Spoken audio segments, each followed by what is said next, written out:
Brilliance Audio presents the unabridged recording of The Obsession by Nora Roberts, performed by Shannon McManus.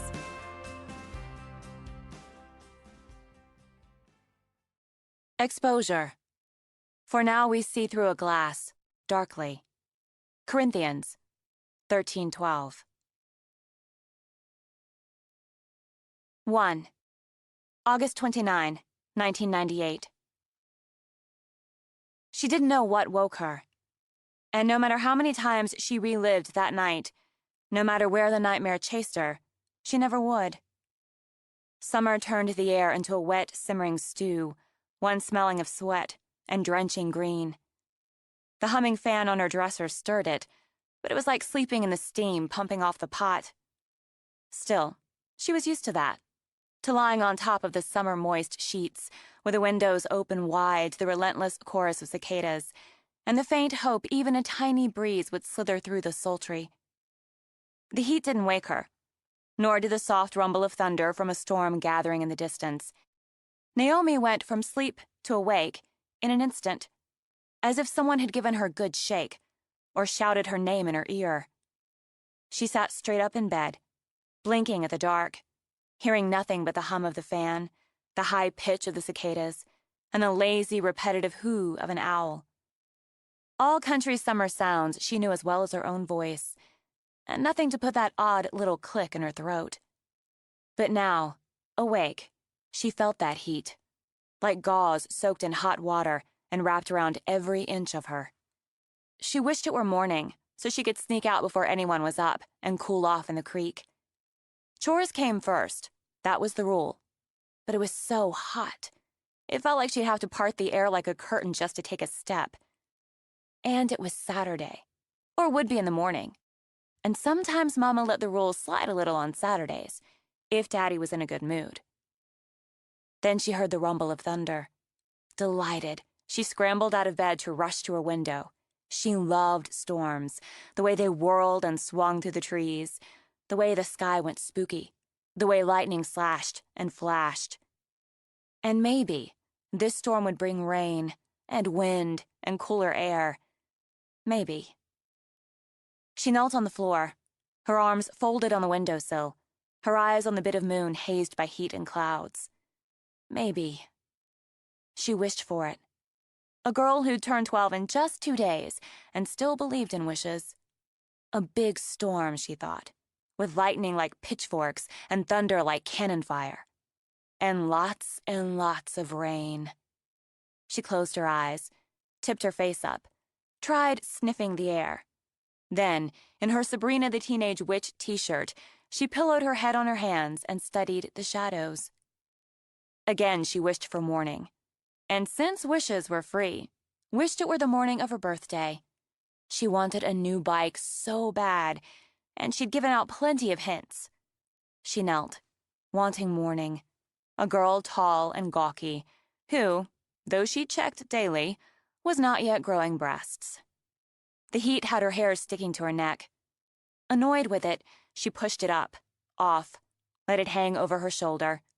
She wanted to cut it, really short, like a pixie in the fairy tale book her grandparents had given her, before they weren't allowed to see one another anymore. But Daddy said girls were supposed to have long hair, and boys short. So her little brother got a crew cut down at Vic's barbershop in town, and all she could do was pull her sort of blonde hair back in a ponytail. But then Mason got spoiled silly, in her opinion, being the boy. He'd gotten a basketball hoop and a backboard with an official Wilson basketball for his birthday. He got to play Little League baseball, too. Something that by Daddy's rules was only for boys, something Mason never let her forget. And being younger by 23 months, something she didn't let him forget, he didn't have as many chores. It wasn't fair. But saying so only added on more chores and risked losing TV privileges. Besides, she wouldn't care about any of that if she got the new bike. She caught a dull flash, just a shimmer of lightning low in the sky. It would come, she told herself. The wish storm would come and bring the cool and wet. If it rained and rained and rained, she wouldn't have to weed the garden. The idea of that excited her enough that she nearly missed the next flash. Not lightning this time, but the beam from a flashlight. Her first thought was someone was poking around, maybe trying to break in. She started to stand up, run for her father. Then she saw that it was her father.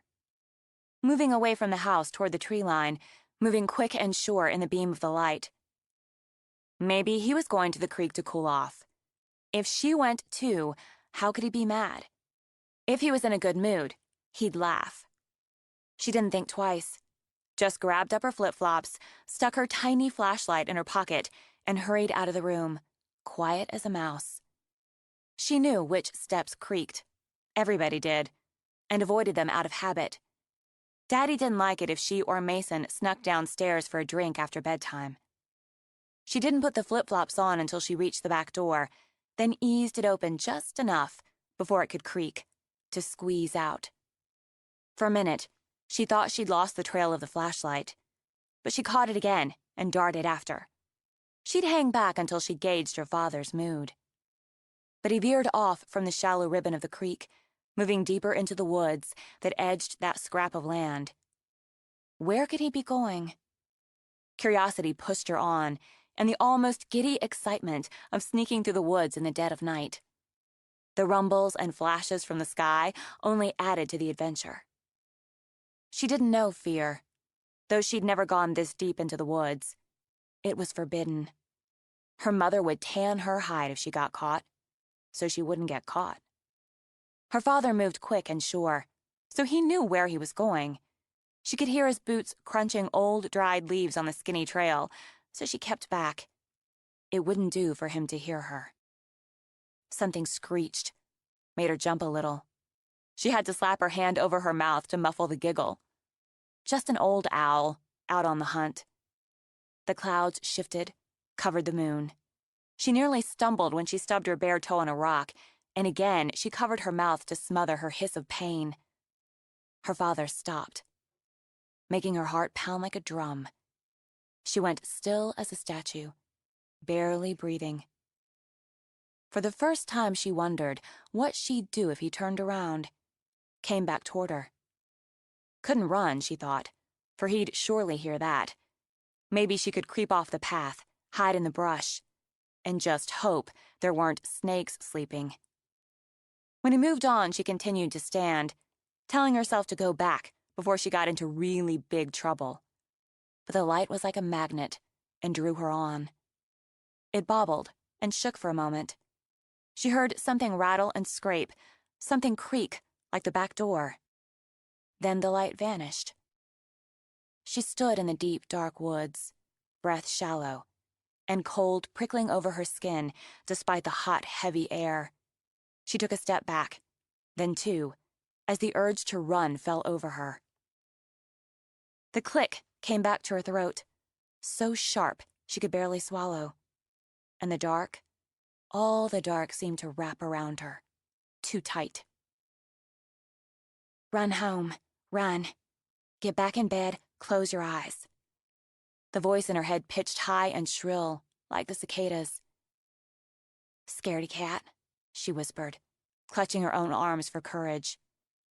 Don't be a scaredy cat. She crept forward, almost feeling her way now.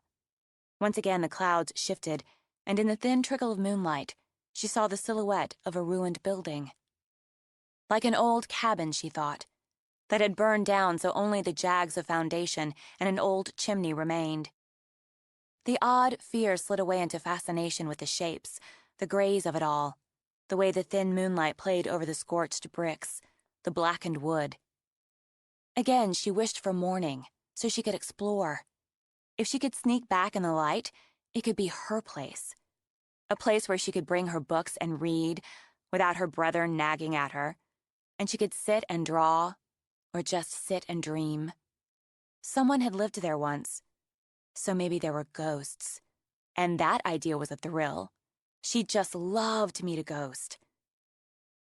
But where had her father gone? She thought of the rattles and creak again. Maybe this was like another dimension, and he'd opened a door to it, gone through. He had secrets. She figured all adults did. Secrets they kept from everybody. Secrets that made their eyes go hard if you asked the wrong question. Maybe he was an explorer, one who went through a magic door to another world. He wouldn't like her thinking it because other worlds, like ghosts and teenage witches, weren't in the Bible. But maybe he wouldn't like her thinking it because it was true. She risked a few more steps forward, ears cocked for any sound, and heard only the thunder, rolling closer. This time, when she stubbed her toe, the quick cry of pain escaped, and she hopped on one foot until the sting eased. Stupid rock, she thought, and glanced down. In that pale moonlight, she saw not a rock, but a door in the ground. A door that would creak when opened, maybe a magic door. She got down on all fours, ran her hands over it, and got a splinter for her trouble. Magic doors didn't give you splinters. Just an old root cellar or storm cellar. But though disappointment dampened her spirits as she sucked her sore finger, it was still a door in the ground, in the woods, by an old burned-out cabin. And her father had gone down there. Her bike. Maybe he'd hidden her bike down there and was right now putting it together. Willing to risk another splinter, she put her ear to the old wood, squeezing her eyes tight to help her hear. She thought she heard him moving around, and he was making a kind of grunting noise. She imagined him assembling her bike, all shiny and new and red, his big hands picking the right tool while he whistled through his teeth, the way he did when he worked on something. He was down there doing something special just for her. She wouldn't complain, in her head, about chores for a whole month. How long did it take to put a bike together? She should hurry back home so he didn't know she'd followed him. But she really, really, really wanted to see it. Just a peek. She eased back from the door, crept over to the burned-out cabin, and hunkered down behind the old chimney. It wouldn't take him long. He was good with tools. He could have his own repair shop if he wanted, and only worked for the cable company out of Morgantown to provide security for his family. He said so all the time.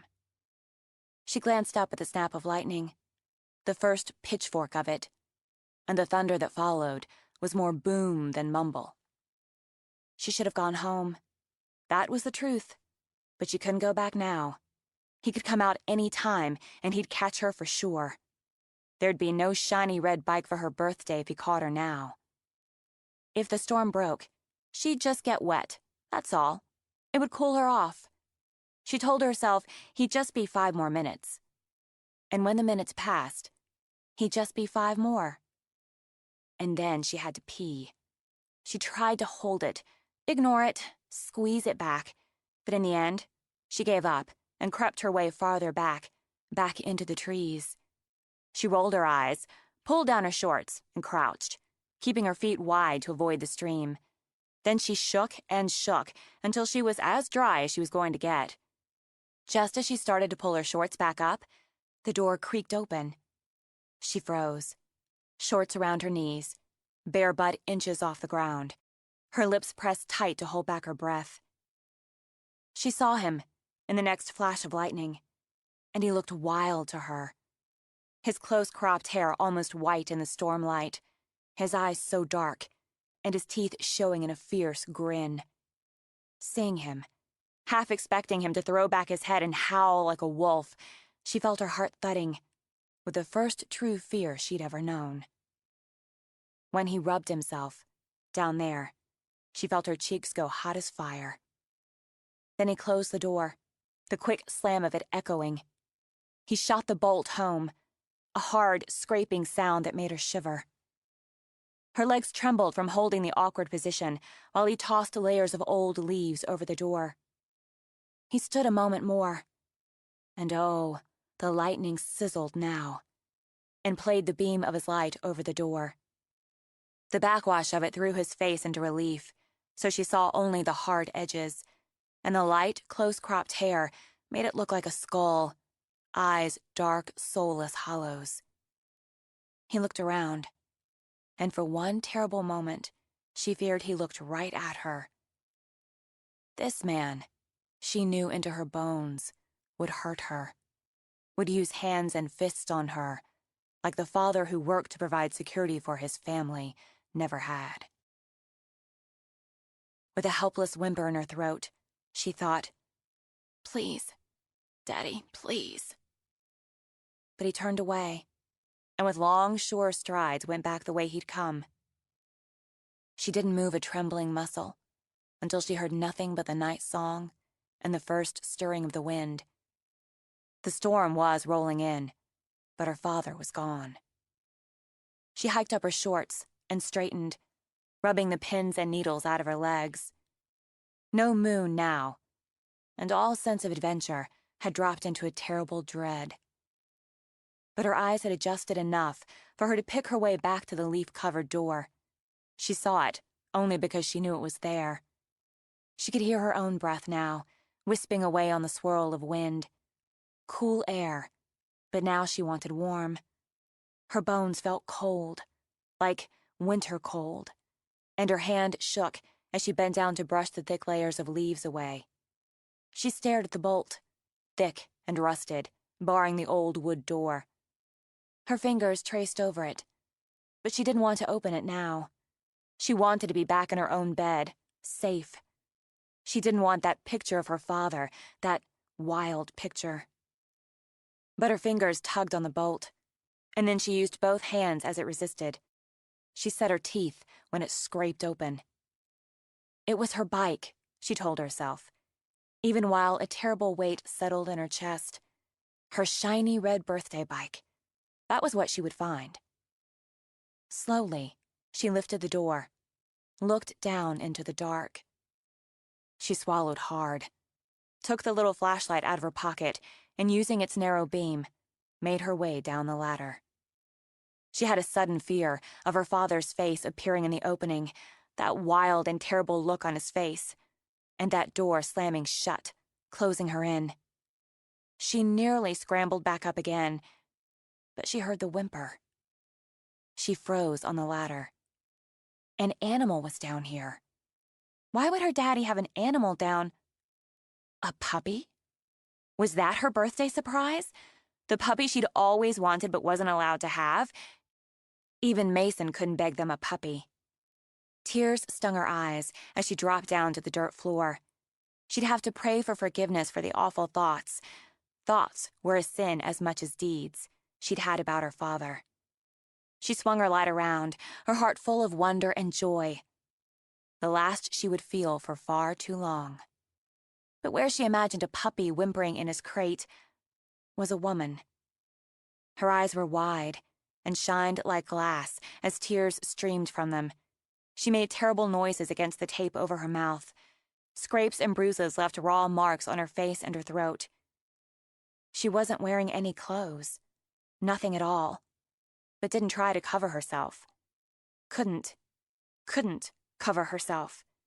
Her hands were tied with rope, bloodied from the raw wounds on her wrists, and the rope was tied to a metal post behind the old mattress she lay on. Her legs were tied too, at the ankles, and spread wide.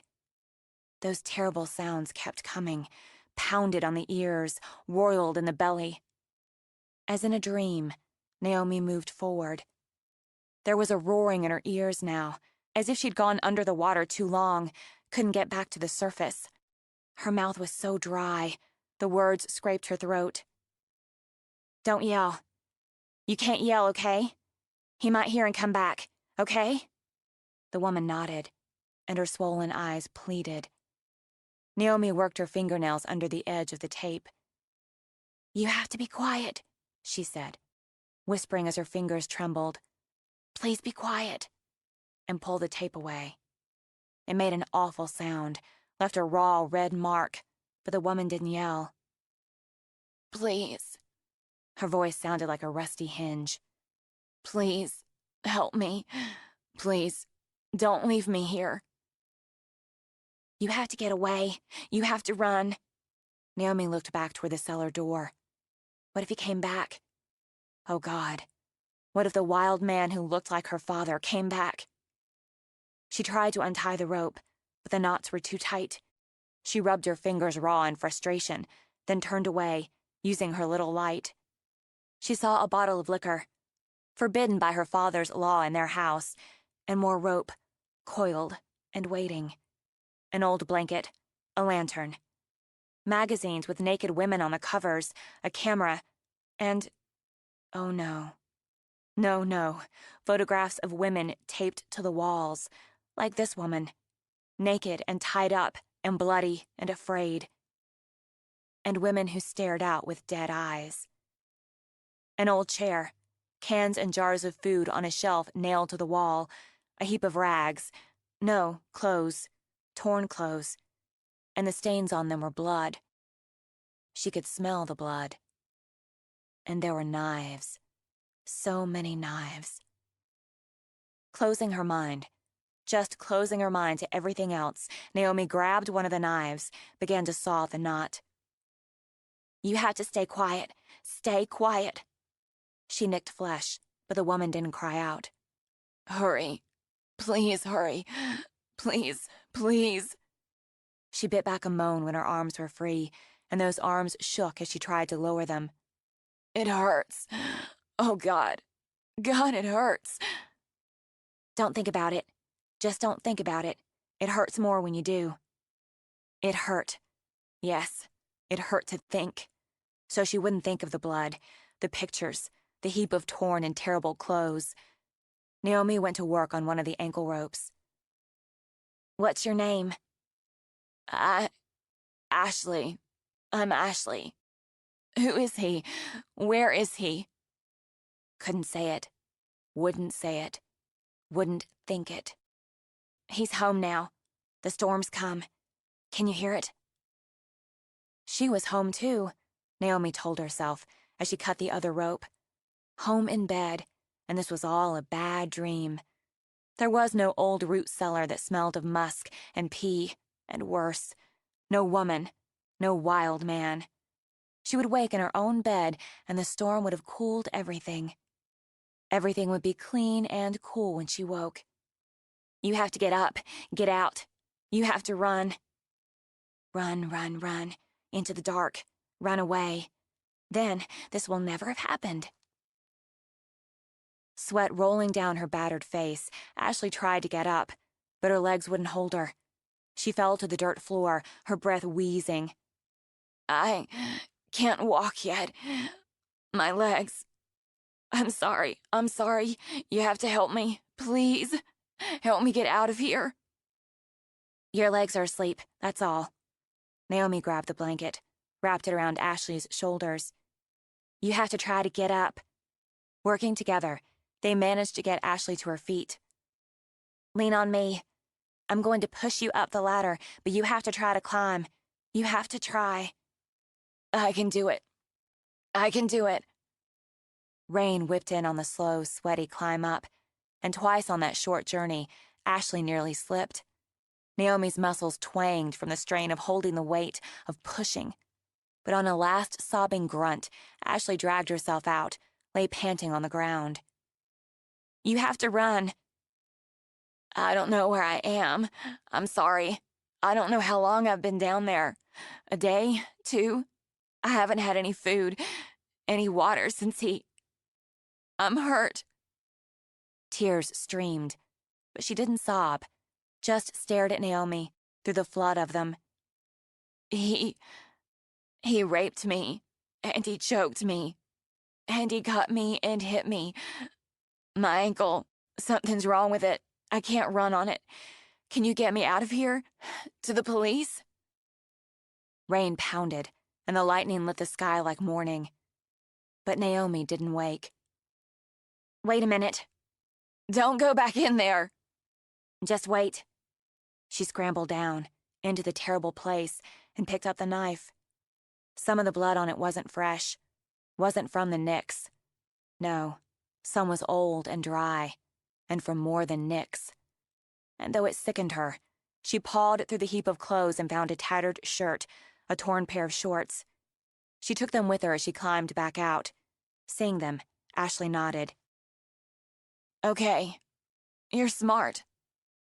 I didn't see shoes, but it'll be easier for you with a shirt and shorts. They're torn, but it doesn't matter. Ashley bit down hard as Naomi helped her into the shorts, as she carefully lifted Ashley's arms into the shirt. Naomi paused when she saw that the movement opened thin slices on Ashley's torso, saw fresh red blood seeping. You have to lean on me. Because Ashley shivered, Naomi wrapped the blanket over her shoulders again. Just do, she told herself. Don't think. Just do. You have to walk, even if it hurts. We'll look for a good thick stick, but we have to go. I don't know what time it is, but they'll look for me in the morning. We have to get to the road. It's more than a mile into town after that. You have to walk. I'll crawl, if I have to. She got to her knees, levered herself up with Naomi's help. It was slow, and Naomi knew from Ashley's labored breathing that it was painful. She found a downed branch, and that helped a little, only a little, as the trail went to mud in the storm. They crossed the creek, running fast now, from the rain, and kept going. I'm sorry. I don't know your name. Naomi. That's a nice name. Naomi, I have to stop for a minute. Okay, but just for a minute. Ashley braced against a tree, breathing hard, leaning heavily on the broken branch while sweat and rain ran down her face. Is that a dog? I hear a dog barking. It's probably King.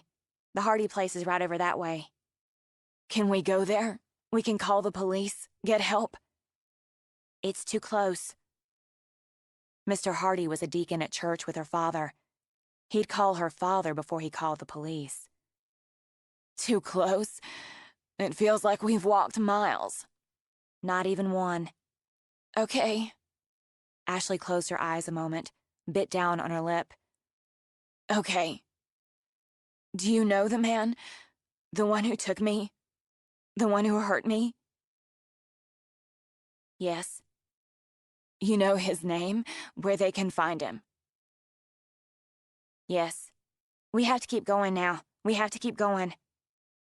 Tell me his name. Wincing, Ashley pushed off the tree, began her hobbling walk. It'll keep me going to know it. His name is Thomas Bowes. Thomas David Bowes. Thomas David Bowes. How old are you? 11. I'm going to be 12 on Monday. Happy birthday. You're really smart and strong and brave. You saved my life, Naomi. You saved a life before your 12th birthday. Don't ever forget it. I won't. I won't forget. The storm's passing. She kept to the woods. It took longer that way than it would have if she'd gone out to the road, but she knew fear now, and kept to the woods until the edge of the little town of Pine Meadows. She went to school there, and to church, and her mother shopped in the market. She'd never been inside the sheriff's office, but she knew where it was. As dawn lightened the sky to the east, and the first light glimmered on puddles, she walked past the church, over the narrow bridge that arched over the narrow stream. Her flip-flops made soggy flaps on the street, and Ashley limped, the branch clomping, her breath a raw pant with each step. What town is this? It's Pine Meadows. Where? I was in Morgantown. I go to college at WVU. It's about 12 miles from here. I was training. Running. I'm a long-distance runner, believe it or not. And I was training like I do every morning. He was parked on the side of the road with the hood up, like he'd had a breakdown. I had to slow a little, and he grabbed me. He hit me with something, and I woke up in that place. I'm going to have to stop again. No stopping. No thinking. Just doing. We're almost there. See right down the road, that white house? See the sign out front? Pine Meadows Sheriff's Department. Oh, thank God. Oh, thank God. Ashley began to weep then, racking sobs that shook them both, as Naomi tightened her arm around Ashley's waist, took more weight, and trudged the rest of the way. We're safe now. We're safe. When Ashley collapsed on the narrow porch, Naomi wrapped the blanket closer around her, then knocked hard on the door. Is someone going to be there? I didn't think. It's so early. I don't know. But Naomi knocked again. When the door opened, Naomi had a vague recognition of the young face, the tousled hair. "What's all this?" he began, and then his sleepy eyes shifted by her, landed on Ashley. "Well, Jesus." He shot the door open, jumped out to crouch beside her. "I'm going to get you inside." "Help. Help us." "You're all right. You're going to be all right." He looked scrawny to Naomi's eyes, but he hefted Ashley like she was nothing, and flushed a bit when the blanket slipped and the torn shirt exposed most of her left breast. "Honey," he said to Naomi, "hold the door open now. Y'all have an accident?" "No," Naomi said. She held the door open, had one instant to think whether she should run away, just run, or go inside. She went inside. "I'm going to set you down right here. All right now?" His eyes studied the bruising on Ashley's throat, and knowledge came into them. "Sweetheart, you see that water fountain over there? How about you get... what's your name now?" "Ashley. Ashley McLean. You get Ashley some water, would you?" He turned as he spoke, then spotted the knife Naomi held at her side. In that same easy tone, he said, "Why don't you give that to me, all right? There you go." He took the knife from Naomi's limp hand, set it up on a shelf out of reach. "I need to make some calls, and one to the doctor who'll come and examine you. But we're going to have to take some pictures. Do you understand?" "Yes." "And I'm calling the sheriff in. And there'll be questions. You up to that?" "Yes." "All right now, drink a little water.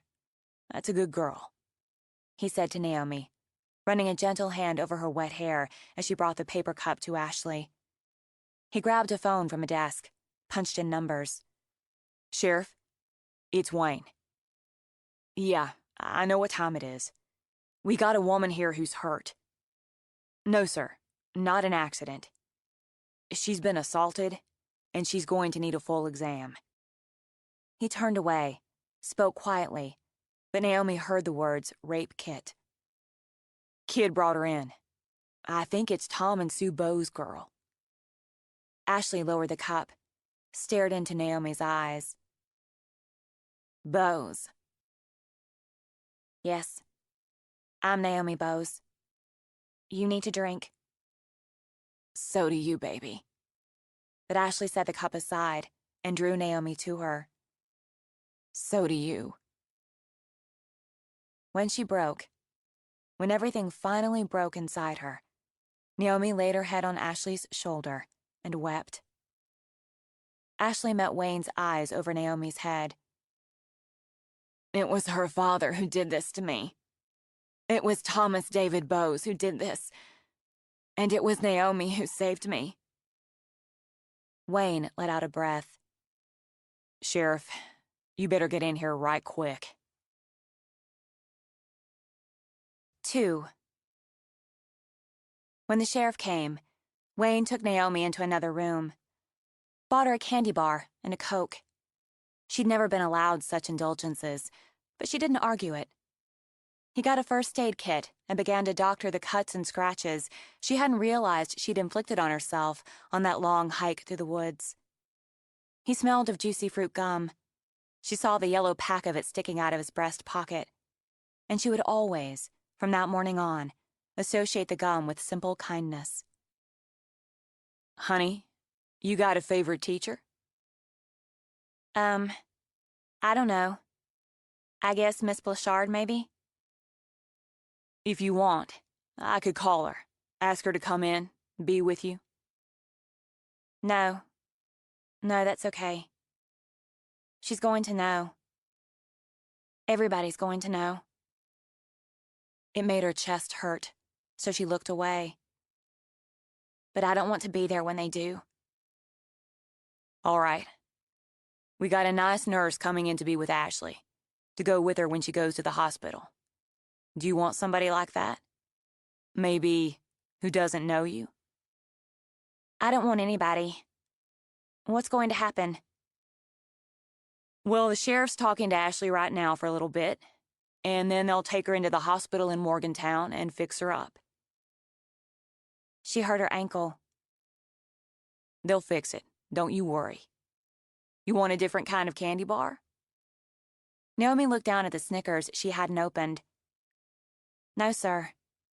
I just never had candy first thing in the morning. How about Easter? Smiling, he put a Band-Aid on a small, deep scratch. That's a holy day. It's for praying, not for candy rabbits. Even as she echoed her father's words, she saw the pity in the deputy's eyes. But he only patted her legs. Well, we'll get you a hot breakfast as soon as we can. You be all right here for just a minute? Am I under arrest? Not pity now, but that juicy fruit kindness again as he laid a hand on her cheek, gentle as a mother. For what, honey? I don't know. You're going to arrest my daddy. Don't you worry about that right now. I saw him. I saw him when he came out of that cellar in the woods. And he looked wrong. I was afraid. You don't have to be afraid anymore. What about my mama and my brother? They're going to be fine. He glanced over as the door opened. She knew Miss Letty. She went to their church, but she'd forgotten she worked in the sheriff's office. Letty Harbaugh came in with a red tote bag and a sad smile on her plump face. Hey there, Naomi. I got some dry clothes for you here. They're my girls, and she's not as tall as you and not so slim, but they'll be clean and dry. Thank you, Miss Letty. You're more than welcome. Wayne, the sheriff, wants you. Naomi and I'll be fine.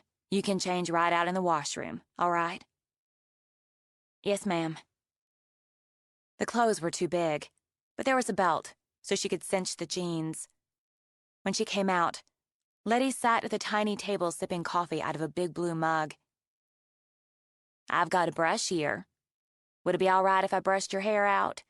You got it all tangled. Thank you. Naomi made herself sit, though she wasn't sure she wanted to be touched. Still, after the first few strokes of the brush, she relaxed. Such pretty hair. It's dishwater. No, indeed. It's like deer hide.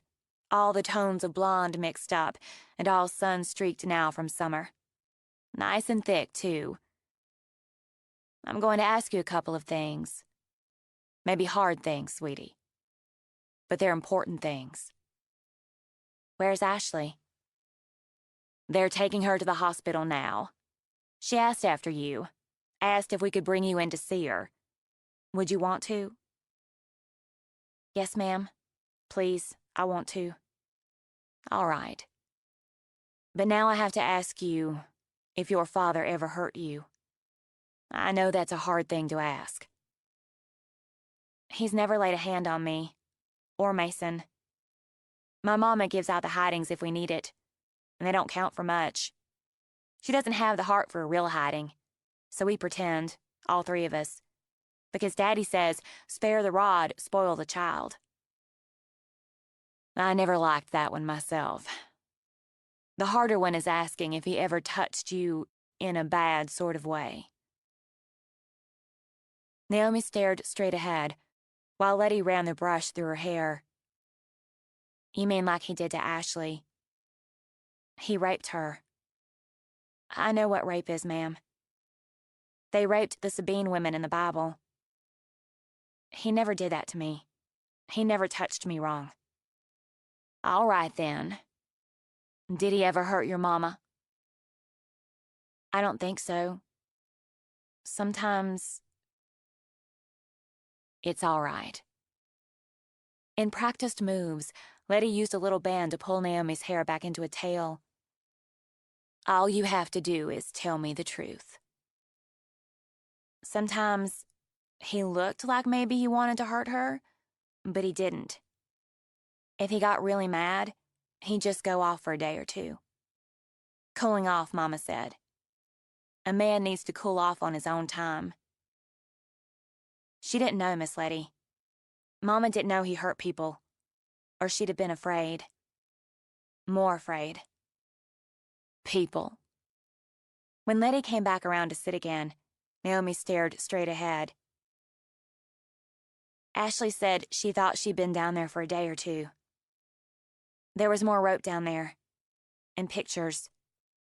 There were pictures on the wall of other women, tied up like she was. Worse than she was. I think some of them were dead. I think they were dead. I'm going to be sick. Letty tended to her, holding her hair back as she hugged the toilet, bathing her face with a cool cloth when she was done. She gave Naomi something minty to rinse out her mouth, brushed a kiss over her forehead. You've had enough. Maybe you want to rest a while. I can't go home, can I? Not right now. I'm sorry, honey. But I can take you to my house, and you can use the guest bed, try to sleep. Can I just stay here until Mama and Mason come? If that's what you want. How about I get you some toast? We see how that settles. You save that Snickers bar for later. Thank you. Letty rose. What you did, Naomi. It was right. And more, it was brave. I'm awful proud of you. I'm only going to be a couple minutes. How about some tea with honey to go with the toast? That'd be nice. Thank you. Alone, Naomi laid her head on the table, but she couldn't rest. She sipped at the Coke, but it was too sweet. She wanted water, just cold and clear. She thought of the water fountain, rose. She stepped outside the little room, started to call out, ask if it was all right. She saw the deputy hauling her father across the room toward a big metal door. His hands were in cuffs behind his back. A raw bruise bloomed on his right cheek. He didn't look wild now, or upset, or sorry. He had a sneer on his face, the sort he got when somebody said maybe he was wrong about something. He saw her, and she braced for his fury, his hate, his wrath. All she got was an instant of indifference before he walked to the metal door and through, and away. The room was crowded with people, noise, and something that sparked darkly on the air. She felt she floated in it, as if her legs had just gone somewhere else and her body hung suspended. She heard words, disjointed, tinny to her ear. FBI, serial killer, forensics, victims. Nothing made sense. No one noticed her, a gangly girl with eyes too wide, too bright, in a face pale as a ghost, swimming in too big clothes and shock. No one glanced her way, and she wondered if they did, would their eyes pass over her, through her, just as her father's had. Maybe none of it was real. Maybe she wasn't real. But the pressure on her chest, that felt real.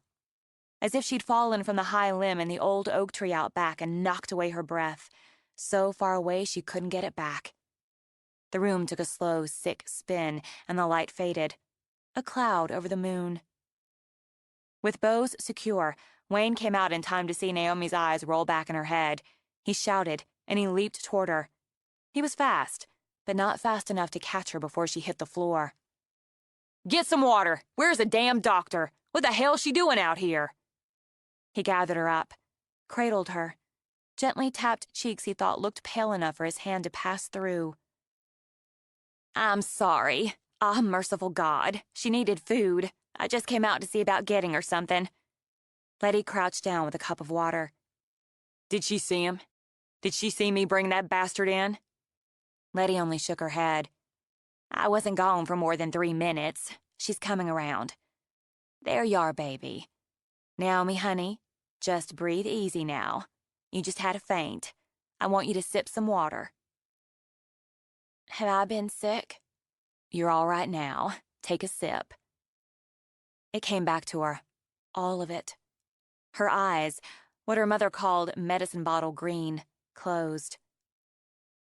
Why isn't he mad at me? Why doesn't he care? They urged water on her. Wayne carried her into the back again. They brought her sick food, the tea and toast. She ate what she could and found it made the worst of that floating feeling go away. The rest passed in a blur. Dr. Holling came in and looked her over. Somebody stayed with her all the time, and Wayne snuck her in another Coke. The sheriff came in. She knew him, Sheriff Joe Franks, because she went to school with Joe Jr. He had wide shoulders on a sturdy body and a tough face on a thick neck. She always thought of a bulldog when she saw him. He sat across from her. "How you doing, Naomi?" His voice was like a gravel road. "I don't know. Okay, sir." "I know you had a hard night, and you're having a hard day on top of it. Do you know what's going on here?" "Yes, sir. My daddy hurt Ashley. He tied her up down in that old cellar in the woods by this burned-out cabin place. He hurt her really bad. And he hurt other people, too. There were pictures of them down there. I don't know why he did those things. I don't know why anybody would do what he did." "Did you ever go out there to that cellar before last night?" "I didn't know it was there. We're not supposed to go into the woods that far. Just to the creek, and only when we have permission." "What made you go out there last night?" I woke up, and it was so hot. I was sitting by my window, and I saw Daddy go out. I thought maybe he was going to the creek to cool off, and I wanted to go too. I got my flashlight and my flip-flops, and I snuck out. I'm not supposed to."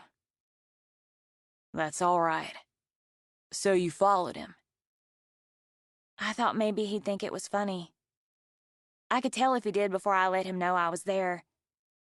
But he didn't go to the creek, and I just wanted to know where he was going. And I thought, when I saw the old place and the cellar, maybe he was putting a bike together for my birthday." "Is it your birthday, honey?" "Monday is, and I asked for a bike, so I waited. I was just going to take a peek. I hid and I waited until he came out, but..." "What?" For a moment, she thought it would be easier if she floated again. Just kept floating. But the sheriff had kind eyes, patient ones. He'd keep those kind eyes on her, even if she floated away. And she had to tell somebody. "He didn't look right, Sheriff, sir. He didn't look right when he came out, and it scared me. But I waited until he was gone. And I just wanted to see what was down there." "How long did you wait?" "I don't know. It felt long." She flushed a little. She wasn't going to tell him she'd peed in the woods. Some things were private. "There was a bolt on the door, and I had to work some to push it. And when I opened the door, I heard something like whimpering. I thought maybe it was a puppy. We weren't allowed to have a dog, but I thought maybe.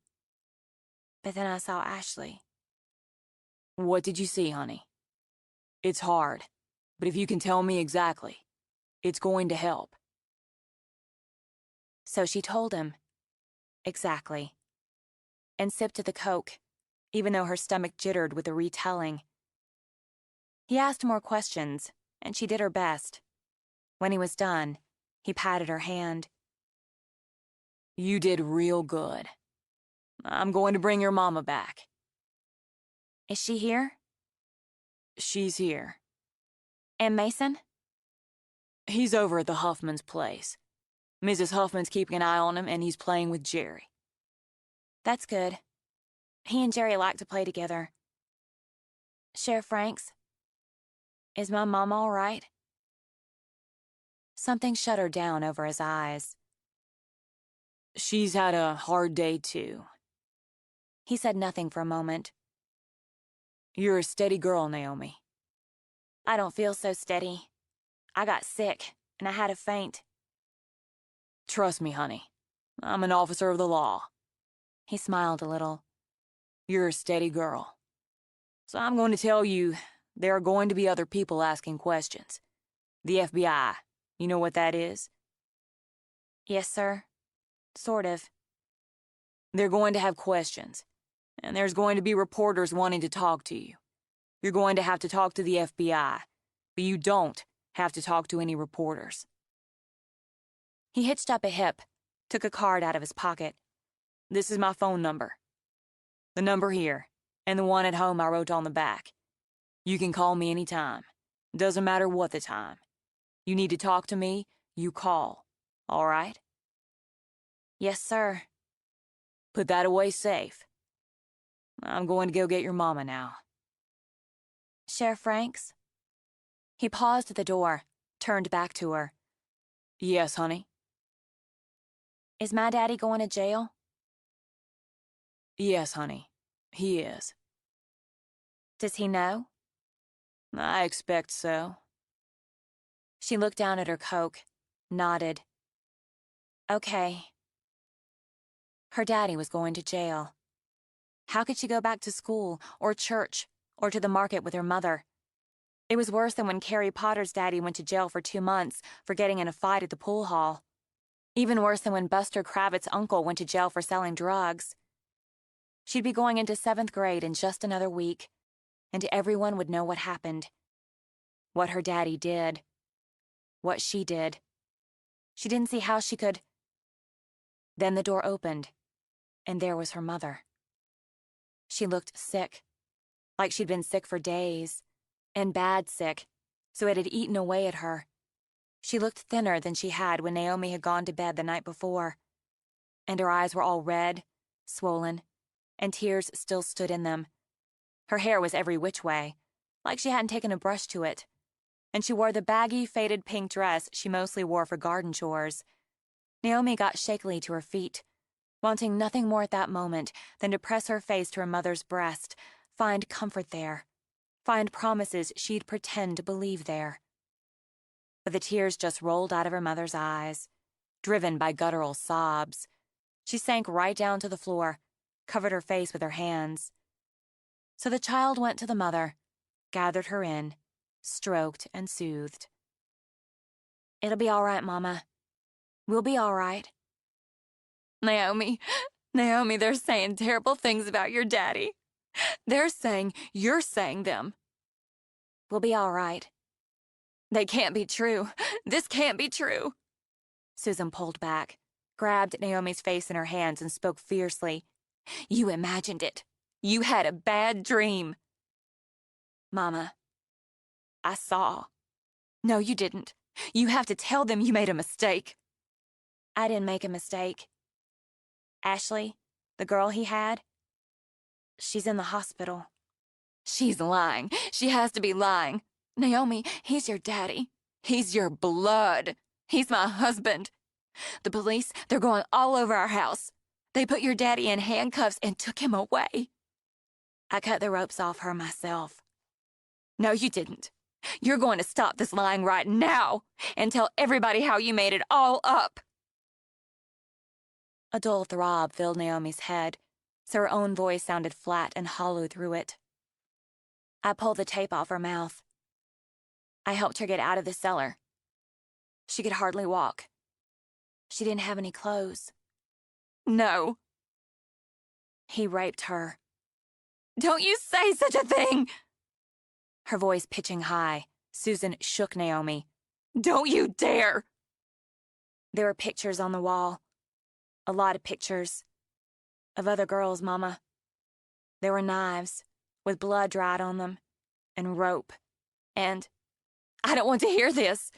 Susan clamped her hands over her ears. How can you say all this? How can I believe all this? He's my husband. I lived with him for 14 years. I bore him 2 children. I slept in the same bed night after night. The fierceness shattered, like glass. Susan dropped her head on Naomi's shoulder again. Oh, what are we going to do? What's to become of us? We'll be all right, Naomi said again, helplessly. We'll be all right, Mama. They couldn't go home. Not until the police and now the FBI cleared it so they could. But Letty brought them all clothes and their own toothbrushes and so on, and made her guest room theirs, hers and her mother's, with Mason bunking in with her son. The doctor gave her mother something to make her sleep, and that was good. Naomi took a shower, put her own clothes on, tied her hair back, and felt more herself. When she walked across the hall from the bathroom and cracked open the door to check on her mother, she saw her little brother sitting on the bed. "Don't wake her," Naomi hissed, then felt bad for the sharp order when he turned his head to look at her. He'd been crying too, and his face was splotchy from it, his eyes red-rimmed on the outside, lost on the inside. "I'm just watching her." "Come on out, Mason. If she wakes up, she'll start crying again." He did what she said without arguing, a rare thing, and then walked straight into her, wrapped his arms tight. They didn't hug much anymore, but it felt good to have somebody to hold on to, so she hugged back. "They came right into the house, and we were still sleeping. I heard Daddy yelling and other people, and I ran out. I saw Daddy fighting with a deputy, and they pushed him against the wall. Mama was screaming and crying, and they put handcuffs on Daddy, just like on the TV. Did he rob a bank? Nobody will tell me." No, he didn't rob a bank. If they went downstairs, Miss Letty would be there, so instead, she sat down with her brother on the floor. "He hurt people, Mason. Ladies. Why?" "I don't know, but he did." "Maybe it was their fault." "No, it wasn't. He took them to a place in the woods and locked them up and hurt them." "What place?" "A bad place. They have to put him in jail for it." "I don't want Daddy to go to jail." The tears started up again. All she could do was wrap an arm around his shoulders. "He did bad things to people, Mason. He has to go to jail." "Does Mama have to go to jail?" "No, she didn't hurt anybody. She didn't know he was hurting people. Don't go pestering her about it, and don't go fighting either. People are going to say things about Daddy, and you're going to want to fight about it, but you can't, because what they're going to say is true." His face went belligerent. "How do you know what's true?" "Because I saw, because I know. I don't want to talk about it anymore right now. I talked about it enough today. I wish it was over. I wish we were someplace else. I want to go home." She didn't. She didn't ever want to go back to that house again, knowing what was back in the deep woods, knowing what had lived in those same rooms, eaten at the same table. "Miss Letty says they've got Nintendo down in their family room." Belligerence changed to a look of hope, mixed with doubt. "Can we play it?" "She said we could." "Do they have Donkey Kong?" "We can find out." They didn't have video games at home, or a computer, but they both had enough friends who did to know the basics, and she knew Mason dearly loved video games. It was simple to set him up in the family room, with Miss Letty's help, and better yet when she hard-eyed her teenage son into playing with Mason. "I'm going to make some lemonade. Why don't you come in the kitchen with me, Naomi? Give me a hand with that." The house was so nice, clean and pretty, with lots of colors on the walls and in the furniture.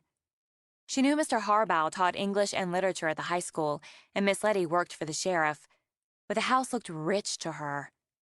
And the kitchen had a dishwasher, which was her name at home, and a counter of snowy white in the middle with a second sink right in it.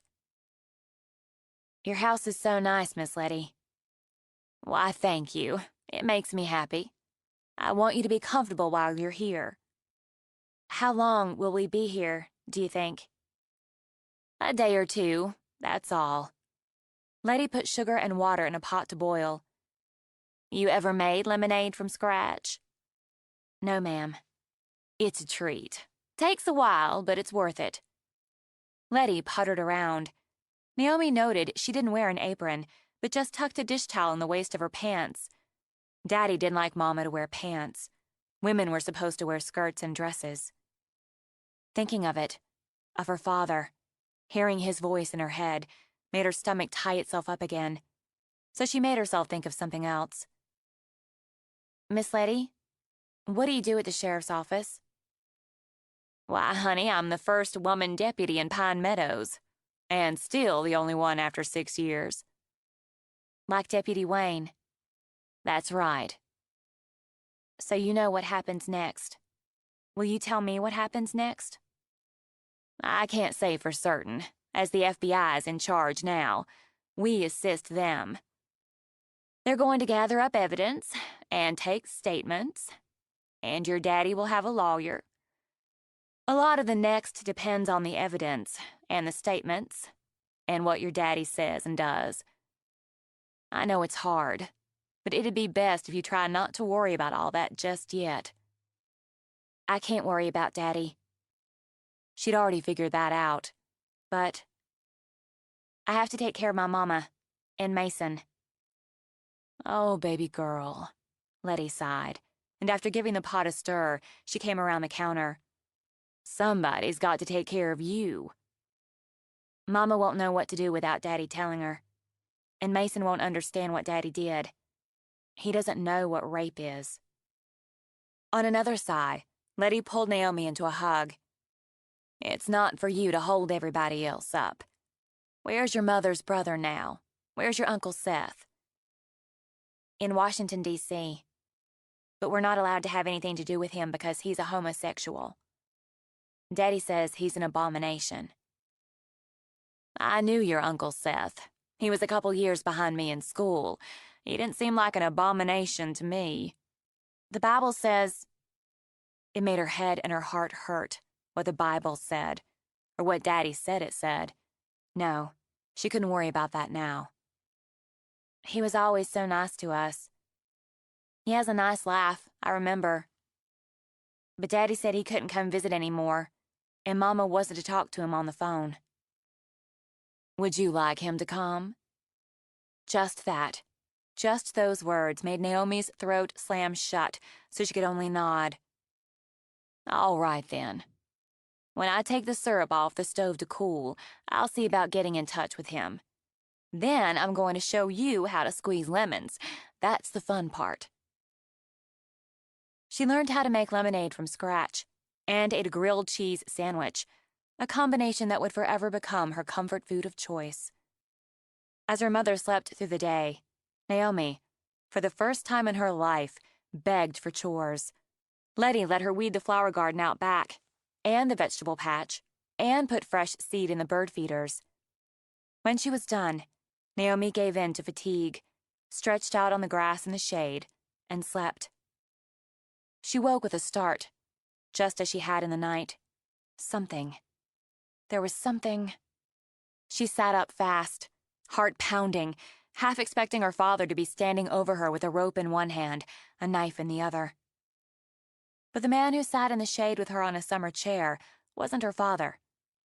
He wore khaki pants and loafer shoes without any socks, and as her gaze traveled up, a bright blue shirt with a little man on a horse where a pocket might have been.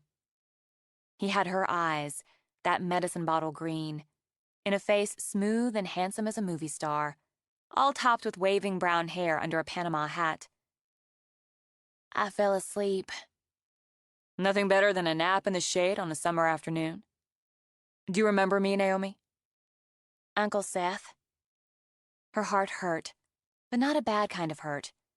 She feared she might faint again, though it didn't feel the same as before, but everything felt light and bright. You came, she said again, then crawled right into his lap, weeping and grasping. "Don't leave us. Please don't leave us, Uncle Seth. Please, please. I won't. I won't leave you, baby girl. I promise you. You stop worrying right now, because I'm here, and I'll take care of you. You gave me a pink party dress. He laughed, and the sound eased the ache in her heart, even as he pulled a snowy white handkerchief out of the pocket of his khakis and dabbed at her tears. You remember that? You weren't more than 6. It was so pretty, so fancy and fine. Mama's sleeping.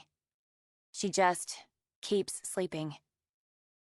It's what she needs right now. Look how tall you are. Those long legs. Got 'em scratched up some. It was dark in the woods.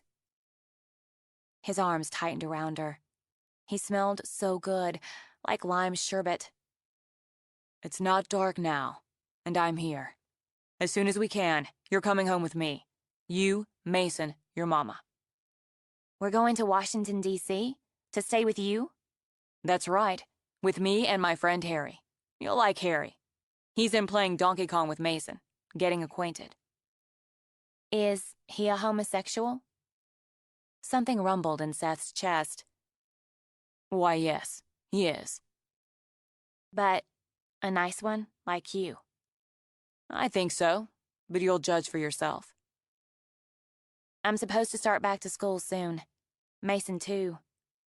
You'll go to school in D.C. Is that all right with you? Relief nearly made her faint again, so she only nodded. I don't want to be here anymore. Miss Letty, she's been real nice. And Deputy Wayne, and the sheriff, too. He gave me his number so I could call if I needed. But I don't want to be here anymore. As soon as we can, we won't be. I don't want to see Daddy. I don't want to see him. I know that's bad, but... He drew her back. It's not bad, and don't ever think that. You don't have to see him if you don't want to. Will you tell Mama? She's going to want me to. Me and Mason. I don't want to see him. He didn't see me. Can we go to Washington, D.C. now? He cradled her again. I'm working on it. It took more than a week, though they didn't spend even one night at Miss Letty's. The reporters came. The sheriff was right on that. And they came in herds and packs, with big vans and TV cameras. They shouted questions and swarmed anytime someone went outside. No one remembered her birthday, but she didn't care. She wanted to forget it herself. They ended up in a house, not nearly so nice as Miss Letty's, outside Morgantown. And FBI people stayed there too, because of the reporters, and because there had already been threats. She heard one of the FBI people talking about it, and how they were moving her father, too, to somewhere else. She heard a lot, because she listened. Mama arguing with Uncle Seth about going to D.C., about not taking the children to see their father. But her uncle kept his promise. When her mother went to see her father, she went with the FBI lady. The second time she went, she came back and took the pills, and slept more than 12 hours. She heard her uncle talking to Harry about how they'd change things around so 3 more people could live in their house in Georgetown. She did like Harry. Harrison, like Indiana Jones, Dobbs. Though it had surprised and puzzled her that he wasn't white. Not exactly black either. He was like the caramel she liked so much on ice cream when she'd earned a special treat. He was really tall and had blue eyes that seemed so special against the caramel. He was a chef, which he told her with a wink was a fancy cook. Though she'd never known a man who knew his way around a kitchen, Harry made dinner every night. Food she'd never heard of, much less tasted. It was like a movie again. Such pretty food. They bought a Nintendo for Mason and got her and Mama some new clothes. She thought she could stay right there in the not-so-nice house if Harry and Seth stayed too. But one night, late, on a day her mother had gone to visit Daddy, she heard the argument. She hated when her uncle and her mother argued. It stirred fear that they'd make him go away again. I can't just pick up and leave. Take the children away. They're Tom's children. He's never getting out of prison, Susie. Are you going to drag those kids to visiting days? Are you going to put them through that? He's their father. He's a fucking monster. Don't use that language. A fucking monster. Deal with it. Those kids need you, Susie, so stand up for them. He doesn't deserve a minute of your time. I took vows. Love, honor, obey. So did he, but he broke them. Jesus Christ. He raped, tortured, killed over 20 women. And that's what he's confessed to. Bragged about, for God's sake. Over 20 young girls. He'd come to your bed after he was done with them. Stop it! Stop it! Do you want me to say he did those things? He did those terrible things? How can I live with it, Seth? How can I live with it? Because you have 2 children who need you. I'm going to help you, Susie. We're going to get away from here, where you and the kids feel safe. You and they are going to get counseling. They're going to go to good schools. Don't put me in the position of telling you what to do, the way he did.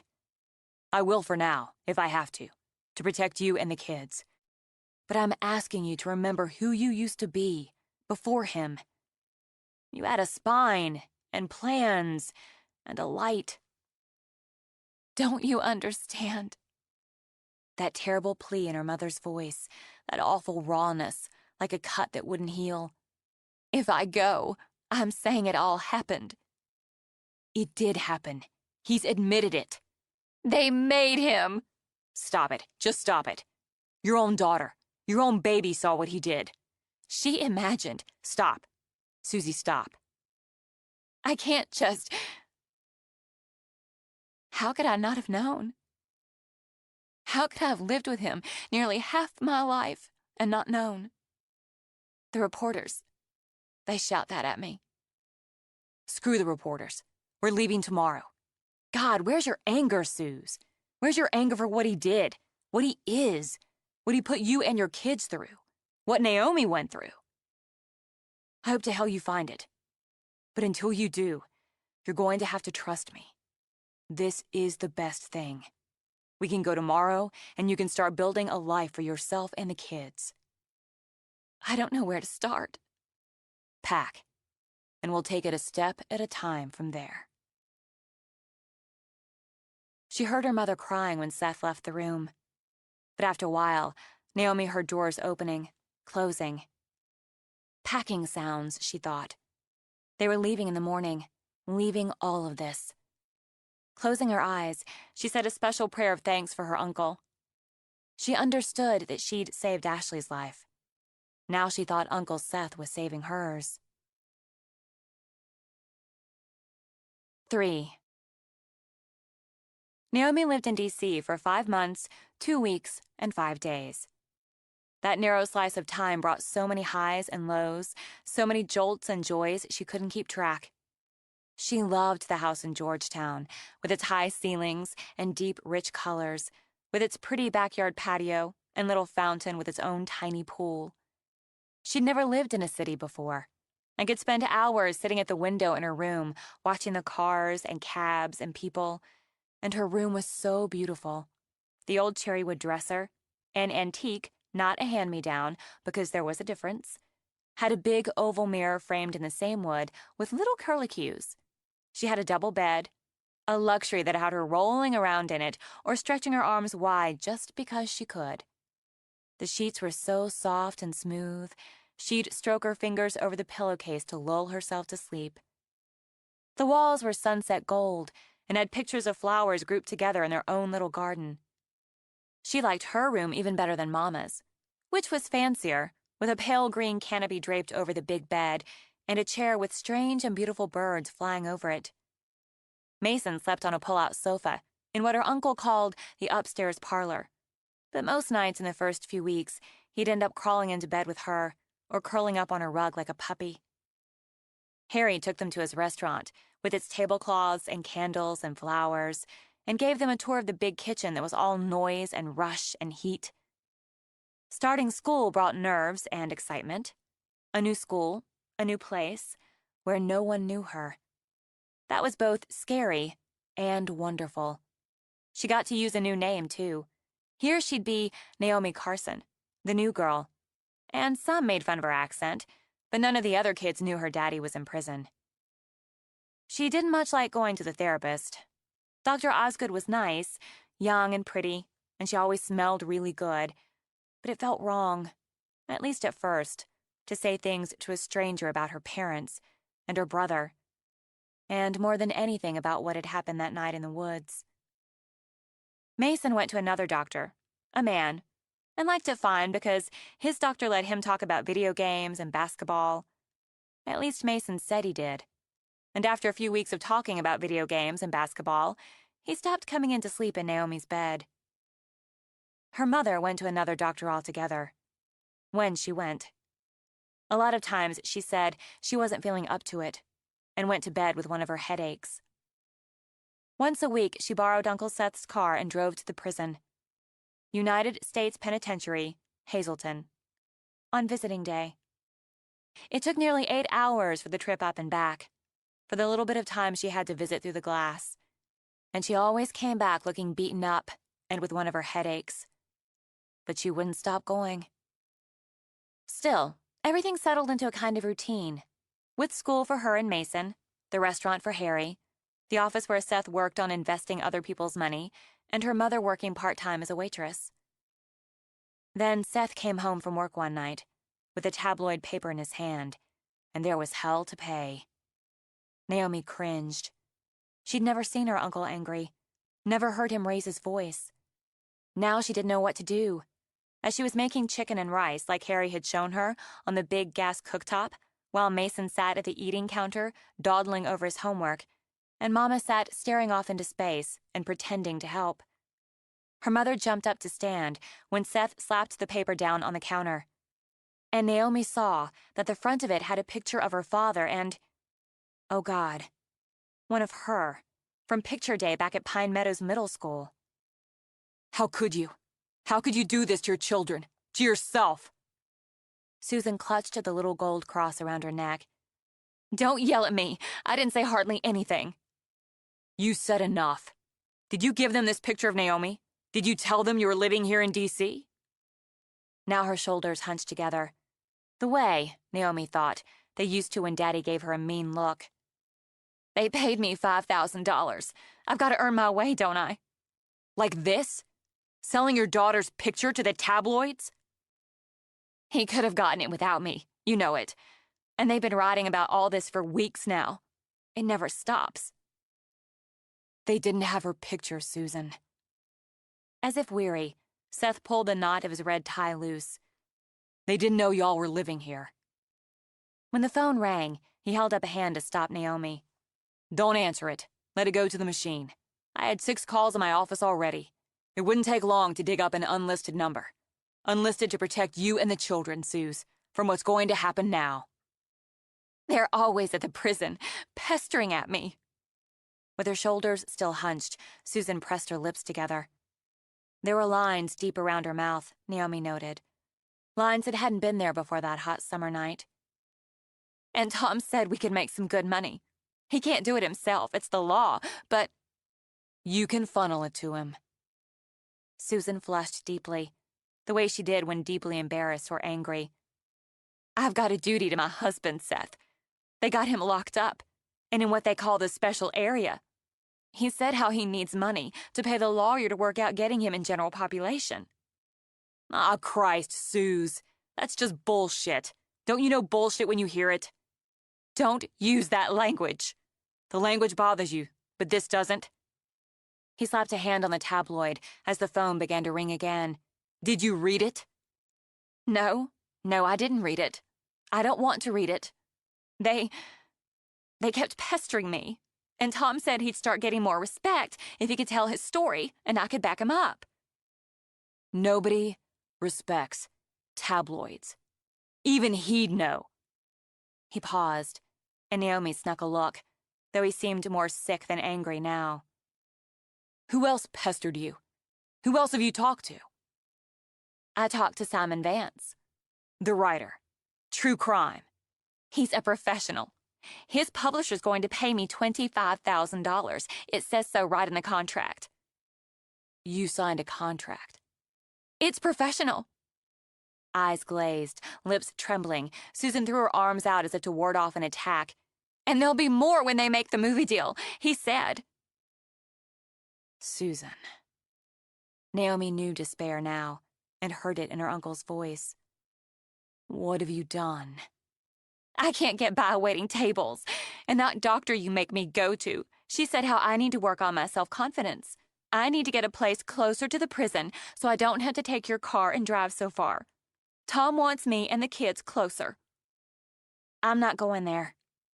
Susan spun around at Naomi's voice, and the heat of anger seared through the tears. Don't sass me. I'm not sassing. I'm saying, I won't go. If you take me, I'll run off. You'll do what your daddy and I tell you. Hysterics. Naomi had heard them often enough in the last 4 months to recognize them, spiked into Susan's voice. We can't stay here. Why is that, Susan? Seth spoke quietly. Why can't you stay here? You live with a man, Seth. You live in sin with a man, a black man. Naomi, honey? Seth's voice stayed quiet, but his eyes, full of noise, stayed on Susan's face. You and Mason go on upstairs for a bit, will you? I got dinner on. Smells good, too. Just take it off the heat for a bit, all right? You go on up, help Mason finish his homework. Mason slid off the stool, wrapped his arms around Seth. Don't make us go away. Don't let her take us away, please. I want to stay with you. Don't you worry now. Go on upstairs with your sister. Come on, Mason. We're not going anywhere but upstairs. Naomi looked back as she gathered up Mason's books and papers. Harry's not a sin, but I think it's one for you to say so. You don't understand, Susan began. I understand. I started understanding that night in the woods. It's you who doesn't understand, Mama. Come on, Mason. Seth said nothing, as Susan began to cry. Just opened the wine fridge, chose a bottle. He let her stand, hands over her face while he opened it, poured himself a glass. He turned off the ringer on the phone that hadn't stopped. While she wept, he took 2 careful sips. You've known I was gay since I was 14. Probably longer. But that's when I got up the nerve to tell you. It took me a little longer to come out to Mom and Dad. And they took it pretty well, all things considered. But I told my big sister first. Do you remember what you said? Well, after you asked if I was sure. When she just kept crying, he took another sip of wine. You said, well, don't go putting the moves on anybody I've got my eye on. Where's that girl, Suze? The one who could say just the right thing to me when I was so scared I had jelly in my knees. The girl who made me laugh when I'd be trying not to cry. The one who accepted me for what I am. I'm sorry. I'm sorry. That's fine, Susan. But I'm going to say this to you, and you hear me. You hear me, Susan. Don't ever talk about the man I love that way again. You understand me? I'm sorry. I'm so sorry. Harry's been everything kind and good to me and the kids, and I can see how good he is for you. I'm sorry. But we're still an abomination. Is that what you really think? Is that what your heart tells you? She sighed again. I don't know. I don't know. I don't know. 14 years. He wasn't so strict at first. It all came on so gradual, I didn't notice. He didn't want me to work anymore. And I was just pregnant with Naomi, so I thought that would be fine. Being able to make a real nest and stay home with my baby. Then he didn't want to go see Mom and Dad. Had excuses. Then he didn't want me going. We were a family, and he was head of the house. Then he didn't like them coming to our place either. Holidays, maybe, at first. He was cutting you off from everyone who loved you. He said how we were what was important. We needed to make our own lives. And then Mason came along, and he was so strict about how things had to be. But he worked hard and paid the bills. He never laid a hand on me, I swear it. Or on the children. How he thought, what he wanted, what he said. It just seeped in. I missed Mom and Dad. I missed you so much, but... He got out another glass, poured wine, set it in front of her. I haven't had anything but church wine since I was carrying Naomi. I used to be like her, didn't I? Strong and brave, and a little bit fierce. You were. Yeah. I lost that, Seth. I lost all that. You can find it again. She shook her head. I'm so tired. If I could just sleep. Just sleep until it all went away. She meant what she said, Naomi did. She wouldn't go with me. Or if I made her, she'd run off. Take Mason with her. She wouldn't leave him. Not like I left you. She'd make me choose between my children and my husband. You chose him over your family once before. A woman cleaves to her husband. On a sigh, she picked up the glass, drank. Oh, that's good. I'd forgotten. I did take vows, Seth. I know he broke them. I know he did unspeakable things. At least, sometimes I know. But it's hard for me to break those promises, to accept that the person I made them to is the man in prison now. I'm just so tired. All the time. If I could, I'd sleep the rest of my life. It's depression, honey. You have to give the therapy and the medication time. You have to give yourself time. It feels like years already. Seth, every time I drive up to Hazleton, I tell myself it's the last time. I don't want to see those walls, to go through those guards, sit there, talk to him through the glass, to have those reporters and the others who wait for me to come, try to talk to me. They yell out things. You don't know. Then stop being their target. She only shook her head. But then, Tom's got a way of turning me around, of making me doubt myself. I'll end up doing just what he says to do. I knew talking to those reporters was wrong. I knew signing that contract was wrong. But I'm not strong and brave and fierce, so I did just what he told me. He said, take that money, sign those papers. I was to put money on his prison account and get a house close by. I was to keep coming every week and bringing the children once a month to start. I'd fight you on that. I might lose, but I'd fight you on taking those kids there. She'd fight me. My girl. On a half sob, Susan knuckled a fresh tear away. She wouldn't go, and she'd fight me like a tiger to keep Mason away. I've got to do better by them. I know it. Don't go back. He laid a hand over hers, felt hers stiffen. Get stronger. Take a few weeks, then see. Talk to the therapist about it. I'll try. I swear. I'm so grateful to you and Harry. I'm so sorry I did what Tom told me, after all you've done for us. We'll get through it. I'm going to go up, talk to the kids for a minute. Then we'll come down, finish making dinner. That's a good start. I love you, Suze. God knows you must.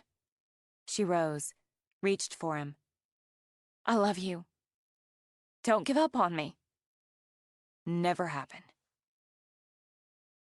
She gave him a hard squeeze, then walked out, walked up the stairs.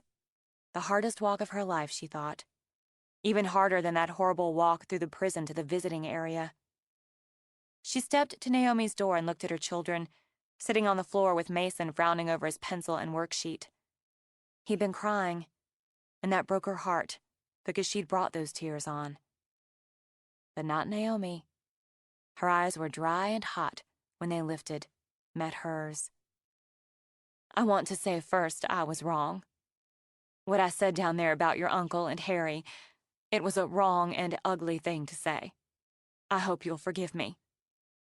And I want to say you were right. Both of you were right. We won't be moving away from Seth and Harry. I was wrong about talking to those people. The paper and the magazine and the book writer. I can't go back and not do it, but I'll never do it again. I'm so sorry, Naomi, for letting them have your picture. I don't know how to make it up to you, but I'm going to try to do better. I promise. I'm going to try. It's easy to say that. What I have to do is show you. You need to give me a chance to show you I'll do better. I'll give you a chance, Mama. Mason sprang up, ran into her arms. I love you so much, my little man. She kissed the top of his head, then looked at Naomi. I understand it's going to take longer for you. Naomi only shook her head and ran to her mother. She did better, though there were dips, and some of them deep. She'd opened a door her brother had tried to close by giving the interviews, selling the photographs. It engendered more, with side stories on the serial killer's gay brother-in-law and with reporters stalking him to and from his office. Paparazzi captured photos of Naomi leaving school for the day, one of Mason on the playground. TV talk shows fueled the machine with discussion with experts, and the tabloids were relentless. Word leaked that Pulitzer Prize-winning author Simon Vance had a book deal in cooperation with Thomas David Bowes and his wife, and the media circus began anew. As the new year began, they all sat together in the front parlor, with the fire snapping and the glittering holiday tree shining like hope in the window. Harry made hot chocolate, and Mason sat on the floor with his fondest wish, a puppy that had greeted him on Christmas morning. He'd named the pup Kong after his favorite game. It should have felt good, Naomi thought. The puppy, the hot chocolate, and the tree Harry said would stay up until 12th night. But something was wrong, and she felt it deep inside. So her chocolate sat, going cold in the tall mug. Harry and I have some news, Seth began, and Naomi's stomach nodded. They'd be sent away. Too much trouble. All the reporters, and the people who walked or drove by to stare. Someone had egged the house on Halloween, and worse, written on Seth's car. Killer's fag kin. Mama lost her job at the cafe because they found out where she worked, and the manager let her go. It's big news, he continued, taking Harry's hand. Naomi couldn't look up, couldn't stand to see his face when he said they had to live somewhere else. Harry and I are opening a restaurant. She looked up then, stunned, felt the knots begin to uncoil. We found a great space, and figured it was time to have our own. Harry winked. We've even got the name, The Spot. Spot's a dog, Mason said, and wrestled with the deliriously happy puppy. Not this spot. It's The Spot, because that's just what it's going to be. The spot everyone wants to go. Where is it? As delirious as the puppy, Naomi picked up her chocolate. Can we go see it? You bet. The thing is, it's in New York. You're moving away. We're all moving. To New York City, the West Village. New place, new house, new start. Naomi looked at her mother, who only sat with her fingers twisted together. But you have this house. This is your house. The one in New York will be our house. All of us. Still smiling, Seth patted Harry's leg. Wait until you see it. It's fabulous. You're moving because of us. Because of the people who won't leave us alone. Before Seth could speak, Harry shook his head. That's not altogether wrong. Not altogether right. I've wanted my own restaurant for a long time, and this feels like the right time, the right place. The fact is, it's been hard for Seth to work while being bothered. And we both feel the house here, it's closed in now. We've talked it all out. Harry, me, your mama. This is best for all of us. If you don't object to it, we'll have your names changed legally to Carson. I've given my notice at work, and so is Harry. I'm not pretending when I say I'm pretty excited about this. I know you'll have to change schools again. It doesn't matter. Naomi sent Mason a sharp look, in case he said different. And therapists, Seth continued. But we have good recommendations there. I don't need to go anymore. I don't, Naomi insisted. I'd say if I did. If this is a new place and all that, I can be new too. I want to cut my hair. Oh, Naomi, Susan said. I want to. I don't want to look like the girl they've been taking pictures of. I can do it myself. Oh, no, you don't. Seth gave his good laugh. I draw that line. We'll take you to the salon and get it done right. She's heading toward 13, Suze. It should be up to her. They can still find us. But maybe they won't if I don't look the same. Mason already looks some different than he did, 'cause he's bigger and his hair's longer now. And it's darker than it was. I don't care what my name is, as long as it's not Bose. I'm sorry if that hurts your feelings, Mama. Susan said nothing, only continued to stare down at her hands, fingers twisting in her lap. Can Kong go to New York? I can't leave him. Mason, my man? Harry snatched the puppy up from where it waggled. This here is one urban canine to be. Of course he's going. I know this is uprooting everyone, and it's my doing. No, Susie. I think they would have run us to ground sooner or later anyway. We didn't take enough precautions. Now we will. New place, new start. Seth grinned at Naomi. New look. When? Naomi asked. The house goes on the market tomorrow, and the agent is champing at the bit.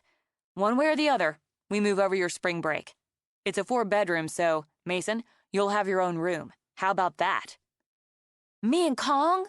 You and Kong. Can we have bunk beds? Bunk beds it is.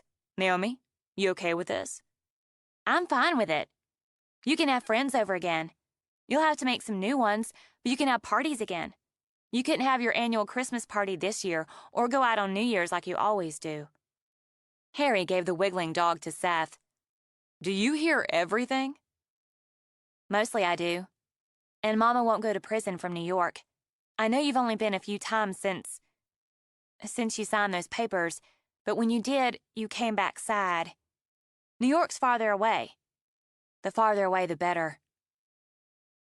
I'm trying, Naomi. Mama, you're doing so much better, just like you said. Out of love, and out of duty, Naomi got up to squeeze into the chair with her mother, wrapped around her. This'll be even better, I just know it. New York, here we come, Seth said. New York, here we come!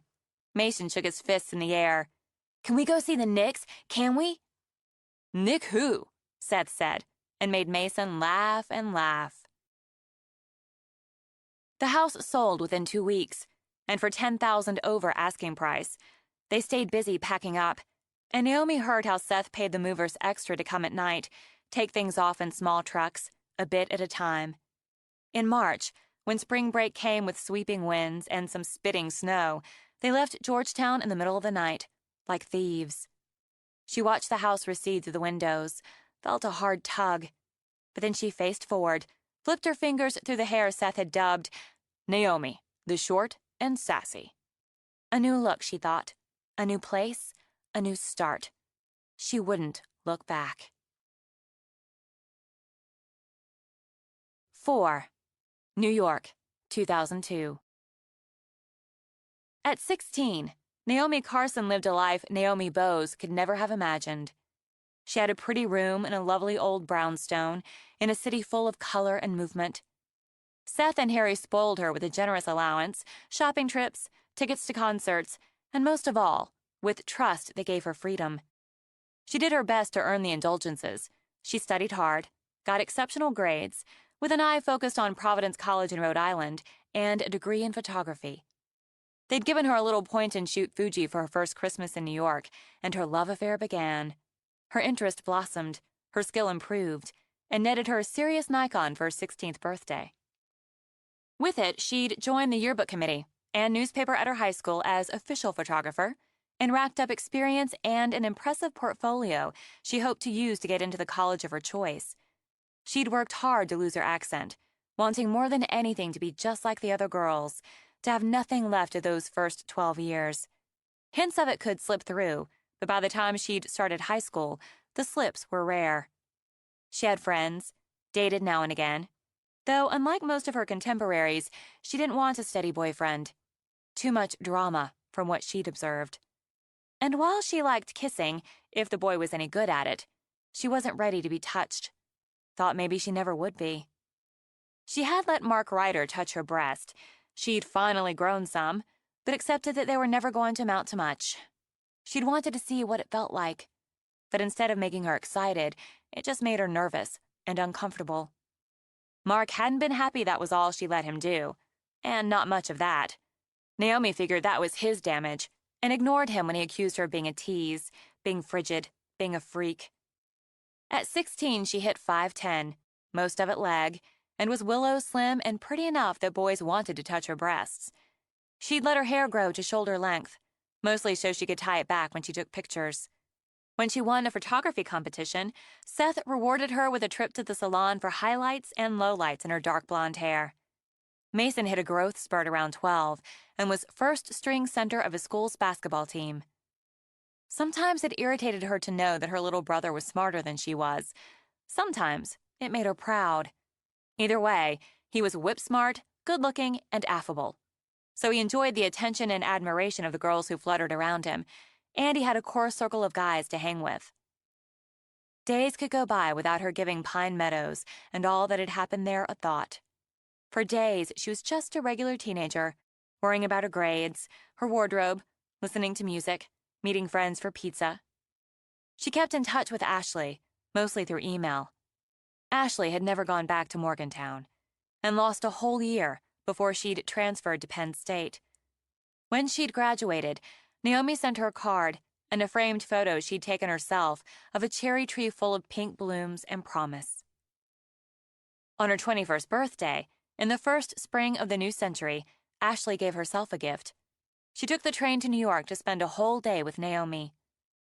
Whenever she looked back at that day, Naomi remembered her own nerves. What should she wear? What should she say? And the speechless pleasure of seeing Ashley waiting, as promised, on the observation deck of the Empire State Building. So pretty, Naomi thought, with long, long blonde hair dancing in the crazy spring breeze. All the nerves, the sudden shyness, vanished the instant Ashley saw her, rushed to her arms wide. "You're so tall. You're taller than me. Half of everybody is, but Naomi." She held tight, swayed back and forth, back and forth. "You came.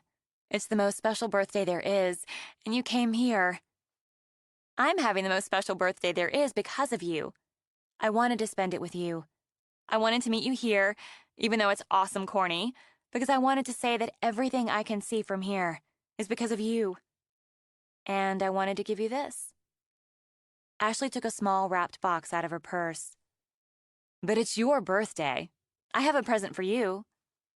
"Let's save mine for later, over lunch maybe. I really want you to have this now, and here, high in the sky. You brought me out of the ground, Naomi, and now we're standing high in the sky. Open it, okay?"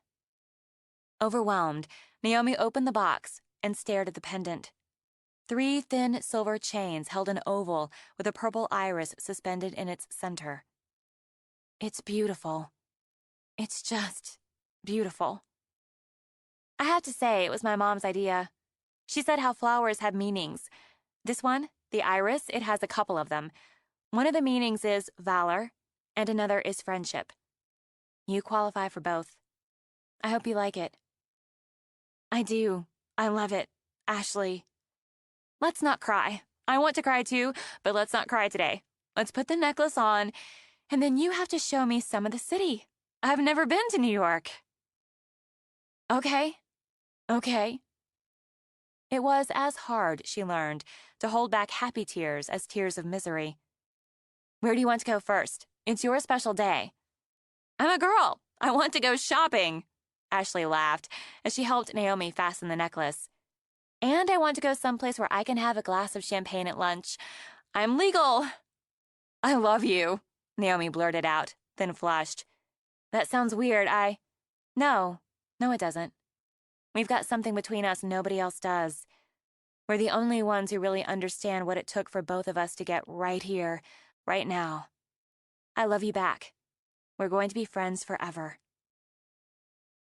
The therapist, she had gone back for nearly a year after her mother hit one of those deep dips, asked Naomi how she felt when she saw Ashley. Naomi said it made her remember the light. Her mother worked as a waitress in Harry's restaurant. She did all right, except when she didn't. Her mother sometimes went into the dark and forgot to remember the light. But she had a job, and when she went into the dark, Harry held the job for her. Her doctor called it depression.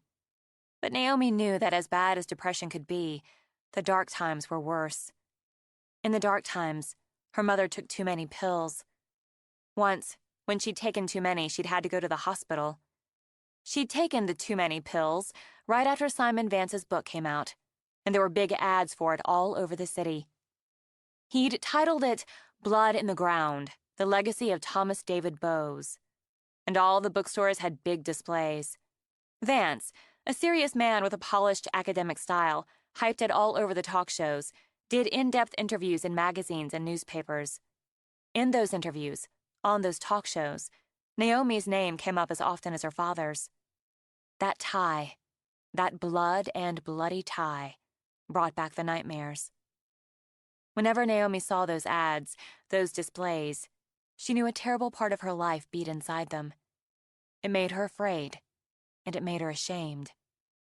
So she understood her mother's fear, her mother's shame, and trod carefully. But when her mother remembered the light, things were good, even simple. Her favorite picture was one she'd taken of her mother dancing with her uncle at a party in the summer. The light had been good, inside and out, and her mother had looked so pretty, laughing into her brother's face. She'd given it to Susan, and one she'd taken with a timer of her mother, her brother, and herself, sitting on the patio of the brownstone in the springtime. When the dark came back, and her mother needed to stay in bed with the curtains tight shut, Naomi would take her food on a tray. She'd know how deep the dark was if she saw those pictures lying face down, as if her mother couldn't bear the sight of her own happiness. Still, weeks would go by, sometimes even months, when everything seemed as normal could be. When it was all about studying, or fretting over a test, bickering with Mason, who could be the bane of her existence, or wondering what she should wear to a movie date. She was at the movies, not on a date, but with a big group of friends, and Mason with a group of his, getting ready to see Spider-Man. She had popcorn and an orange soda and settled down to enjoy the previews when the house lights dimmed. Her friend Jamie immediately started making out with her boyfriend of the moment, but Naomi ignored them, and the smacking noises Mason's group made in the row behind her. She loved movies, and truth be told, she liked movies like Spider-Man or The Lord of the Rings more than the love stories her girlfriends sighed over. She liked movies where people had to do something, overcome something, even if it meant getting bitten by a radioactive spider to do and overcome. The screen filled with the point of view of someone driving a truck. She knew about point of view from studying photography. A man's point of view, she noted. One wearing a wedding ring. She liked noticing the details. Then others began to catch her eye. Catch her by the throat. She knew those roads. She knew that truck. When he veered off into the woods, bumping over a rough trail, she felt that crushing weight in her chest. Scenes flashed, the root cellar, the photographs, a woman bound on the mattress, eyes full of terror. She couldn't breathe. Flashed to a house near the edge of the woods, and it was their house. God, their house. A long-legged girl, thin with long hair, looking out the window on a hot, storm-waiting night. Quick splice to the family in church. Father, Mother, gangly girl, little boy, and the next of the girl reaching for the lock on a rough wood door. She couldn't watch. The popcorn fell out of her hand, spilled everywhere. The soda landed with a wet slap as she jumped up. Her friends called out, "Hey, watch it!" "What the hell, Naomi?" But she was bolting for the doors.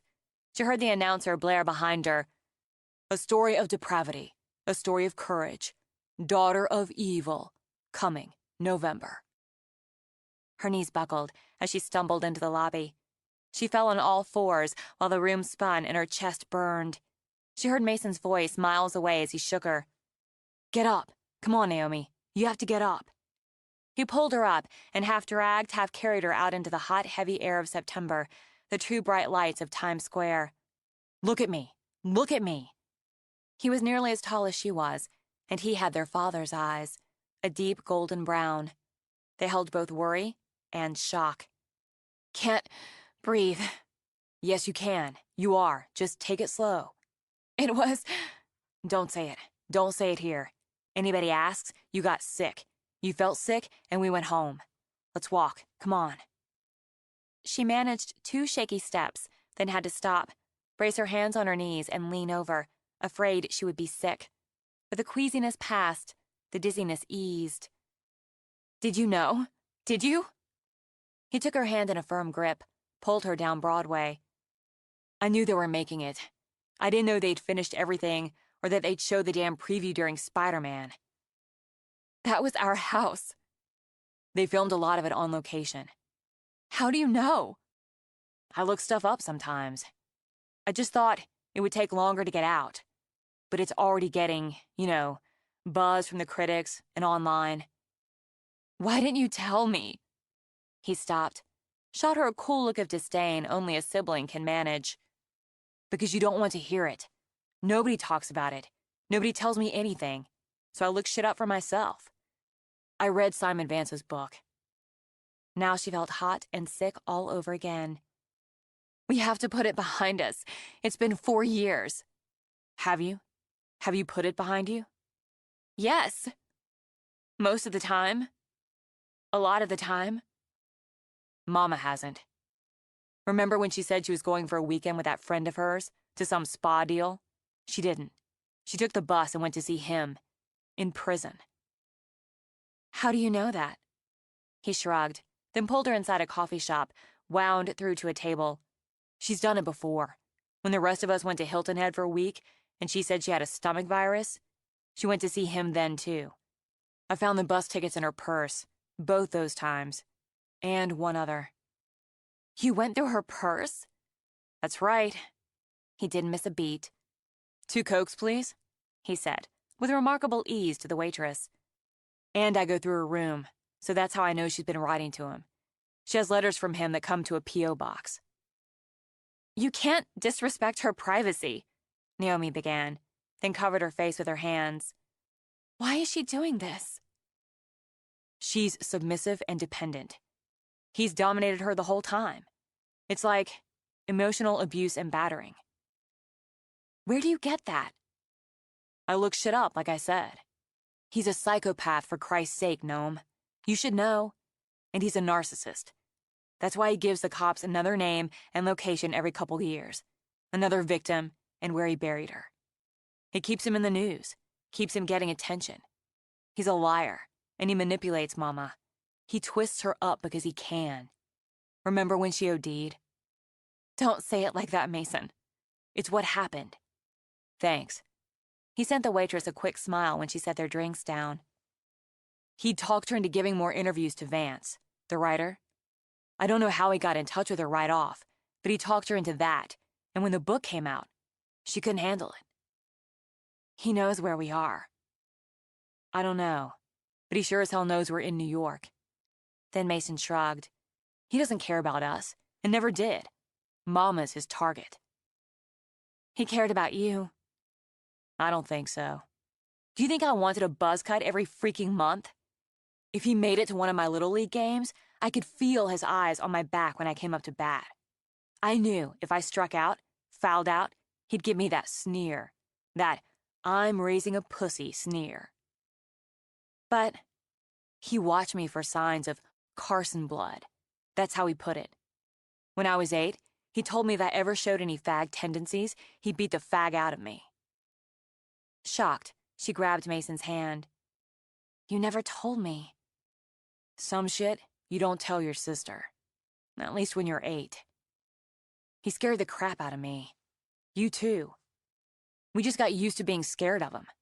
Like that was normal. Yes. She let it out on a shaky breath. Yes. What kind of mood will he be in? Will he be in a good mood? Everything circled around him. I've gotten some of that out of therapy. I just didn't know you felt that too. Same house, same father. I thought it was different for you, because he wanted a son. It was so clear he wanted a son more than a daughter, more than me. He wanted himself, and I wasn't. I'm sorry, Naomi murmured. For what? I was jealous, because I thought he loved you more. And it's horrible to think that, feel that, because he's a psychopath, a sexual sadist, a serial killer. Each almost flippant term made Naomi wince. He's all that, Noam. But he's still our father. That's just fact. So forget it. I guess I was jealous some because he let you be more. You were Mama's deal. I was his. Anyway, Mama talked to the movie people too. He pushed her into it. Just kept asking and making it like it was the best thing for us, you and me. They kept their hands linked, leaned toward each other over the table now. Why would he want it? The attention, the fame.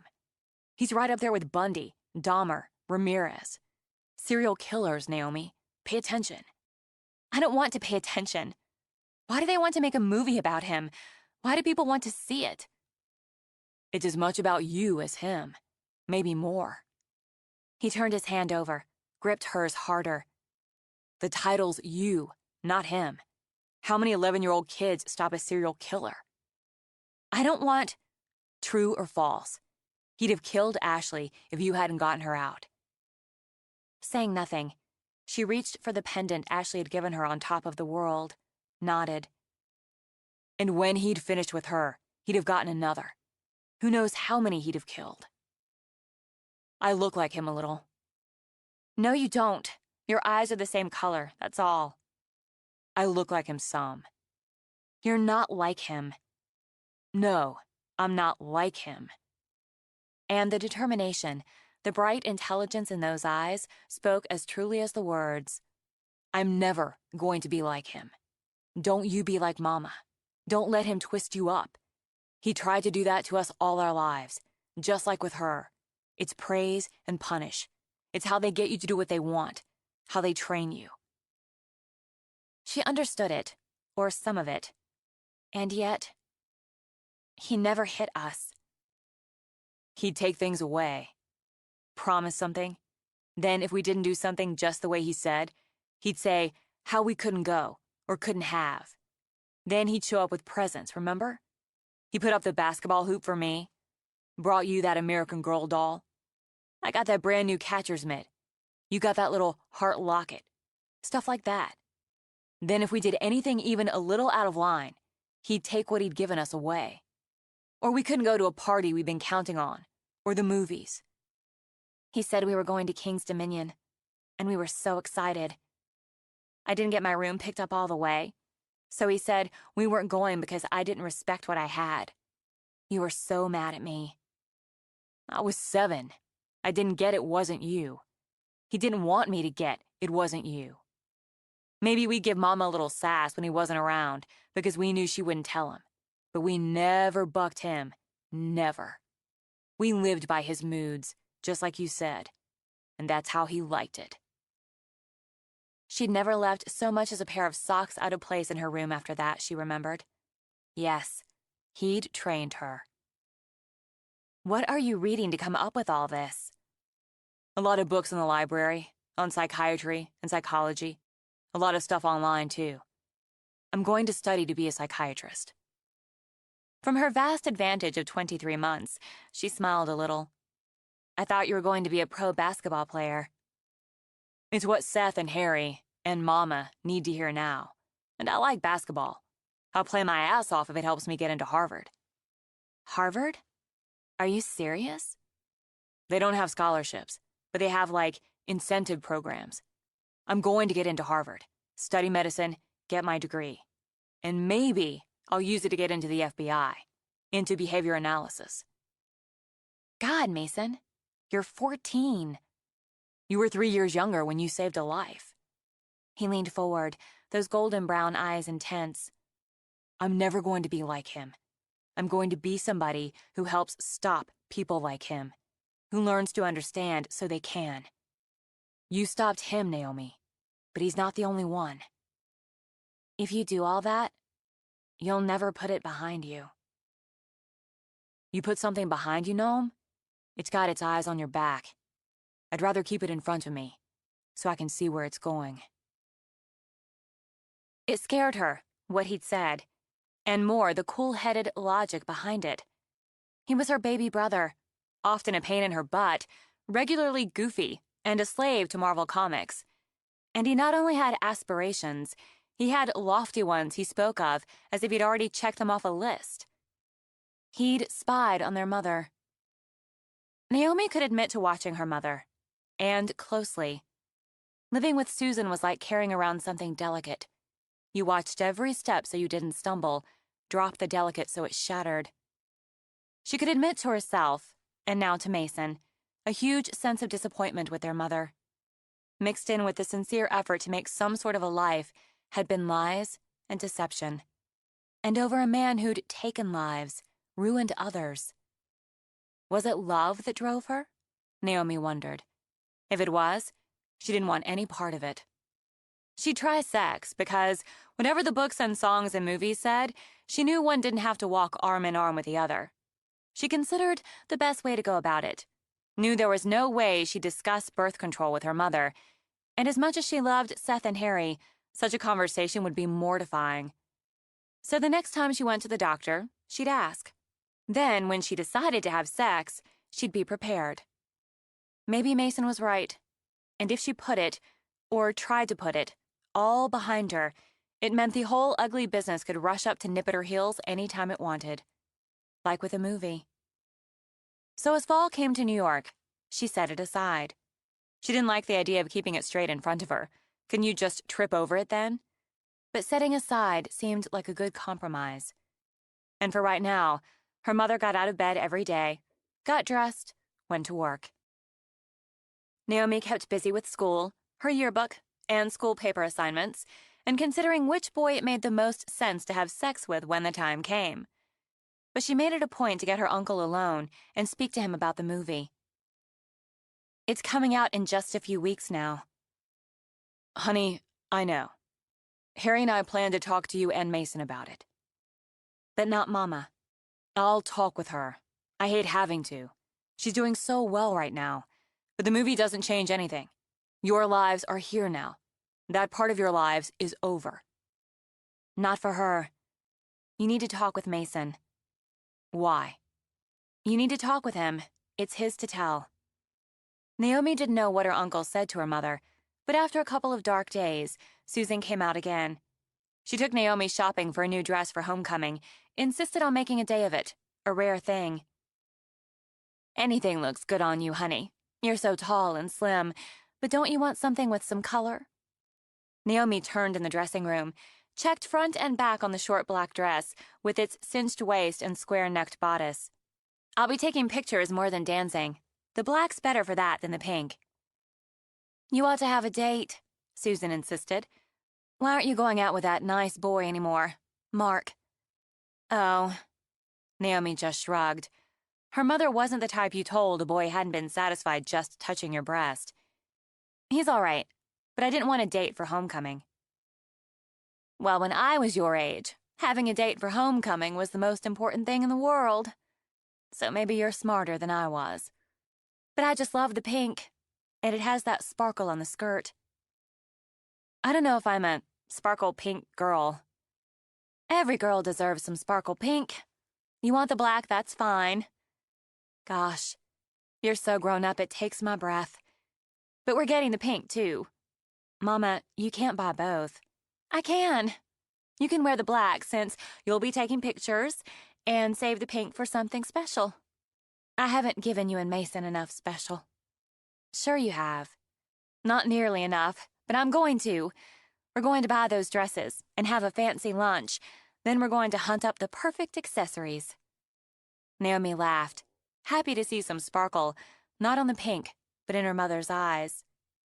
My camera is my accessory. Not this time.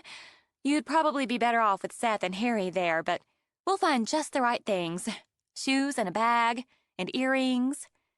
I know you wanted to go shopping with your girlfriends today, but... Mama, I love doing this with you. It all went so fast. I see that now. It seemed so slow, and some days and nights lasted forever. But I see now, looking at you, so grown up, how fast it all went. I wasn't with you. No, the sparkle was dying out. You always were. No. Susan laid her hands on Naomi's cheeks. I wasn't. I'm really going to try to be. I'm sorry about the movie. It doesn't matter. Don't worry. I love you so much. I love you back. I'm going to take the pink dress out to the sales lady, have her get started. You go on and change, then we'll have lunch. They bought the dresses and shoes and a pretty bag that sparkled and made her mother smile again. At Naomi's urging, Susan bought herself a red sweater and suede boots. They came home flushed and exhausted, modeled everything all over again. When Naomi dropped into bed that night, she thought she'd had the best day of her life. October turned brisk, and the light Naomi loved best slanted gold over the burnished trees of the parks. To please her mother, she wore the pink instead of the black to homecoming, and though it wasn't a date, she asked Anson Chaffins, a friend, and the editor of the school paper, to pick her up, and saw the glimmer of tears in her mother's eyes, from joy instead of sorrow, when she and Anson dutifully posed for pictures before she could get out of the house. On Halloween, Susan dressed up as a flapper, coordinating with Seth and Harry in their zoot suits to hand out candy to the ghosts, goblins, princesses, and Jedi Knights. As it was the first time Susan had dressed up for the holiday, Naomi browbeat Mason into spending part of the evening at home, instead of out with his friends doing God knew what. It's like she's turned a corner, and she's really moving forward now. Mason, who'd made himself into a vampire hobo, shrugged. I hope you're right. Naomi gave him an elbow in the ribs. Try to be happy because I am right. But she wasn't. The third week of January, in a quick cold snap that blew in some thin snow, she rushed home at lunch. Anson came with her. You didn't have to come, she said, as she dug out her keys. Hey, any excuse to get out of school for a half hour. Anson Chaffins was a senior, gawky, and on the geeky side, but he was, to Naomi's mind, a good editor and a really good writer. Plus, he'd done her a favor at homecoming.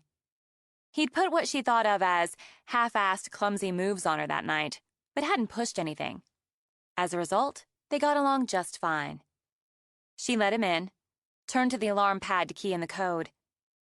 I'll go up, get my camera bag, which I'd have had with me if you'd told me you wanted shots of the drama club rehearsing. Maybe I forgot, so we could get out for 30. He grinned at her, shoved up his dark-framed glasses. He shoved them up constantly, as if his eagle-beak nose served as their sliding board. Behind them, his eyes were pale, quiet blue. He glanced around. Maybe you've got like a Coke or whatever? No point leaving empty-handed. Sure, we've always got Cokes. Do you remember where the kitchen is? Yeah, this house is totally cool. You want a Coke while I'm at it? Grab two. She yanked off her gloves, stuffed them in the pocket of her coat. He gave her that half-smirking grin, the one that curled the side of his mouth. Maybe you got chips? She rolled her eyes, plucked off her cap. Probably. Get whatever. I won't be long. Take your time. We've got 25 left on our pass. Hey, this yours? He walked up to a black-and-white photo study of an old man dozing on a park bench with a floppy-eared mutt curled beside him. Yeah, I gave it to Harry for his birthday a couple weeks ago, and he put it right up in the foyer. Excellente work, Carson. Thanks, Chaffins. Amused, he called everyone by their last name, insisted everyone use his. She started upstairs. It surprised her to see Kong sitting outside her mother's bedroom door. His habit was to wait in Mason's room, or, in better weather, belly out through the dog door to sun on the patio, or do what he had to do in the corner designated for it. Hey, boy. She gave him a quick rub as she passed, glanced back when he whined. No time, just passing through. But he whined again, scratched at her mother's door, and Naomi felt something flutter and drop in her belly. Is Mama home? Had the good stretch come to a dip? Her mother should be at work, with Harry and Seth. There was, she knew, a party of 22 coming in for retirement lunch, so it was all hands on deck. Naomi eased the door open, saw that the curtains had been drawn closed, a bad sign, and saw in the dim light her mother lying on top of the bed. Mama? She wore the red sweater they'd bought on their shopping spree, rather than her white work shirt and black vest. Kong jumped on the bed, something he was only allowed to do in Mason's room, licked her mother's hand, and whimpered. Her mother lay so still. Mama, Naomi said again, and switched on the bedside lamp. So still, so pale. And her eyes weren't quite shut. Mama? Mama! Naomi gripped Susan's shoulder, shook, took her hand, found it cold. Mama, wake up! Wake up! The pills were right there by the lamp. No, not the pills, the bottle, the empty bottle. Wake up! Gripping her mother's hands, she pulled. Susan's head lolled, fell forward. Stop it! Stop it! She tried to get her arms around Susan, pull her off the bed. On her feet, make her walk. Hey, Carson, what the hell are you shouting about? You need to chill. What? Call an ambulance. Call 911. Hurry, hurry!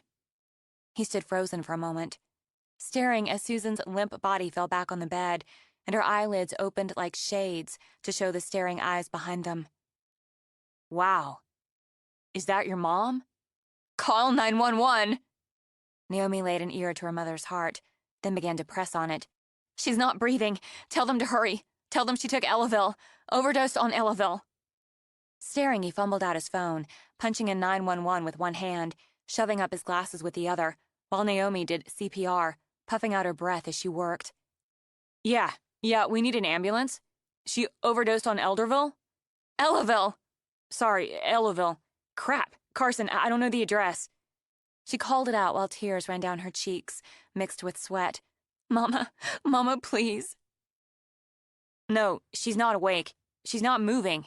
Her daughter's doing CPR. I don't know. Maybe, like 40? She's 37, Naomi shouted. Just hurry! They're coming.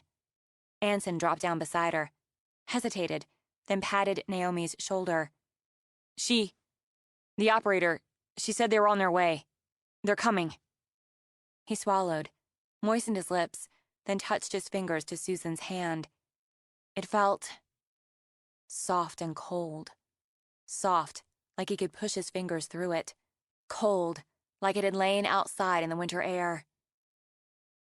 Oh geez, Carson. Man. Look. Hey. He kept one hand on Susan's, put his other on Naomi's shoulder again. She's cold, man. I think she's dead. No. Naomi laid her mouth on her mother's, blew in her breath, willed her to breathe back. But there was nothing there.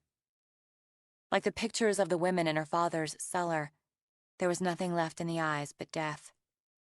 She sat back. She didn't weep. Not yet. But smoothed back her mother's hair. There was no weight pressing on her chest, no churning in her belly. There was, as in her mother's eyes, nothing. She remembered the feeling, the same as when she'd swum through the air toward the sheriff's office on that hot summer dawn. In shock, she thought. She was in shock, and her mother was dead. She heard the bell, got slowly to her feet. I need to go let them in. Don't leave her alone. Okay, Okay.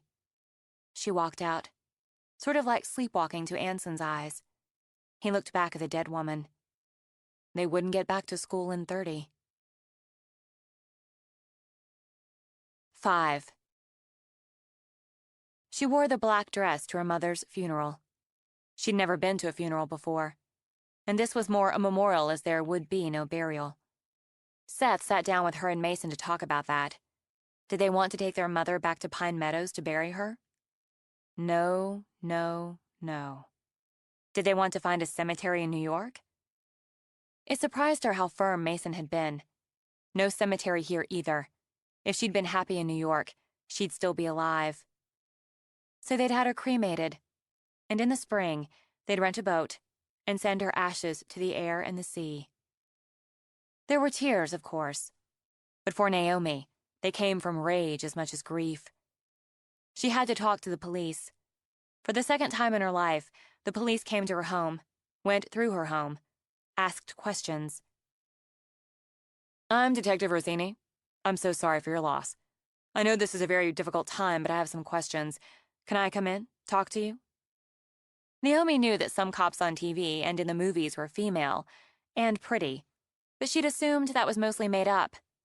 But Rossini looked like she could play a detective on TV. Okay. She'd gone to her room because she didn't know what else to do. Not with all the police, with Seth and Harry talking to them. And with her mother. Rossini came in, sat on the side of the bed, facing Naomi, who sat in her desk chair with her knees folded up to her chin. Can you tell me why you came home today? Why you and your friend weren't in school? We got a pass to come home. Get my camera. We work on the school newspaper. I'm supposed to take pictures of rehearsal. The drama club. Is he still here? Is Anson here? My partner already talked to him. We had him taken back to school. He'll tell everybody. Naomi pressed her face to her knees. He'll tell everybody about my mother. I'm sorry, Naomi. Can you tell me what happened when you got home? Chaffins wanted a Coke. So I told him to go get a couple of them while I went up for my camera. And Kong, our dog. Kong was outside my mother's room. He kept whining. He usually stays in Mason's room or in the courtyard when we're at school, but her door was closed, and I opened it. I thought she was sleeping or not feeling well. I couldn't wake her up. And I saw the pills. The empty bottle. Chaffins came upstairs, and I told him to call 911. I tried CPR. We took a class, and I knew how. I tried. But I couldn't make her breathe. She was on the bed when you went in. I tried to get her up, to wake her up enough to walk. If she'd taken too many pills, I could make her walk and get her to the hospital. She'd done that before? Taken too many pills? Naomi just nodded, with her face pressed against her knees. When did you see her last? Before you came home from school? This morning. Harry fixed breakfast, but she didn't come down for it. I went upstairs, and she was just getting up. She seemed fine. She said she had some errands to run before she went to work, and she'd get breakfast later. She said, "Have a good day at school." She looked up then. My brother Mason. Your uncle's gone to the school to get him. Don't worry. Do you know who my father is? Yes, Naomi, I do. And I know that for the second time in your life, you had to face something no one should ever have to. Will everyone know now? Even though we changed our names, will everyone know? We're going to do the best we can to keep that out of the press. Rossini waited a moment. Do you know how often your mother and your father communicated? She wrote to him, and went to see him a few times too, since we moved to New York. Mason found out, and he told me. She pretended she wasn't, but she was. We didn't tell Uncle Seth or Harry. The movie She talked to the movie people because he wanted her to. Mason found that out too. But she'd been trying really hard, and for a couple months or more, she'd been doing good. She'd been happy. Happier. I don't guess she's ever been happy since that night I found. All right. Your uncle said he'd call your grandparents, and Mr. Dobbs is right downstairs. Do you want me to have him come up? Stay with you? No, not right now. Ma'am? You asked about them communicating. Did Mama talk to him today? This morning? I don't believe your mother and father spoke today. But there's something. He wrote something to her, didn't he? Something that had her coming home, after she'd been doing so well and taking those pills. We're asking questions so we can give you answers, Rosini said as she rose. You have some. I didn't see a note in her room. I wasn't looking, I was trying to... I didn't see a note, but she had to write one. She had to say goodbye. The sob wanted to rip out of her chest. However sad she was, she loved us. She did. She'd say goodbye. I'm sure she loved you. She did leave a note, addressed to all of you. It was in your uncle's room. She put it on his dresser. I want to see it. I have a right to read it. It was addressed to me. I want to read what she wrote before she took those pills and left us. Your uncle said you would. Wait here. What had he done? Naomi wondered. And the rage began to root. What had he done to make her mother so sad so fast, so fatally? She stood up when Rosini came back in. She wouldn't read this last thing her mother said to her, curled in a chair, but on her feet. You'll need to read it through the evidence bag. It still needs to be processed. It doesn't matter. Naomi took the bag, stepped to the window and the thin winter light. I'm so sorry. I made so many mistakes. So many bad choices. Told so many lies. I told lies to the people who deserved me to tell the truth. I told them because he said I should. No matter how many times I tried to break free, I just couldn't. Now he has. After all the mistakes I made, all the hurt I caused because Tom said I should. He's divorcing me so he can try to marry some other woman. One who's been riding him and coming to see him for more than 2 years. He sent me papers from a lawyer for a divorce and a letter that said such cruel and awful things. But some of those things are true. I am weak and stupid. I am useless. I didn't protect my children when I had the chance. Seth, you did that. You did that, Harry. You gave us a home. And I know you'll look after Naomi and Mason. Do right by them as I never have. Mason, you're so smart, and you made me proud every day. I hope one day you'll understand why Mama had to go away. Naomi, I'm not strong and brave like you. It's so hard to try to be. I'm so tired, honey. I just want to go to sleep. You'll look after Mason, and both of you will listen to Seth and Harry. You'll have a better life now. One day, you'll know that's true. One day you'll forgive me. Why should I forgive her? She left us because he didn't want her anymore? She came home and took all those pills because she was tired? Naomi. No, don't make excuses. You're the police. You didn't know her. You don't know me or any of us. But you know what this is? She threw the bag on her bed, fisted her hands as if she could fight something. It's what a coward does. He killed her. He killed her just like he killed all those other women, but they didn't have a choice. She did. She let it happen. She let him kill her when we were all right here. You're right. I think you're right. But there are other means of torture besides physical.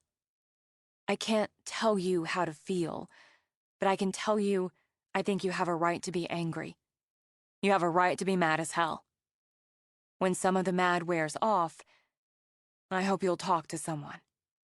Another therapist? I'm done with that. Done. A lot of good it did her. You're not your mother. But if you don't want to talk to a therapist, to a friend, to a priest, to your uncle. She took a card out of her pocket. You can talk to me. You're the second cop who's given me a card and said that. Did you talk to the other cop? We moved away. Well. Rossini set the card on Naomi's dresser, then walked over and picked up the evidence bag. Cops are good listeners. Detective Angelo Rossini. Anytime. So 3 days later, Naomi put on the black dress. She used the curling iron because her mother had liked it best when she wore her hair long, with some waves in it. She didn't give any of her angry words to Seth. He looked sickly and shaken. She didn't give them to Mason, not with a hollow look in his eyes. Or to Harry, who seemed to need to tend to all of them at once. She kept them inside, where they crawled through her like fiery ants, and went to the restaurant. They'd closed for the day to hold the memorial. Harry had done most of the work, insisted on it, putting out flowers and photos, choosing music, preparing food. Her grandparents came. She and Mason saw them several times a year since they'd moved out of Pine Meadows, and it hadn't taken long to understand that all the hard things their father had said about their mother's parents had been more lies. They were kind and loving. Forgiving, she thought. They'd forgiven the daughter who'd cut them out of her life and kept their only grandchildren from them. They'd paid for all the therapy and never, at least not in her hearing, said an unkind word about their daughter. They never spoke of Thomas David Bowes. Everyone who worked at the restaurant came, and so many of Seth's and Harry's friends. Some of her teachers, some of Mason's came. Some parents brought some of their friends, at least for a short time. And Detective Rossini came. I didn't know the police came to funerals like this. I wanted to pay my respects, and to see how you were doing. I'm all right. It's hardest, I think, on my uncle. Even harder than it is on my grandparents. He thought he could save her. He thought he had. He tried, every day. Harry, he tried too. But right now he's mostly worried about his Seth. About Mason and me too, but mostly about his Seth. Harry worked hard to put all this together, to make it look so nice, to try to make it that celebration of life people talk about. But she didn't have much of a life to celebrate. I think you're wrong. She had you and Mason, and that's a celebration. That's a nice thing to say. It's a true thing. Did you take that picture? Naomi glanced at the photo of her mother dancing with Seth. How did you know? I'm the police. Rossini smiled a little. It's a happy moment, and you knew how to capture it. But that's my favorite. Rossini stepped over to the photo Naomi had taken with a timer, her mother flanked by her children.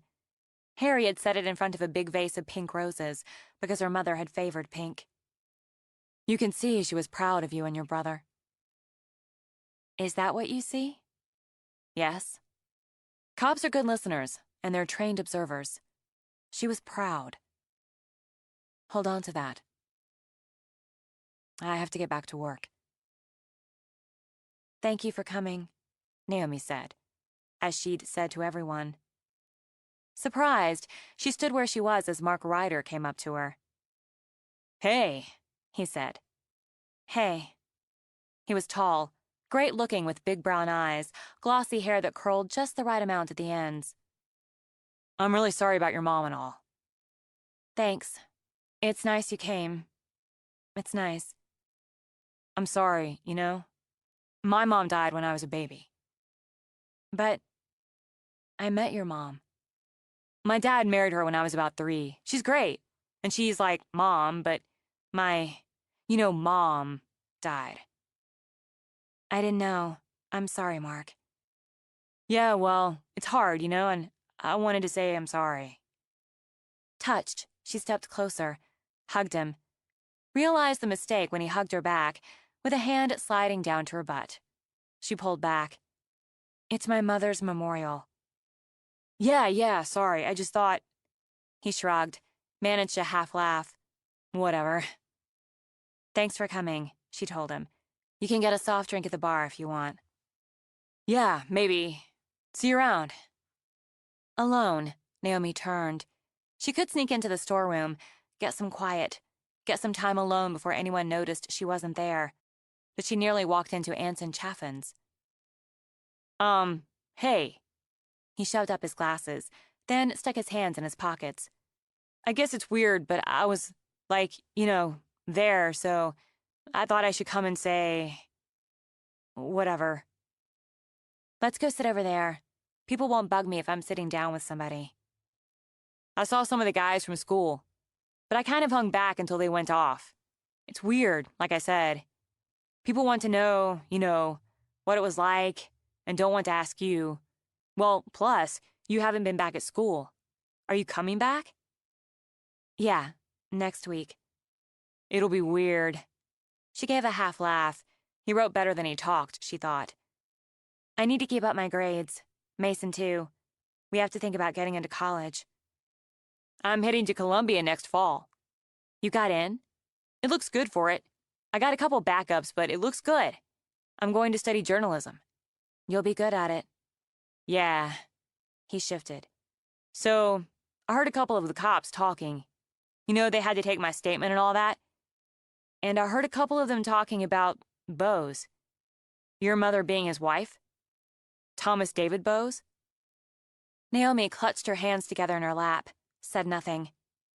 I knew the name because of the movie, and I read the book, too. You're that Naomi. Does everyone know? Like I said, I heard the cops talking, and I knew who they were talking about, and I'd read the book. I did some research. More, I mean. You're Naomi Bose. Carson. That's my legal name.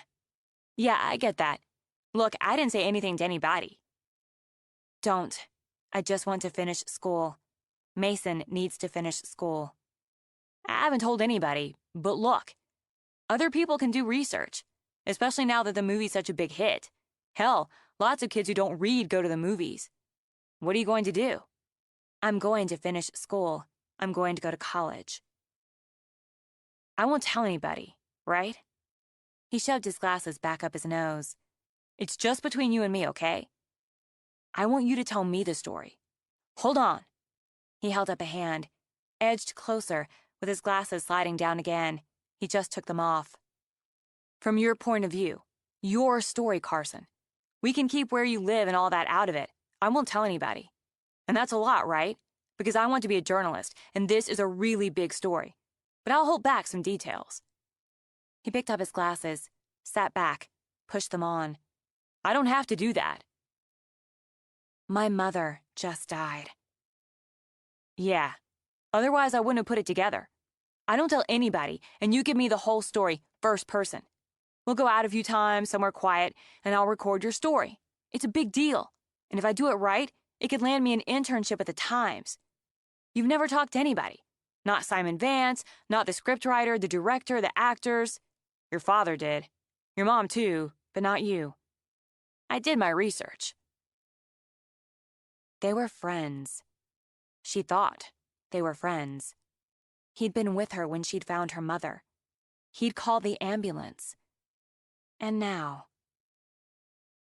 Simon Vance and the screenwriter beat you to it, Chaffins. Nobody's going to care. Shit, are you kidding me? Everybody's going to care. Look, we'll meet up. You can come to my place during the day after school. My parents will be at work, and nobody has to know. I gotta split. I'll text you when and where. When he rushed off, she sat a moment, a little stunned, a little sick. Why was she surprised, she wondered? Because she'd thought he was, at least a little bit, a friend? Should she be grateful he hadn't already published what he knew in the school paper? The hell with it, she thought. Just the hell with all of it. She got up, before someone could sit down and try to comfort her, and made her way back to the kitchen. She could slip into the storeroom from there for the belated alone. But Harry was right behind her. He pointed to a stool. Sit. And sat himself on a stack of boxes. Now tell me what that boy said to upset you. It wasn't anything. Don't lie to me. She jerked back. He never used that sharp, angry tone. Harry. We're going to stop lying to each other. I knew your mother was lying about going to the prison, about keeping in contact. I knew, and I kept it from Seth. I didn't tell him because it would upset him. And that's a lie. Omission is a lie. You knew? And maybe, if I'd said something. He rubbed his tired eyes. We'll never know. We knew. Mason found out and told me. We didn't say either. Well, where did all that get us, baby? Look where we are now. No more lies. No more omissions. He leaned forward, took her hands. His eyes, so blue against the caramel, held that innate kindness he showed her every day. When Seth asked me about taking you, your brother, your mother into the home in D.C., I said of course. But I thought, it won't be for long. Of course we have to help. Seth needs to help his family. But they'll get on their feet and get their own in, 6 months or a year. I could open our home for a year. I did it because I love Seth. I know you do. What I didn't count on was falling in love with you, with Mason, with your mother. That's what happened. When we talked about selling the house, moving to New York, I didn't do it just for Seth. I did it for all of us, because we'd become a family. You're my girl, Naomi. Same as if we were blood. I mean that. I love you, Harry. I do. So much. The tears came then, hot but clean. I know how much you've done for us, all you've given us. I don't want to hear about that. I could tell you what you've done for me, what you've given me. I bet it balances out pretty square. What I want and need, I think what we all want and need from today on, my baby, is truth. Let's start right there. What did Anson say to put that look on your face? He knows who we are. He heard some of the police talking, and he figured it out. He wants to be a journalist, and he wants the story. From me. I'll have a talk with him. No, sir. No, Harry. What's the point? He knows, and you can't make it so he doesn't. He said he wouldn't say where we are. Would leave out some details, but... You don't trust him. Why should you? She thought of Mark's hand sliding down to her butt, of Chaffin's blind ambition. I don't trust anybody but you, Seth, and Mason. We can put you and Mason in private school. It'll just happen again. We can move again, and it'll happen again. Mama's gone, and it was hardest on her. We couldn't protect her from him, or herself. Nobody's going to hurt my baby girl. I thought he was a friend. But nobody stays your friend when they find out who you are. If they don't, they weren't worth your friendship. But how do you know, ever, who is? She remembered the card the policewoman who looked like she could play one on TV had given her, and took it out of her bag. Detective Rossini. What about her? I think maybe she's a friend. He smokes pot. Chaffins. Sells it a little, too. Harry sighed. Naomi, I understand peer pressure and the need for experimentation. And this isn't the time to...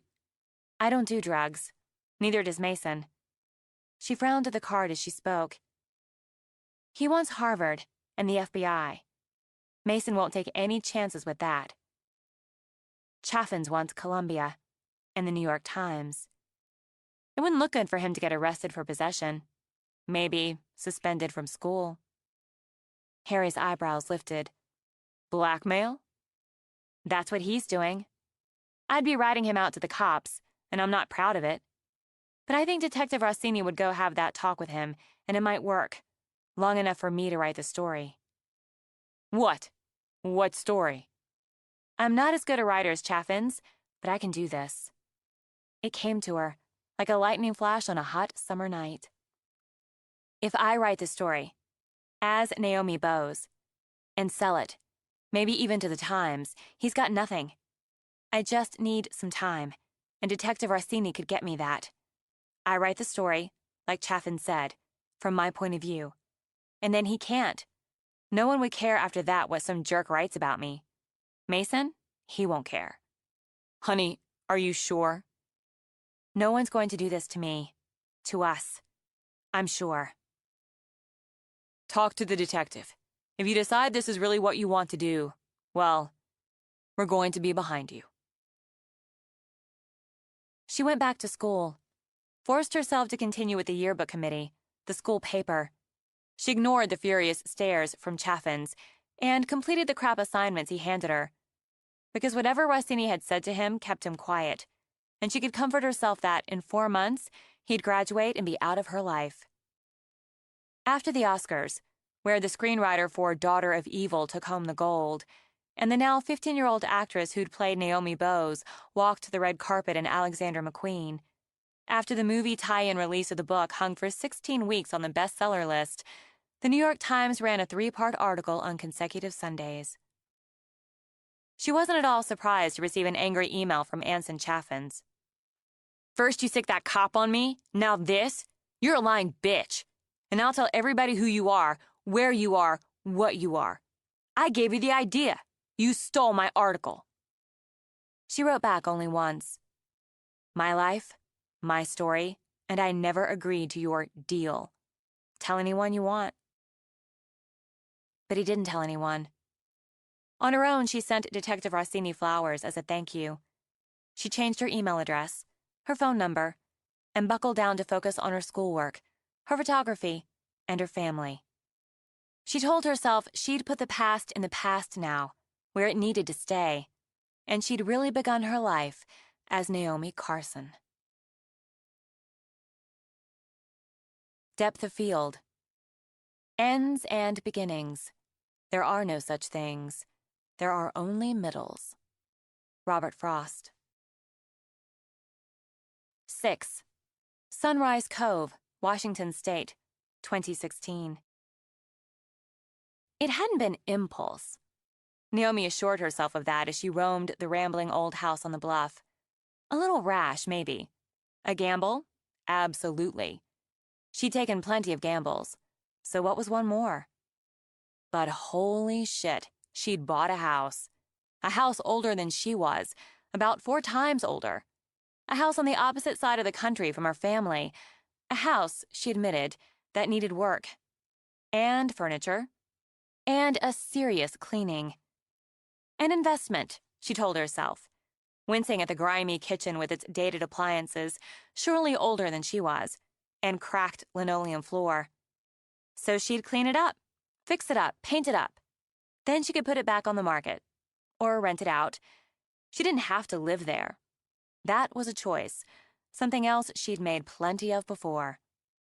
It would be a project, something to keep her busy when she wasn't working. A home base, she considered, and tried the faucet of the chipped porcelain sink. It coughed, banged, and then spewed out fits of water. A home base with bad plumbing. So she'd make a list. Maybe it would have been smarter to have made a list before buying the house, but she'd make one. Plumber went straight to number 1. Gingerly, she opened the cabinet under the sink. It smelled a little dank, looked dingy, and the ancient bottle of Drano didn't inspire confidence. Definitely find a plumber. And a whole bunch of cleaning supplies. She blew out a breath, pulled her phone out of a pocket of her cargo pants, opened an app. Hire plumber went on first. She added more as she wandered back out, through a dining room with a wonderful fireplace of carved black wood. A chimney sweep. Did people still become chimney sweeps? Somebody must inspect and clean chimneys, and since there were 5 fireplaces in the old house, chimney sweep definitely went on the list. Why had she bought a house with 5 fireplaces, and 10 bedrooms, and 6.5 baths? She wouldn't think about that now. Now she'd work on what to do about it. The floors were solid. They needed refinishing, but the real estate agent had really sold the wide-planked ponderosa pine. She could do some research, see if she could refinish them herself. Otherwise, flooring guy. And then there was tile guy. Would that be the same person? What she needed, Naomi thought as she started up the creaky stairs, was a contractor, and bids, and a plan. What she needed, she corrected, as she stood on the landing where the hallway shot left and right, was her head examined. How the hell could she manage a house this size and one in this shape? Why in God's name had she tied herself to this remote dot of land in Washington state? She liked to travel, new places, new views, new ideas. Just her and her equipment, free to go anywhere. And now she had this anchor of a dilapidated house weighing her down. No, it hadn't been impulse.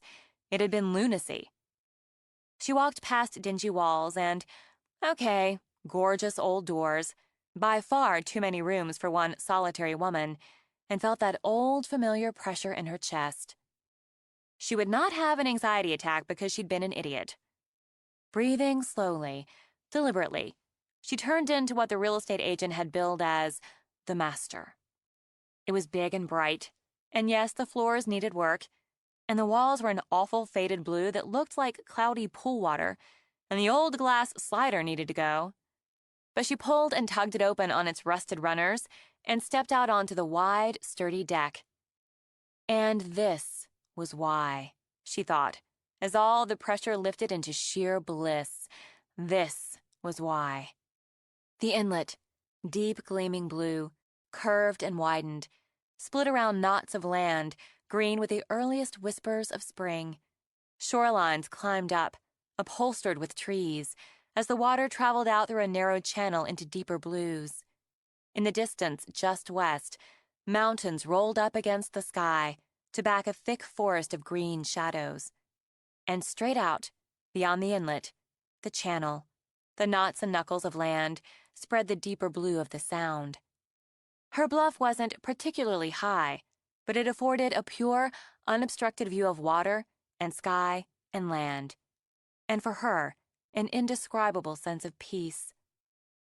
Her place. She leaned against the rail a moment, breathed it in. She'd known it was her place the moment she'd stepped out here on that breezy February afternoon. Whatever needed to be done to make the house habitable would be done. But no one could take this view, this sense of hers, away. Since she'd left her equipment downstairs, she took her phone, switched to camera mode. She framed in a shot, checked it, took another. She sent it to Mason, Seth, Harry. What she listed in her contacts as my guys, with a simple message. This is why. She tucked her phone away, thought, the hell with the lists. She was going into town and buying supplies. She'd figure out the rest as she went. The little town made most of its living off the water with its marina, dive shop, the kayak and canoe rentals, the fish market. On Water Street, naturally, gift shops, coffee shops, restaurants, and the Sunrise Hotel faced the curve of the marina with its bobbing boats. She spent a couple nights in the hotel when she'd followed her nose into Sunrise Cove. She'd wanted to add to her portfolio of stock photography, beef up her portfolio of fine photography, and had found plenty of studies for both. She'd caught sight of the house, just a piece of it, outside her hotel window, and found herself amused and intrigued by the way it angled away from the town, its people, toward the water and the wood. She'd wanted some photos of it, had asked for directions. Before she knew it, she was heading out to what the locals called Point Bluff with John James Mooney, realtor. Now it belonged to her, Naomi thought, and parked in front of the grocery store. A few $100s later, she loaded up food, cleaning supplies, paper products, light bulbs, laundry detergent, which was stupid as she didn't know if the old washer worked, plus a basic set of pots and pans, a coffee maker, and a vacuum cleaner she'd purchased at the neighboring hardware store. She'd also gotten the name of a contractor from both places, the same name, so obviously a popular guy. Deciding there was no time like the present, she called him then and there, made an appointment to meet him for a walkthrough in an hour. She headed back, pleased it took a solid 10 minutes on winding roads to reach the house, far enough away for privacy, close enough for convenience. Then she opened the back of her 4Runner, looked at the hall, and swore the next trip in, she'd make a list. That list, she realized when she started unloading groceries, would have included cleaning the refrigerator before buying food to go in it. By the time she'd cleaned it, filled it, and started out for the next load, she saw the black truck winding up the road toward her. She slipped a hand in her pocket, closed it over her pocket knife. Just a precaution. The truck pulled up. A man in a ball cap and sunglasses leaned out one window. A big black dog with a polka dot bandana leaned out the other. Miss Carson? That's right. Kevin Banner. He said something to the dog that had its head retreating before he got out of the truck. She judged him early 30s, sandy hair curling out from under the cap, a good, strong jaw, a compact build. He held out a hand. It's nice to meet you. Working man's hand, she thought, and relaxed. Thanks for coming. I heard somebody from back east bought the place. It's something, isn't it? It's something. He grinned, shifted his weight. It's been sitting empty about 10 years now. I guess Mr. Mooney told you. Since Mr. Parkerson died, and Mrs. Parkerson had to let it go. They ran it as a B&B for more than 20 years. She just couldn't keep it up, and ended up moving to Seattle to live with her daughter. Rented it out for a while here and there, but... A big place. A lot of maintenance. He hooked his thumbs in his front pockets, rocked back on his heels as his gaze traveled over the long rectangle of building. You got that. I threatened to buy it a while back. It's got history, and that view. But my wife threatened to divorce me. Now maybe I'll get my hands on it, and get to keep my wife. Let's take a look. Is your dog okay in the truck? She'll be fine. The dog rested her head on the dash, sent Naomi a soulful look. I like dogs. You can bring her if you want. Thanks. She's a good dog. Used to job sites. Come on, Molly. The dog leaped straight out of the window, landed neat as a gymnast, then pranced over to sniff Naomi's boots. Nice jump, pretty girl.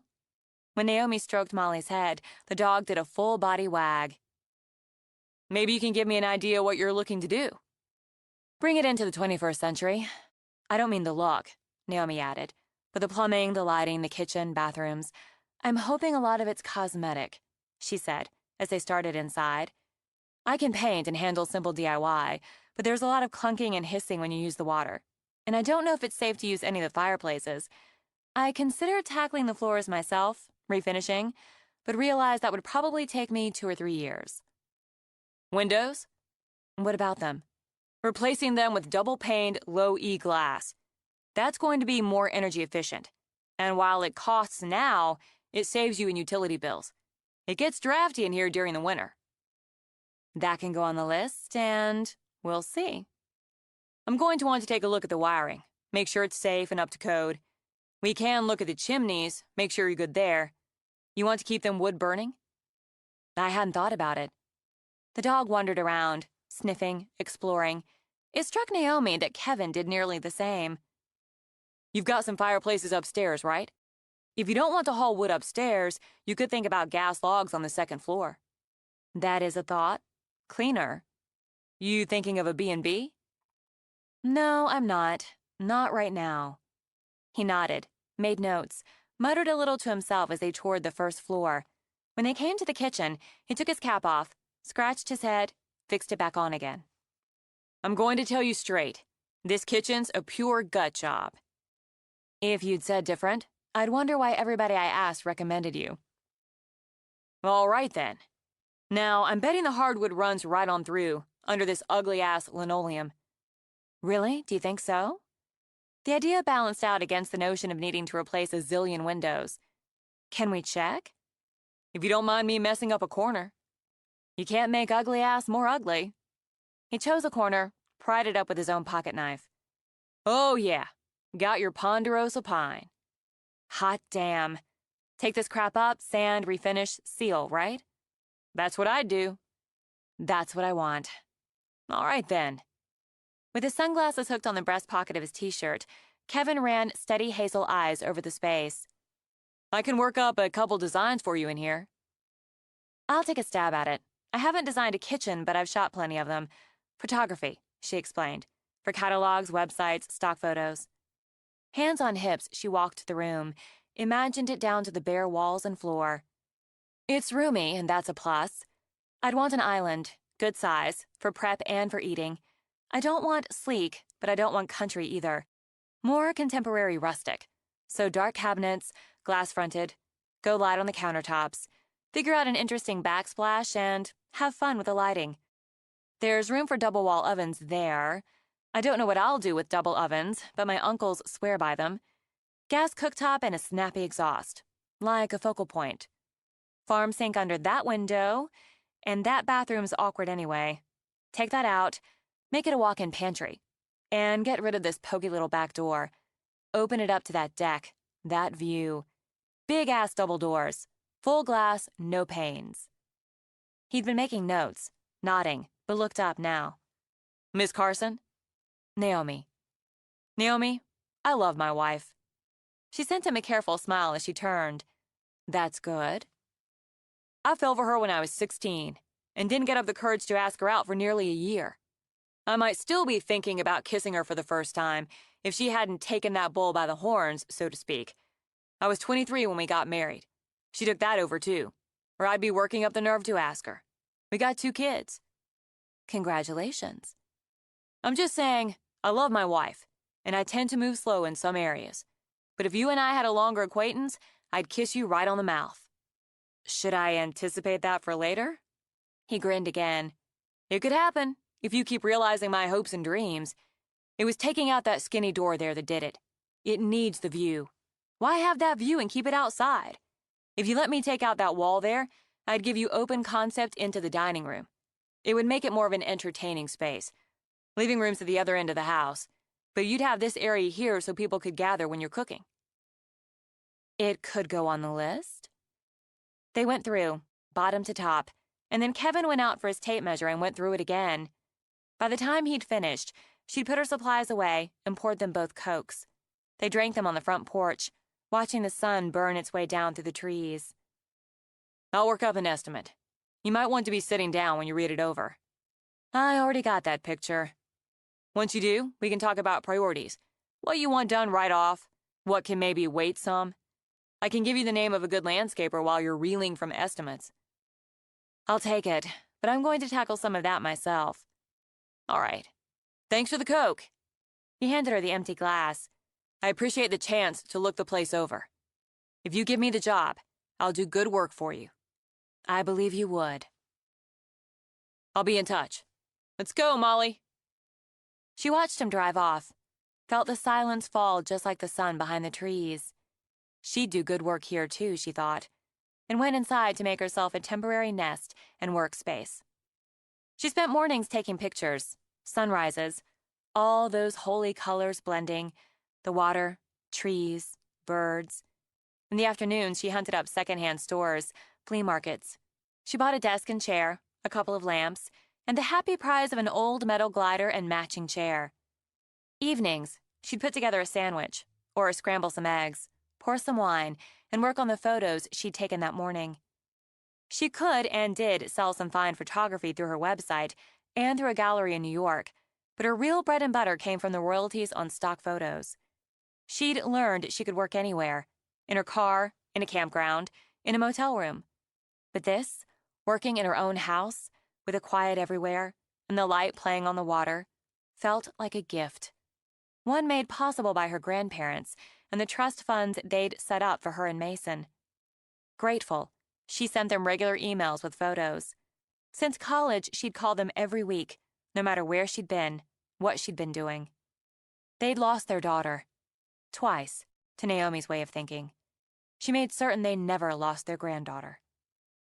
She took before photos of the glider and chair, playing up the texture of the rust, the peeling paint, the square lines, and the pop from the bucket of purple pansies she'd planted and set on the deck with them. She'd take after shots, too, send both home, but she'd play with the before shots on her computer, put them up on her website for sale. It took nearly a week for Kevin to bring the estimate. This time, he had his 6-year-old son Tyler as well as Molly. The boy was a mini version of his father, and so cute, Naomi wished she had cookies. We're on our way to pick up a pizza, and figured we'd drop this off. You might want to have a stiff drink and sit down before you read it over. Uh-oh. Yeah, well, like I said, you can figure out priorities. I gave you my mind on that in there, and if you want to take on some DIY, we can save you some money. Take some time, think about it, just let me know. I got another name in there, too. You might want another bid, and I know that company does good work. They're out of Hoodsport. Thanks. Let's go, team. The boy raced back to the truck with the dog. Kevin paused. Don't forget that stiff drink. Naomi tapped the manila envelope on her palm, took it back inside to the kitchen. A glass of wine couldn't be wrong, she thought, and poured one. And since other than her desk chair was her only option, she went out on the deck and sat in the half-sanded glider. She sat a moment, drinking wine, watching the water and the bright red kayak that slid along it toward the shore. She set the wine down on the drop cloth, opened the envelope. Holy shit. Oh, hello, six figures. She wished she'd gone for stronger than wine, like a few tequila shots. She hadn't bought any tequila as yet, but that would be rectified. She took another deeper drink of wine, blew out a breath, and read over the estimate. So much work. The kitchen? She'd expected that price tag. And in fact, he'd bid a little under what she'd been braced for. The windows. There were so many windows, and replacing them added up. She'd done some research there, and his price was, again, slightly under what she'd calculated. Contractor's discount, she mused. He was passing some of that on, and that was more than fair. She got up, walked up and down the deck, sat down, read on. The plumbing, the electrical, spray insulation in the attic. Nothing sexy there, but necessary. God, the floors. So much square footage. Why had she bought such a big house? To answer her own question, she looked up at the view. The sun hung low, sparkling over the blue. A bird, white and wide-winged, just sailed over it. She read through the estimate again. She could take on at least some of the painting. She wasn't afraid of hard work. There was bound to be something else she could handle, and corners she could cut. But she didn't want to cut corners. She leaned back, gliding slowly. She could get a lot of photos out of the demo, the rehab, photos of workers, of broken tiles, of tools, and lumber. If she played it right, she could pull in some income even while coughing up the outlay. She had savings, she reminded herself. She'd lived carefully, didn't need a lot to live.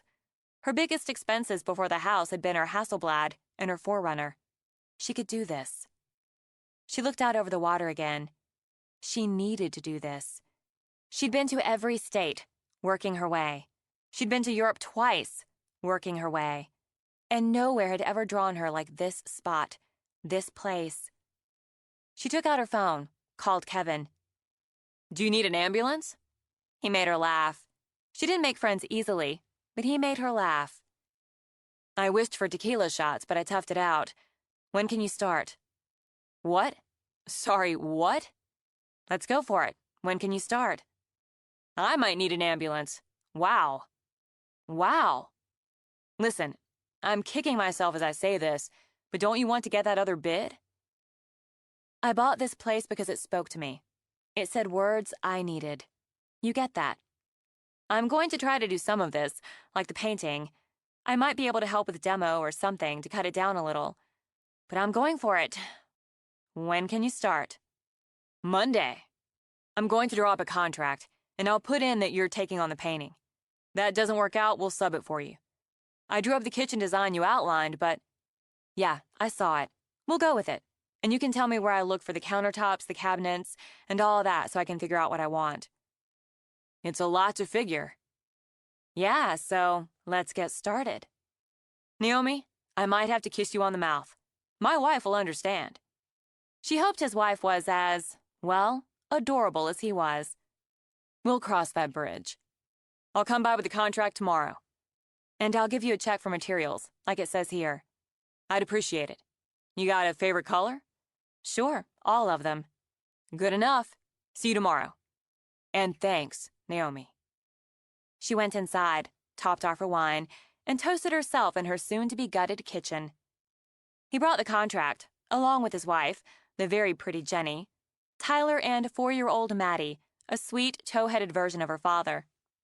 And he handed her a pot of rainbow tulips along with the contract. You said all of them. Favorite color. They're great. Then he took her by the shoulders, kissed her. Tyler covered his eyes. Maddie giggled. Jenny just beamed. He's had ideas about what needed to be done to this place longer than I can remember. And he said yours ran right down the same lines. Kevin's the best. He's going to make it beautiful for you. Jenny's biased. Kevin wrapped an arm around her shoulders. But honest, I've got a dumpster coming first thing Monday morning. The crew will be here by 7:30. We're going to be loud. I'll deal.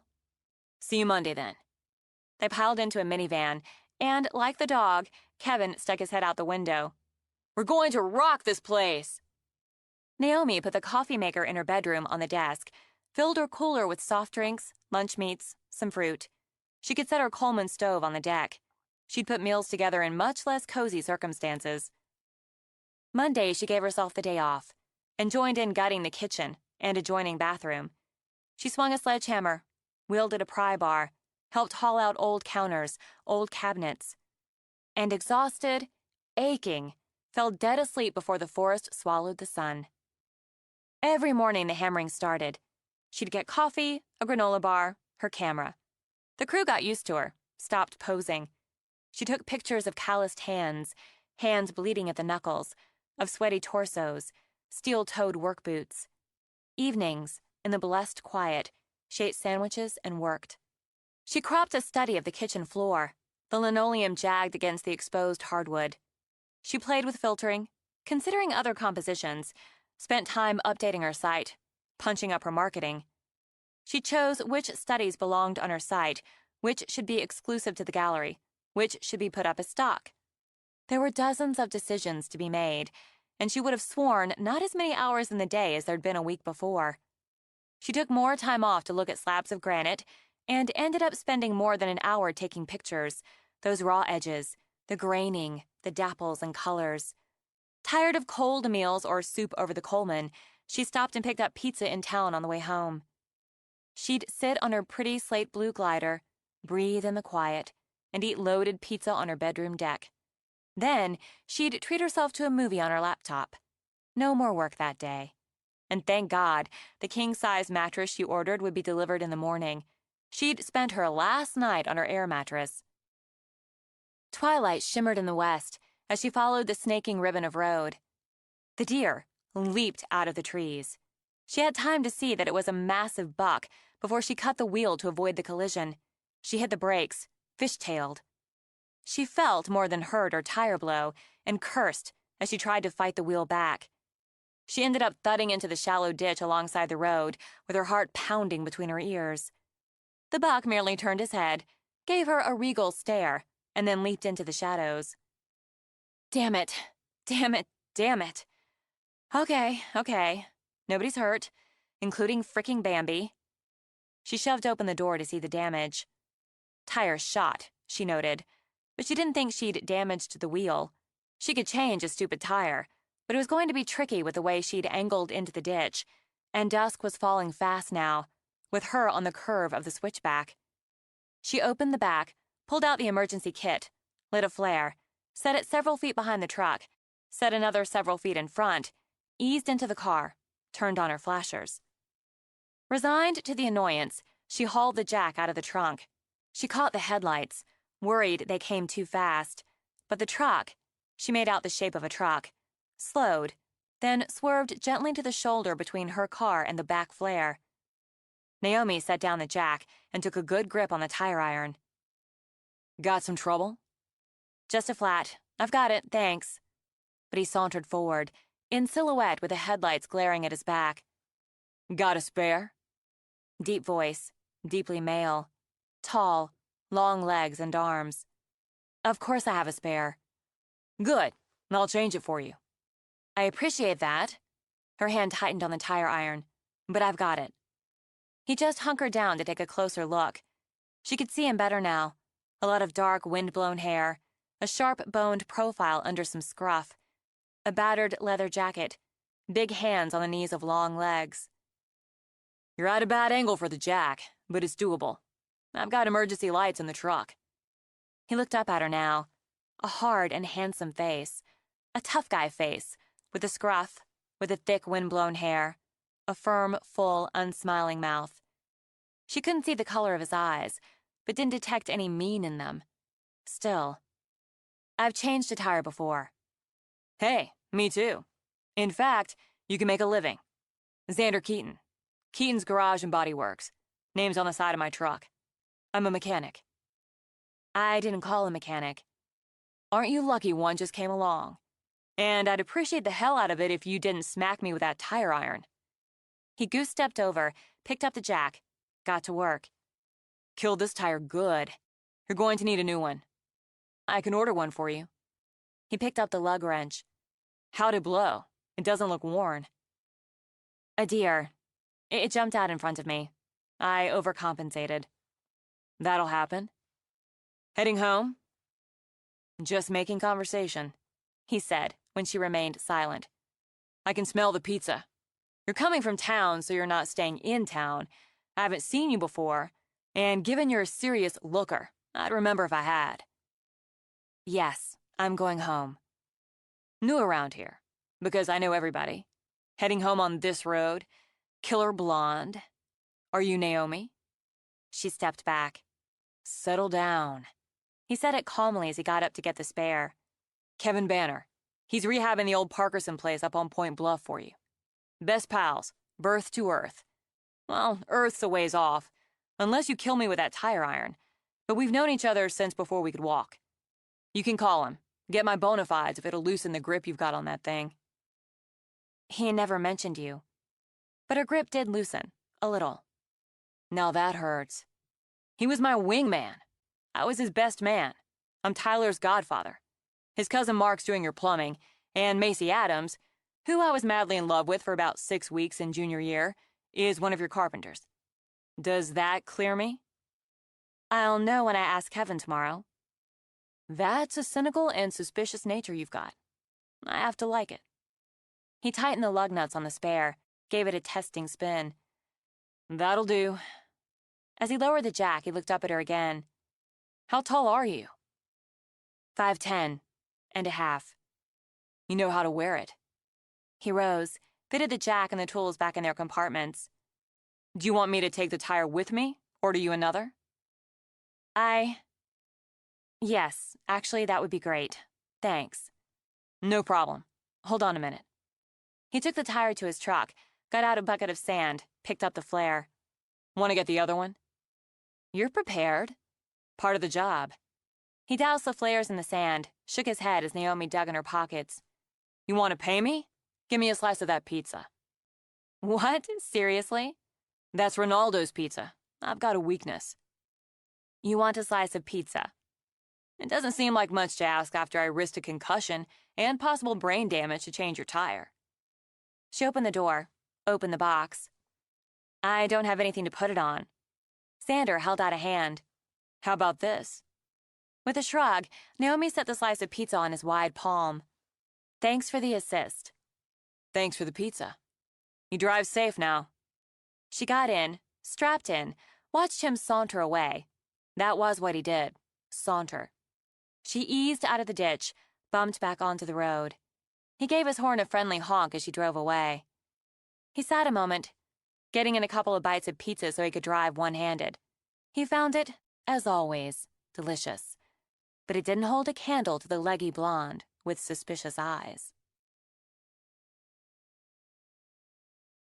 7.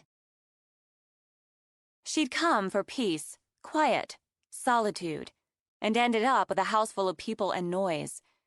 There were days when even the view didn't balance it out. When she asked herself why she hadn't settled for just the basics, like reliable plumbing and a decent refrigerator, she couldn't quite remember the answer. The house was torn to pieces, full of dust, with the biggest dumpster known to man sitting in her front yard. After 3 solid days of rain that made heading out with her camera unappealing, Naomi was ready to throw her things in the car and run. She bought paint instead. On the first day of rain, she cleaned and primed the master bedroom walls. On the first night of rain, she studied paint chips, created palettes and schemes with her computer. On the second day, she convinced herself it was just paint, and if she didn't like it on the wall, she'd just paint it again. She bought the amount of color Kevin recommended, and semi-gloss white for the trim, along with rollers, brushes, pans. She forgot a stepladder, next time, so again she borrowed one from the crew. Dressed in the sweatshirt, jeans, and Yankees fielder's cap already speckled with primer, she got to work cutting in. Since she couldn't block out the skill saw buzzing, the nail guns the whacking, and the headbanger rock pounding from the first floor, she plugged in her earbuds and painted to her own playlist. Xander drove up, thinking the old house looked like it was made to loom on the bluff on rain-washed days. The day sloshed along gloomily, so the lights glinting against some of the windows added to the atmosphere. Maybe the giant dumpster out front took some of that away, but he imagined Kevin and his crew were having a hell of a good time filling it. He got out, hunched against the wet, strolled up to the house. Inside, the noise was amazing, but you'd have that on job sites. He smelled sawdust, coffee, wet dog, which meant Molly'd been out running around. Drop cloths and cardboard paths covered the floor. The interior, as far as he could see, just looked sad. Dim, dingy, neglected. Maybe the high ceilings gave it some class, the natural stone fireplace some character, but he saw a lot of space to fix and fill. He thought of the long, tall blonde with his sexy pixie hair and the don't make me kick your ass attitude. He couldn't see the connection. She said city to him. Big city. It made her and her choice of living arrangements all the more interesting. He made his way back, following the noise. He saw stacks of lumber, tools, cords, wheels of wiring. He wondered what people did with all these rooms, what the sexy blonde meant to do with them. When he reached the kitchen, he had a partial answer. Here, at least, she meant to start from scratch. They'd gutted the place, taken it right down to the studs, were now putting up new ones. A blue tarp shuddered from the windy rain over a big hole in the back wall. He knew enough about plumbing to read the rough ends, get a sense of where things would go, just as he could read that at one time there'd been a John in the far left corner. Hey, Kev, you planning on putting both kids through college on this place? Kevin, hunkered down with the plumber, glanced back. It's going to help, he called over the noise. He pushed up, crossed the tarped floor. What brings you out here? New tire for that 4Runner. Right. I'd have picked it up saved you a trip. No problem. I wanted to see the place anyway. Satisfaction covering his face, Kevin looked around. It's coming along. Shoulder to shoulder, Xander looked around the same space. To what? You need vision, man. You just need vision. He crooked a finger, stepped over to the dining area and the plywood set on sawhorses. It's coming to this. Hands in pockets, Xander studied the blueprint of the projected kitchen. That's what the hole's for. What was there before? Standard door, total waste. I knew Naomi had that vision when she said to open it up. Vision and deep pockets. Lucky for both of us. Lucky for this place. She's got an eye. You know, photographer and all that. And she gets the feel of the place, the character. She's not looking to go all sleek and polished. This space here and the master bath, those are the biggest projects. You add in new windows, got them coming in tomorrow. Refinishing the floors, the plumbing, the wiring, trim. She wants crown molding here and there, and some of the original trim needs to be replicated. Painting, installing, it's all mostly cosmetic, but it's a lot of that. How many rooms in this place? 18, plus 5.5 baths, now that we took the one out in here. Not counting a granddaddy of all basements. Unfinished. She's single, right? Lives alone? Some people like space. Some people like to live in 3 rooms over their garage. Some people drive a minivan. Kevin gave him a light punch. Wait till you have kids. Yeah, let's wait on that. Where is she anyway? She's up in the master, as far as I know, painting. She's painting. Like walls or with an easel? Walls. She did all right on the prep and priming up there, but I expect we'll be calling Jimmy and Renee in to handle the rest. He could have handed Kevin the bill, put the tire in her car, and gone on his way. But since he was here anyway... I'm going to go on up. You can take the back stairs. Kevin wagged a thumb. Corner room, facing the inlet. Buy you a beer when you knock off? I wouldn't mind it. Yeah, I'll swing by. He went up the back way, and having Kevin for a friend all his life, he recognized good craftsmanship in the new stairs, the sturdy rail. The light looked like it had come out of someone's cabin in the 50s, but that was an easy fix. Then he reached the second floor and just stood, staring down the hallway. It looked like something out of The Shining. He half expected to see some kid on a big wheel pedaling along, or a decomposing corpse leaking its way under a doorway. He wondered how she slept in this place at night. He knocked on the door of the corner room, considering his options when no one answered. He went with the simplest and opened the door. She stood on a stepladder, in paint-splattered clothes and ancient Converse high tops, carefully cutting in the wall at ceiling height. She'd nearly finished, he noted, and couldn't fault her work. He started to rap his knuckles on the open door, but as she dipped her brush, she picked up the chorus of Shake It Off. 'Cause the player's gonna play, play, play, play, play. Decent voice, he thought, and noticed the earbuds. By the time she got to Baby, I'm just gonna shake, shake, shake, he'd crossed over, tapped her shoulder. She spun around so fast, leading with a brush, he barely dodged the paint swipe across his face.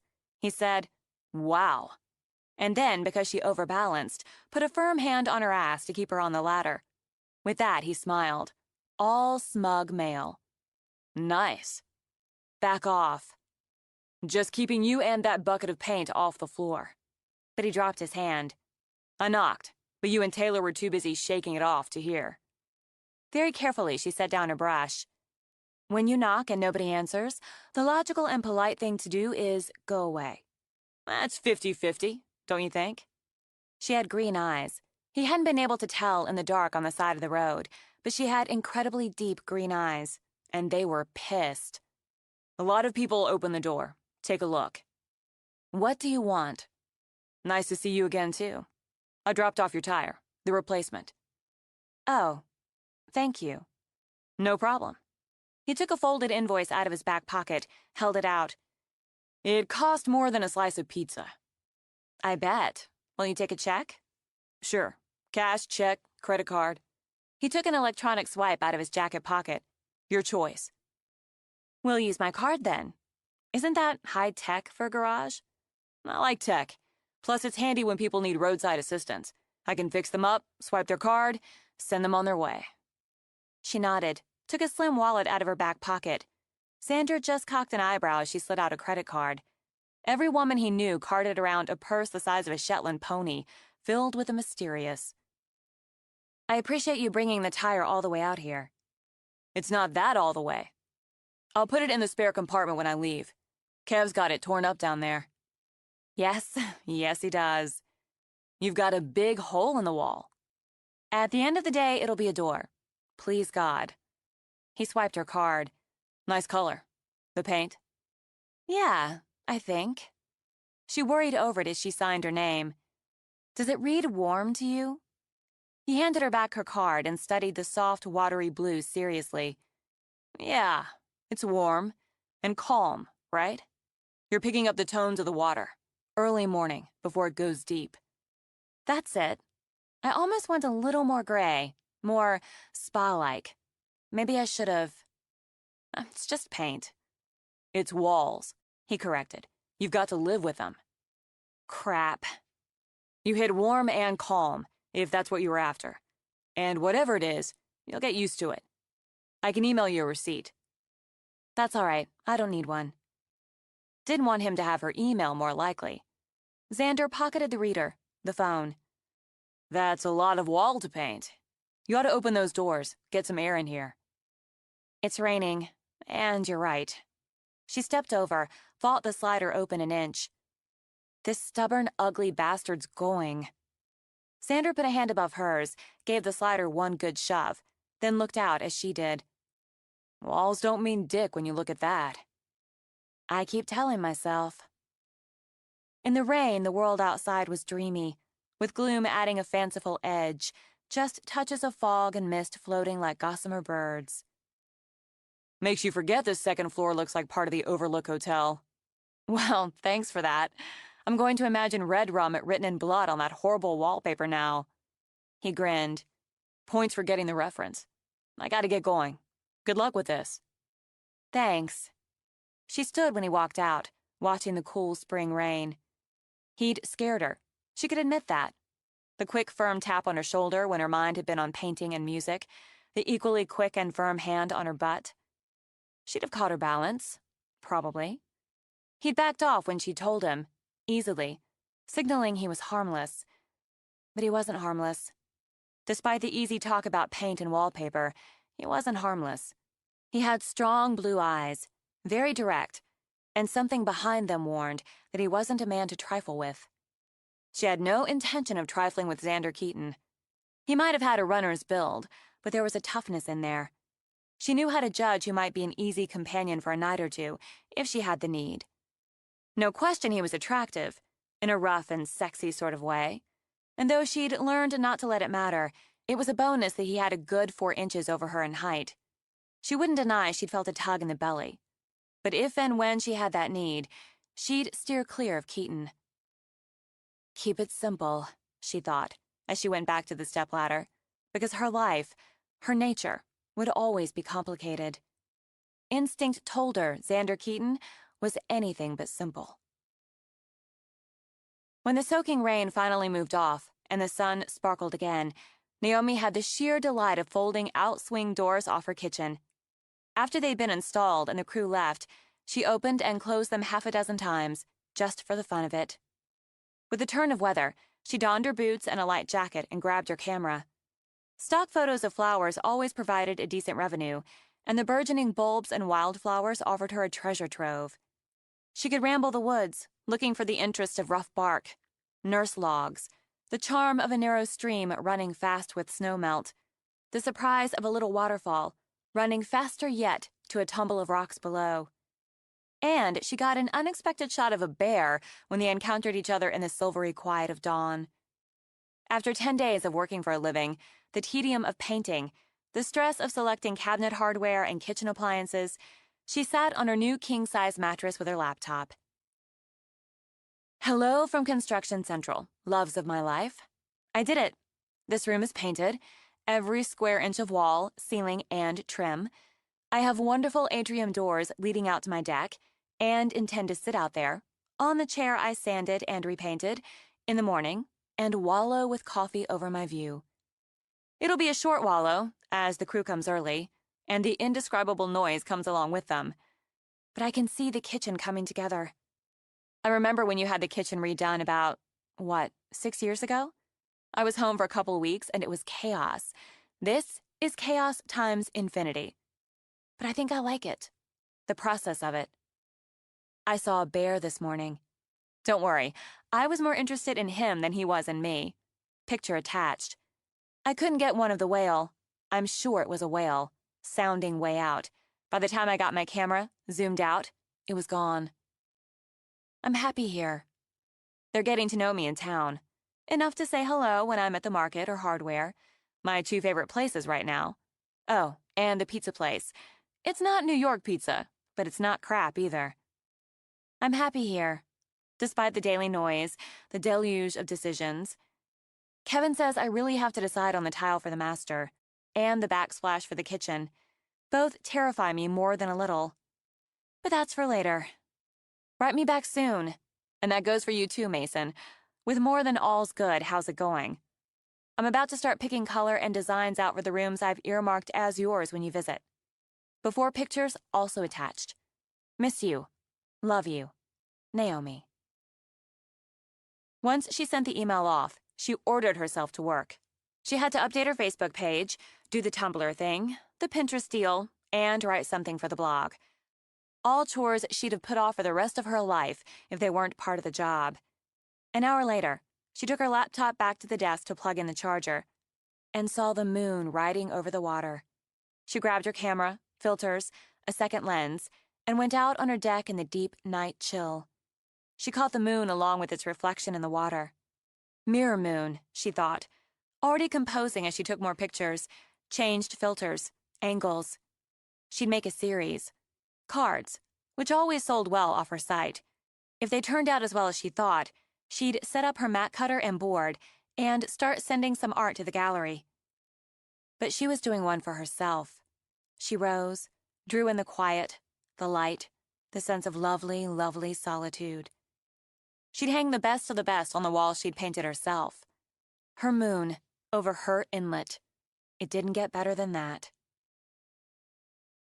3 weeks after demo, Kevin stayed late to finish installing the hardware on the kitchen cabinets. Overwhelmed, Naomi grabbed tools and worked with him while Molly napped by the doors. I can't believe how it looks. It's coming along. Coming along. Kevin, it's amazing. I didn't make a mistake, right? Changing up from that idea of the dark cherry cabinets for this sage green. They're classy, have character, and don't look like a showroom, in a good way. With the gray granite, those veins of green in it, you've got an eye, Naomi. The beveled glass front set it all off. I think so. I guess I'm going to need something better than paper plates and plastic cups to go in them. I've never bought a set of dishes in my life. Didn't you have like an apartment or something before? Oh, here and there, but mostly I stayed on the move. Have camera, will travel. And it was paper, plastic, or secondhand. I never intended to settle. Overwhelmed, definitely, she thought, glancing up at her empty cabinets. It looks like I have, so I'd better think about dishes and glassware. I don't know where I'm going to find the room in my head for that, with faucets and light fixtures and tile. You should talk to Jenny. That woman loves playing with new dishes. Maybe I'll just go with restaurant white, so I don't have to think about it. You should talk to her. You know what? He nudged back the bill of his ball cap. You should come on out tonight. Have a drink with us at Lou's. That's the bar, right? Off Water Street? Yeah, it's a nice place, though. Good food, friendly. Music tonight, too. Jenny and I have a sitter, so we're going for a while. Why don't you meet us? That sounds like date night to me, Kevin. Yeah, sort of.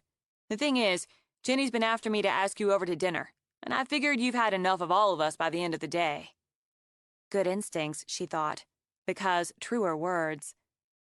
You come out tonight, have a drink, talk dishes with her some. It's a compromise. Seems like you could use a night off and out, too. Maybe. He didn't push, so they fell back to companionable silence as they worked. When it was done, they bumped fists. I'll see you at Lou's if you make it, he said, and she just waved him off. She didn't intend to leave her nearly finished, wonderful kitchen with its empty cabinets and pale gray, hinting toward green, walls.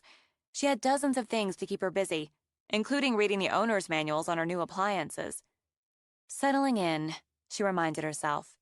If she really meant to settle in, no matter how innately unsociable, it required minimal doses of friendliness. Otherwise, she was that weird woman up on Point Bluff that just asked for talk and attention. Normal people had a drink with friends now and then. She didn't really know Jenny, but she definitely considered Kevin a friend. Harry would have deemed them simpatico. So why not? She'd throw on some halfway decent clothes, slap a little makeup on, and drive into town. Have a drink at the local bar.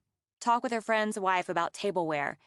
She'd stay for one set, since there was music, and consider any and all social obligations met for at least a month. Good deal. She opted for black jeans, and because it ran cool at night, a sweater. Not black, she ordered herself, as that was her first choice. She chose the one Seth and Harry had given her for Christmas, worn only once, and in nearly the same shade as her kitchen cabinets. She considered changing her habitual silver studs for something more fun and frivolous, then decided that worrying about earrings was too much for a simple drink with a friend and his wife. She took some trouble with her makeup, mainly because those needs could come calling, and maybe there was a local boy who could meet them at some point.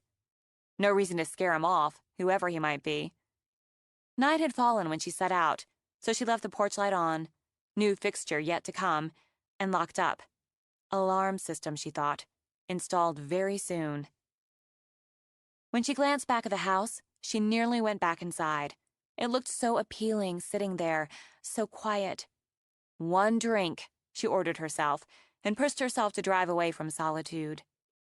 She'd never been into town this late, no reason to, and saw that Friday night hopped a bit.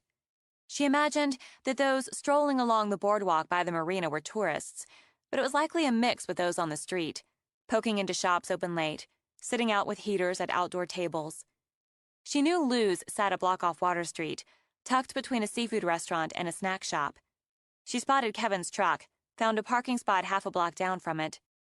She needed to come back at night with her camera, get night shots of the marina, the old character homes, the bold red door and the blue neon curl of Lou's over it. Music pumped against the door before she opened it. She'd pictured a little bar, but it proved bigger. Even boasted a small dance floor, packed now as crowd-pleasing rock beat out. She smelled beer and fried food, perfume, sweat. The bar itself dominated one wall in dark, aged wood backed by more than a dozen taps. She heard the whirl of a blender and immediately decided on a foamy frozen margarita. As she scanned, Kevin waved from a table near the dance floor. She wound her way through, found her hand caught in Jenny's. "I'm so glad you came. Kevin didn't think you would." Couldn't resist. Sit. Kevin, get Naomi a drink." "What do you have?" "I hear the song of a frozen margarita, with salt." "I'm going to get that going for you. It takes a while for them to get to the tables. Jenny?" "I'm still nursing this one." As Kevin moved off, Jenny swiveled in her chair. "God, you're so beautiful." I'm on my second glass of wine. I get loose easy. It's just, I always wanted to be tall. And look what happened. "I always wanted to be petite. What are you going to do?" "I looked up your website. Your photos? They're wonderful, really. There's this one of a water lily. Just one water lily with these ripples around it, where it floats.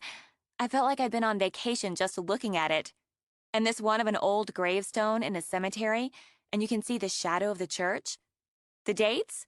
She was 102 when she died, and it still made me tear up. I can't remember the name on the stone." "Mary Margaret Allen."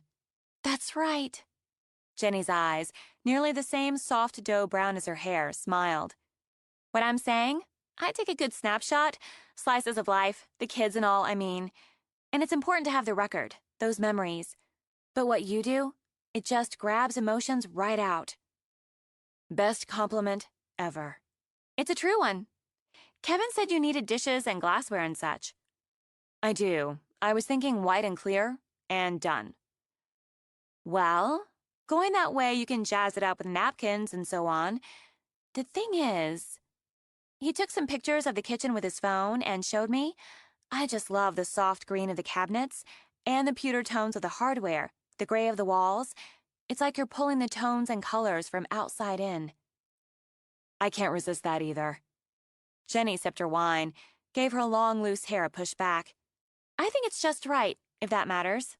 And it struck me how, if you went deep, deep blue with the dishes, like cobalt blue, you'd have that pop behind the glass, and keep with that scheme."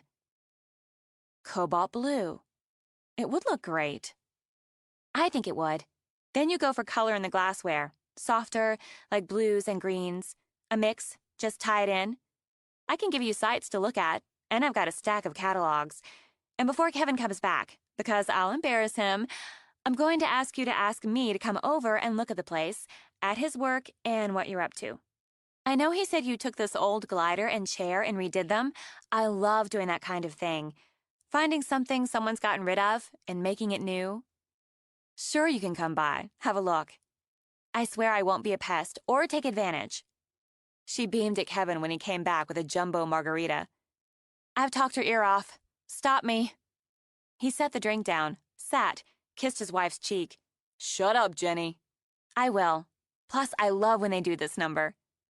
"I could take a bath in this," Naomi commented. She took a sip. "But I'll drink it instead." She angled to look at the band as she recognized the Springsteen classic, and the voice lit the suggestive lyrics of "I'm on Fire" like a slow-burning match. He wore black, jeans and a t-shirt, worn motorcycle boots. He stood, the guitar slung low, his fingers working the frets and strings, while that voice wrung every drop of sex out of the words. She should have known. "Xander and the band play here every few weeks," Kevin told her. "They're the Wreckers." She said, "Oh." And deep inside, as those bold blue eyes met hers, as that voice sent out lures and warnings, something inside her said, "Oh, damn." She figured she'd need every drop of that margarita to cool off. 8. He came over on the break, with a bottle of water and an easy swagger. Jenny pointed a finger at him. "You know what that song does to me." "You can thank me later," Xander said to Kevin, and sat, slouched, with his long legs stretched out. So, he gave Naomi a slow smile. How you doing? Good. I'm good.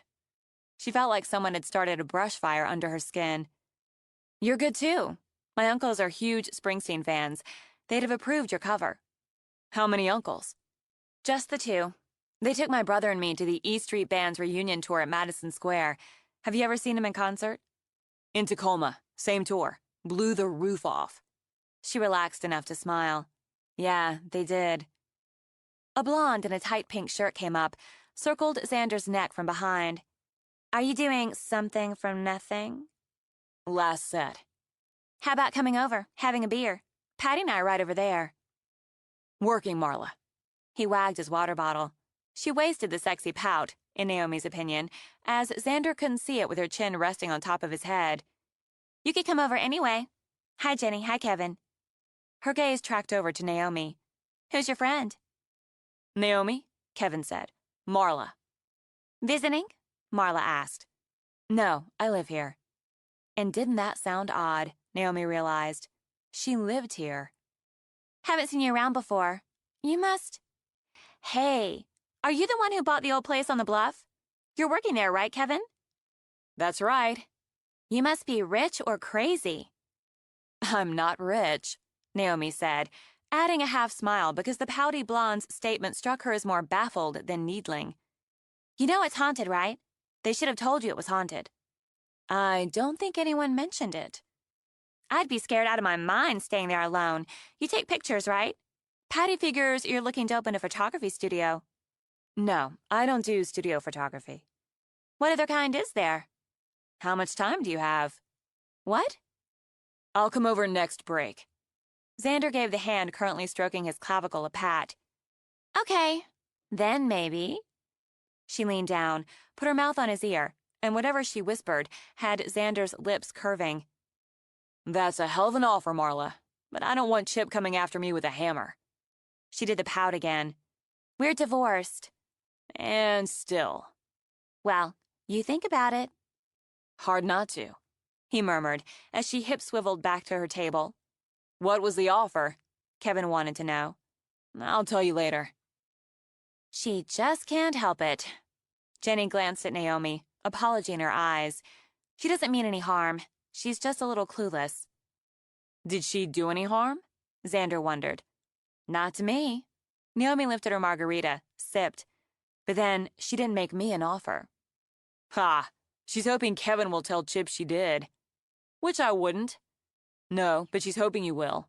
And that would rile Chip up enough he'd go by her place, and they'd fight about it, have pissed-off sex, and she'd kick him out again after. That's about it, Kevin agreed. They have a strange relationship. He wouldn't come after you with a hammer because he knows you. And you're Bud. Add in Chip's sweet, Jenny claimed. I know he's punched a couple people over her, but she pushed him into it. He's a sweet man.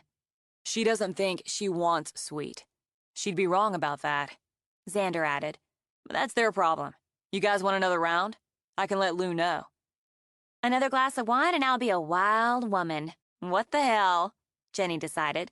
It's Friday night and we've got a sitter. I'll keep up with her, Kevin said. Not for me. I'm driving, and I really should go. Stick around. Xander sent her a lazy look. Make a request. Something on your playlist. Come on, play Stump the Band. She considered. Hard to explain. A choice, maybe because it had played in her ear right after he'd walked out of her bedroom the other day. He grinned, pointed a finger at her, then walked off.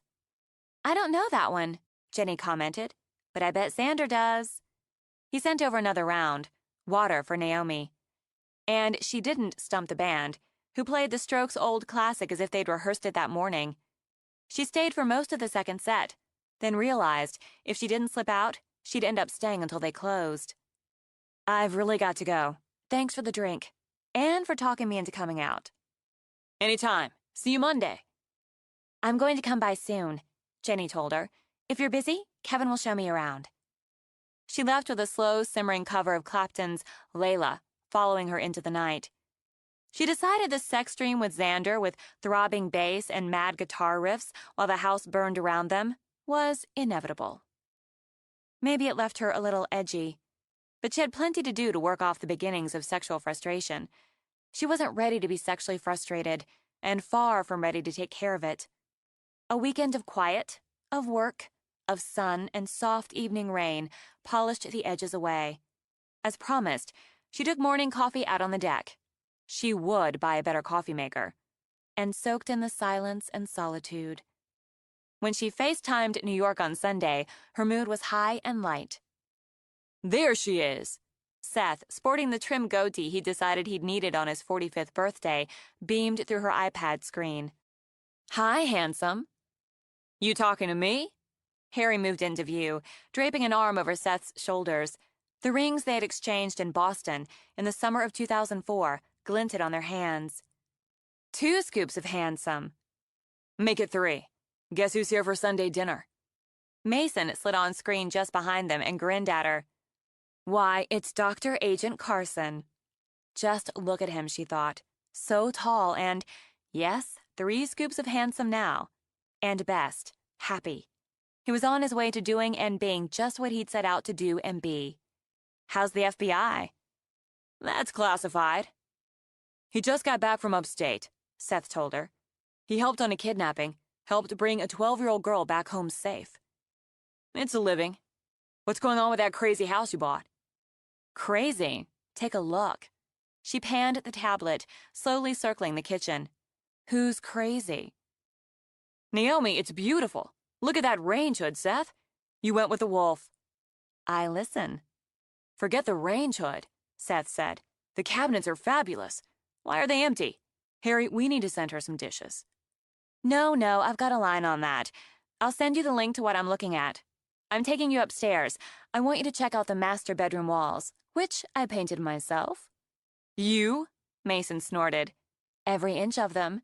I may never pick up a paint roller again in my life, but I did every inch of this room. And how many rooms in that place again? Shut up, Mason. Now be honest. Does the color work? Upstairs, she did another slow pan. Pretty and restful, Seth declared. Now, why don't you have an actual bed? It's on the list. The really long list. Really, I just finished the paint, and I finally set up a temporary mat room. I have a ton of stuff I've been processing and printing. You work too hard, too much, Seth objected. You worry too hard, too much. I went out with friends Friday night, had a drink, listened to a local band. Seeing anyone? Harry prompted, and behind him Mason rolled his eyes, mouthed, better you than me. I see lots of people. The crew's here 8 hours a day, 5 days a week. Any good-looking single men in that crew? Are you looking for one? Harry laughed. Got all I can handle. Me too, right now. I want to hear how you're all doing. How's the restaurant? What's for Sunday dinner? Is Mrs. Koblowski next door still entertaining gentlemen callers? She didn't distract them. She knew better. But they let it go. And for the next 15 minutes, they talked about easy things, funny things, homey things. When she said goodbye and turned off the tablet, she missed them like a limb. She worked in the mat room for an hour, tried to settle down at her laptop, but the contact with family left her restless and blue. Time to get out, she told herself. She'd yet to take real pictures in town, real studies of the marina. What better way to spend the rest of a Sunday afternoon? Then she'd come home and cook something besides scrambled eggs or grilled cheese sandwich in her gorgeous new kitchen. Pleased with herself, she drove into town, dumped her car, and just walked. No errands to run, no chores to deal with. Just walk and study and compose shots. The sailboat called Maggie May, its paint white as a bridal gown and its sails lowered, its shining bright work. The cabin cruiser decked out with balloons for a party. The fishing boat of dull gray that made her think of a sturdy old workhorse. All the masts naked and swaying into blue sky and reflected blurrily in the water. And farther out, a couple zipping along on sea-doos, their busy speed a perfect contrast to the dreamy waiting of the docked boats. She treated herself to an orange Fanta, a staple of her teen years, and climbed back in the car with plans to spend the evening working on the prints. She rounded a turn, slammed the brakes. It wasn't a deer this time, but a dog. Not in the road, but limping on the shoulder. She started to drive on. Not her dog, not her deal. But it took another couple of steps, then just lay down, as if hurt or sick. Damn it. She couldn't just drive away, so she pulled over, even as she asked herself what the hell she was supposed to do. Maybe it was rabid, or vicious, or... It lifted its head when she got out of the car and gave her an exhausted, hopeful stare. Oh well. Okay. Hey, boy. Nice dog, I hope to God. Because he was pretty big, she noted, but thin. She could nearly count his ribs. Big, thin, and filthy. A big, skinny, dirty brown dog with shocking blue eyes that looked so painfully sad. And damn it again, the blue against the brown made her think of Harry. She didn't see a collar, so no tags. Maybe he had a chip. Maybe she could contact the vet or the animal shelter. She could find the numbers on a quick search with her phone. Then he whimpered, bellied toward her. She didn't have the heart to leave him, so she walked closer, crouched, and gingerly held out her hand. He licked it, bellied closer. Are you hurt? Filthy, he, or she might have been. Naomi gently stroked his head. Are you lost? God, you look half-starved. I don't have anything to eat on me. How about I call somebody to help? He laid his head, all floppy-eared and dirty, on her leg. Didn't whimper so much as moan. She took out her phone, then heard the sound of an engine, motorcycle, heading out from the direction of town. She lifted the dog's head, set it gently back on the shoulder of the road, and stood to wave down the rider. The second she spotted him, long legs in jeans, lean torso in black leather, she thought, of course, it would be. Even with the smoked glass visor of the helmet, she recognized Xander Keaton. He cut the engine, swung a leg over the bike. Did you hit him? No. He was limping along the side of the road. Then he just lay there, and I... She broke off as he was already hunkered down, running those big guitar-playing hands over the dog as gently as a mother stroked her baby. Okay, boy, just take it easy. I don't see any blood, any wounds. Don't feel any breaks. I don't think he's been hit by a car. He's so thin and... There's some water in the saddlebag. Get it, will you? Thirsty? I bet you're thirsty. Plenty hungry. Been on the road a while, right? Been traveling? As he talked to the dog, stroked it, Naomi poked through the saddlebag of the bike, came out with a bottle of water. Let's see what we can do here.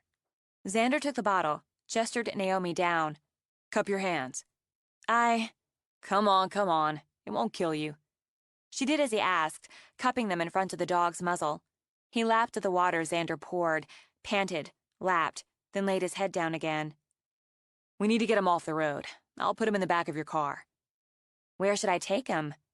You should take him home. I can't take him home. She sprang up as Xander slid his arms under the dog, lifted him. She saw that the dog was definitely male, unneutered male. He belongs to somebody. With the bone-thin, tired, filthy dog in his arms, Xander stood, boots planted, and gave her a long look out of deep blue eyes. Does this dog look like it belongs to anybody? Open the back. He could have gotten lost. Somebody might be looking for him. We'll ask around, but I haven't heard about anybody losing a dog. He's full grown. Mutt. Maybe some husky or Australian shepherd in there with those eyes. Alice will know, the vet. If somebody lost a dog, she'll know. Meanwhile, she's closed on Sunday. There must be an emergency number. The only emergency I see is a dog who needs a decent meal, a good bath, and somewhere to rest. You take him home. On that? He jerked his head toward his bike. I'll wait. You found him. You'd have found him 2 minutes later. There you go. Look, take him home, and I'll go pick up some supplies for him. You get him to the vet tomorrow, I'll split the bill with you. You're not taking that dog to the shelter. If they don't find the owners, and I'm betting they're long gone, they'll probably put him down. Oh, don't say that. Turning a frustrated circle, she gripped fists in her hair. Don't say that so I feel guilty and obligated. Wait. He's filthy, and he smells amazing. Naomi grabbed the old blanket she carried in the back, spread it out. There you go. You'll be all right. I'll run back, get what you need. I'll meet you back at your place. Trapped, as Xander strode back to his bike, swung on, kick-started it to a roar, and zoomed away, she looked back at the dog. You just better not get carsick. She drove slowly, eyes flicking to the rear view, but didn't hear any sounds of sick dog. When she pulled up in front of her house, she wondered if the most excellent work she'd done that afternoon had been worth dealing with a stray, starving dog for a night. She got out, walked around to open the back. Yes, that's an amazing smell that will potentially take weeks to dissipate. Not entirely your fault, of course, but you smell disgusting. I don't guess you could just jump out on your own. He bellied over a little, tried to reach her hand with his tongue. Never mind. You're skinny enough I could pick you up and probably carry you a half-mile without breaking a sweat. But you're just too dirty and smelly. We'll wait for Xander. Stay there. Just stay. She dashed into the house, filled a plastic cup with water, grabbed some flatbread crackers, best she could do. When she dashed out again, the dog was whining, sniffing at the edge of the back. No, just wait. A little refreshment, that's all. Here's a cracker. He all but inhaled it, and 6 others, then slurped and lapped the water from the cup. That's a little better, isn't it? He's not going to be long. He really better not be long, because every minute you're in there is another week it's going to take to air out the smell. This time, when she broke down to pet him, the dog turned his head, nuzzled her hand. Yeah, I guess that's a little better. She went back into the car for the orange Fanta, then followed impulse and pulled out her camera. We can make flyers for the vet, for the shelter, for whatever. She took several photos while he stared at her with those strange blue eyes, so strongly colored against the dirty brown, and felt ridiculous relief when she heard the sound of an engine. Xander, now in his truck, pulled up behind her. The dog's tail thumped. Fancy crackers? I didn't have kibble handy. We got some. Better feed him out here in case he sicks it up again. Good thinking. Xander, obviously not delicate about the dirt or smell, lifted the dog out. The dog stood this time, looked a little wobbly, while Xander hauled an already open 50-pound bag of dog food out of the truck. Think you got enough food? Xander only grunted and poured some into a big plastic blue bowl. Hey, she caught the red bowl he tossed. For water. Naomi went around the side, where she had a hose to water the so far imaginary garden. When she came back, the dog had wolfed down every morsel and appeared capable of doing it again. His tail swung back and forth with more energy. Water first, big guy. Xander took the bowl, set it down. The dog drank like a camel. I don't care if you think I'm heartless, but that dog's not coming in the house unless we can deal with that smell. Yeah, I can't blame you. Somewhere along the line he rolled in something dead. I just love doing that. So we give him a bath. Probably a couple of them. Hose around there? Yeah, I've got dish soap inside. Don't need it. He went back to the truck and came back with a black dog collar and a bottle of dog shampoo. You did get supplies. You're going to have to hold him. I'll soak him down, suds him up, rinse him off, but he's not going to like it. If he bites me, I'm going to hurt you. He's not a biter. There's no mean in those eyes. You hold on to him, Slim. I've got him. The dog was stronger than he looked, but then so was she. When Xander ran the water over him, he balked, strained, barked, pulled, but he didn't snap, snarl, or bite. Xander pulled a massive dog biscuit out of his back pocket, and the dog settled down to eye it greedily. Yeah, you want this. Hold the hose, he told Naomi, then broke the biscuit in half. Half now, half when we're done. Got it? He gave the dog the half biscuit and poured green liquid from the bottle in his hands. Obviously, the dog enjoyed the rubbing and soaping and stood quietly while Xander scrubbed at him. He didn't care for the rinsing off, but the second round of soaping had his eyes half closing in bliss. By the end of it, he sat quietly. Maybe, Naomi thought, as delighted as she was that he didn't smell like dead skunk. Better stand back when I let him go. Let him go? What if he runs? He's not going anywhere. Stand back, or you'll get wetter than you already are. She released the collar, then danced back and out of range of the energetic shaking and storm of water. He isn't as ugly as I thought.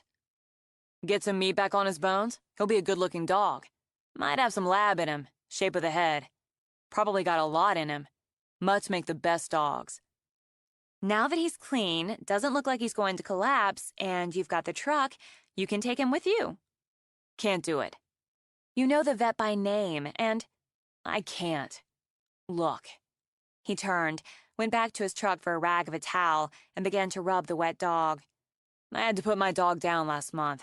Had him nearly half my life. I just can't take this one. I'm not ready. The open bag of kibble, the shampoo, the bowls, the collar. She should have put it together. Okay. I know how it feels. We had a dog. My brother's dog, really. The uncles gave it to him for Christmas when he was 10.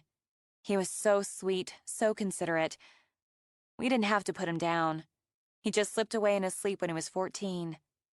The four of us cried like babies. The dog sniffed at Xander's pocket. This one's not stupid. Xander took the second half of the biscuit, offered it.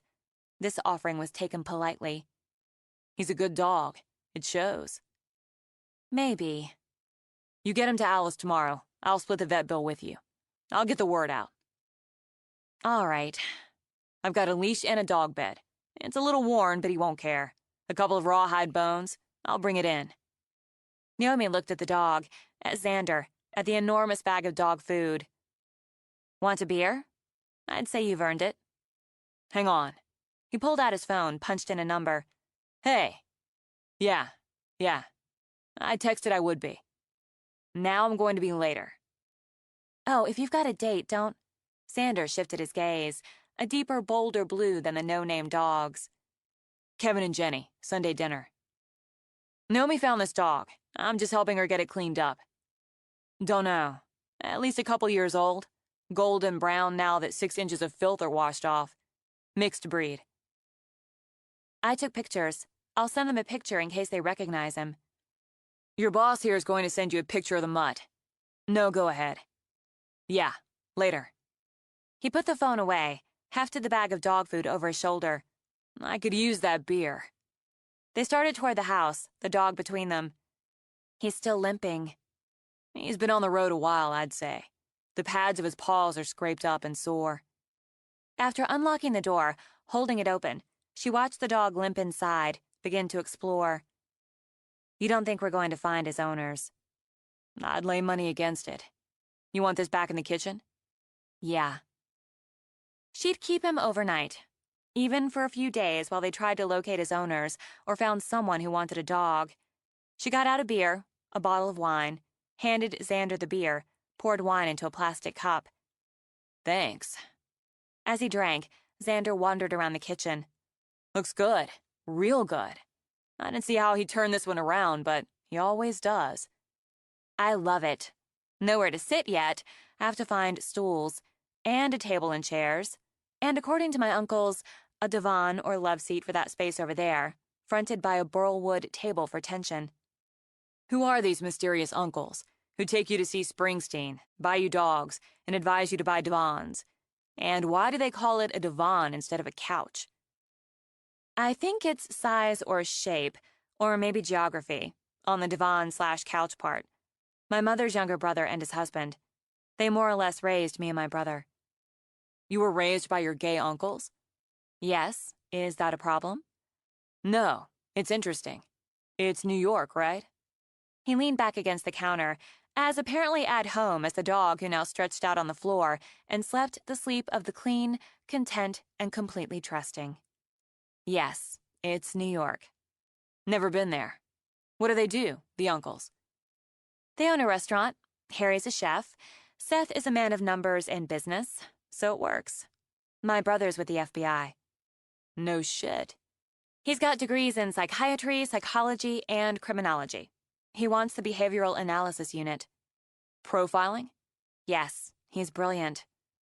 You four sound tight, but you're 3,000 miles away. I didn't expect to be, but... She shrugged. Do you have family here? My parents moved to Sedona a few years ago. I've got a sister in Seattle and a brother in LA. Not so tight, but we get along all right when we have to. You grew up here, with Kevin.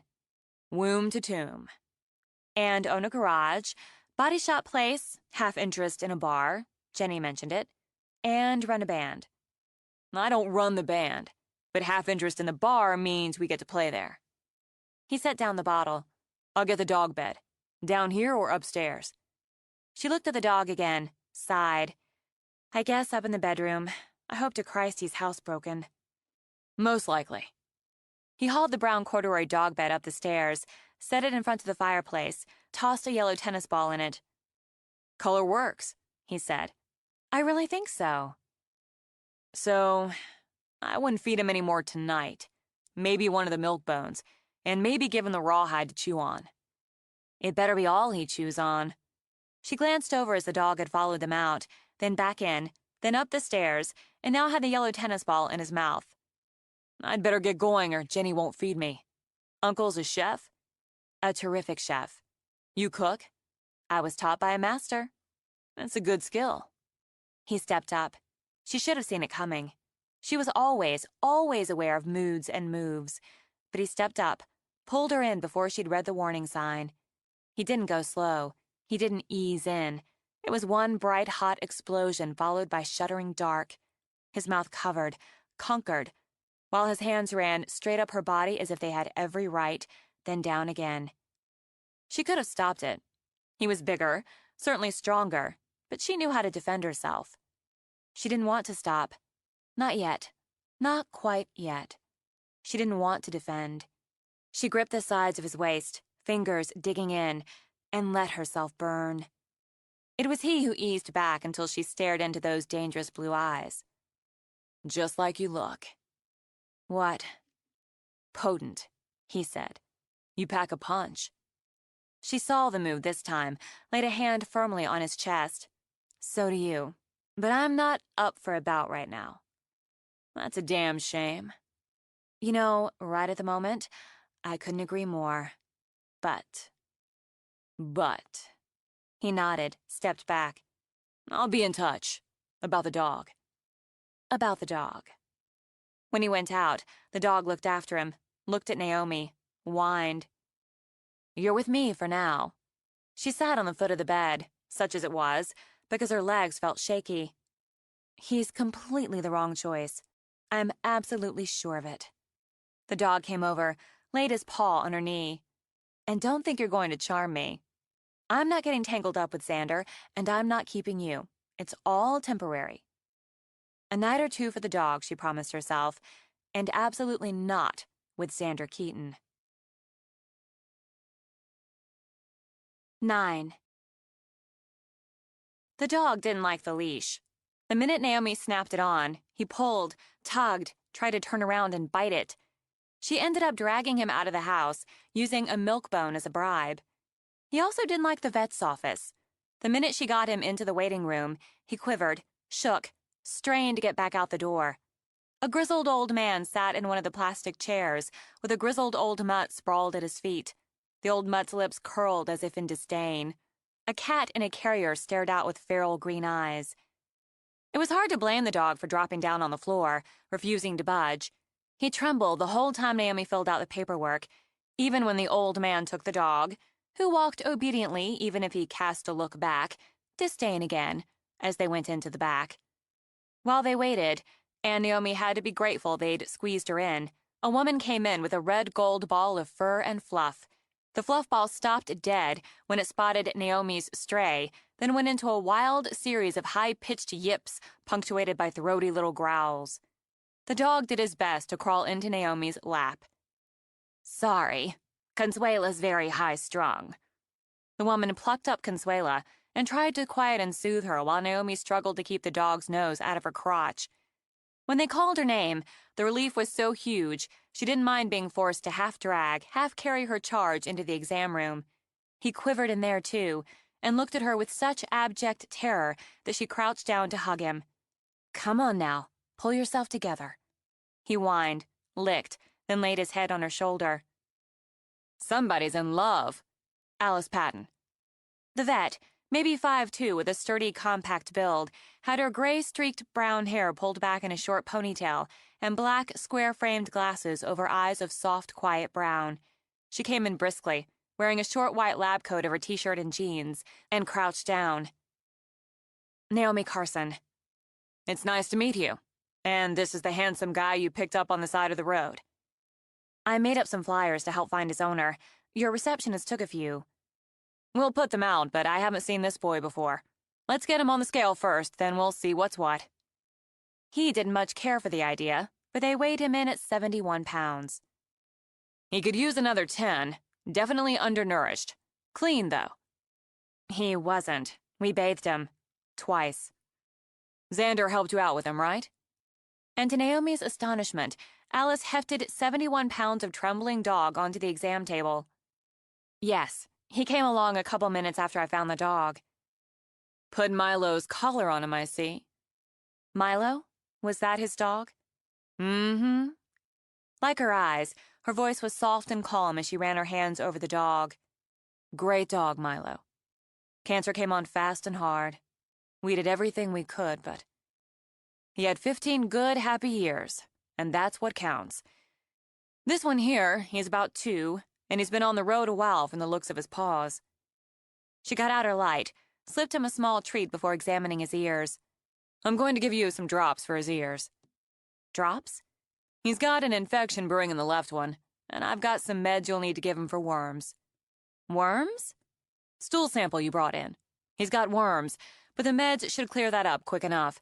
I'm going to give him a test for heartworm, and I'd like to do a titer to gauge if he needs shots.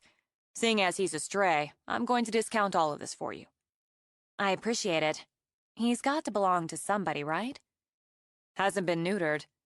Alice stepped away, got a syringe. As he's a mixed breed, it's not likely he has all his works because someone intends to breed him. He's seriously underweight. Go on and stroke his head. Distract him a little. He's got intestinal worms, Alice continued as she drew blood. The pads of all 4 paws are raw. I'm going to be able to tell in about 20 minutes or so if he's had shots for rabies and distemper, if he has heartworm. But he's got a little mange, and ticks and fleas have been at him. Fleas. Dead now from the flea bath you gave him. I'm the only vet in town, and he hasn't been in here before. Wouldn't be the first time somebody dumped a dog they decided they didn't want. Oh.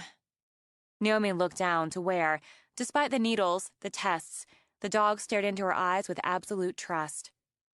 I'll call the vets I know in the area, and we'll put up your flyer, contact the shelters. It's possible he got lost, and someone's been looking for him. Naomi clung to the possibility. It took more than an hour altogether, an unfortunate round of shots, though the dog handled them without more than a look of puzzlement. She left with a bag of pills, drops, pamphlets, written instructions, and a dog-sized hole in her credit card. Reeling, she hunted up Xander's garage. It was bigger than she'd imagined. Cars and trucks scattered around a lot, some of them, such as the hatchback with a crunched front fender, obviously waiting for repairs. One building about the size of a Quonset hut looked like it held offices. Another spread in a long backward L, with the front bay doors open wide. The dog still didn't like the leash, but she was onto him now, and shortened up her grip on it. She intended to try the offices, but the dog pulled and bowled his way toward the open doors and the noise. She heard the whoosh thump of an air compressor, a steady banging, and Walk the Moon advising everyone to shut up and dance.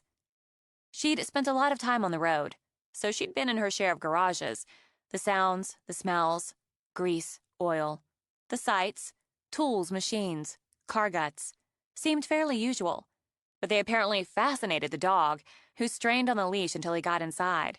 Then his tail wagged like a flag in the breeze. He'd obviously scented Xander over the motor oil, gas, lubes, and grease guns and let out a happy greeting bark. Xander stood under a sedan on a lift, doing whatever mechanics do to underbellies, Naomi decided. He wore scarred motorcycle boots and faded jeans with a hole in the knee and a dirty red rag hanging out of the back pocket. She couldn't figure out how he made the look sexy. Hey, big guy. He stuck the tool he'd used in his other back pocket, then crouched to greet the delighted dog. You look better than you did yesterday. He glanced up at Naomi. You always look good. We just came from the vet. How'd he do? He tried to crawl inside me in the waiting room because he was terrified of a Pomeranian, but she did have attitude. He has an ear infection and worms, and I have a bag full of pills and drops and instructions. He had to have 500,000 tests, followed by shots as the whatever the hell it is was low and he probably hasn't had the shots before. He doesn't have heartworm, so yay, and he needs to gain weight. I have dog vitamins, for God's sake. Plus. She dug in her purse, took out the vet bill, held it out. Xander said, "Ouch." And this is the discounted Good Samaritan rate. Well, it's his first, and he needed it. I'm good for half. It's not the money, though. Okay, yeah, ouch. It's the very strong sense I get that in her opinion, nobody's looking for him. What am I supposed to do with him? Looks like you're doing it. A man in gray coveralls and a gray cap with the garage's logo wandered out and plugged coins into the soda machine along the wall. That Chevy's looking good as new, boss. Better. Will it be ready by 4? She'll be ready. I'll tell Sil. The dog tugged on the leash, and as Naomi had loosened her grip, he slipped free to wag his way to the new guy. Hey, boy. Your dog's got a sweet face, ma'am. He's not mine. He's not mine, she said almost desperately to Xander, who only shrugged. Want another dog, Pete? You know I would, but Carol would skin me. Nice dog, he added, then walked off while the dog wandered around, sniffing at everything. How'd he sleep? What? The dog? Fine. I woke up at 5 because he was standing by the bed staring at me and scared the crap out of me. So he's housebroken. I guess. So far anyway, but... You live a ways from town, Xander continued. The dog's good security. I'm having an alarm system installed. The dog's good company, he shot back. I like solitude. You're a hard sell, Naomi. The dog walked back, tail wagging, with a rag hanging out of his mouth, and happy eyes as he brought it to Naomi. He loves you. Because he brought me a filthy rag he found on the floor? Yeah, you'll get used to it. Meantime, I'll get you half that bill, and I'll keep asking around if anyone's missing him or interested in taking him. She dug into her purse again and came out with a flyer she'd printed. Put this up. Xander studied it. Nice shot of him. I have to go get some work done. I haven't done anything but dog all morning. You could ask me to dinner. Why would I? Then you'd have done something else, and I'll give him his evening meds. You said you can cook. She gave him a long, cool look. You're not after a meal. Man's gotta eat. I don't have dishes, or chairs, or a table. I'm not going to sleep with you, and I am not keeping this dog. Annoyed with him, with herself, she snatched the leash and began to pull the dog out of the bay. You like to gamble, Naomi? She looked over her shoulder, still dragging the dog. No. Too bad. Because I'd bet you every bit you just said's going to change. The hell it would, she told herself. She didn't realize until she got home that the dog still had the disgusting rag. When she tried to get it from him, he decided she wanted to play tug. In the end, she gave up and sat on the top step of her front porch, the dog with the disgusting rag beside her, and the noise of saws and hammers behind. What have I done? Why didn't I just pitch a tent in the woods? Why do I have a big house full of all these people? Why do I have a dog I have to medicate? Adoringly, he dropped the wet, greasy rag in her lap. Perfect. Just perfect. He went with her when she climbed down the steep, jumbled path to the shoreline. She'd been certain the dog would stay, hang out with the crew, but he'd insisted on going out when she did. Next time, she'd sneak out. Still, she found he didn't get in the way as she found her shots, even the one of the dark purple starfish shining in a tidal pool. In fact, after a brief exploration, the dog seemed content to doze in the sun as long as she stayed in sight. Just as he seemed content to curl up nearby when she sat at her desk working or worked in her mat room. If she went downstairs, the dog followed. If she went up, he climbed right up after. When the house was quiet again, she wondered if dogs could have abandonment issues. He didn't like the eardrops, and that was a battle, but she won. She knew from Kong the best way to get meds into a dog, and disguised the pills in rolled slices of cheese. When she sat out on the deck eating her dinner of a grilled cheese sandwich, he ate his. and didn't bolt it down as if starved this time. And when she got into bed with her laptop to spend the last hour of her day looking for faucets and shower heads, the dog curled into his bed as if he'd done so all his life. At 5 in the morning, she woke with a start, the dog's eyes gleaming at her, his doggy breath in her face. Xander sent his half of the vet bill with Kevin, along with a message that he'd split the follow-up too.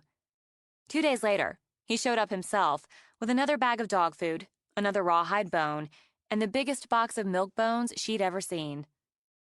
She wondered if he'd timed it to arrive minutes after the crew left, or if it was just coincidence.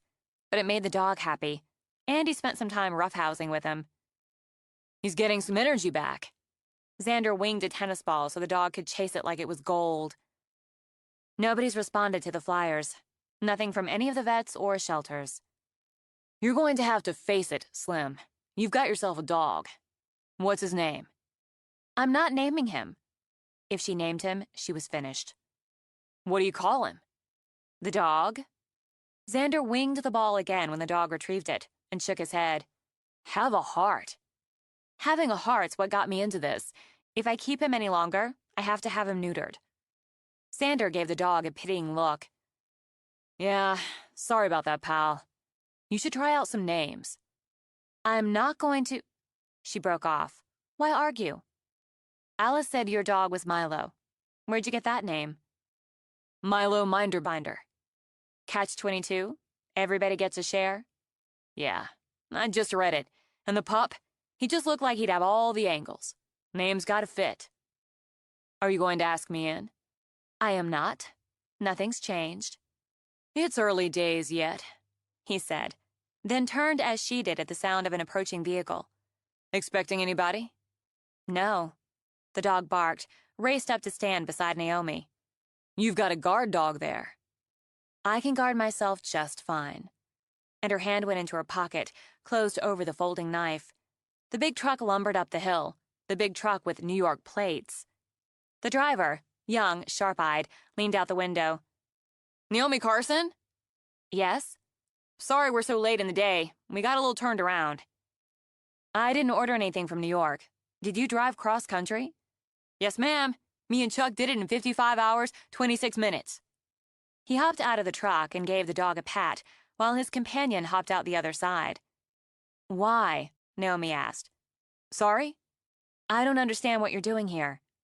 Delivering your bed. I didn't order a bed. Shoot. All this way and we forgot. No, ma'am, you didn't order it. It's a gift, sent by Seth Carson and Harry Dobbs. We're to get it here, put it where you want it, and set it up. They paid for the full white glove delivery. When? A little more than 55 hours and 26 minutes ago, I guess you could say. He grinned again.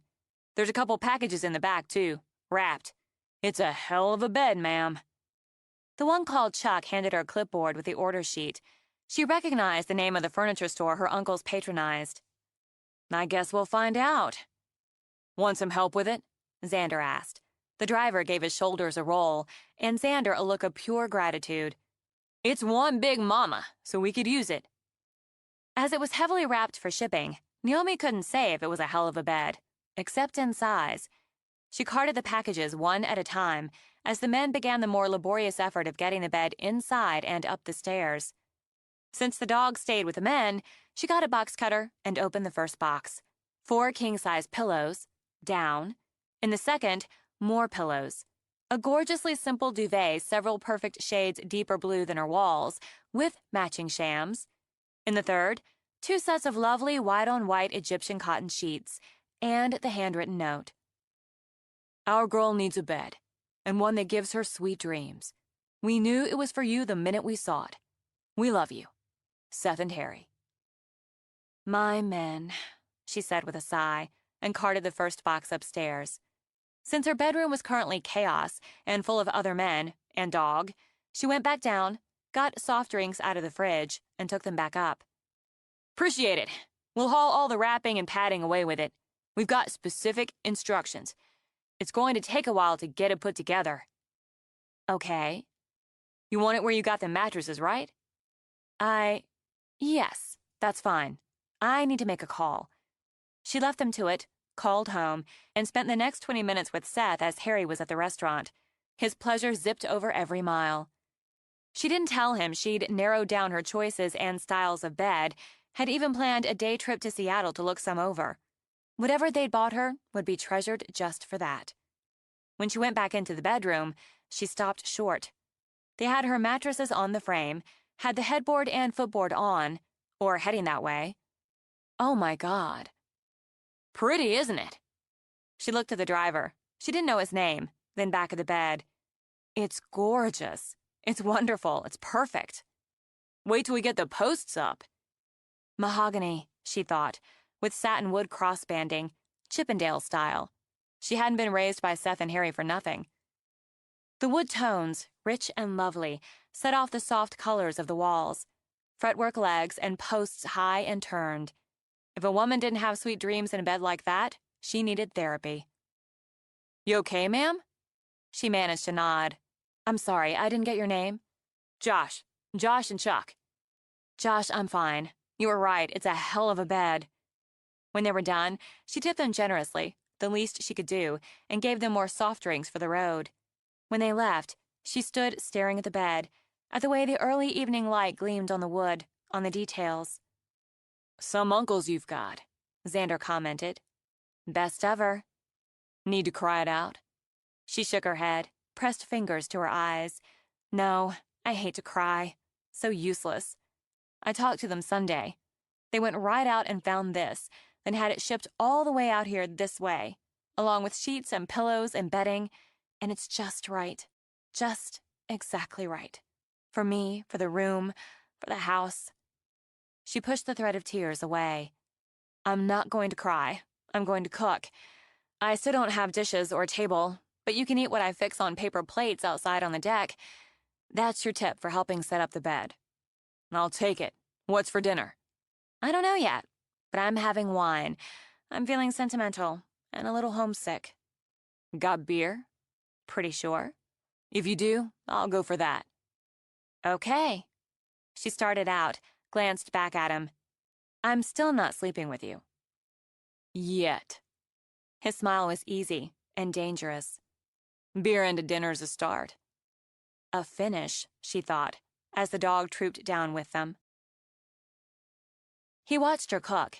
He'd never seen anybody cook by grabbing things, throwing this thing in a pan, that thing in a skillet, chopping this up, stirring that in. The dog watched her too, and wasn't subtle about licking his muzzle when the scents started rising. What are you making there? We'll call it pasta on the fly. She laid olives, fat ones, on a cutting board, smacked them with the flat of the knife she'd been wielding, and popped out the pits, something he'd never seen anyone do.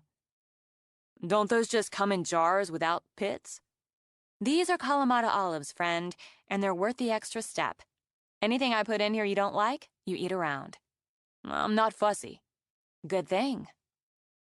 Now she took a hunk of cheese and worked it to a blur over a grater. He'd have asked why she didn't buy it already grated, but figured he knew the answer. She tossed little tomatoes in the pan, added some sort of herbs, and stirred, even while muttering how she wished the local produce ran to fresh basil. I need to get good cookware before Harry sends me that, too. What's wrong with what you've got? Looks like it's working fine to me. Hardware store special. He'd be appalled. I'm a little appalled myself, actually. And I definitely need good knives, something to add to the list. He liked watching her. Quick, sure movement. Liked listening to her voice, a voice that held just the right amount of smoke. What else is on the list? Painting the guest rooms I have earmarked for my brother and for my uncles, the one for my grandparents. After that, I think I'll retire my roller and pan. I don't like painting. Have the painters paint. I need to buy decent cookware and knives. I can paint 2 more rooms in this ridiculously big house. And now I have to find furniture worthy of that bed, and so on. She drained the pasta, the little tube sort, then added it to the skillet, along with the olives, the cheese, tossed it all around. Plates are in that cupboard there, such as they are, as are paper napkins and a box of plastic forks. Got it. She tossed the stuff in the skillet a couple more times, then served it up on the paper plates and added wedges of Italian bread that she'd slathered with butter, sprinkled with herbs, and toasted. That looks amazing. It would look better on the plates I ordered, but it's good enough. She handed him a plate, took one for herself, and then led the way out. Then she handed him her plate. Hold this while I feed the dog. The dog looked at the kibble she dumped in his bowl, then back at Xander with the 2 aromatic plates of pasta. His tail drooped, and Xander swore the dog sighed in disappointment. She sat, eyeing the dog, who eyed her. This is mine, that's yours. That's how it goes. Hard ass. Maybe. Xander sat down and sampled what she'd thrown together magically and a little maniacally in about 20 minutes. This is really good. Seriously good. It's not bad. It'd be better with fresh herbs. I guess I'll have to plant some. It didn't feel as odd as she'd expected, to sit there, eating pasta with him while the dog, who'd polished off his own bowl, watched them mournfully. Maybe it was the view, the soft hand of dusk gliding pale and purple over water and the green. Maybe it was the wine. Either way, she needed to set the line. Do you want to know why I'm not going to sleep with you? Yet, he added. Is there a list? We can call it that.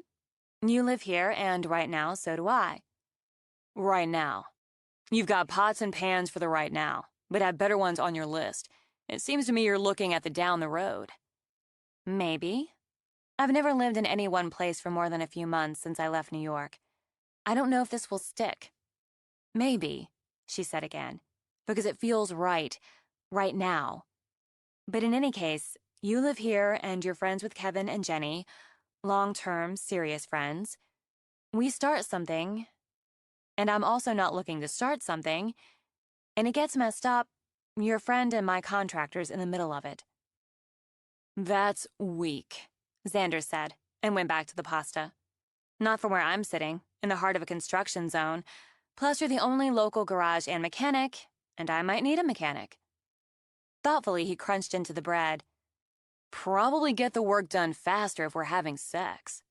She laughed, shook her head. Not if we stop having it, and you're pissed at me. There's work, of which I have to do a lot to pay for this house, and everything that goes into it. I don't have time for sex. There's always time for sex. Next time, I'll bring pizza, and we can have sex in the time you spent making dinner. And thoughtfully, Naomi ate pasta. That doesn't speak very well of your stamina. Just trying to work on your schedule. Considerate, but unnecessary as dinner tonight is a one-off. I don't know you. That's the only thing you said so far that makes sense. But we can go back up your list and I can remind you I'm friends, serious, long-term, with Kev and Jenny. They'd warn you if I was a psychopath. She kept her eye on the view. People don't always know people close to them the way they think they do. There was a story, Xander thought. He could hear it murmuring under her words. Instead of pressing on that, he tried something else. He leaned over and took her face in his hand, her mouth with his, strong and hot and edging onto the fierce. He knew when a woman wanted, and she did. He knew it by the way her mouth responded, heard it in her throaty hum, felt it in the quick, sexy quiver. Another woman? All this heat, the mesh of needs would lead them straight up and into that excellent new bed. But she drew back. Still, she kept her eyes, that deep, fascinating green, on his. You make an excellent point, she said, and I can't argue it, but... She looked directly into his eyes. Like I told the dog, that's how it goes. Tonight. For the moment, he contented himself with the food, the view, the mysteries of the woman beside him. Somebody handed him a puzzle, he thought. He just had to solve it. He'd figure her out, sooner or later. 10. She went back to work. Since work ranked high on her list of reasons not to sleep with Xander, she had to make her own point. When she went out to shoot in the morning, the dog tagged along. For a few days, if she headed into woods or along shorelines, she rigged the leash to her belt. They both disliked the solution intensely. After those few days, she realized the dog wasn't going anywhere, and usually let him off the leash. He explored nearby, chased squirrels, barked at birds, sniffed at deer tracks, and scat, while she composed studies of wildflowers, trees, long channels of water in sunlight and in shadow. And she ended up with an entire series of dog shots. He snoozed by the fireplace, gas logs installed and fabulous for cool, gloomy days, while she worked at her computer. Now and again he'd go down, hang with the crew, or with Molly if she'd come to visit, but he always came back in, gave her a long look, as if checking if she'd finished. If she hadn't, he curled up again, usually with something in his mouth. Sometimes the something was a stray work glove, and once it was a hammer. Steady, focused work paid off. She received a satisfying check from the gallery in New York and watched her PayPal account blossom. People, it seemed, really liked pictures of dogs. Jenny stopped by, as promised, and took the tour. When they got to the master suite, Jenny sighed. I don't know which is more impressive, the view or the bed. I like having the view from the bed. It must be wonderful, waking up to that every morning. Xander said your uncles shipped the bed all the way across the country. They did. And if I don't find some pieces to go in here, they'll start finding them and shipping them. Come shopping with me. Bouncing on her toes, Jenny slapped her hands together. Let's go. What, now? It's my day off. Kids in school. I've got... She pulled out her phone to check the time. 5 hours before I have to pick up Maddie, then Ty. I know it's a work day for you, but you have to have more furniture. And I know a couple of places, especially if you're not afraid of refinishing or having something refinished, that should have pieces that will really suit that bed. She thought of the income she'd just banked, turned the automatic refusal on its ear. Should do that. Yes! Maybe we can find your dishes. I ordered them. Wait, I'll show you. They both studied her computer screen as she brought them up. They're recycled glass, which appealed, and I went with some white serving pieces for the bump. I think they're wonderful. Perfect. Oh, they're going to look fabulous in the kitchen and on the table once you get a table. The table can wait a while. Not planning any dinner parties, but I do need stools. Stools and a dresser. It'd be nice to put my clothes in drawers rather than cardboard boxes. Let's go bag one. The dog came. Naomi had no intention of taking him, but he followed them out, hopped right in her car, then crawled into the back to sit, tongue hanging out in anticipation. He's so sweet. A dog's a good thing to have living out here alone, and a sweet dog's a good thing anywhere. Kevin says he and Molly get along fine. What's his name? He doesn't have one. Oh, Naomi, you have to name him. His owners could still... How long since you brought him home? We're into week 3. Naomi sighed, rubbed the back of her neck. He's going in for neutering tomorrow. If you're looking for a dog... We have one, thanks. We are thinking of a puppy, a friend for Molly, and we want the kids to have the experience. Besides, Naomi, that's your dog. Naomi looked in the rearview mirror, and the dog unquestionably smiled at her. He's just living here for now. Sure he is. Naomi narrowed her eyes, put on her sunglasses. Which way? Just head toward town and I'll guide you from there. She couldn't think of the last time she'd shopped with a friend, or allowed herself a friend. For the most part, she didn't go shopping so much as go, hunt up what she needed, buy it, and take it home, which baffled and disappointed her uncles.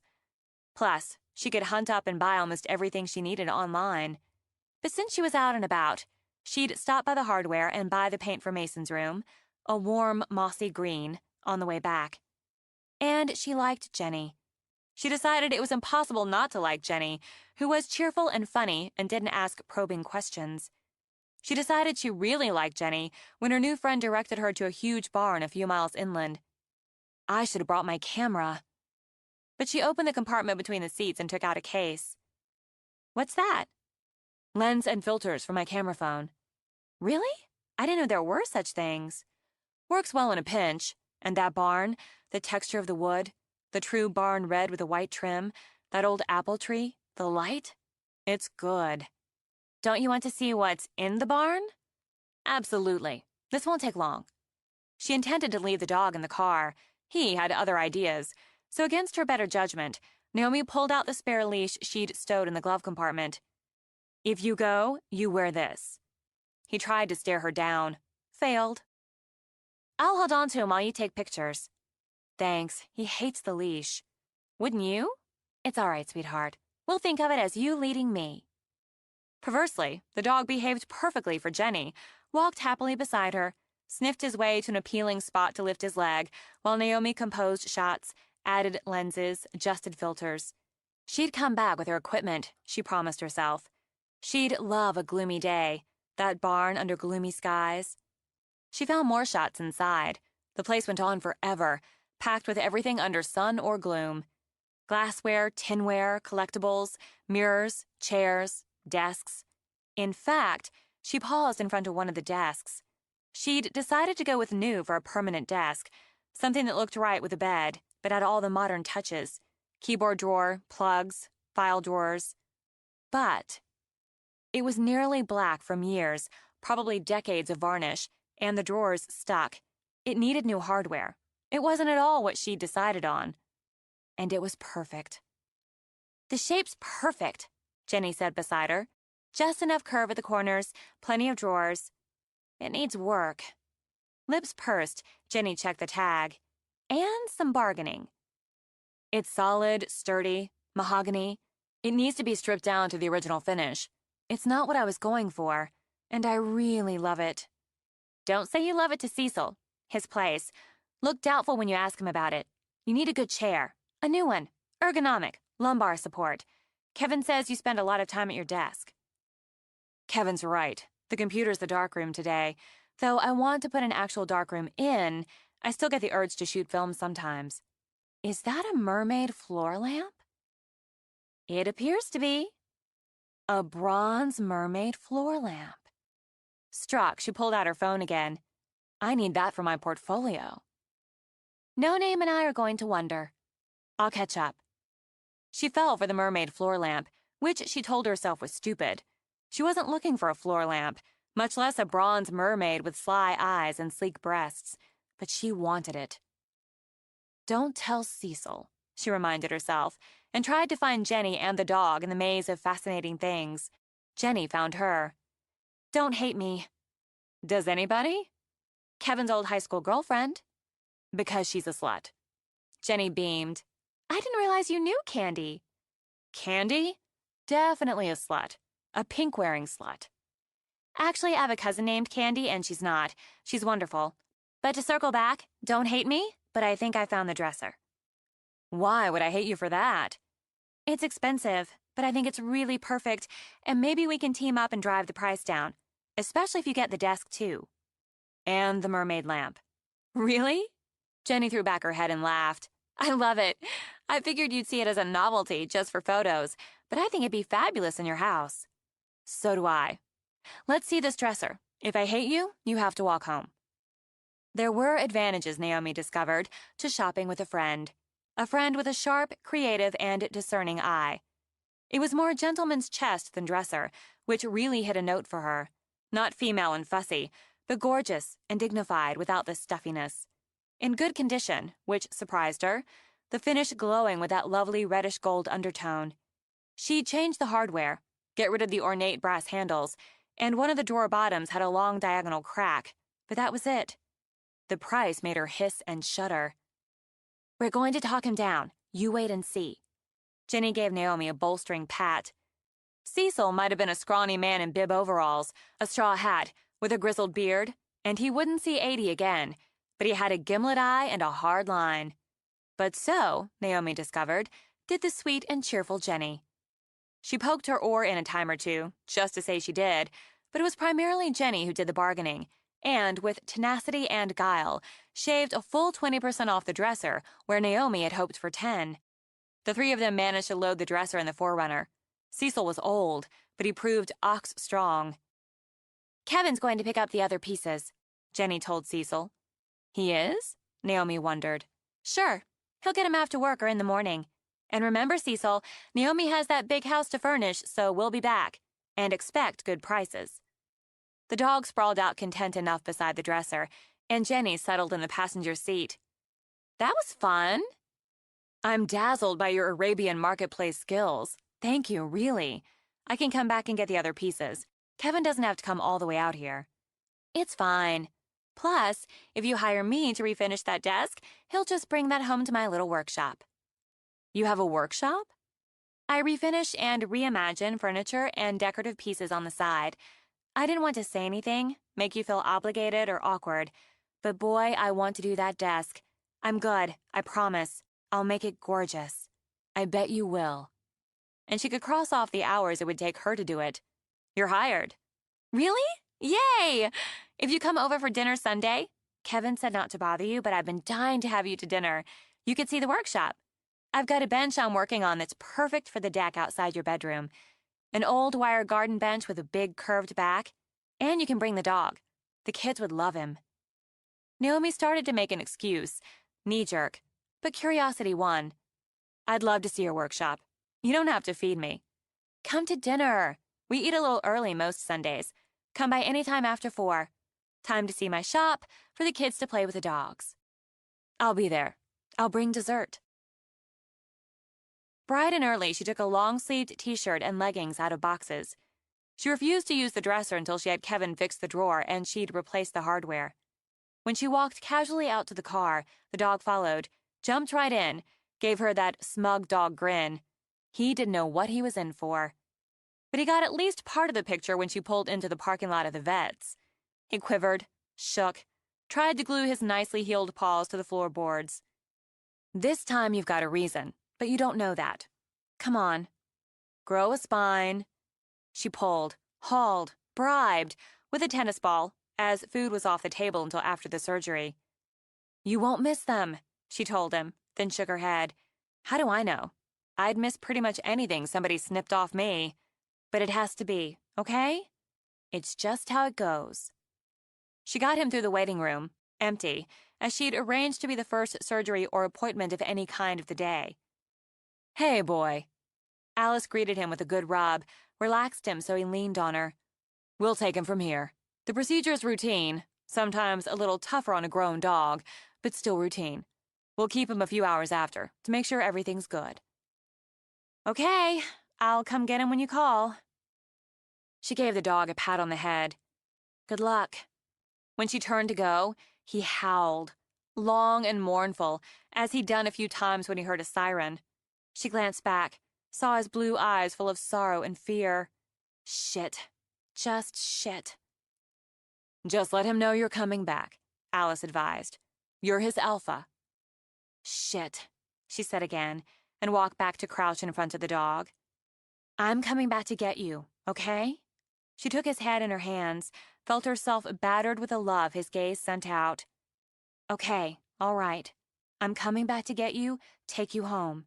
You just have to do this first. I'll go buy you some good dog sans balls presents. The dog licked her cheek, laid his head on her shoulder. He'd hug you if he could, Alice commented. Sunk, Naomi hugged him instead. I'll be back. He whined when she rose, cried when she started out.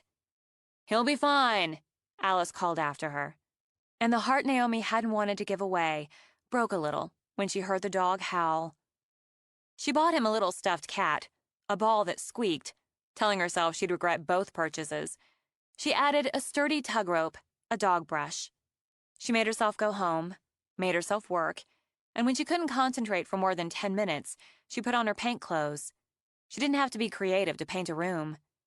While she primed the walls, she imagined furnishing it. Maybe a sleigh bed, maybe dark gray. Mason would like it when he came to visit her. Or maybe old and iron.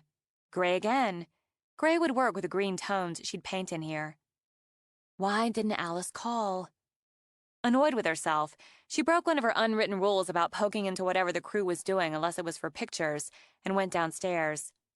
They'd primed the living room, mostly because she couldn't quite decide what color she wanted there. The fireplace mantel needed refinishing, and made her think of Jenny. If Jenny did a decent job on the desk, she could do the mantel. She wandered the space, looked out the windows at the views. She wasn't ready to throw in the towel and hire a landscaper, but most of the outside rehab just had to wait until the bulk of the work was done inside, and men and women weren't tromping all over the place. She moved on, stopped at the odd jut of a room she'd decided could be a little library. Maybe she didn't often find or take the time to curl up with an actual book, but she'd imagined doing so there on a rainy day, or in the dead of winter, with the fire sparking. Now Kevin and the buxom Macy set the first of the flanking built-ins in place to the right of the hearth. "Oh, Kevin." He glanced back, grinned as she shoved up the bill of his cap. Go ahead and say it. You were right. I was wrong. "I didn't know you'd finished them." We figured we'd surprise you. You were right. I didn't see it. Little room like this. Take out that wall I told you, and you'd have some space. But you stuck, and you had the eye. What you've got is cozy, and good light. And, what do you say, Macy? Charm. It's gonna have charm, especially when we put up the crown molding. It's beautiful wood, the cherry, and beautiful work. That's what we do, right, Mace? Damn right. You were right about straight open, floor to ceiling, too. Gives it dimension. Makes the room seem bigger. I'm going to have to send for my books. I usually read on my tablet, but I've got a couple boxes of books back home. If you need more, you can tab Xander. Why? He's got books everywhere, Macy told her. Oh, yeah. Kevin took a small level out of his tool belt, laid it on a shelf. Every now and then he'll box some up, donate them, but mostly he hoards them. If you need to fill some of these shelves, you should tap him about it. I'll see what... She jumped when her phone signaled, snatched it out of her pocket. It's the vet. Yes, this is Naomi. Okay. Okay. Really? As relief washed over her like a warm wave, she rubbed her hand over her face. That's great. I'll come now. No, I'll be there in a few minutes. Thanks. Blowing out of breath, she shoved the phone away again. The dog, he's out of recovery or whatever, ready to come home. I'll be back. Oh, in case I don't see you, you made the papers. The what? She stopped dead. The papers, Kevin repeated. I got a copy in the kitchen. She kept her voice even. What happened? The Cove Chronicle. It comes out once a month. Just a few pages, local news and such. It's a nice story about the house, fixing it up. Oh. Local little paper. Nothing to worry about. Nobody but the locals would see it. I'll leave you the copy. Jenny's got more at home, as I got some ink too. I'll read it when I get back. Thanks. I better go get the dog. She'd put off the reporter, editor, publisher. She thought the woman who'd wanted to talk to her wore all three hats, but it didn't matter. Naomi took every precaution to keep her name out of print, to keep her whereabouts out of print. Nobody beyond Sunrise Cove, or certainly no one outside the county, would read the article. And nobody would connect her with Thomas David Bowes. And she had more important things to worry about right at the moment. She dashed into the vet's, muttered a thanks when the receptionist gestured her to go back. She found Alice, fitting the dog with a cone. He looked a little dazed and confused, but he let out a short, happy bark, and his tail wagged madly when he saw Naomi. He's okay? Came through like a champ. He has meds, and you have instructions. The cone's to keep him from worrying the site, the stitches. He'll probably sleep more than anything else. He may be a little sore, and not want to walk much for a day or two. Okay, that's okay. She got down, stroked his ears inside the cone. You're okay. She took the meds, the instructions, paid the bill, gave him a boost into the car. He didn't sleep. He had to sniff at everything in the front yard, though he walked a little stiffly. He had to sniff and wag at the crew. He and Molly had to sniff and wag at each other. And he bumped into everything. Walls, tools, her. She helped him upstairs, gave him the stuffed cat. A mistake, she noted, as the cone got in the way. One of the crew called up with a question. She went down, and in the 15 minutes she was gone, he'd managed to get out of the cone and was licking away where his balls had once been. How the hell did you get out of that? Pleased, he thumped his tail. You can't do that anymore. Those days are over. She fitted the cone back on him, an ordeal, as he seemed to hate it more than the leash. She got it back in place, gave him a rawhide, and considered the matter settled. It wasn't. Xander figured he'd given it some time, and he had the excuse of paying her for half the ball snipping. Maybe, if he played it right, he could get another dinner out of it. And with that, Maybe he could get her a few more steps closer to that big, beautiful bed. It was worth a drive out. He pulled up on his motorcycle, with the dog barking and wagging in greeting. The dog would have rushed over to finish the hello, but Naomi sat on the porch steps and had the dog in a death grip, holding him in place while she... Jesus Christ. Appalled, sincerely, Xander pulled off his helmet. What the hell are you doing? What the hell does it look like I'm doing? It looks like you're putting pants on that dog. Then that's what the hell I'm doing. She dragged them the rest of the way on, red shorts with a white side stripe, then let the dog go.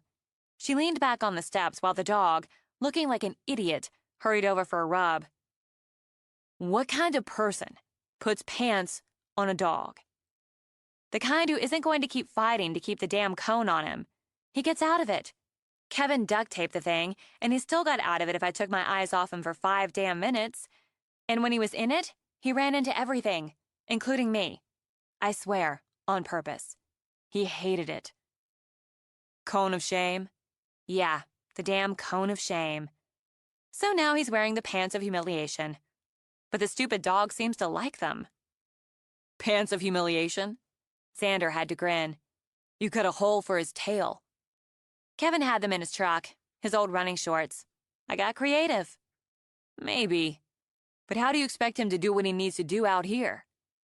Why the hell do you think I was dragging them back on him? She waved her arms, winced, rubbed her right biceps. I brought him out, took them off so he did what he needed to do. Now they're on, and he can't get to the incision site. In fact, he seems to forget about it when he's wearing them. Maybe you should buy him an outfit. Impressed with her inventiveness, Xander sat down beside her, rubbed the dog. I got my half of the deal. Alice said he did fine. Yeah, he's fine. I'm exhausted. I can order a pizza. No thanks, but... Crap. Just crap. Yes, please order. The backs of my calves are covered in cone bruises. My arms ache from painting and from struggling with this dog, who's putting on those pounds just fine, thanks. The dog brought Xander a ball he'd obviously stowed somewhere outside for easy access. Don't throw it. He really shouldn't run yet. Xander pushed up again. Anything you don't like on pizza? No anchovies, no pineapple. Anything else is fine. The dog dropped the ball between Naomi's feet, and when she didn't respond, he laid his head on her knee. What's the dog's name? She heaved a sigh. Tag. As in, you're it? No, as in, he tags along. Tag. The dog couldn't have recognized his name yet, but apparently he recognized humor as he looked over at Xander, gave a doggy grin. It works. Panorama. This visible world is but a picture of the invisible, wherein, as in a portrait, things are not truly, but in equivocal shapes. Sir Thomas Browne.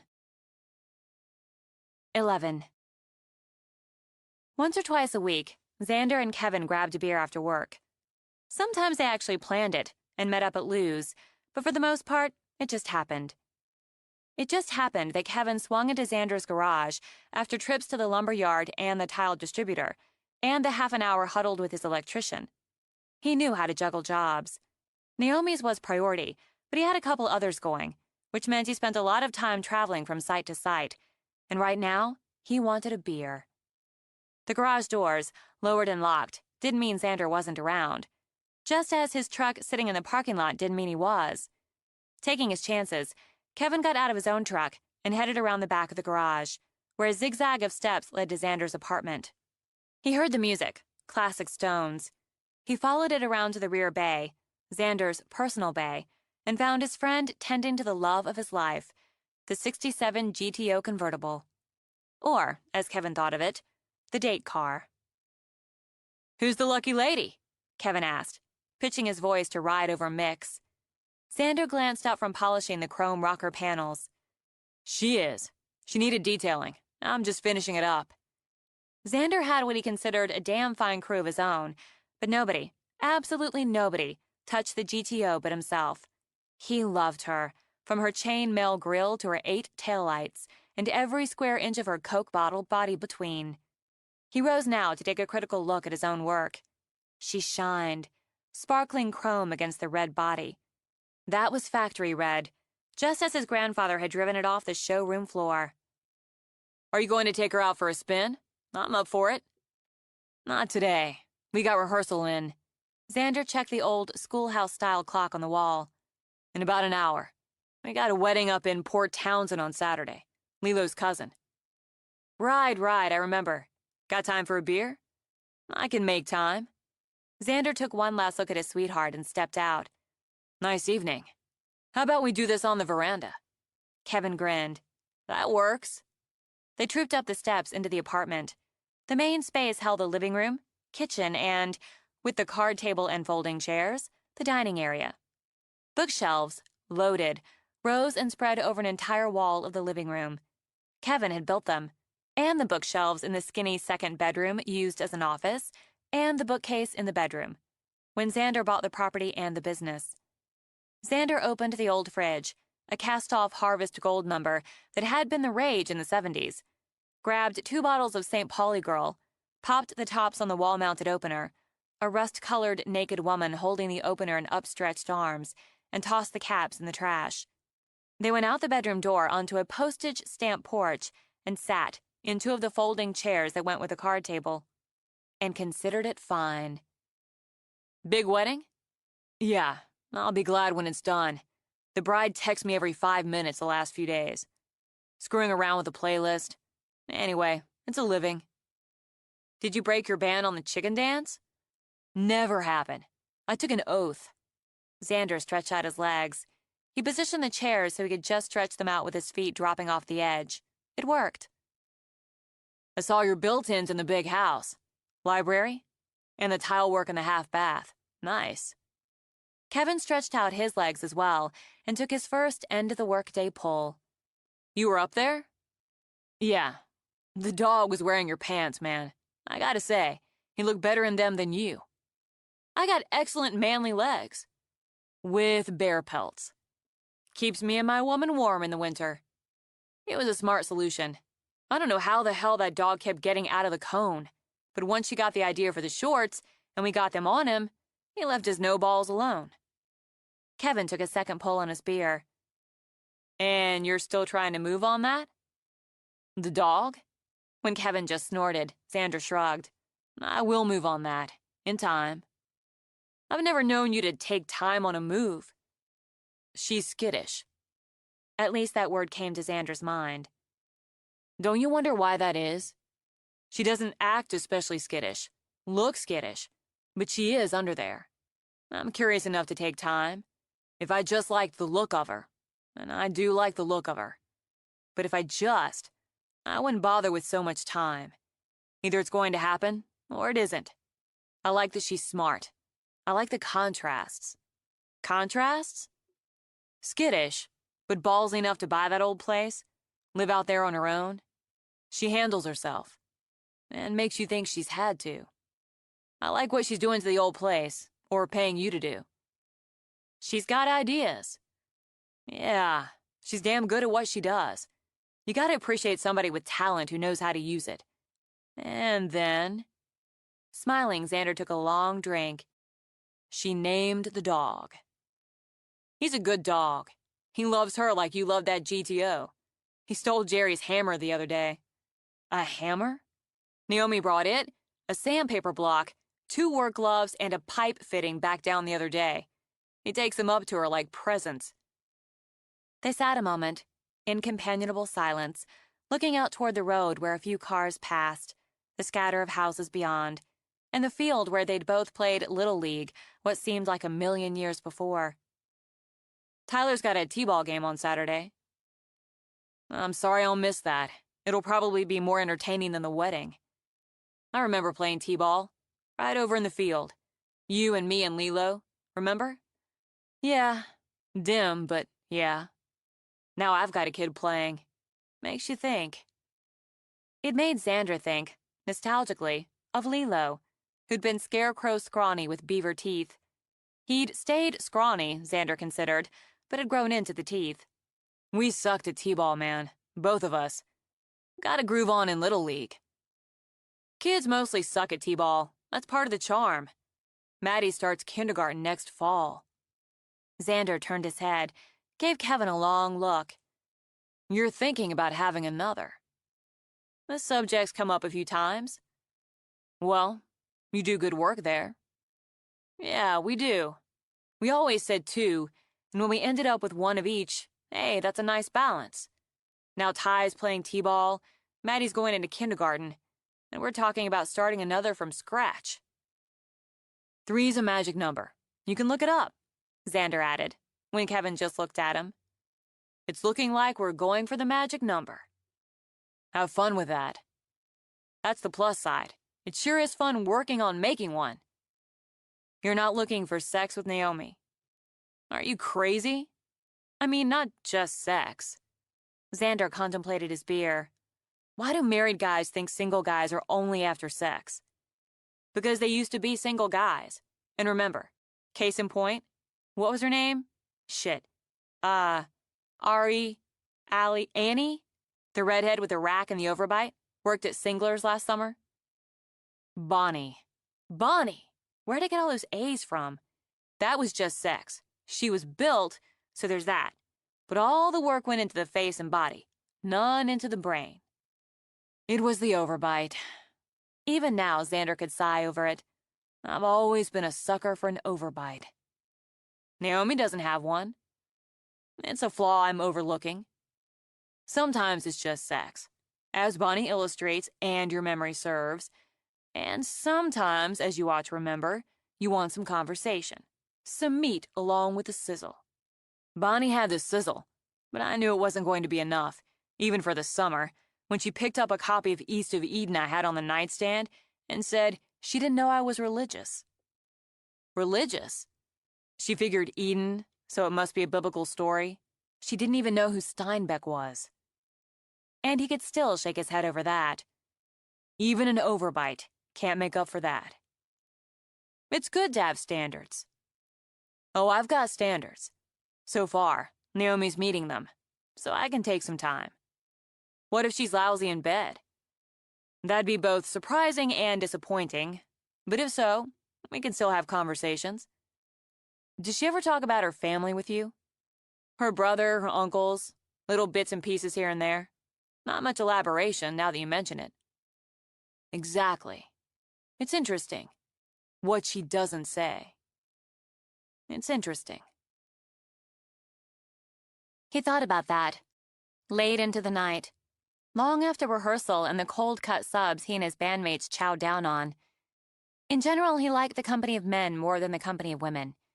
He understood what men didn't say, didn't need or want it all laid out in specific words, expressions, freaking tones of voice. Women, to his mind, were work. Often worth it, and he didn't mind work. But time spent with women, when it wasn't before, during, or after sex, was entirely different than hanging out with men or working with them. In general, he preferred the short, straightforward mating dance and considered the extra steps and flourishes a waste of everyone's time. You wanted or didn't. There was heat or there wasn't. For some reason, he found himself willing to take those extra steps with Naomi. He didn't really mind them. In fact, he enjoyed them. All the stops and starts, the detours. And in his experience, once the mating dance was done, the first rush of sex slowed, interest faded. He liked being interested. He turned on the bedroom TV, with the sound low, as it was mostly to cover the silence, so he didn't miss Milo's snoring so keenly. He picked up his nightstand book, a worn paperback of Lord of the Flies. He never had a first read on the nightstand, not if he wanted to sleep, so he settled in with the familiar and fascinating. But he couldn't get Naomi off his mind. On the bluff, Naomi turned off the lights. Her brain was too tired for more work, too tired to pretend to read, even to stream a movie. The dog had already settled down, and it was time she did the same. Since her tired brain didn't want to turn off, she let it wander, circling around faucets, lighting fixtures, whether she should do that study of Douglas firs she'd taken that morning, the green eerie through the thin mists. It would make a solid cover for a horror novel. She worked on it in her head, played up shadows until she drifted off, drifted away. When she walked through that eerie green, the wind rolled through the tops of the trees, a whoosh and moan that laid a chill on her skin. She followed the path. She wanted to get to the water, to the blue, to the warm. Her footsteps were muffled on the thick cushion of pine needles, and those deep green shadows seemed to shift into shapes, and the shapes had eyes. She moved faster, heard her breath quicken, not with exertion, but with atavistic fear. Something was coming. Thunder mumbled overhead, over the rolling, muttering wind. The shimmer of lightning tossed all into an instant of relief and brought a sick heaviness to her belly. She had to run, had to find the light again. Then the shadow stepped from the shadow, a knife in one hand, a rope in the other. "Time's up," it said, in her father's voice. She tried to scream, and woke with it trapped in her throat, with a weight crushing her chest. No air, no air. And she clutched at her own throat, as if to fight away the hands that circled it. Her heart thudded, sharp, vicious hammer blows that rang in her ears. Red dots swam in front of her eyes. Somewhere deep, under the weight, the terror, she shouted at herself to breathe, to stop and breathe. But the air wheezed, barely squeezed through her windpipe, only burned her starving lungs. Something wet ran over her face. She saw it, felt it, as her own blood. She would die here in the woods of her own creation, in fear of a man she hadn't seen in 17 years. Then the dog barked, hard and fierce, chased the shadows like rabbits. So she lay panting, breathing, breathing, with the terrible weight easing as the dog lapped at her face. He had his front legs braced on the bed. She could see his eyes now, gleaming in the dark, hear his pants along with her own. Struggling to steady, she raised a trembling hand, stroked his head. "Okay." She rolled toward him, comforted, let her eyes close, focused on long, slow breaths. "It's okay. We're okay. Just a dream. Bad dream. Bad memories. We're okay now." Still, she switched on the light. She needed it. Brought her knees up to rest her clammy forehead on them. "Haven't had one that bad in a while. Working too hard, that's all. Just working too hard. Thinking too much." Since the dog remained braced on the bed, she shifted to wrap her arms around his neck, pressing her face into his fur until the trembling eased. "I thought I didn't want a dog." "I'd say the way you were wondering you must have thought you didn't want a human." She eased back, rubbed his ears. "And here we are." She picked out the bottle of water she always kept on her nightstand and drank half of it before rising to go into the bathroom and splash cold water on her face. Still shy of 5, she noted. Early for both of them, but she couldn't risk sleep. Not now. She picked up the flashlight, also handy on her nightstand, and went downstairs. She'd gotten into the habit of just letting him out in the morning, but this time she delighted him by going out with him. For a while they just walked, around the house, around the quiet. Tag found one of his secreted balls and happily carried it around in his mouth. When she went back in, he watched her make coffee, let the ball drop when she filled his food bowl, picked it up. "Let's take it upstairs." He raced halfway up the back stairs, stopped, looked back to make sure she was coming, and then raced the rest of the way. With the dog, with the coffee, she settled down, calm and content again, to wait for sunrise to bloom over her world. When Sunday rolled around, she thought of a dozen reasons not to go to Jenny's, and the excuses that would cover it. Why would she take one of her 2 days of quiet and solitude a week and spend it with people? Nice people, certainly, but people who wanted to talk and interact. She could drive to the National Forest, go hiking, alone. She could work on the yard, or finish painting the first guest room. She could sit around and fat-ass all day. Really, she'd agreed to go in a weak moment. In the rush of mermaid lamps and bargains, she'd agreed to go, Naomi reminded herself. What was a couple of hours? If she was going to live here, she needed to be moderately sociable.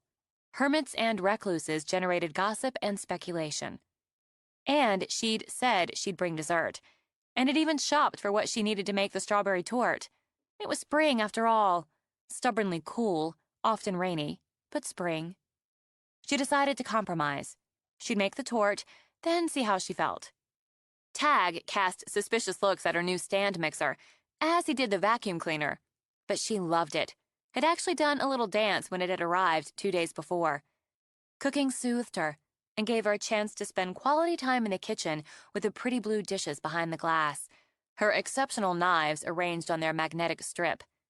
Tag changed his mind about the mixer when she skimmed her finger over the batter left in the bowl and let him have a lick. Damn right it's good. She slid the jelly roll pan into the oven, got to work on the strawberries. She put them in one of her blue bowls first, found the right spot, the right light. Ripe red berries in a blue glass bowl. Good stock photo. Considering, she added more props, new wine glasses, then put the bowl of berries and the wine glasses on the bamboo tray she'd bought and set it all out on her glider. She took another shot with a pot of pansies in frame. She wished she had a throw pillow. Hadn't bought any yet. Maybe she would then set up this shot again with a colorful pillow in the corner of the... No, better. A woman's white silk slip or sexy nightgown draped over the arm of the glider. She didn't have that either, and had less use for a slip or a sexy nightgown. But the oven timer buzzed. Crap, I haven't done the berries. She went back to the kitchen work, composing other shots in her head. The finished torte looked so beautiful, the making of it so satisfying, she convinced herself she'd be fine for a couple of hours with people she actually liked. And how the hell am I going to get it from here to there? Didn't think of that. She didn't have a cake carrier, or a torte carrier, or any carrier.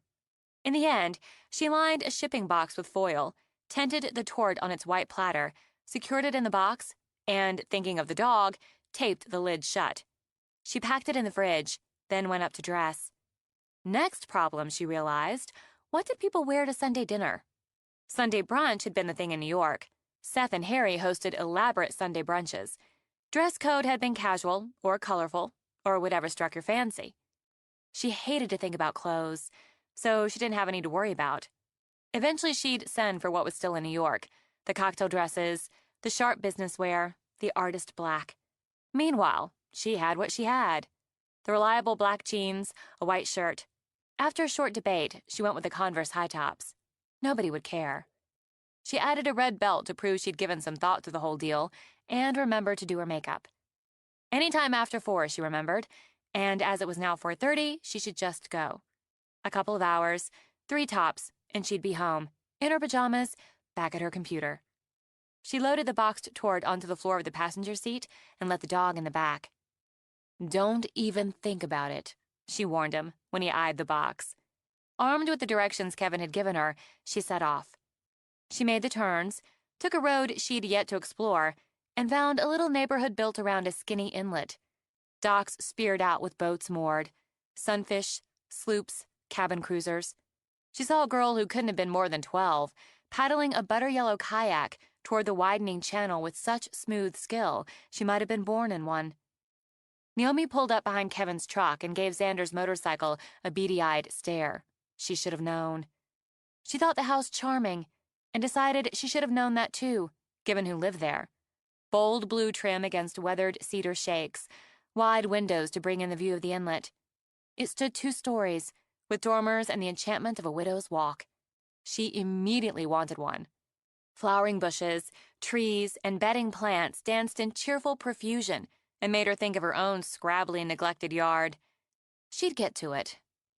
Ordering herself to put on her Be Sociable suit, she got out and circled around for the torte and the dog. Tag all but glued himself to her side as she walked the pavered path to the covered front porch. It's not the vet, so buck up. Before she could knock, Jenny opened the door, and Tag's tail wagged in relief and joy at the sight of her. I saw you pull up. Immediately, Jenny moved in to hug, hard. I'm so glad you came. Everyone's outside running around. It's almost like summer today. I didn't realize you lived on the water, and you have a widow's walk. I had instant house envy. Kevin built it, and half of everything else. Let me take that. Jenny reached for the box, As they stepped into an entranceway cleverly outfitted with a built-in bench and cupboards above, drawers below. "Sorry about the delivery system. Dessert's inside." "You made something? I thought you'd just get something from the bakery. You're so busy." "I needed to try out my new mixer. I love your house. It's so you." Colorful, cheerful, the bold blue of the trim echoed in a big sink-into-me sofa loaded with patterned pillows, and those were echoed by boldly patterned chairs. Echoed, Naomi thought, but nothing matching, and everything complementing. "I like cluttered." "It's not cluttered. It's clever and happy." "I really like you. Come on back to the kitchen. I'm dying to see what's in this box." The kitchen showed Kevin's hand and Jenny's style. It followed the open floor plan with a lounge play area, more comfortable seating, and the man-sized flat-wall screen. Jenny set the box on the long, wide white granite peninsula and tore at the tape. Naomi glanced toward the dining area, the painted blue table, the mix and match of green chairs with flowered cushions. "I love the dining room. Did you paint the furniture?" "I did. I wanted color and easy maintenance." "It's happy, again, and I really love the chandelier." Distressed iron strips formed a large ball with clear round bulbs inside. "Me too, thanks. Kevin found it on one of his job sites. It was some sort of decoration. He brought it home. I fixed it up. He rewired it." "Handy couple. And I'm getting so many ideas." "I'm going to get you a glass of wine in just a minute," Jenny promised. "But, oh my God, you made this?" "I can't make a chandelier, but I can make a strawberry tort." Almost reverently, Jenny lifted the tort from the box. "It looks like something out of Martha Stewart. I'd asked for the recipe, but I already know it's beyond me. And it's going to put my lasagna to shame." "I love lasagna." "Mostly with 2 kids and a part-time job, I toss meals together. So Sunday dinner's the day I actually try to cook, taking time with it." "Shiraz all right?" "Yes, it's great. I almost talked myself out of coming." Jenny glanced away from the tort she'd set in the center of the prep counter, like a centerpiece. "Why?" "I'm easier alone than with people. But I'm glad I came, even if just to see your house." With a humming sound, Jenny poured Naomi a glass of wine, then picked up her own. "I should tell you then. I've decided we're going to be really good friends, and I'm just relentless." "I haven't had a really good friend in a long time. I'm out of practice." "Oh, that's all right." Jenny wrist-flicked that away. "I've got the skills. Why don't I show you my workshop? I've got your desk stripped down." They went through a laundry room and straight into a space full of tables, chairs, shelves, workbenches. Though both windows stood open, Naomi caught the sense of paint thinner, linseed oil, polish. "I keep picking things up," Jenny explained. "It's a sickness. Then I fix them up and talk my boss at Treasures and Trinkets into taking them on consignment. She'll use pieces for display, and if they don't sell, I haul them down to this co-op in Shelton. If they don't sell there, I haul them back. I'm getting some work from people who want a piece redone or fixed up, but most is dumpster diving, I guess." Naomi gestured to a 3-tiered pie crust table. "You didn't get that out of a dumpster." "Job site again. The lady sold it to Kevin for $10. It was broken. The top tier snapped clean off. So he fixed it. You can't even tell it was broken. And I want it. When you've refinished it, I'll buy it." Thrown off rhythm, Jenny blinked. "You think fast." "It's just the sort of thing I want. I'm looking to mix a lot of old pieces, character pieces through the house. This is perfect." "I should have you over more often. Will you barter for it?" "You've already got the tort." "I mean, would you trade me a picture for it and the work on the desk? You've got this one on your website, and I keep seeing it over our little fireplace in the living room in a white, shabby chic white frame. It's sunset, and oh, the sky is just full of red and gold and going to indigo blue, and the trees are reflected on the water. And there's a white boat, sailboat, in the Sound. It makes me think that's what heaven could be, sailing in a white boat on the water into the red and golds." "I know the one you mean, but it doesn't seem fair. 2 pieces for one." "I know what your work goes for, and I know what mine goes for. I'm getting the better deal." "Depends on where you're standing." "Done. But I frame it. Tell me what size you want." Jenny pointed toward a frame, shabby chic white. About 24 by 18. I'll take the frame with me. Oh, boy! And what I really wanted you to see was that bench. It just seems right for your bedroom deck. Following the direction, Naomi stepped around a couple of projects in progress and saw the high-backed wire bench, done in a distressed forest green. No pressure, Jenny said quickly. If you don't like it, I do, and it would work there. Better, if I ever get the grounds cleared and decently landscaped, it would be wonderful as a garden seat, wouldn't it? In a shady nook, Jenny imagined, or in the sun by a weeping cherry. Absolutely. And it would make pretty seating on the bedroom deck in the meantime. Sold. Will you trade me the water lily print for it? You make it easy, Naomi agreed. I have this frame, distressed silver, and I can just see that print in it on my bedroom wall. It's fun helping decorate each other's houses. Let's see the frame. It's over there. With Jenny, Naomi started toward it, then stopped. Oh, my desk. At her tone, Tag stopped exploring and trotted over. Naomi all but cooed as she ran her hand over the smooth wood. I know it's just stripped and sanded, but it's already beautiful. Look at the hues, the grain. It's like somebody had dressed a gorgeous woman in a baggy black coat, and you took it off. I think we just made a hell of a good deal, both sides. That's what good friends should do. Delighted, Jenny hugged an arm around Naomi's waist. I'm going to love seeing my work in your space, having your work in mine. And now, why don't we go out the door here so we can walk around outside? I bet Tag wants to see Molly. They're friends, too. He decided she wouldn't try to rip his throat out. Now he takes her the tug rope when he sees her. It's sweet. They stepped out into the side yard. It's awful quiet, Jenny commented as she turned to secure the door. Quiet worries me. She'd no more than said it before Naomi took a blast of cold water, heart shot. Xander swung around the corner, leading with a huge water rifle. Naomi held her hands out to the sides, looked down at her soaked shirt, and looked up. Really? Hey, sorry. I thought you were Kevin. Do I look like Kevin?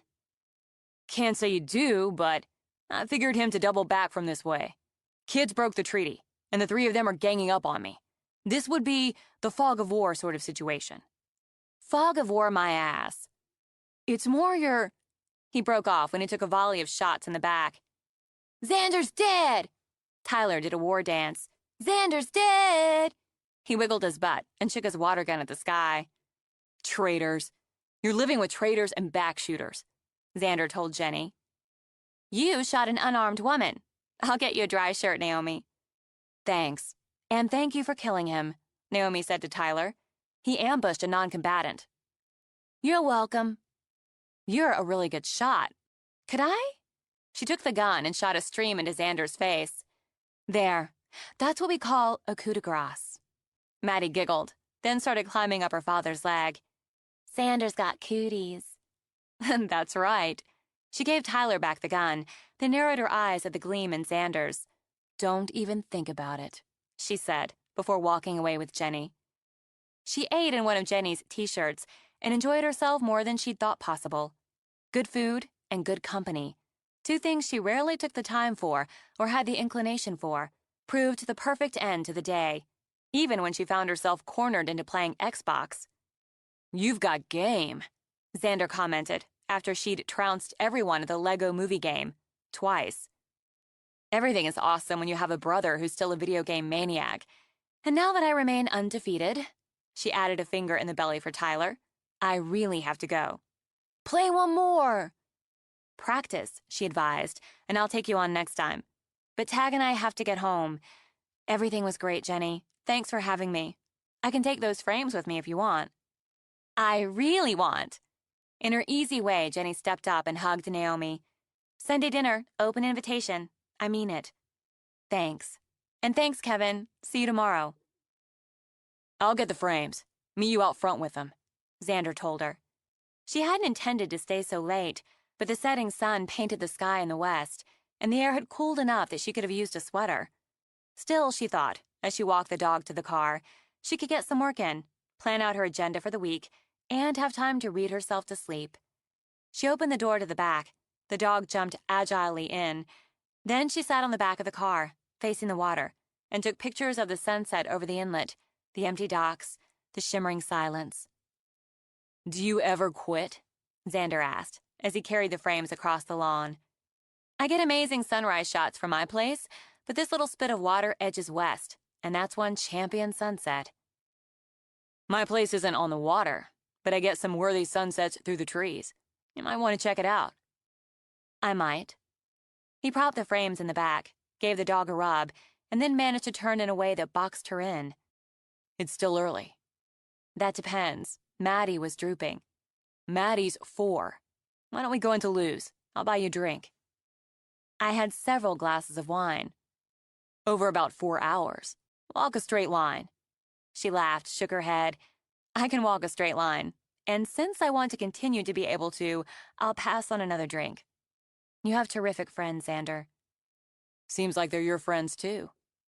"Jenny won't take no." "Why say no?" She shrugged, looked back to the sunset. Going to gold now, she thought. Soft, shimmering gold. General rule. "You make it hard not to ask questions." "I appreciate that you don't. I really have to go."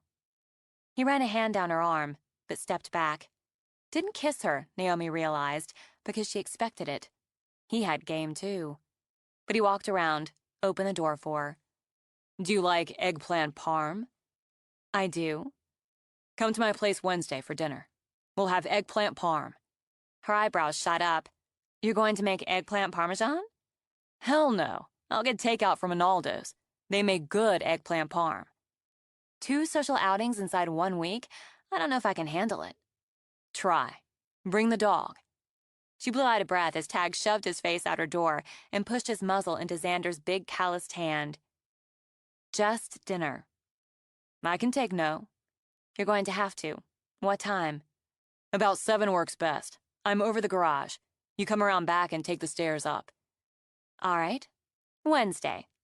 Probably." Still letting the dog nuzzle his hand, Xander grinned. "You like keeping the door cracked open?" "Always. Good night."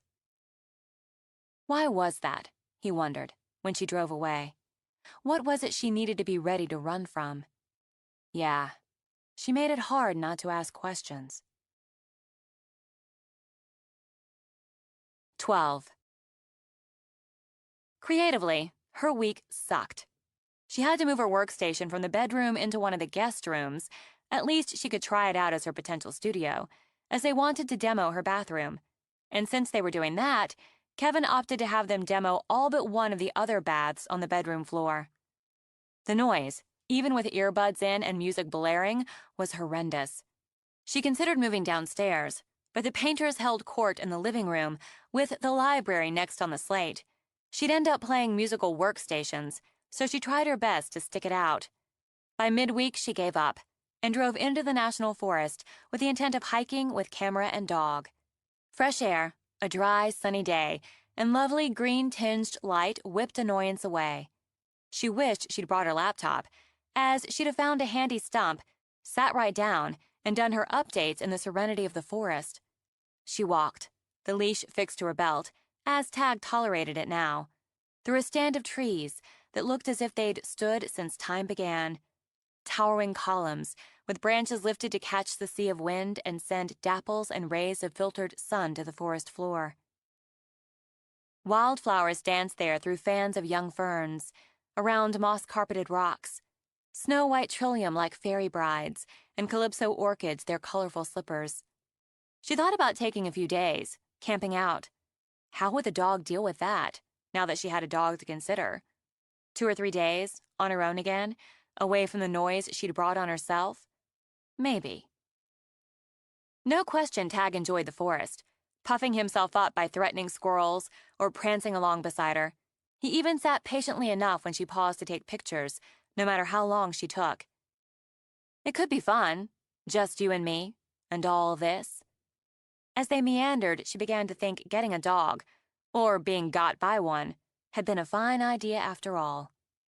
A couple of hikers came her way, leading a handsome little beagle. Before she could give them the fellow hiker nod of greeting, Tag let out a yip of terror and literally leaped into her arms and knocked her flat. The hikers, a couple of guys up from Portland for a few days, rushed to her aid, but the friendly and harmless beagle only had Tag squirming on top of her, as if he could worm his way straight through and under her where it would be safe. Since her camera was cushioned between her body and the dog's, no damage done, but she'd seen stars and felt their sharp little points in her ass. "You're a disgrace," she told the dog as she walked stiffly back to the car. "Definitely no camping for you. A teacup poodle might come along and try to rip you to pieces." Tag crawled into the back, hung his head, and said nothing. Since her butt ached, she tried the seat warmer on low and found that it soothed her considerably on the drive back. And with relief, she saw only Kevin's truck in front of the house. He walked out as she gingerly eased out of the car.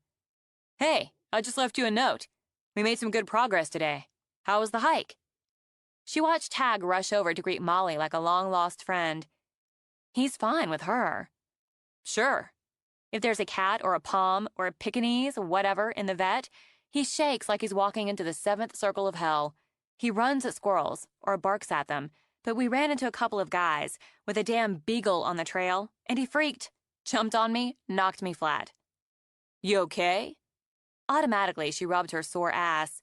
It rang my bell, I'll tell you that, and he's all but clawing me open to climb inside, away from the terrifying beagle who licked at my limp hand in sympathy. To her shock, Kevin stepped straight up and started running his hands over her head. "You've got a little bump. I can run you into the ER. "It's just bumps and bruises, and extreme pissed off." He cupped her chin, looked hard into her eyes, and did something she thought no one could at that moment. He made her smile. "Bumps and bruises only, Dr. Banner." "Headache?" "No. Ass ache." "Ice bag, warm bath, a couple of Motrin. That'll be $200. "Put it on my account, because that's exactly what I'm going to do." "A good dinner you don't have to cook over Xander should polish it off." It's Wednesday." "All day, half the night.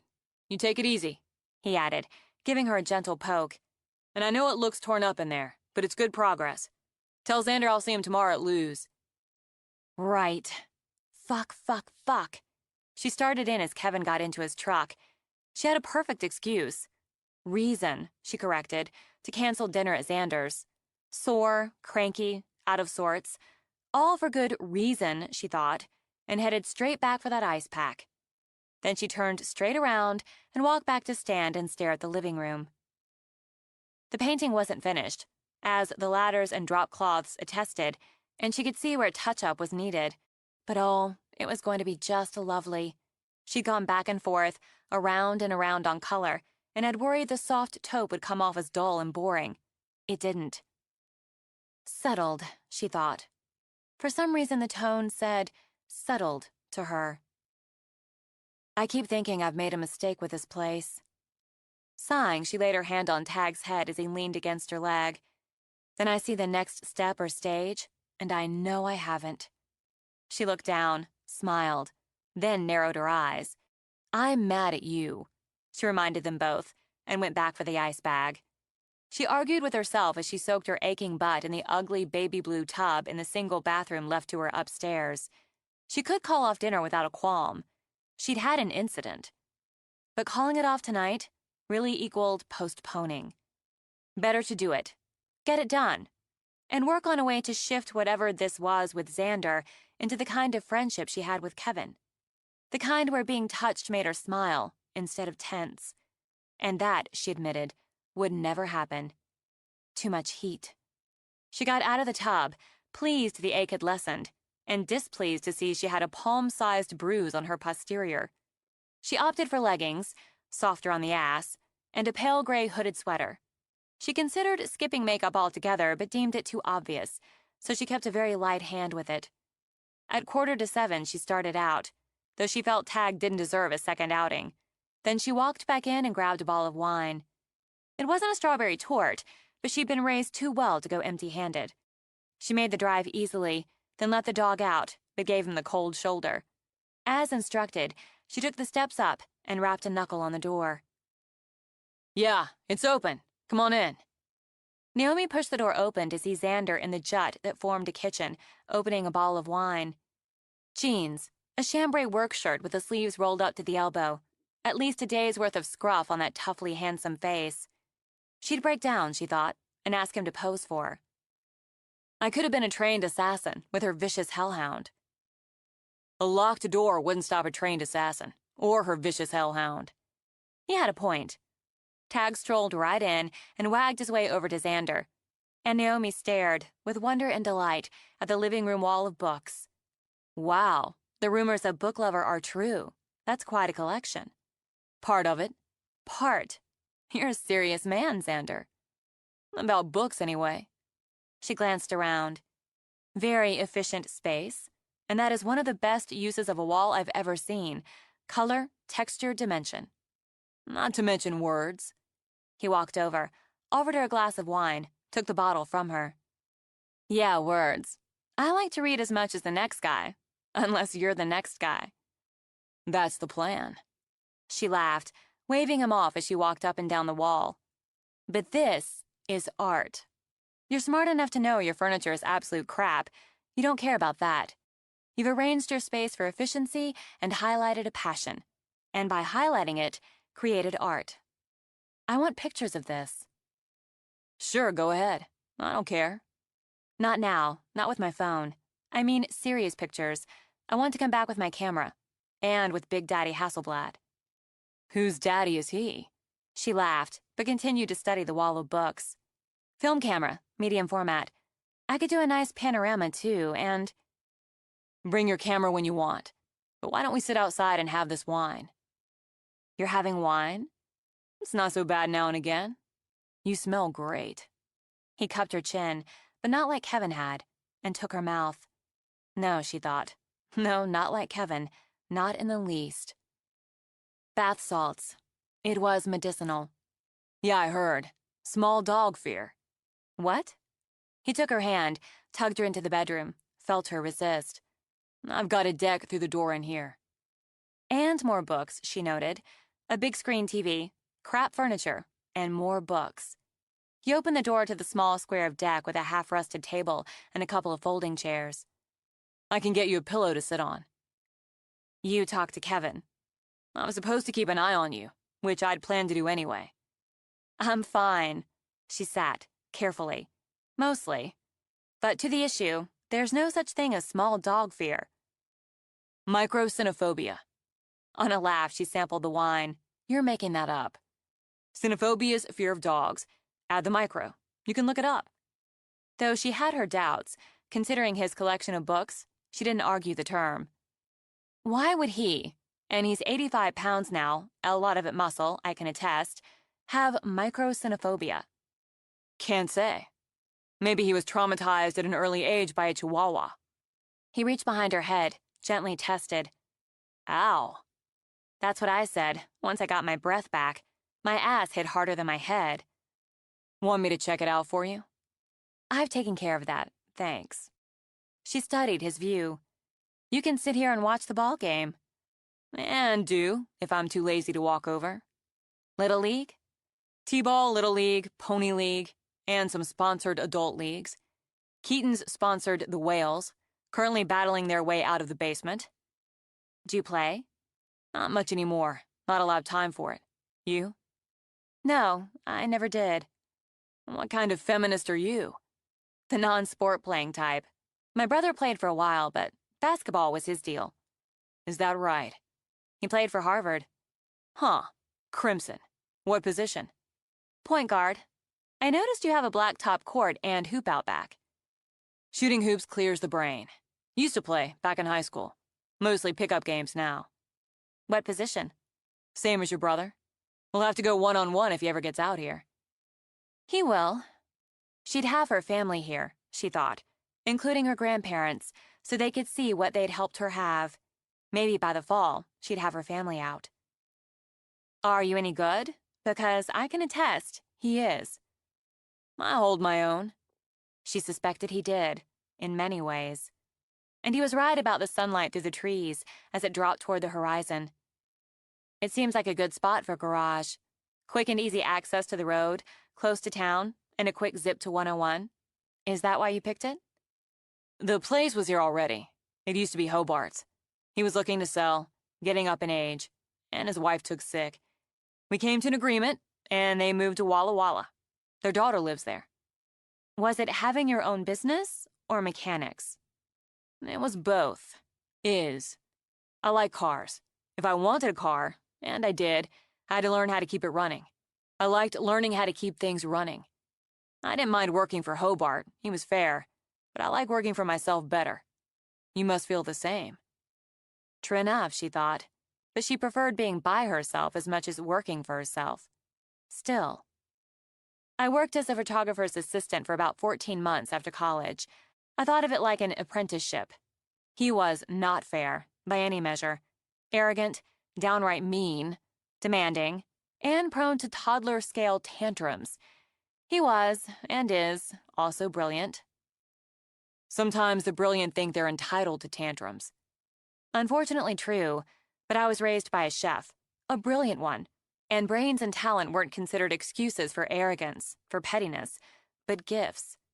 No throwing spatulas or frying pans. The idea made her smile. Not in Harry's kitchen, home or restaurant. In any case, I'd planned on 2 years with Julian, the photographer, but 14 months was all I could take. One of the happiest days of my life was punching him in the face and walking off the shoot. He glanced at her hand, slender, fine-boned. That's an interesting way to give your 2 weeks' notice. 2 weeks' notice, my ass. She shifted toward him. He wondered if she knew she rubbed her foot on Tag's back, keeping the dog in quiet bliss. Major shoot. Advertising. Shampoo.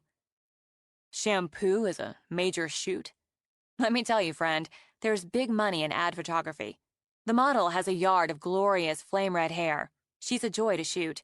This guy, he's a perfectionist, and I've got no problem with that. He's also a vicious little dick. I'm used to the verbal abuse at this point. The blame casting, the castigating, even the throwing of objects, all of which were present during this particular shoot. He actually had the makeup artist in tears at one point. Then he claimed I handed in the camera with the wrong lens. I'd had enough, and pointed out I'd given him what he'd asked for. He slapped me. Amusement faded. He hit you? Slapped me like a little girl. So I punched him, just the way Seth, my uncle, taught me. Nothing in my life had ever felt that good. I think I actually said that while he's screaming, again like a little girl, and the other assistants are scrambling around. The model walked over, gave me a high five. He's holding his bloody nose. Did you break it? If you're actually going to punch somebody in the face, it's stupid to pull it. That's my philosophy. I broke his nose, and he's screaming about having me arrested for assault. I told him to call the cops, go right ahead, because I had a studio full of witnesses who'd seen him assault me first. When I walked out, I promised myself I'd never work for a vicious little dick again. Another excellent philosophy. Had he thought her interesting? No, not interesting, he corrected. Fascinating. So you broke a guy's nose, then started your own business? Sort of. Seth and Harry were friends with the owner of a gallery in Soho, and they convinced him to take a couple of my pieces. They'd have supported me, in every way, while I tried to make a living in art photography. But I knew I could hold my own doing stock photography, getting some work doing book covers, album covers, food shoots. I already did them for the restaurant, and clip art. It can be fun and creative, and it can generate income. I needed to get beyond New York, so I took the leap. Car, camera, computer. She stopped, frowned down at her wine. That was a lot. A microcosm, he countered. Pleased she'd forgotten her reserve, distrust, whatever it was, long enough to tell the story. It tells me you've got guts and spine, but I already knew that. You do album covers? I have. Nobody major, unless you've heard of rocket science. Retro funk. You surprise me. I haven't even started. The band's working on another CD. Another? We did one a couple years ago. Mostly for tourists, or when we do a wedding, that kind of thing. How about it? You're looking for a photographer? Jenny's cousin's friend did the last one. It wasn't bad. I figure you'd do better. Maybe. Let me know when you're ready and we'll see. How long have you been playing? With a band or at all? Both. With these guys, about 4 years. All together since I was around 12. Kevin and I started a band. Lilo on bass, just like now. Obviously surprised, she lowered her wine glass. Kevin? Do not ask him to play his Pearl Jam tribute. Trust me. Does he play the guitar? You can't really call it playing. That's mean, she said with a laugh. It's truth. Let's eat.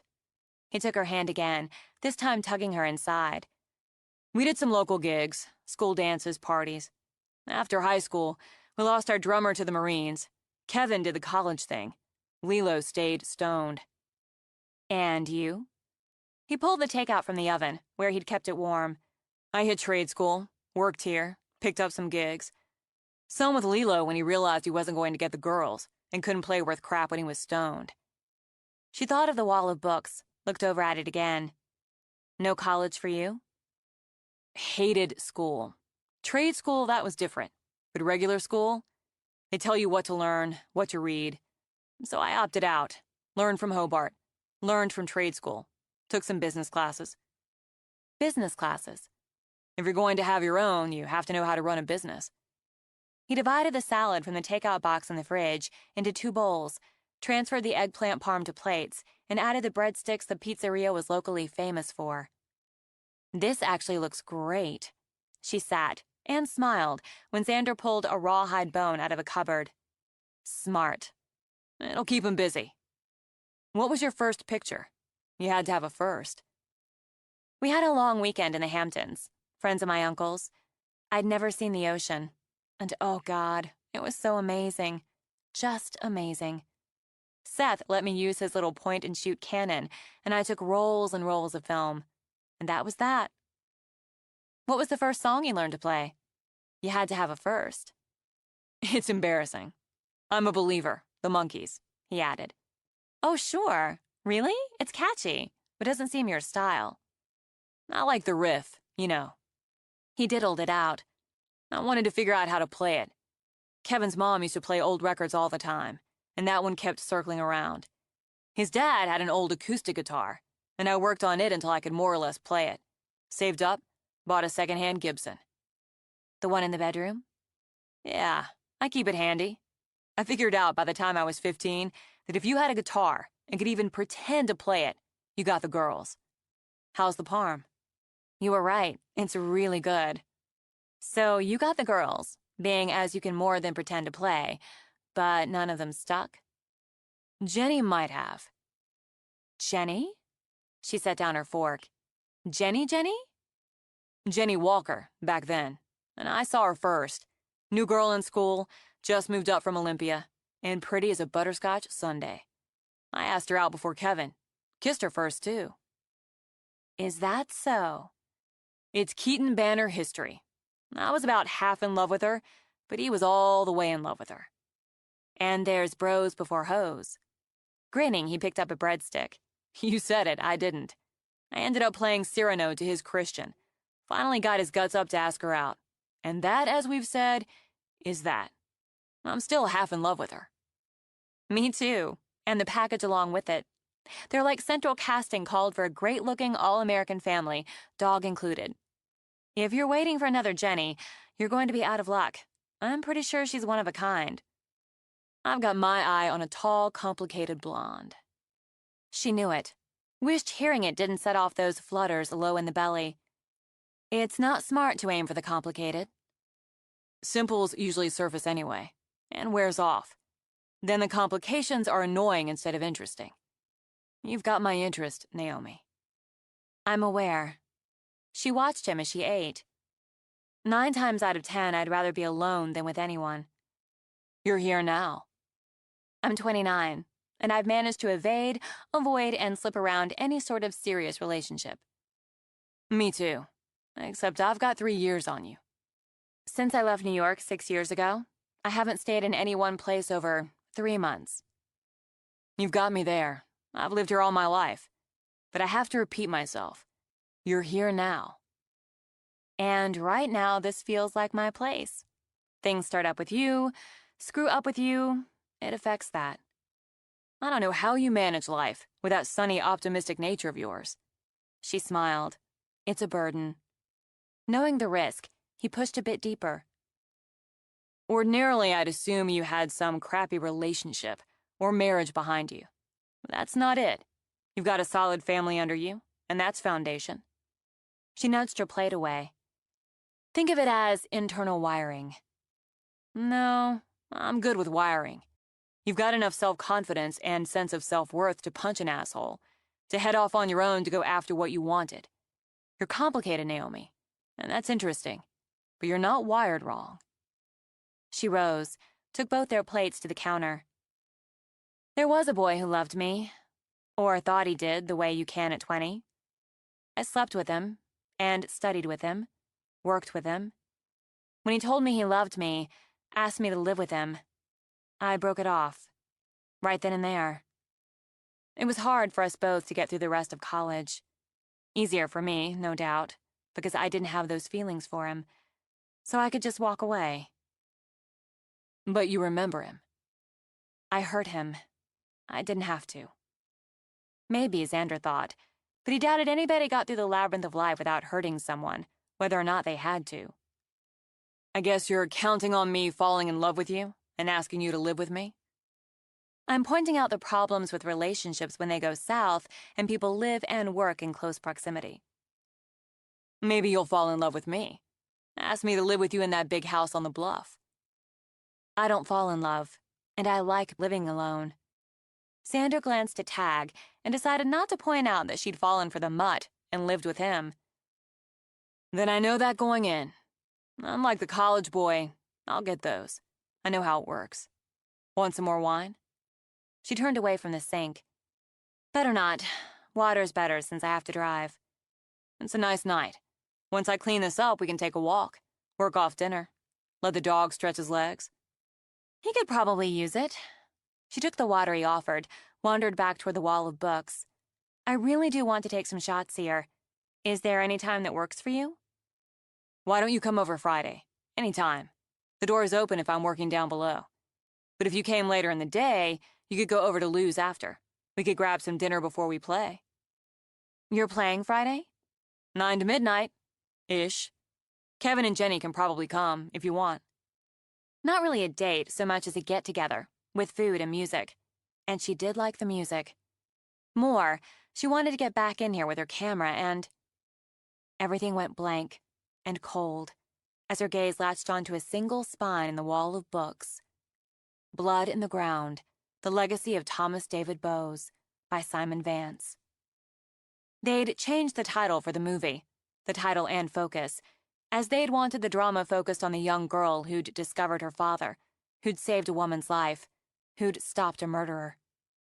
After her mother's death, once she'd believed she could face it, Naomi read interviews by the director, the screenwriter, so she knew why they'd turned the book into Daughter of Evil.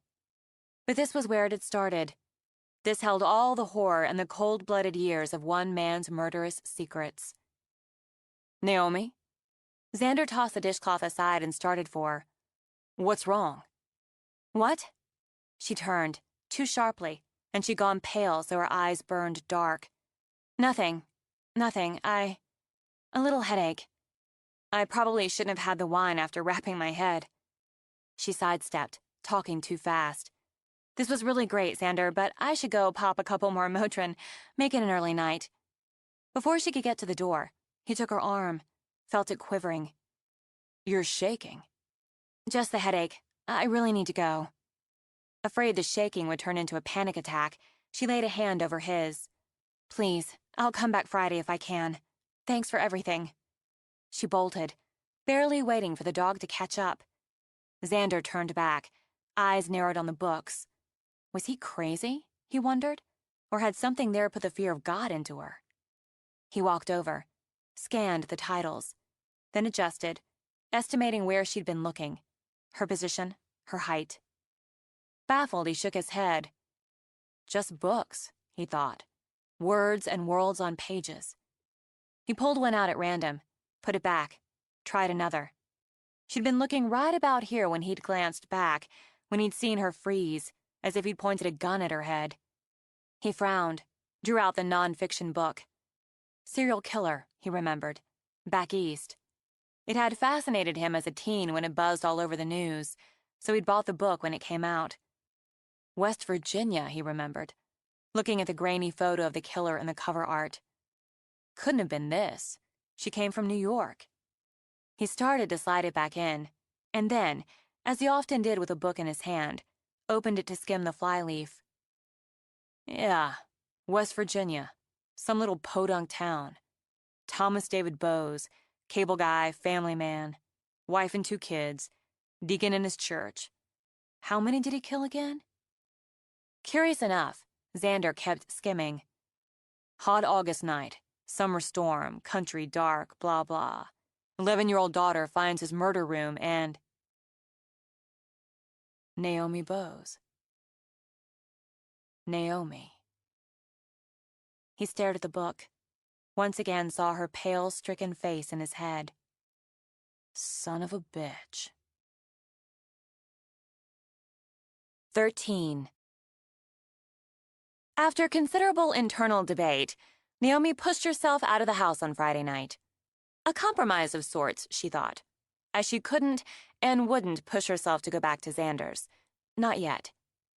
Tag wasn't thrilled with the idea of her going out at all, though she left him with his stuffed cat, a rawhide bone, and the promise that she'd be back. She couldn't take the dog into a bar. She'd nearly used him as an excuse, at least to herself, but going out was normal. And normal, after the disaster-ending Wednesday night, was her current goal. 1 drink, she told herself. 1 drink, 1 set, easy Friday night conversation with Jenny and Kevin, and if Xander came over during the break, easy conversation with him. Normal. Maybe the thought of reaching for normal exhausted her, but she'd give it a solid attempt. Conversation posed no issue with Jenny, so she'd just let Jenny take the lead, ride that wave until it was time to go.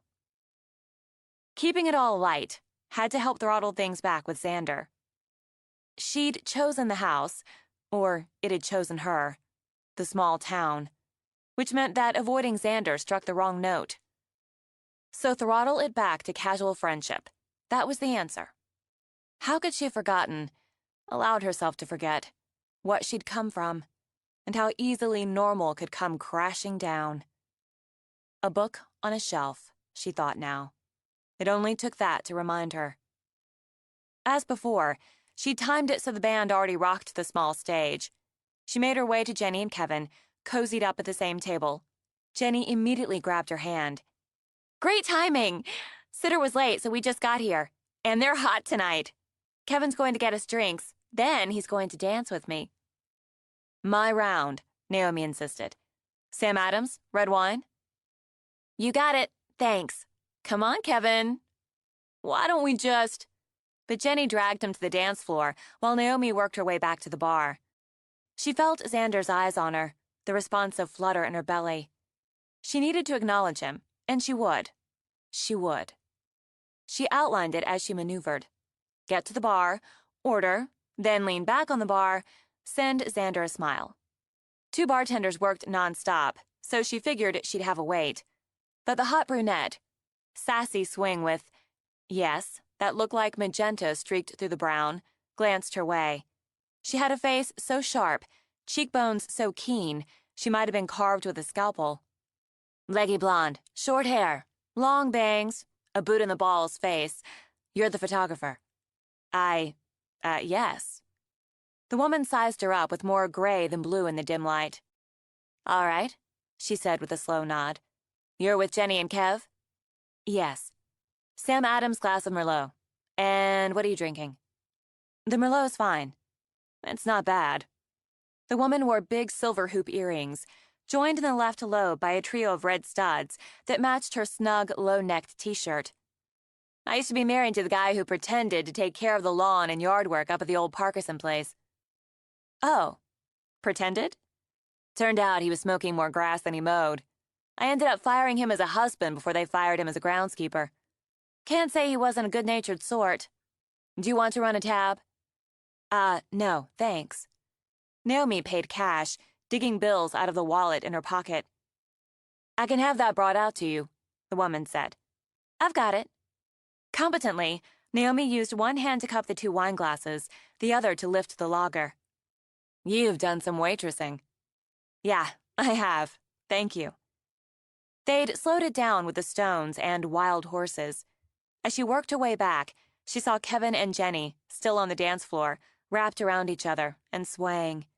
The sweetness of it struck her straight in the heart. Love could last, she thought.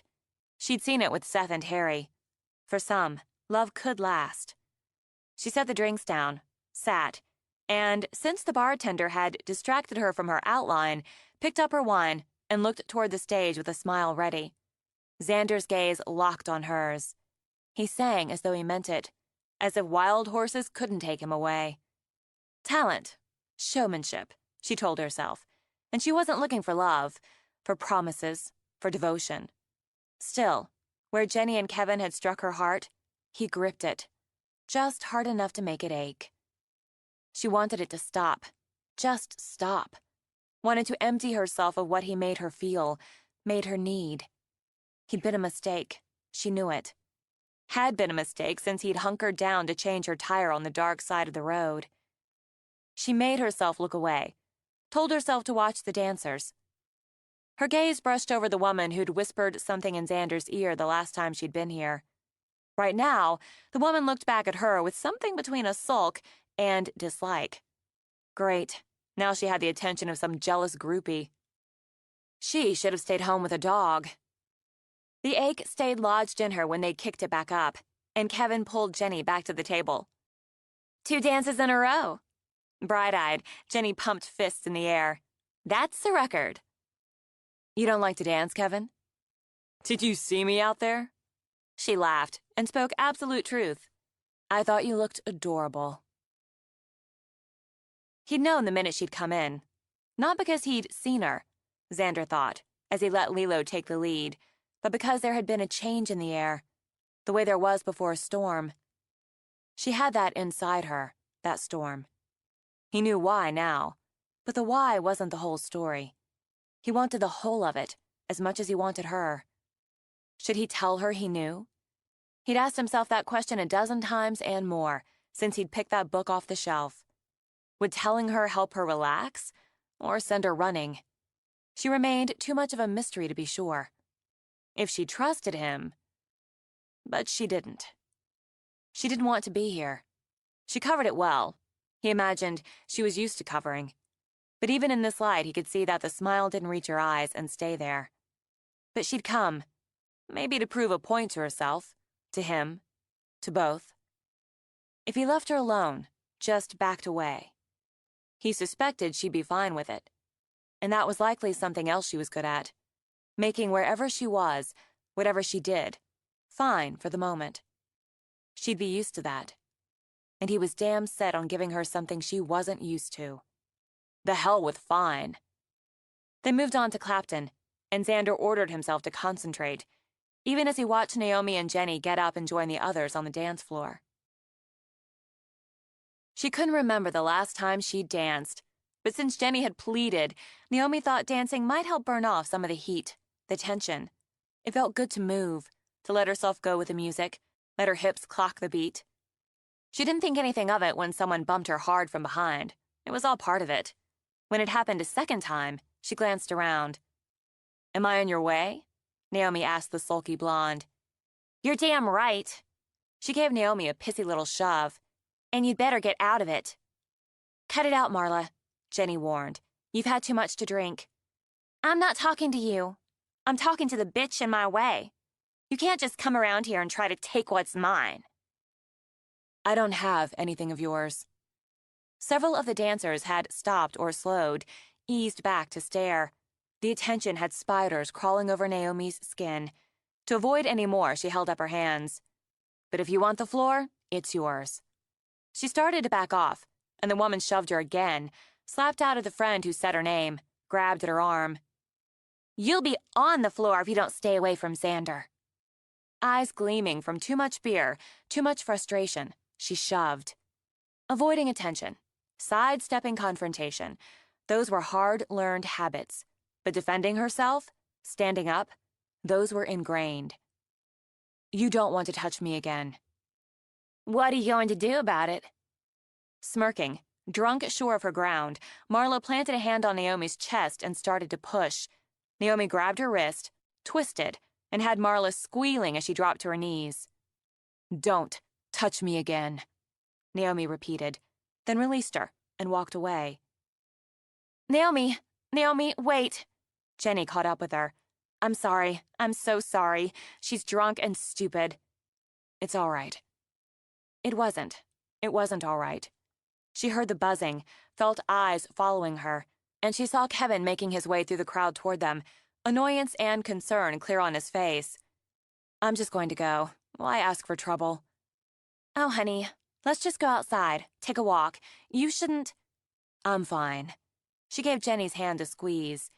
She's drunk enough to try something again, and I need to get home to the dog anyway. I'll see you later. She didn't run. She wanted to, but running made it too important. But by the time she got out to her car, she felt as if she'd run a mile in a sprint, and the shaking wanted to start, so she just braced herself against the door until she could gather herself to drive. She straightened quickly and dragged out her keys when she heard someone coming. Xander just closed a hand over hers before she could hit the lock release. Wait. I need to go.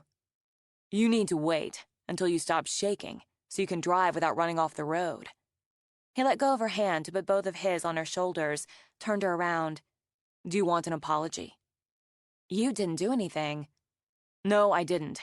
Unless you want to count that I had sex with Marla twice, when I was 17. That's about 14 years ago, so it shouldn't apply here. But I'm sorry she upset you and made a fool of herself. She's drunk. You know, like brilliance, I never find that a decent excuse for being an asshole. She let out a short laugh. Me either, but it's a fact she's drunk, and she's fixed on you, Xander. I haven't given her a reason to be in 14 years. Hints of frustration leaked out, but he kept his gaze calm and on hers. Plus, for nearly 7 of those, she's been with or married to someone I consider a friend. I'm not interested. Maybe you should tell her that. He had, more times than he cared to remember, but given the current circumstances, he accepted that he'd have to do it again, and hurt someone he had a fondness for. No, you didn't get through life's labyrinth without it. I don't like scenes, she added. Well, they happen. You play in enough bars, at enough weddings, you see every kind of scene there is. More or less get used to it. You handled it, and that's all you can do. She nodded, hit the lock release. He turned her around again, pressed her back against the door. Not fair, not right, she thought, for him to take her over this way when her feelings were so raw, so unsettled. Not gentle, not soothing, but a struck match to dry timber, and his mouth, just his mouth taking hers, set it all raging. He took her face in his hands, not gentle there either, as if temper bubbled just under the surface. You walked in, and the air changed. I wasn't going to tell you that. It gives you an advantage, and you're enough of a challenge. I'm not trying to be a challenge. It's one of the things that makes you one. I want you. I want you under me, and over me, and around me. And you want. I'm a good reader, and I read that from you clear enough. I'm coming by your place when we wrap tonight. I don't... He took her mouth again. Just took it. If there's a light on, he continued, I'll knock. If there's not, I'll turn around and go home. You've got a couple hours to figure out what you'd rather. Text Jenny when you get home. She's worried about you. He opened the door for her, held it open as she yanked at the seatbelt. Leave the light on, Naomi, he said, and closed the door. She'd left a light on for herself, and turned it off, very deliberately, while the dog danced around her in desperate, delirious welcome. Just you and me. Determined not to dwell on the disaster of the evening, and wasn't she racking them up, she went back to the kitchen. She'd make tea, take something for the stress headache banging in her skull, and let the dog out for a last round, she reminded herself, before she locked up and went to bed. Sleep's the great escape, she told Tag, who clung to her every word, every move. Since he wanted her close, and she wanted the air, she went out the back with him, sat watching the moon over the water, drinking soothing tea while he wandered.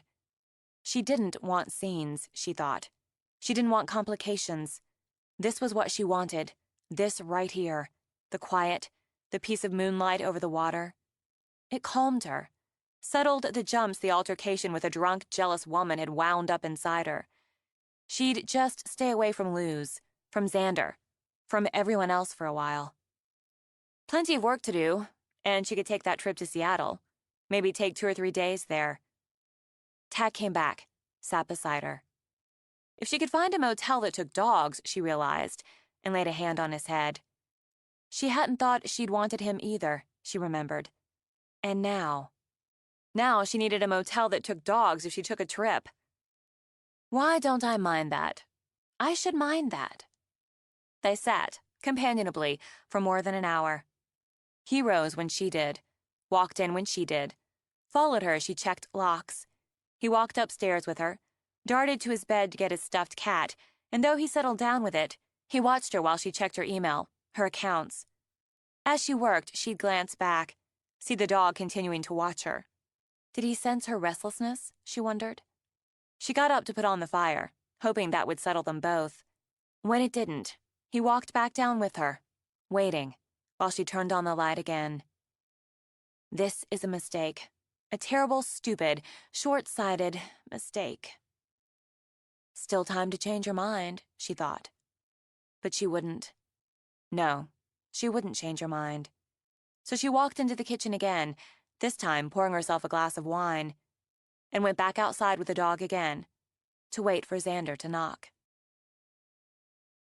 He caught the tiny glimmer of light up ahead, and everything inside him unknotted. He told himself he'd accept the dark. The choice would always be hers, but that glimmer lit inside him like a torch. She'd left the light on.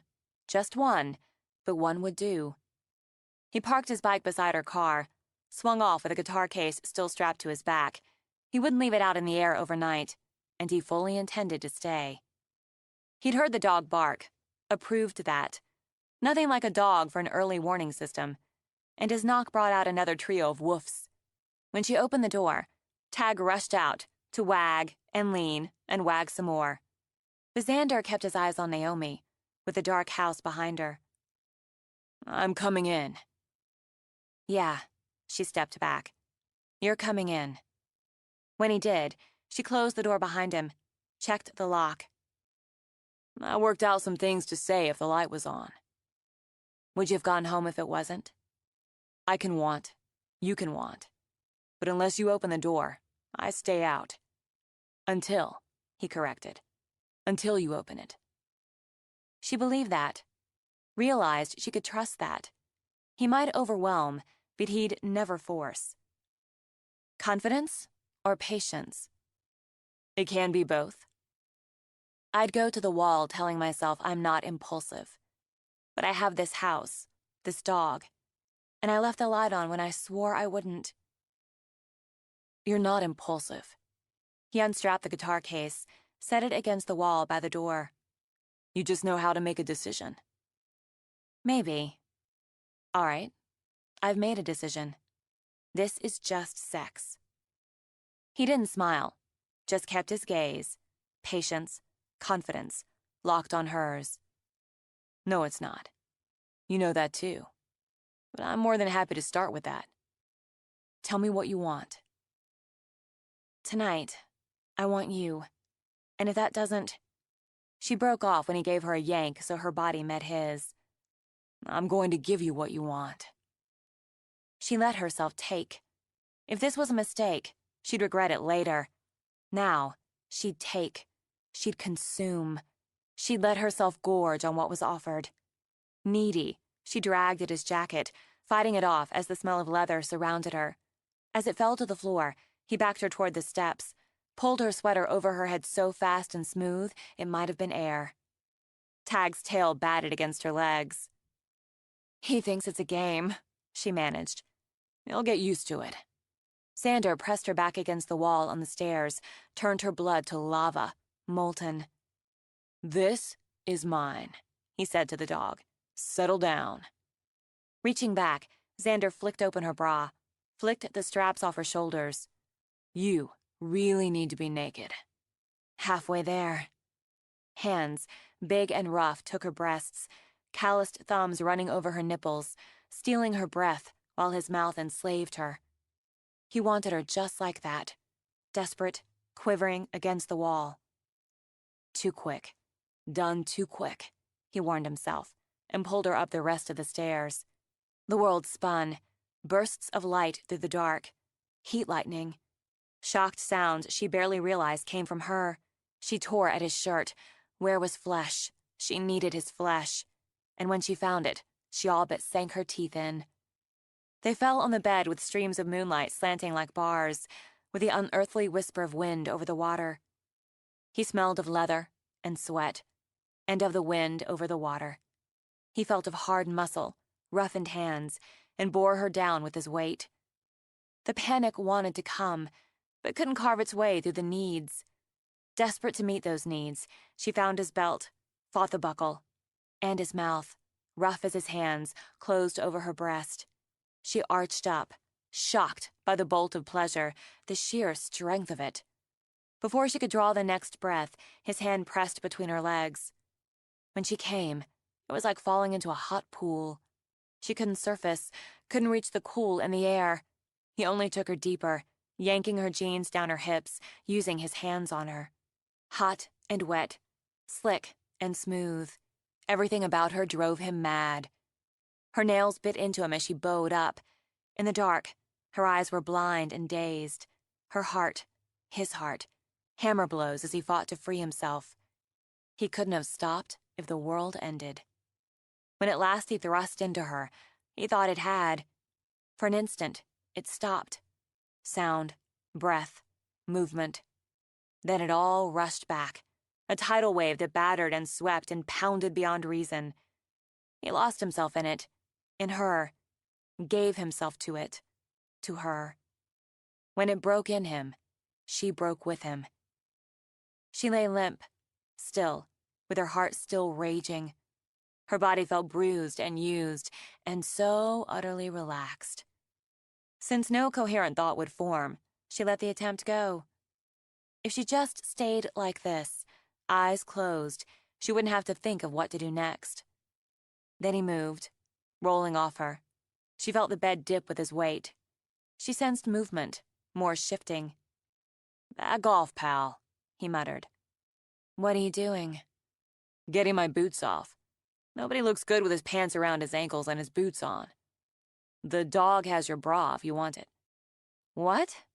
She blinked her eyes open. In those slants of moonlight, she could see Xander sitting on the side of the bed, see the dog standing there, tail wagging, something hanging out of his mouth. That's my bra? "Yeah, you want it back?" Yes, I want it back. Now she rolled over, reached. Tag did his down in front, tail up move, wagged. "He thinks you want to play." To settle it, Xander rose, tall, built, naked, and plucked the stuffed cat out of the dog bed. "Trade you." Tag dropped the bra. Xander picked it up, tossed it on the bed. "Is that a naked mermaid?" Naomi glanced at the floor lamp. Yes, it doesn't go in here. "Why not?" And he did what any man would, and stroked a hand over a bronze breast. It's going in the room I'm doing for my uncles. They'll love it. All so casual, Naomi thought. That was good. No intense pillow talk. Then he turned, looked at her. Ridiculous to feel exposed now, she thought, after what they'd just done to each other. But she had to suppress the urge to cover herself. "We'll call that the Fast and the Furious." The what? "I take it you've missed some movies." He walked back over, obviously not bothered by being naked, and sat on the bed. "Still, it would have been faster and more furious without the dog. Being focused on the goal, I'd have banged you against the stairs, but he'd have been all over us. You do that. You tend to miss the finer details. Like how you look, right now, in blue moonlight." I'm not complaining. "Glad to hear it." He skimmed a finger over the little tattoo riding low on her left hip. Like your tat. Lotus blossom, right? Yeah. A symbol of hope, he thought. Endurance. As it was beauty that grew out of mud. "What kind of rocker are you?" she asked. "No tats." I haven't found anything I want that permanent. He cupped the back of her head, leaned in to kiss her. Softly. A surprise. We're going to slow things down some this time. "We are?" He smiled, eased her back. Definitely. I don't want to miss those fine details this time around. Later, Naomi could attest he hadn't missed a single one. 14. Xander woke with the dog staring at him from the side of the bed, nearly nose to nose. His cloudy brain registered Milo. Before he remembered, his longtime companion was gone. Still, he handled the interruption of sleep in the same way he had with Milo. "Go away," he muttered. Instead of hanging his head, a la Milo, and sulking off to lie down again, Tag wagged his tail and pushed his cold, wet nose into Xander's face. Crap. To make his point, Xander nudged the cold, wet nose away, which Tag took as encouragement. The wet, soggy tennis ball plopped on the bed an inch from Xander's face. Even the sleep-clouded brain knew better. If he knocked the ball on the floor, the dog would see it as a game and start all over again. So he closed his eyes, ignored the ball, and the dog. Helpfully, Tag nosed the ball closer, so now the soggy and wet rolled against Xander's chest. Beside him, Naomi stirred, reminding Xander he had much more interesting games he could play at Oh Dark 30.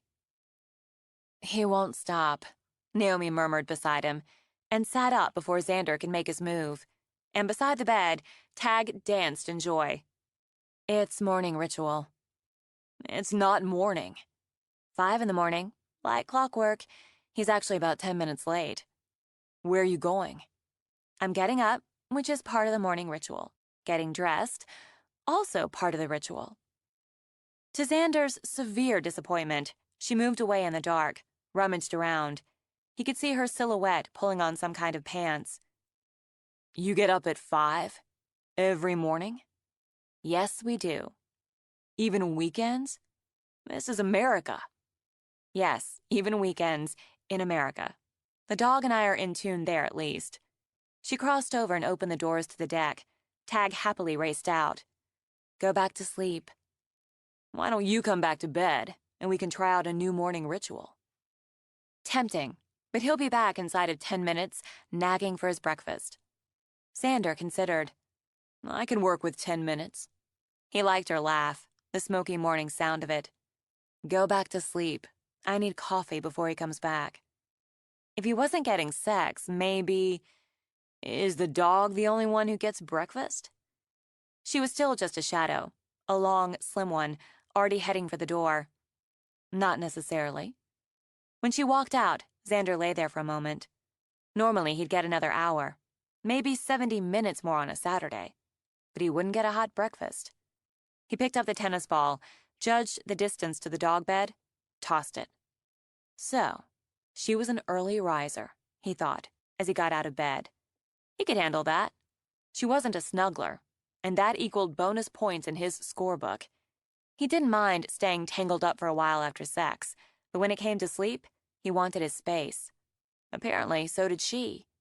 Not only amazing in bed, but didn't expect him to cuddle her like a teddy bear for hours after. Big bonus points. And she cooked. He found his pants, tugged them up, and when he couldn't find his t-shirt, he turned on the mermaid light. It made him grin. A woman who'd buy a naked mermaid lamp. More points. The room smelled like her, he realized. How did she do that? And she smelled of summer, of storms, and the sultry. He found his t-shirt, pulled it over his head. She still kept some of her clothes in packing boxes. Curious, he crossed over, glanced into them. Organized. And he appreciated at least a sense of organization. Not a lot to organize in there, to his eye. He studied the opening of what would be a walk-in closet, currently under construction and empty of wardrobe. Jesus, he had more clothes than she did. It struck him as both weird and fascinating. He also spotted a boxed toothbrush in what he'd term her bathroom box and figured everyone would be happier if he took it. He crossed over again to use the bathroom, and when he hit the light, found it gutted. The rough plumbing told him where things would go, and she'd have a kick-ass shower from the size of it. He could use a shower. He went out, found another gutted bathroom, found a bedroom half-painted, nice color, and a third gutted bathroom. Just as he decided he'd have to use the great outdoors like a dog, he found one outfitted with baby blue fixtures. Ugly, he decided, but serviceable. And if the fist-sized shower head over the blue tub worked, he'd make use of it later. But now, he really wanted coffee. He wandered down, seeing bits and pieces of Kevin's work. The place would be a showstopper. Not glitzy and fussy, and someone else might have looked for that. But solid and handsome, with some serious respect for history, location, style. He paused at the living room. Again, the color worked, and while the gas logs made sense up in the bedroom, he was glad she'd kept the wood-burning original here. She could use some help with the yard, clearing out the overgrown, pruning back, digging up the weeds. Right now, the view from the front was just sad. He worked his way back, wondering what in the hell one person would do with all this space. Then stopped at the library door. For the first time, he felt genuine and deep, deep envy. He'd seen the early stages of the built-ins when he dropped by Kevin's shop a couple times, but the finished product beat it all to hell. The natural cherry would glow red gold in the light and simmer like the fire in the evenings. And all the space. What he could do with all that book space.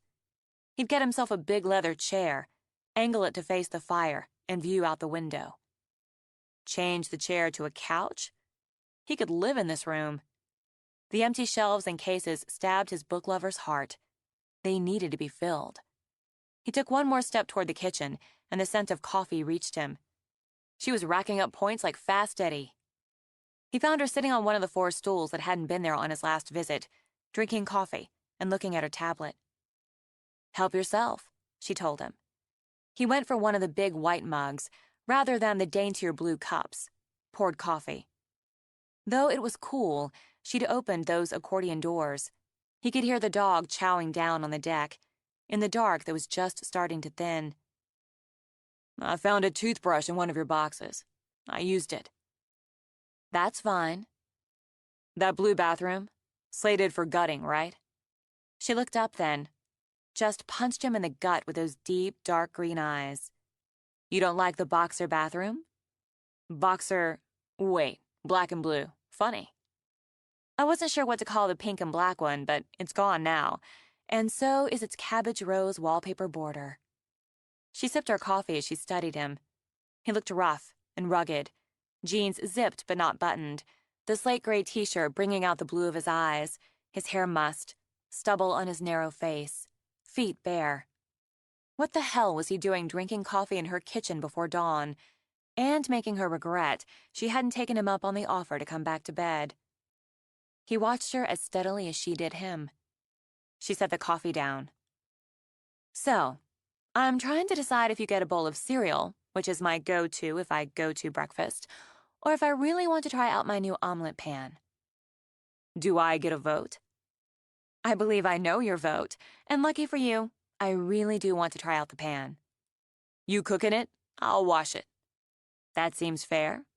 She rose, went to the refrigerator, began to take out various things, set them on the counter. Eggs, cheese, bacon, a green pepper, those little tomatoes. This looked serious. She chopped, sliced, tore up some leaves she got from a pot on the windowsill, whisked while he drank coffee. "What makes that an omelet pan?" "It's shallow with sloping sides."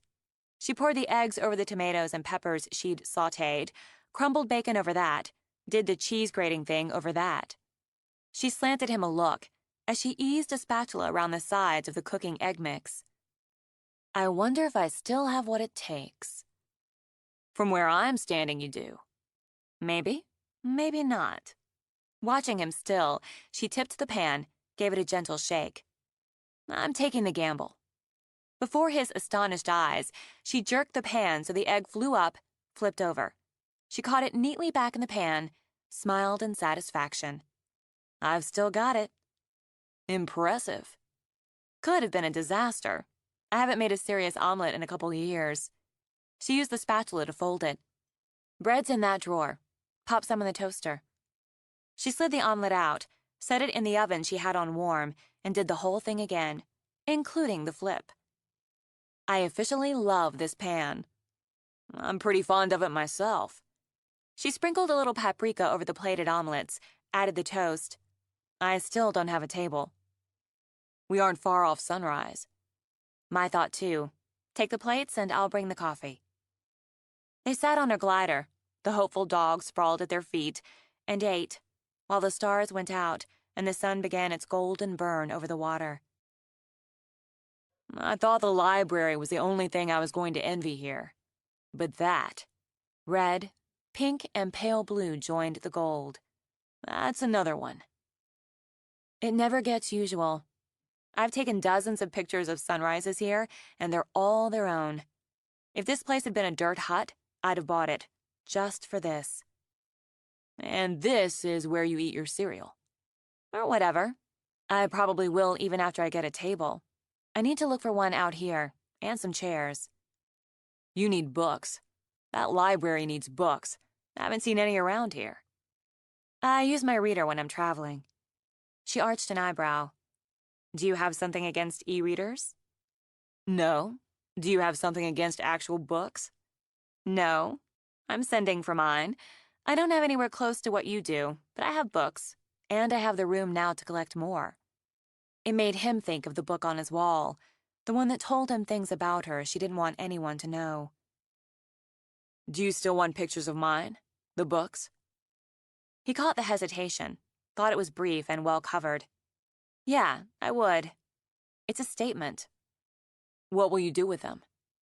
That depends on how they look, if they work the way I see. For the gallery, most likely. And I may do some as note cards for my website. You do note cards? It always surprises me how well they sell. People still use note cards. Plenty of book lovers out there to buy them. The wall of books, some angles on that, and a stack of them beside a lamp, maybe. One open, being read. I could use your hands for that. My hands? You have big hands, big man hands, rough and calloused.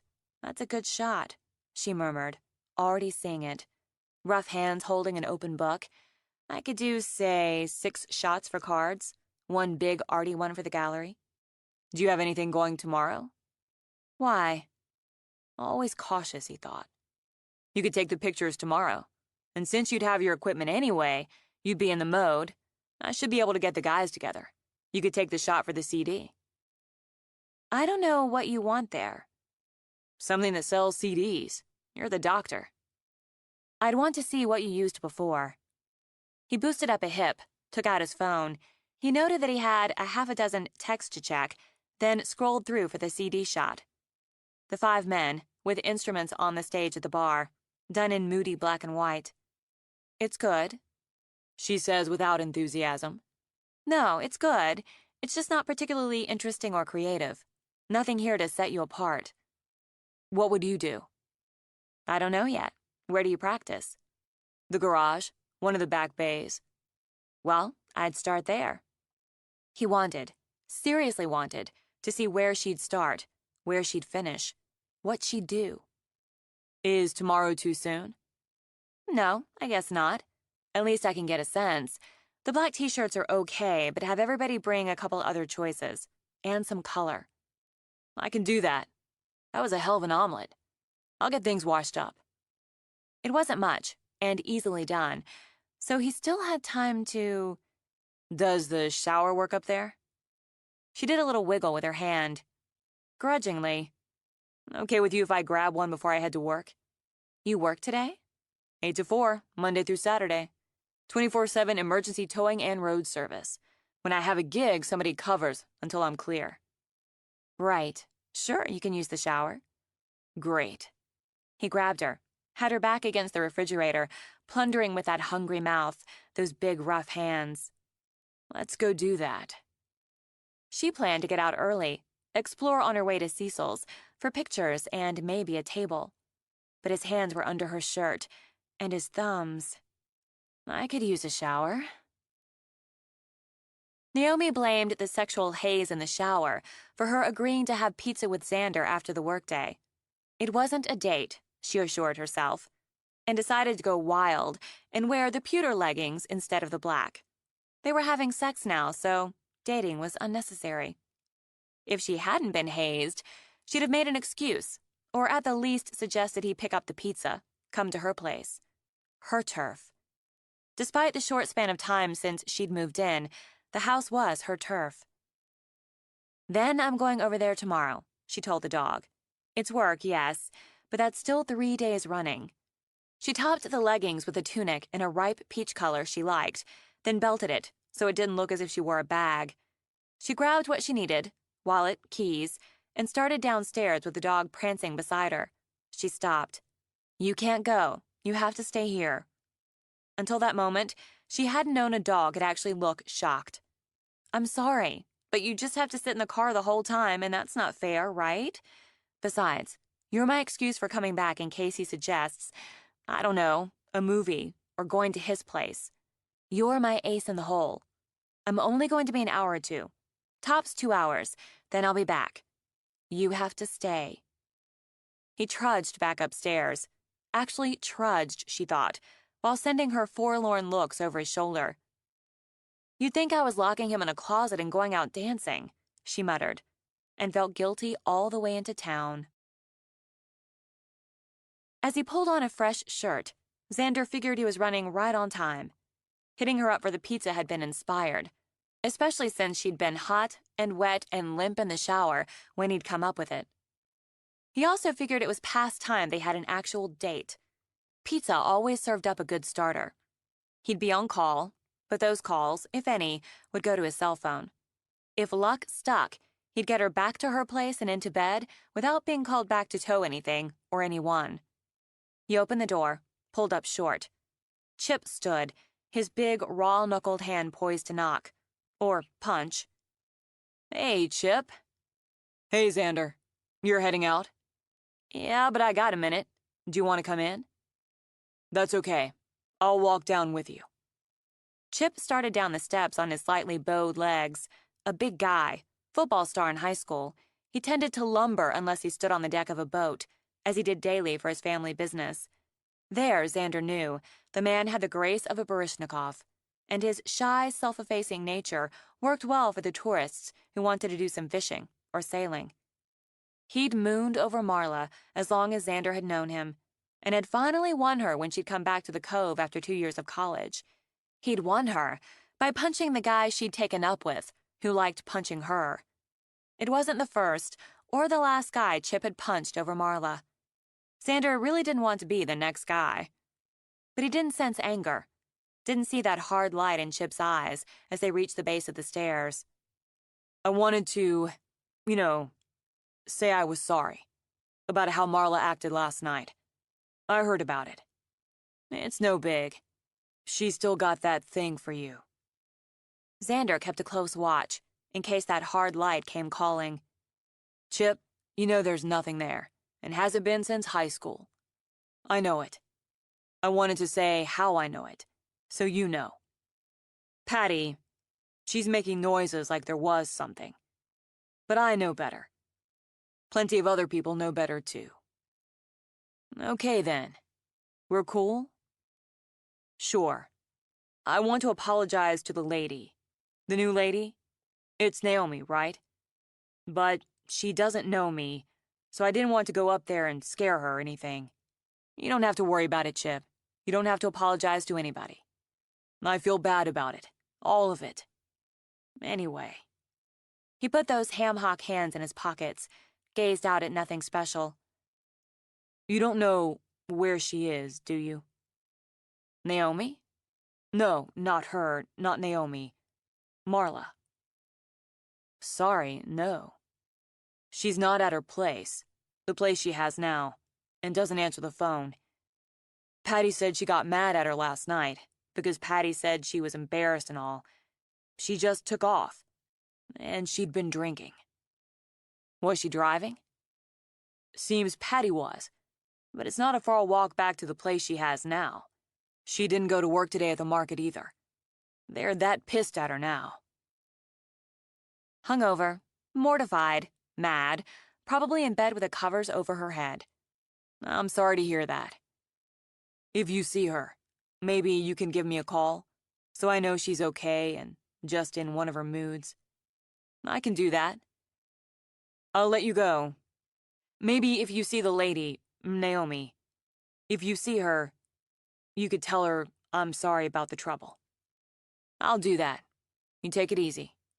It's the best way to take it. Chip smiled a little, then climbed into his truck. Since it was close, and he was running a bit late now, Xander got into his own truck and drove to Ronaldo's. She was already sitting there, sitting in a booth, looking over the menu. He slid in across from her. Sorry, I got into a thing just as I was leaving. That's all right. I was trying to decide if I'd have room for this calamari starter. I'll split it with you, then you would. Then I would. She set the menu aside. Busy place on Saturday night.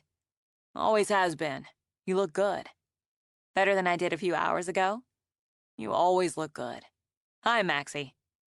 The waitress, young and fresh, with doe eyes and sunny blonde hair, streaked with a pretty shade of lavender, pulled out a pad. Hi, Xander. Hi, she said to Naomi. Can I get you some drinks? A glass of Chianti, thanks, and some ice water on the side. You got it. Zan? Yingling. How's that hatchback running? It gets me where I'm going and back, thanks to you. I'll be right back with your drinks. I guess you get a lot of people where they're going and back. That's what I do. Listen, if a big lumbering sort of guy comes up to your place... What? What guy? Xander waved a hand. Harmless guy, Chip. He's Marla's ex. He came by just as I was leaving.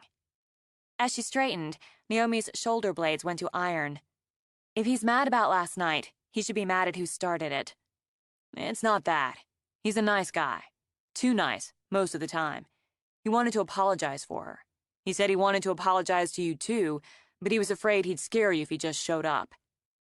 Oh, it's not his fault. What's a nice guy who'd apologize for something that's not his fault doing with someone like her? It's impossible to love and be wise. Who said that? Francis Bacon. Anyway, I told him I'd tell you he was sorry. Maxie brought their drinks and took their order. Maybe it wasn't so bad, coming out, Naomi thought. The place was noisy, but in a good, happy way, and the calamari would have met with Harry's approval. I hear you met Lou. I did? At the bar last night, the bartender. Is that Lou? Sharp-looking brunette with sexy magenta streaks. I expected her to be older, sort of businesslike, sitting in some back office with ledgers. Lou likes to keep her hand in. She liked you. She caught a bright peal of laughter, noted that the comfortably built brunette behind the counter let out another as she rang up an order. That's flattering, since we talked over the bar for about 2 minutes. She knows what she knows, as she likes to say. She mentioned her ex-husband used to be the groundskeeper when my house was a B&B. Right, the stoner. He's long gone. But it reminds me, I could give you a hand with some of the heavy yard work. Kevin said you didn't want to hire a landscaper, at least not yet. But if you decide otherwise, you might talk to Lilo. From the band? His family runs a local nursery. He's actually pretty good at the whole lawn and garden thing. And having a stoner is tradition up there? After a gesture with his beer, he took a drink. A former stoner in Leo's case. You can size him up tomorrow for yourself. Maybe I will. More, maybe she'd just have to. I wanted to deal with it myself, but so far I've managed to hack away the worst, plant a couple of pots and some kitchen herbs. No landscaping in New York? Not like this. We've got a pretty back courtyard garden, simple and easy to maintain, and that's mostly Seth anyway. So maybe I'll think about getting some help with it. We could barter some labor for the photo shoot. Let's see how the shoot goes. That could work all around. Why don't you come by? Take a look at the garage. I've got to get back for the dog. Ace in the hole, she reminded herself. 10 minutes won't matter. It's basically on the way. You take a look tonight, get that sense you wanted. It would help, she thought. And she still had the dog for her ace in the hole. No matter how tempting, She couldn't end up in Xander's bed, not with a dog pining away at home. All right, let's do that. Of course, night had fallen, so she couldn't judge the light, but she could get a sense of the space, a feel for what she'd have to work with if she shot in their practice area. Floodlights popped on as she pulled around back behind Xander. She saw now he had the bays locked and secured, with some sort of keypad alarm, as well as the motion lights. I hadn't thought about the security you'd need. A lot of tools, cars, car parts, and sometimes the band equipment. He opened the bay door and hit the lights. A good-sized space, she mused, stepping in. The place smelled of oil, and the concrete floor was stained with it. It held a lift, bright orange.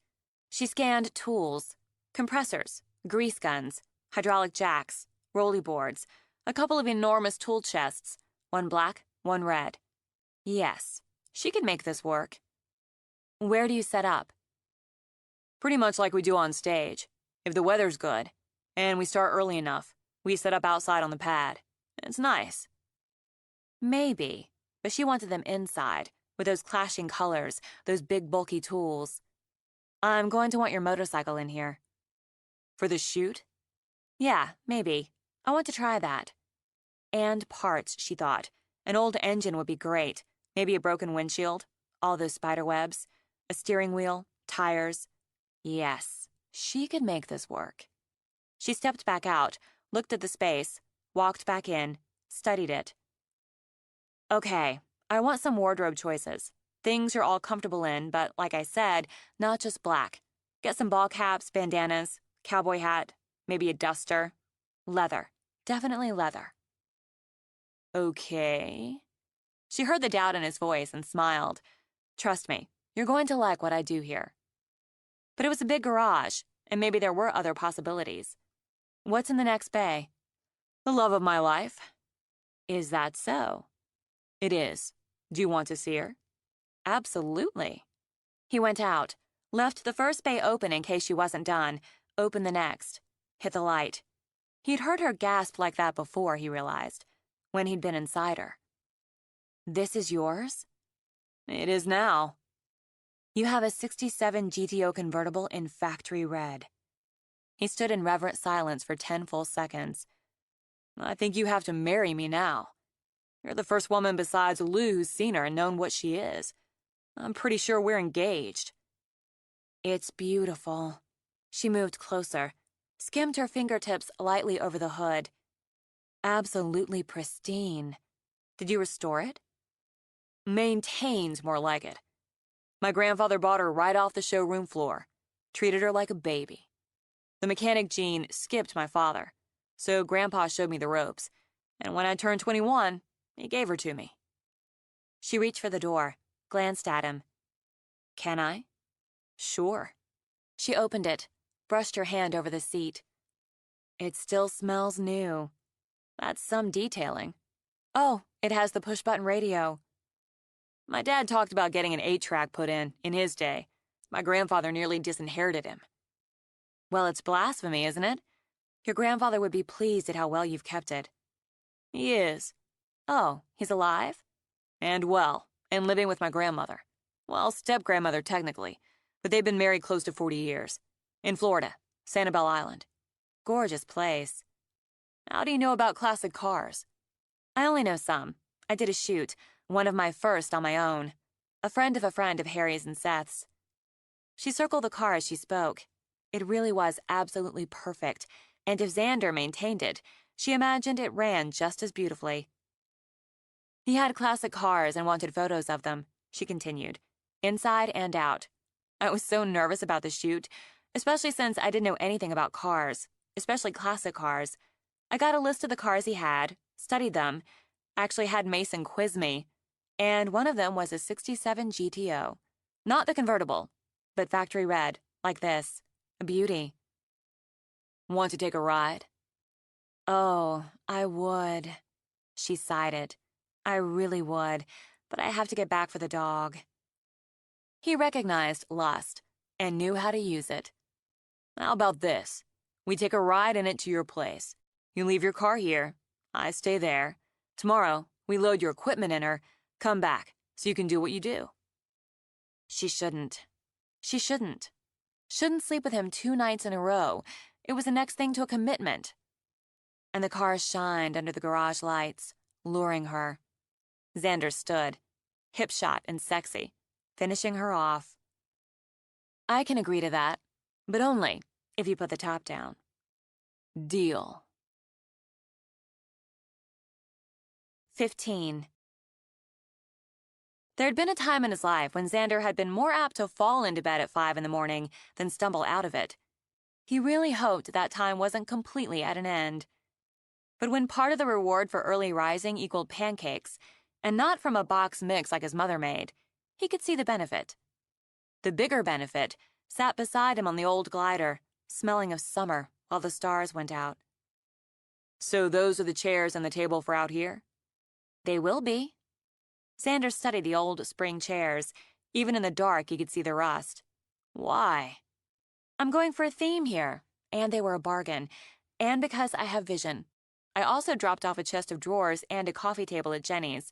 Cecil's holding a couple more pieces I want her to look at. He must love you, Slim. I'm going to pay for this patio furniture, and more, with the pictures I took over there yesterday. I got one of his barn. God, the light was perfect, and the clouds, just a roll of gray. And I talked him into standing in the open barn doors in those bib overalls he wears. He's leaning on a pitchfork. He grumbled about it, but he liked doing it. And he signed the release in exchange for a print. Good deal all around. Then Wait! She jumped up, ran inside. Xander exchanged a look with the dog, shrugged, and went back to his pancakes as the first light bloomed at the edge of the world. She ran back, with her camera and a bag. Stand over by the rail, she ordered.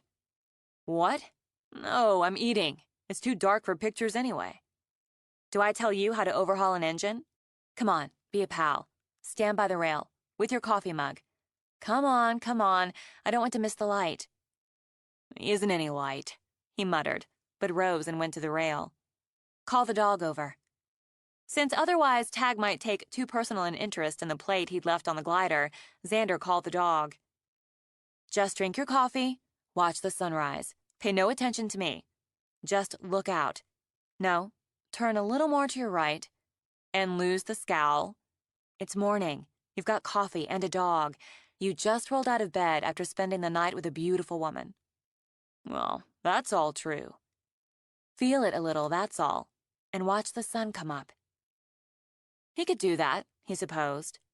It was a little strange doing it while she moved around him with a camera, but the dog, apparently used to it, leaned against his leg and looked out over the water with him.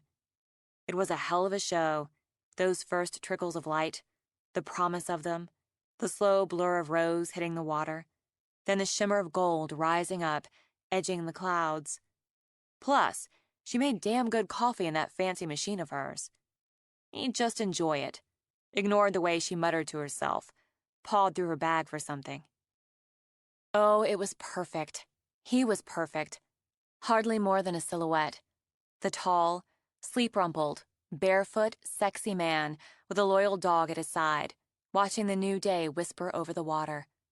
Long legs, long arms, big hands, white coffee mug, dark stubble on a sharp profile at the break of dawn. Great, thanks, done. He glanced back, and she couldn't resist one more. Now done. Okay. He went back to the glider and his pancakes, and when she joined him, ignoring her own plate to view the shots, he held out a hand. Let's see. She didn't give him the camera, but scooted closer, angled the screen, scrolled through. He didn't know how she got so much out of the light, or the lack of it, how she'd tossed him into relief, managed to make him look moody and content at the same time, or how she'd managed to capture every shade of sunrise. You're good. Yes, I am. I'll print out a release. What are you going to do with them? Still scrolling, she stopped on one, did something that zoomed in on his profile. I need to take a closer look at them on my computer. Pick the one I think is best for the sexy, moody gallery print I have in mind, then work on it some. Pick another, probably the one where you started to turn, look back at me with the sunrise behind you, for a stock print. You're going to end up on a book cover. What? I know what sells there, she said. One of these days, you can add yourself to your collection. That's a good and unexpected morning's work. She leaned over, kissed him, something she'd never done before, and stifled his instinct to object. Are you going to start on that this morning? Now she zoomed in on the dog's profile. That and some other work. Okay, I'll get going on the yard. The yard? Distracted, she looked over at him. My yard? No, I thought I'd just drive around until I found one that appealed to me and dig in. Yeah, your yard. You don't have to do that. I'm up, and I like yard work, says the man without a yard. Yeah, that's a downside. To Tag's bitter disappointment, Xander polished off the pancakes. But I give Kevin and Jenny a hand now and then. And Lou. Where are your tools? I have a shovel, a fan rake, and this set of garden tools. You know, little spade, clippers, the fork thing. He sat for a moment. And you expect to deal with that yard with a shovel? A rake? So far. What else? You need loppers, a wheelbarrow. You can use some of the empty drywall buckets around here. A pickaxe. You need both a fan rake and a garden rake. Shears. I need to make a list. I'll see what I can do with what you've got, and we'll go from there. Since she'd planned on a full morning's work, she settled down at her temporary station. He could play in the yard, she thought, though she imagined he'd get tired and bored with the sheer grunt work of it and come back in, nudge at her to knock off. Have sex, take a ride, do something she didn't have on her morning agenda. That was the problem with having someone around. They so often wanted to do something you didn't have time for. She took care of some basics first, some bread and butter shots. Pleased with the barn studies, she uploaded them before spending time on the one she'd chosen of Cecil.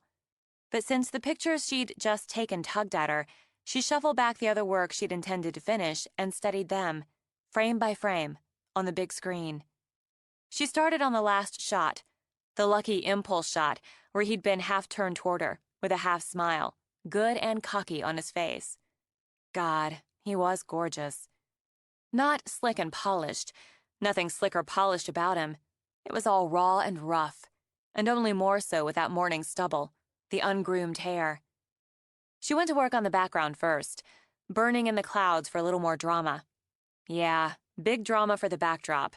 Hot, sexy guy, half-turned, looking over his shoulder at a lover.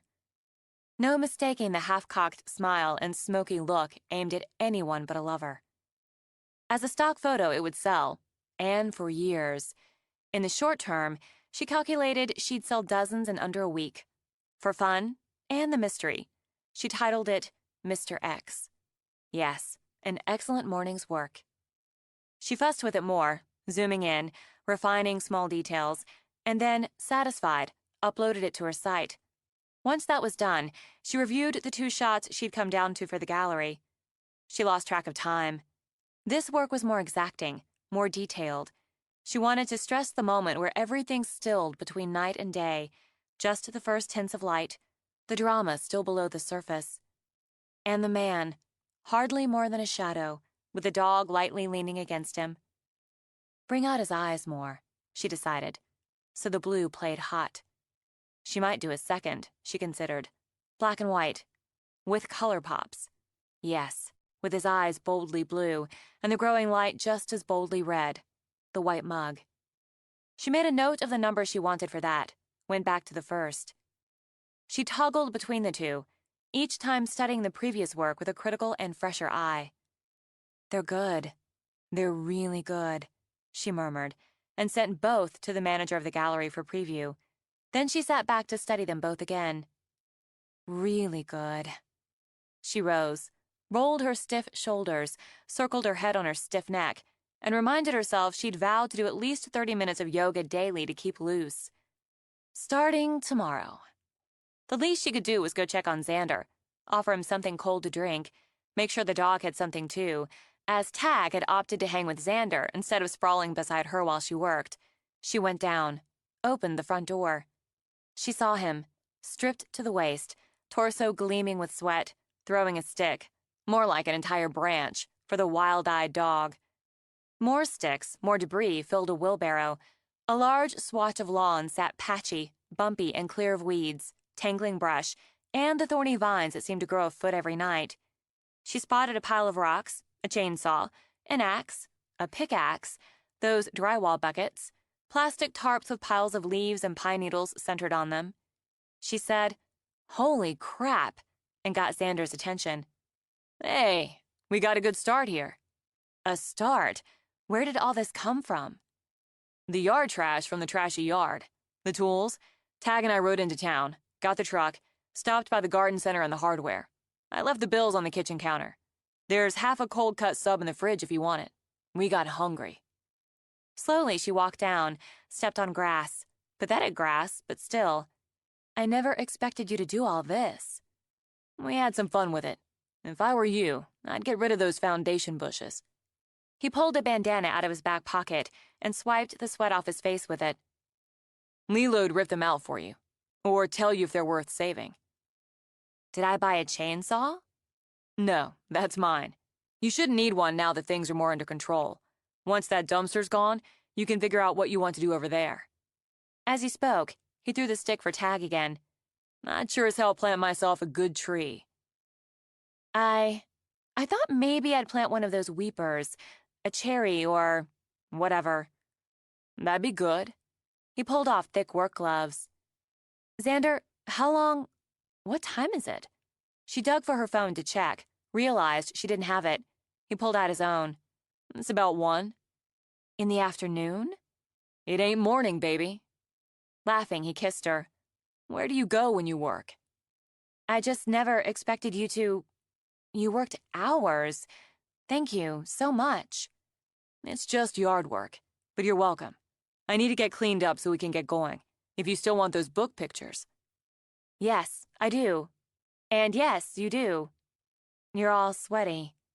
Stepping closer, she trained a finger down his chest. And pretty dirty. You look hot and thirsty. Since the look in her eyes invited it, he hauled her against him. Now you're sweaty and dirty too. Then I guess we both need a shower. He took her under cool water, running hard, soap-slick hands over her. Eager, avid, her mouth met his, so he swallowed those gasps and moans as he took her higher. When he pinned her against the wall, drove into her, her fingers dived into his hair, clutched there. Her eyes clung to his as, with lips close, their breath tangled. The green of her eyes went opaque as she peeked, as she said his name, as he'd wanted her to say it. But he held back, denied himself that quick release, slowed the rhythm until her head lolled back. She could feel nothing but pleasure, all so ripe, so full it should burst. But it only spread, engulfed her like warm, wet velvet. The tiles, cool on her back, his body hot, pressed to her, in her. The air so thick that breathing it in, letting it go, was a moan. She tried to hold on, to give back, but felt as soft and pliable as wax in sunlight. His lips toyed with hers, conquering by torment rather than force. She said his name again as her eyes closed. No, look at me. Open your eyes and see me, Naomi. I see you. Yes, God. A little more until there's nothing left. I'm going to take more. Yes. He took more, kept them both swaying on that high wire between need and release until it built beyond the bearing, until he let the wire snap beneath the weight. Because she felt a little drunk, Naomi took great care of packing her equipment. He'd taken her beyond her own boundaries of control, and somehow she'd allowed it. She'd need time and space to decide, to understand what that meant. And now wasn't the time. Not when everything in her felt so soft and vulnerable, when she could still feel his hands on her. She packed her tripod, a camera bag, a case, a light stand, diffuser. He walked in, smelling of her soap. All that? Better to have everything than leave behind the one thing you realize you need. She started to swing on a backpack. I've got it. Christ, does everything include bricks? He picked up her tripod case, the light stand, started out. As she picked up the rest, Tag barked, as if dragons burned down the gates. Car's coming, Xander called back. I've got it. He's got it, she murmured. That's the problem. Why am I mostly okay that he's got it? Easy, killer, Xander told the dog and opened the front door. He recognized the official vehicle just pulling up beside his truck and the chief of police behind the wheel. Relax. He's one of the good guys. Xander stepped off the porch, carted the equipment to his truck. Hey, Chief. Xander, is that the stray I heard about? Yeah, that's Tag. Hey there, Tag. Chief of Police Sam Winston, a toughly built man with a smooth face the color of walnuts and a waves cap on his close-cropped hair, the high school football team where his son stood as quarterback, crouched down. Tag, nervous, crept close enough to sniff. He's a good-looking dog. Now he is. Tag accepted the head scrub, then immediately ran back to Naomi when she came out. Ma'am. Sam tapped the brim of his cap. I'm Sam Winston, Chief of Police. Is something wrong? I'm not sure about that. I've been meaning to come up, introduce myself. It's good someone's back on the bluff, and from what I hear, and can see for myself, you're giving the old girl a facelift. She needed one. You got Kevin Banner and his crew on it, I hear. Yes. You couldn't do better. Looks like I caught you two on the way out. Naomi's going to take some pictures of the band. Is that so? Sam hooked his thumbs into his thick Sam Brown belt, gave a little nod. I bet they'll be good ones. I don't want to keep you, and it saves me time to find you both here. It's about Marla Roth. If she's trying to push an assault charge, I'll push back. Again, Naomi said. I can't say if she'd go there.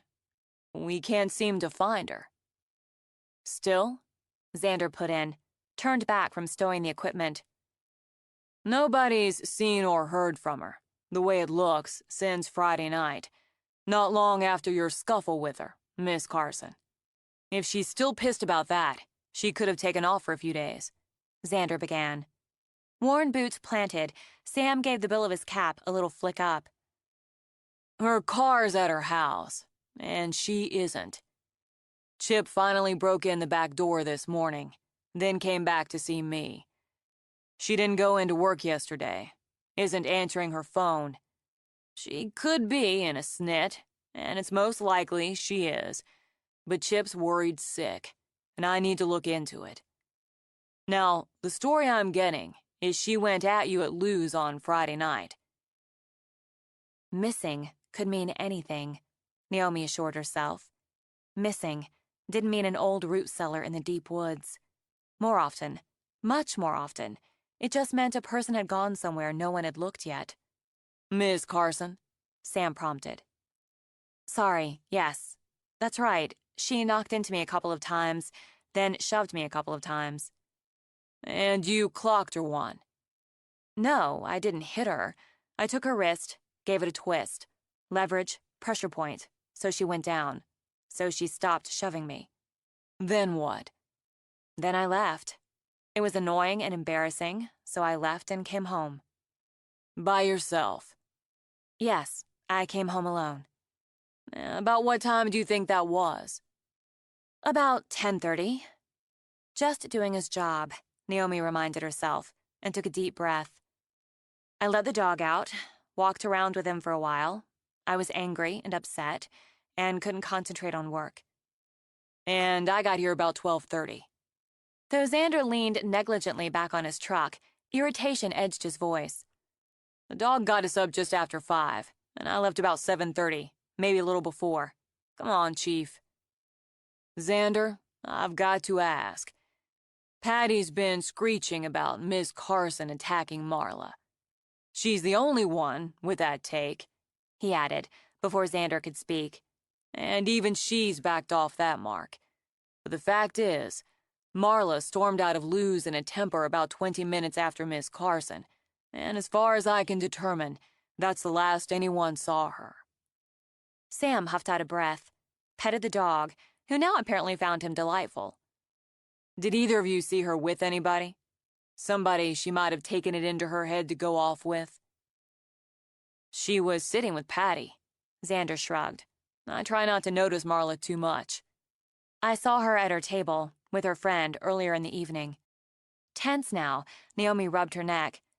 I was sitting with Kevin and Jenny. I really wasn't paying attention to her until Jenny and I got up to dance, and I don't even know her. I understand that. I do.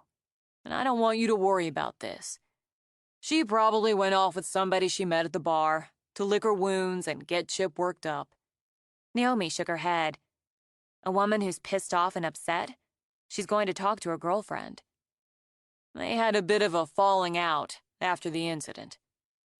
Regardless, even if she called this Patty to argue, or at least send her a bitchy text. We'll be looking into it. I'm not going to keep you, but I'd like to come back sometime, see what you're doing inside. Yes, sure. You have a good day. I'll be seeing you around, Xander. Naomi's insides twisted as Sam got back in his cruiser. Will he really look? Yeah, of course. He's the chief. Has anyone else ever gone missing? Not that I know of, and I would. Hey. Xander put a hand on her arm. Marla's the type who looks for trouble, likes to cause it. It's just the way she is. The chief will do his job. Don't worry about this. He was right, of course. Marla was a troublemaker and had very likely hooked up with some guy for the weekend to boost her wounded ego. Not every woman who went off that way ended up raped and murdered. It had never happened here before, Naomi reminded herself. Hadn't she checked into just that after she'd fallen for the house? Low crime rate, even lower violent crime rate. A safe place, a quiet place. Marla would probably show up before nightfall, pleased she'd worried her ex-husband, her friend, had the police out looking for her. She put it out of her mind, as much as she could, as Xander pulled away from the house in the truck, with the dog riding with his head out the window and his ears flying in the breeze. Light and shadow. Where there is a great deal of light, the shadows are deeper. Johann Wolfgang von Goethe. 16. When he'd realized she was serious about taking pictures in his place, Xander had considered pulling the Simon Vance book off the shelf. He'd done so long enough to read it again, refresh himself, then had nearly tossed it into the box he kept for donations. He didn't want to see that dull, stricken look on her face again. In the end, he decided pulling it off gave it too much importance. She knew it was there, and would wonder why he'd taken it away. Weighing the stress factor, he figured it at 50-50, and opted to leave it alone. She'd tell him when she was ready. Or she wouldn't. He helped her haul her equipment up the steps, where she paid more attention to the equipment than what she intended to shoot. She pulled a tripod out of a case, telescoped it, did the same with a light stand. I've still got that wine you like if you want. Thanks, but not when I'm working. As he subscribed to the same rule, he got them both a Coke. She nodded, ignored it as she pulled out a light meter. Can I have one of those chairs over here for the laptop? I'll get it. She attached a camera to the tripod, eyes narrowed now on the wall of books. That's an impressive camera. Hasselblad, medium format. Larger media, higher resolution. I'm going to shoot digital first. She took it back from her case, attached it to the camera. When he looked in the case, the bag, the lenses, backs, cables, attachments, he understood why everything was so damn heavy. How the hell did she haul all that stuff around? He didn't ask because he recognized focused work mode. She peered through the viewfinder, used a remote to switch on the light, switch it off. She popped an umbrella out of the bag, screwed it onto the light stand, then shielded that with a screen. She checked everything again, changed the angle of the tripod, walked it back about an inch. If she thought about the book, she didn't show it. He figured it took her a good 30 minutes to set up and take a couple of test shots. Halfway through it, he decided she didn't need him, got a book out of his office, and settled down at the table to read while she worked. Is there a system to the way you shelve the books? He glanced up. Where they fit? Why? You have Jane Austen beside Stephen King. I don't think either one of them would mind, but if you do, you can move books around. No, that's part of the point. It's a wall of stories. Take out any one, go anywhere. It's Storyland. She pulled him into watching her again. Shoot, study, adjust, test, shoot. Curious now, he got up to take a look at the laptop screen. The colors bloomed deeper, the light a little dreamy. Somehow she made some of the tattered spines appear interesting rather than worn. Another popped on. He couldn't see the difference, but apparently she could as she squinted at it, said, "Yeah, yeah." She took half a dozen more, making minor adjustments, then crouched down to slideshow through all the shots. How come it looks better in the picture than in reality? Magic. This one. Yeah, this is the one, I think. It looks great in reality. Light, shadow, angle. That's just atmosphere. You made art. I captured art, she corrected. I want to take some film. She took the back off the camera and switched it with something out of her bag. That camera does both? Digital and film? Yeah, handy. He wanted to ask how, wanted to see how, but she had that in-the-zone look about her again. She went back to work. He went back to reading. She pulled him out of his book when she switched backs again, changed lenses, and took the camera off the tripod. She moved to the side, took a picture of the books from a sharp angle, checked the result, adjusted the light, took a few more. When she lowered the camera, moved to the shelves, he thought for a moment she meant to pull off the book about her father. But she pulled one from a higher shelf, carried it to the table. I want you with the Austen. Can you bookmark what you're reading? I've read it before. I can pick it up where I left off if I want. He felt more than a little foolish. No one would ever term him shy, but the idea of taking pictures of his hands? Weird. You're serious about the hand thing? Deadly.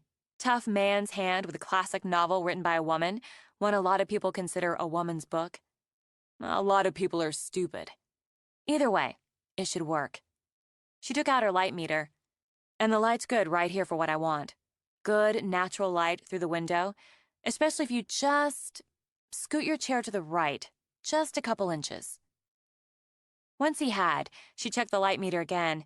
Apparently satisfied, she went back for her laptop, set it on the postage stamp corner of counter. Just hold the book open, the way you would if you were reading it. Not the first page. You've been reading it a while. About a third of the way through. He felt ridiculous, but he did it. He'd give her 5 minutes to play around. She shot over his shoulder so that sultry summer scent spilled over him. Maybe 10, he considered, while she shifted behind him, leaned in closer. Turn a page. Or start to. Don't turn it all the way. Just stop. Hold it. Good. It's good, but... She straightened, frowned at the laptop image.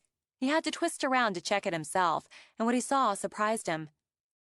I thought you were crazy, but it looks like an ad in a high-class magazine or something. It's good, but it's not quite there. It needs... Of course. She pulled open his refrigerator, took out a beer. When she spotted the opener, she popped the top, then, to his shock, poured a good third of it down the sink. What? Why? Tough hands, a beer, and Pride and Prejudice. She set the beer on the table, framed it, moved it closer to the top right edge of the book. You didn't have to pour it down the sink. It needs to look like you're drinking a beer and reading Austen. I have a mouth and a throat. We could have poured it in there. Sorry, didn't think of that. Left thumb under the page, turning it, right hand on the beer. I need you to cover the label. I'm not looking for product placement. Hand on the beer like you're about to pick it up. Maybe even lift it a half-inch off the table. Since there was no use crying over spilled beer, he followed instructions. Picking up the beer, setting it down, turning a page, not turning a page, until she lowered the camera again. Perfect. Just exactly right. He turned to see for himself, saw the beer had been inspired. It gave the shot a cheerful edge and added balance. Real men read books, Naomi said. I'm going to offer poster size. He felt weird all over again. Posters. Brick-and-mortar bookstores, adult learning centers, college dorms, even some libraries. You've given me some damn good work today, Xander. I'm going to tell Kevin it's a go on the steam shower. You're putting in a steam shower. I am now. Nodding. She scrolled through the shots on her computer. Yes, I am now.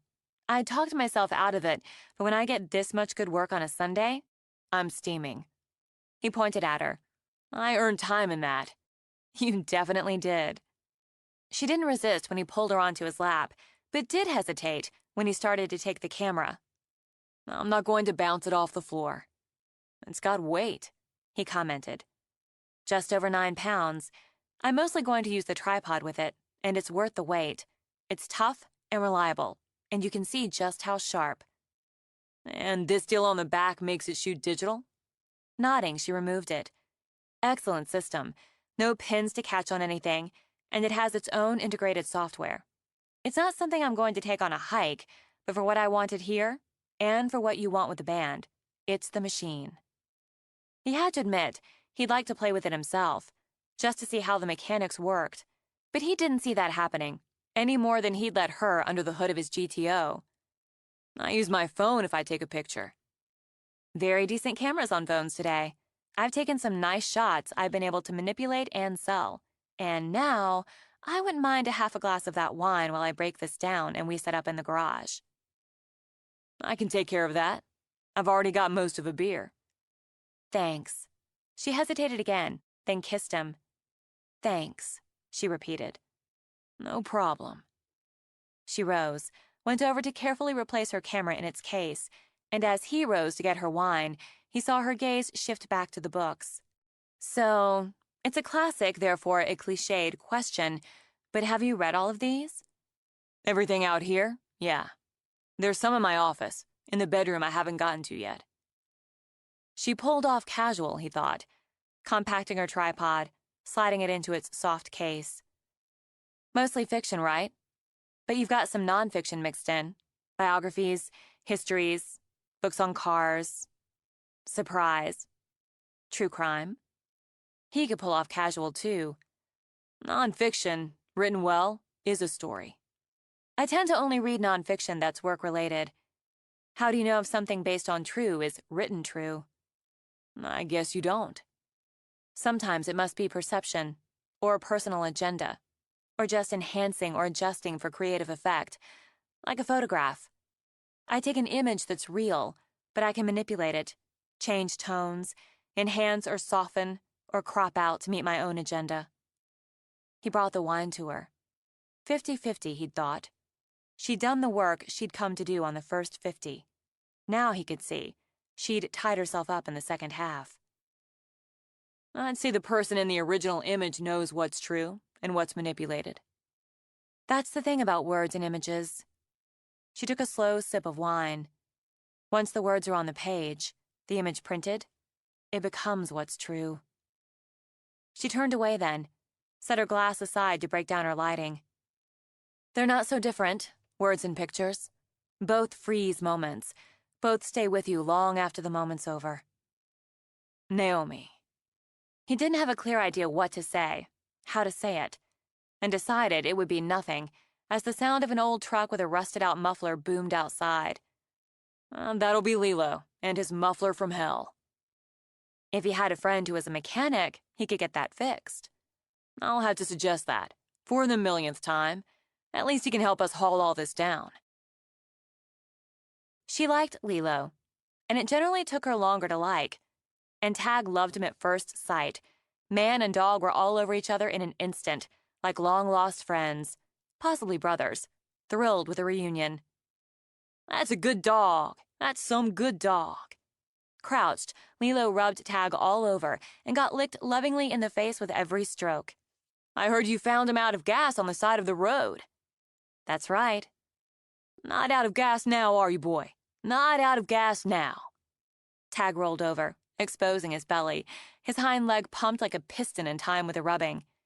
Lilo had straggly hair halfway to his shoulders, the color of a Kansas cornfield. He came in about an inch shorter than Naomi, with a skinny build and ropey muscles, set off in a tie-dyed t-shirt and jeans frayed at the knees and the hems. An emerald-green fire-breathing dragon rode sinuously up his right forearm. How are you doing up there on the bluff? I like it. Naomi set up her lights as she considered ideas and options for the shoot. Needs help with the landscaping, Xander said as he brought in, as ordered, his guitars, both his axe and his old acoustic. Oh yeah, they sure let that place go. Never did have much what you'd call creativity with the landscaping, and Dykes never gave a shit. Lou's ex, Xander explained. Stayed stoned most of the time. I should know since I got stoned with him. I don't do that so much anymore, he said to Naomi. I could take a look up there if you want, give you some ideas. I could probably use the ideas. No charge for thinking. Here comes Dave and Trilby. Dave, the drummer, Naomi remembered. Broad shoulders, compact build, brown hair worn in a kind of modified Caesar. Jeans, a faded Aerosmith t-shirt, banged-up brown hiking boots. Trilby, keyboards, made a striking contrast. Smooth dark skin, wide dark eyes, a head full of dreads, cargo pants and a red tee on a gym-ripped body. They hauled in their equipment while Xander called out introductions. It helped that everyone had full hands and tasks. She always had a problem meeting so many people at once. Of course, the dog eased any awkwardness, happily roaming from one to another after he'd sniffed enough to reassure himself they were okay. I took a look at your website, Dave said to Naomi as he set up his drums. Slick. I'm in charge of the bands. Not so slick. Tech-wise, rocks. That's what I do, but the look doesn't hit as hard. Since she'd taken the time to view it herself, she couldn't disagree. It's really thorough and easy to navigate. He grinned. Which is saying, yeah, the look blows. I was wondering if we could get some shots today I could use there. Juice it up. I've got some ideas. Good, because in that area, I'm fresh out. My wife said maybe we should go more retro. You're married? 8 years, 2 kids. She couldn't say why she'd assumed he and the rest of the band would be single. At the serious engine roar, Dave adjusted the angle of his snare. That'll be Kai, lead guitar, Dave added, as she watched the big, black, tricked-out Harley roar up. Tall, dark, and dangerous, she thought. You couldn't say handsome, not with the narrow face, the scruffy goatee, the hawkish nose, and just overly generous mouth. But he made you look.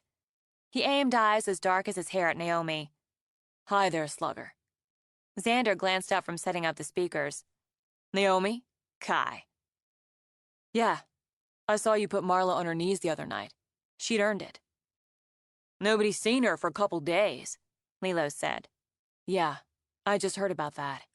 With a kind of practiced shrug, Kai swung his guitar case off his back. Hooked up with somebody at the bar. Wouldn't be the first time. You had a lost weekend with her back when, didn't you, Lilo? I have a weekend, in a weak moment. We all have 'em. Got beer, Keaton? Cooler, outside the bay. He gave Naomi a lazy smile. Want one, Rocky? No, thanks. Water and soft stuff in there, too. I'd take a water. She put her hands on her hips, looked around. Yeah, she had ideas. I'm going to take some basics, just to warm everybody up, test the waters. You're set up like you are on stage, so go ahead, play something. She pulled out her Nikon, changed the lens, checked her light meter as they got in position, decided what to play. Dave's got his Aerosmith on, so let's go there, Xander suggested. Don't look at me unless I tell you to, Naomi ordered, and began to shoot. Standard, she thought. Good, solid, but standard. She got some decent headshots, some wide angles, some where she let the motion blur. When the last chord crashed down, she lowered the camera. Okay, now we're not doing any of that. I need to see the wardrobe options. Lilo, I want to stick with what you've got on, but let's see what else there is. Men, she thought, as she pawed through the choices, should learn how to be more creative. I bet you've got more stuff in your trucks. Your trunks? Lilo came up with an old, oversized army jacket. She tossed it at Dave. You. Seriously? Trust me. She pulled out a white t-shirt. You've had this a while, right? She asked Xander. Yeah. Okay, then. She took it over to a grease stain, dropped it, rubbed it in with her foot. Better, she decided when she picked it up. Better yet, smear some motor oil on it. You want me to smear oil on the shirt? Yeah, like you got some on your hand, swiped your hand over your shirt. She demonstrated. Do that, put it on. Trilby, is that red t-shirt new? Kind of. Then I'm sorry, but I need to rip it. Why? Because you're built, and I want to see some skin and muscle. Lilo let out a hoot. Across the pecs, okay? Xander, I need some chain, not too heavy. Christ, he muttered as he ruined a perfectly good t-shirt. Chains for me? Kai grinned at her. You want to chain me up, legs? That's what women will wonder when they look at the picture. She gave him a mirror of his cocky grin. Stud. What kind of picture is this? Trilby asked, holding his red shirt. Hot, sexy, rock and roll. If you don't like it, we can go with the basics I already shot. And more along those lines. But let's try this. I want that compressor over here. And that grease gun thing. I want some old tires piled up. Right about there. You wouldn't happen to have a broken windshield. Xander tugged the stained and dirty shirt over his head. I replaced one last week. Haven't taken it to the junkyard yet. Perfect. Bonus round. Haul it in here. I don't get this, Dave muttered, and sniffed at the sleeve of the army jacket. I do. Lilo rubbed Tag, grinned at her. Open it up, guys. We're the wreckers, right? We're a fucking garage band. We're in a garage. Let's use it. Now you're talking. I want some tools. Lips curved, eyes focused, Naomi nodded. Big, man-sized tools. Xander didn't want to think about how long it would take to put everything back where it belonged. The bay turned into a jumble of car parts, tools, and musical instruments. He thought he had fairly good vision, but it seemed too art house, over the top, and out of the box. And he was sitting on a freaking air compressor, with his beloved Strat in one hand and a cordless drill in the other. Kai wore chains bandolero style, and Dave looked baffled in Lilo's grandfather's ancient army jacket. She'd had Trilby lay his keyboard against a stack of tires. The only person, besides Naomi, who seemed to think it was a fine idea, was Lilo, sitting cross-legged on the concrete floor with his bass in his lap, a grease gun held like a rifle. She had their own music banging out on playback and the fancy camera on a tripod. She took some shots, shook her head. No one spoke as she pulled a bandana out of the pile of clothes she'd rejected, dipped it into the can of motor oil, then walked to Dave. Come on, really? Sorry, you're just too clean cut. She dabbed and smeared some oil on his cheek. She stepped back, angled her head. Lilo, lose the shoes. Just toss them to the side. Beside you, a little in front. I need a hubcap. I got one in the bed of my truck. When Lilo started to rise, she motioned him down. I'll get it. Dave turned to Xander when she went out. What the hell have you gotten us into? I have no idea. She's hot. Lilo lifted his shoulders. Just saying, if you hadn't seen her first, Xan, I'd make some major moves. I just bought this shirt. Trilby looked down at the tears. I only washed it once. Let her do what she does, Kai suggested. Xander's bound to get lucky and owe us. He already got lucky, Naomi said. You had two. She arranged the hubcaps, stepped back. Tag, those aren't yours. He'd nearly reached the discarded shoes and now slunk back again. For now, everybody look straight at the camera. Badasses. Give me some badass. Come on, let's see you steam up the lens. She should have gotten a few beers in them first, she thought. Still, it worked. The light, the setup, the arrangement worked. She stepped to the side. See me? You're right there, Xander pointed out. So everybody sees me. Hold that thought. She went behind the camera, looked through the lens. Imagine me naked. And there we go.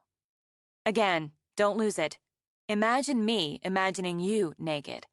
Yeah, that's got you thinking. She came out again, picked up one of the hubcaps, handed it to Dave, went back. Kai, wrap one of the loose ends of chain around your fist. Go with the music. Play. I've got a hubcap, Dave pointed out. And drumsticks. Play the hubcap. Play the tools, play the instrument, whatever strikes. Play. You're on stage. You know how to interact on stage. She took them from play to war, instruments and tools as weapons. Out of the corner of her eye, she saw the dog slinking back, caught him in the frame. "Tag!" she called out, just as he grabbed one of the shoes. Lilo just laughed, hooked an arm around Tag. "Hey, he can be in the band." She took the shot, took 2 more while the mood held, then stepped back. "That's a wrap, gentlemen." That's it? Dave blinked at her. It takes her twice as long, more, Xander corrected, to set things up than to take the pictures. "You can see if it was worth it. I'll set the laptop on slideshow. If you like the group shots, I've got time to take individuals. You'd want to change again." "It's nice of you to offer," Dave began, "but I should probably—" "Hey, that's a nice shot." She'd started with a basic band shot. "Yeah, it's not bad." "No, these are really good. Tons better than what we have now. You see this, Trilby?" "Sweet." In his ruined shirt, he braced a hand on Dave's shoulder, leaned in to study. "You got some individuals right here." "Nice." Kai unwrapped the chain. "We can really use these." "Aces, but the others are going to be better." Still barefoot, Lilo squeezed in. "Are they coming up?" "These are with a Nikon. I'll switch cards when they run through." "Can you email these to me?" Dave asked her. "You're not going to want all of them, and the files from the Hassie are huge. I'll send you a sample of the best of them once I go through." She switched cards, waited to see if she'd gone wrong. "Told ya!" Lilo punched Dave's shoulder when the shots began to slide on screen. We look super cool." Lilo punched Dave again. "I thought it was crazy, even stupid." Dave glanced up at Naomi. "Big apologies." "Not necessary. Worth the shirt?" she asked Trilby. "And then some. These are great, really great." "That's talent, and that's vision." Kai nodded at the screen. "Shouldn't have doubted you. Xander's got a knack for spotting talent and vision." "That one! Gotta have that one, the one with the dog." Lilo scrubbed at Tag, who still had the shoe in his mouth. "Band mascot." "How about that wine now?" Xander asked her when the slideshow started again. "I could have a glass, one, before I set up for individuals." He took her hand, drew her outside the bay. "And after that, stay." "Oh, I really should get back. Take a better look at these, start to weed through them." He leaned down, kissed her, warm and long in the quieting spring evening. "Stay anyway." I don't have my things, or Tag's food, or—" She should take a breath, take some room. Then he kissed her again. "Come home with me," she said. "When we're done, come home with me." He went home with her, and late into the night, when whatever dream chasing her made her whimper and stir, he did what he never did. He wrapped her close and held her. While Xander shielded Naomi from the nightmare, Marla lived one. She didn't know where she was, how long she'd been in the dark. He hurt her, whoever he was. And when he did, he whispered how he would hurt her more the next time. And he did. She tried to scream, but he taped her mouth. Sometimes he pushed her rag over her face, and the terrible fumes of it made her sick, then made her go away. She always woke in the dark, woke cold and scared, and wishing with all her heart for Chip to come save her. Then he'd rape her again. He cut her, and he hit her. He cut her, and he hit her even if she didn't fight the rape. Sometimes he choked her until her lungs burned, until she passed out. She couldn't remember what had happened, not exactly. When she tried to think, her head hurt so bad. She remembered walking home, being mad, so mad, but couldn't remember why. And she remembered, or thought she did, having to stop and puke in some bushes. Then the big car with the camper. Was that it? She walked by a camper, and then something hit her. Something hurt her. and those awful fumes took her away. She wanted to go home. She needed to go home. She wanted to go back to Chip. Tears leaked out of her swollen eyes. Then he came back. She felt the movement. Were they on a boat? She felt, as she had before, the space tilt and creak. His footsteps. She struggled, tried to scream, though she knew it was useless. Please, please, somebody hear me. He gave her one hard slap. Let's see if you've got one more night in you. Something flashed, blinding her, and he laughed. You sure aren't much to look at now, but I can always get it up. He cut her first, so she screamed against the tape. He punched her with a fist cased in a leather glove, then slapped her to bring her round again, so she'd cry when he raped her. It was always better when they cried. Then he used the rope to choke her. This time, he didn't stop when she passed out. This time, he finished it and took her out of the nightmare. When he raped her, when he choked her, he called her Naomi. 17. Soaking, sopping spring rains blew in. They made for muddy boots, wet dog, and some dramatic photos. Naomi worked in the unfinished bedroom with the ugly blue bathroom and learned to block out the scream of tile cutters. She spent the rainy Monday and started the rainy Tuesday refining the weekend's work. She'd added the Wreckers to her playlist, used their music while she worked on the band shots. She switched off to blues when refining the shots of Xander on her deck, went random on the book in hand.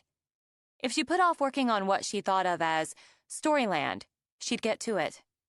Inside, she knew she had to get past the upset of seeing that damn book tucked in with all the others on Xander's book wall. And right now, she was experiencing something new and different. She was happy. Not just satisfied, content, or engaged. Happy. In a way that stuck with her right through the day, rainy or not.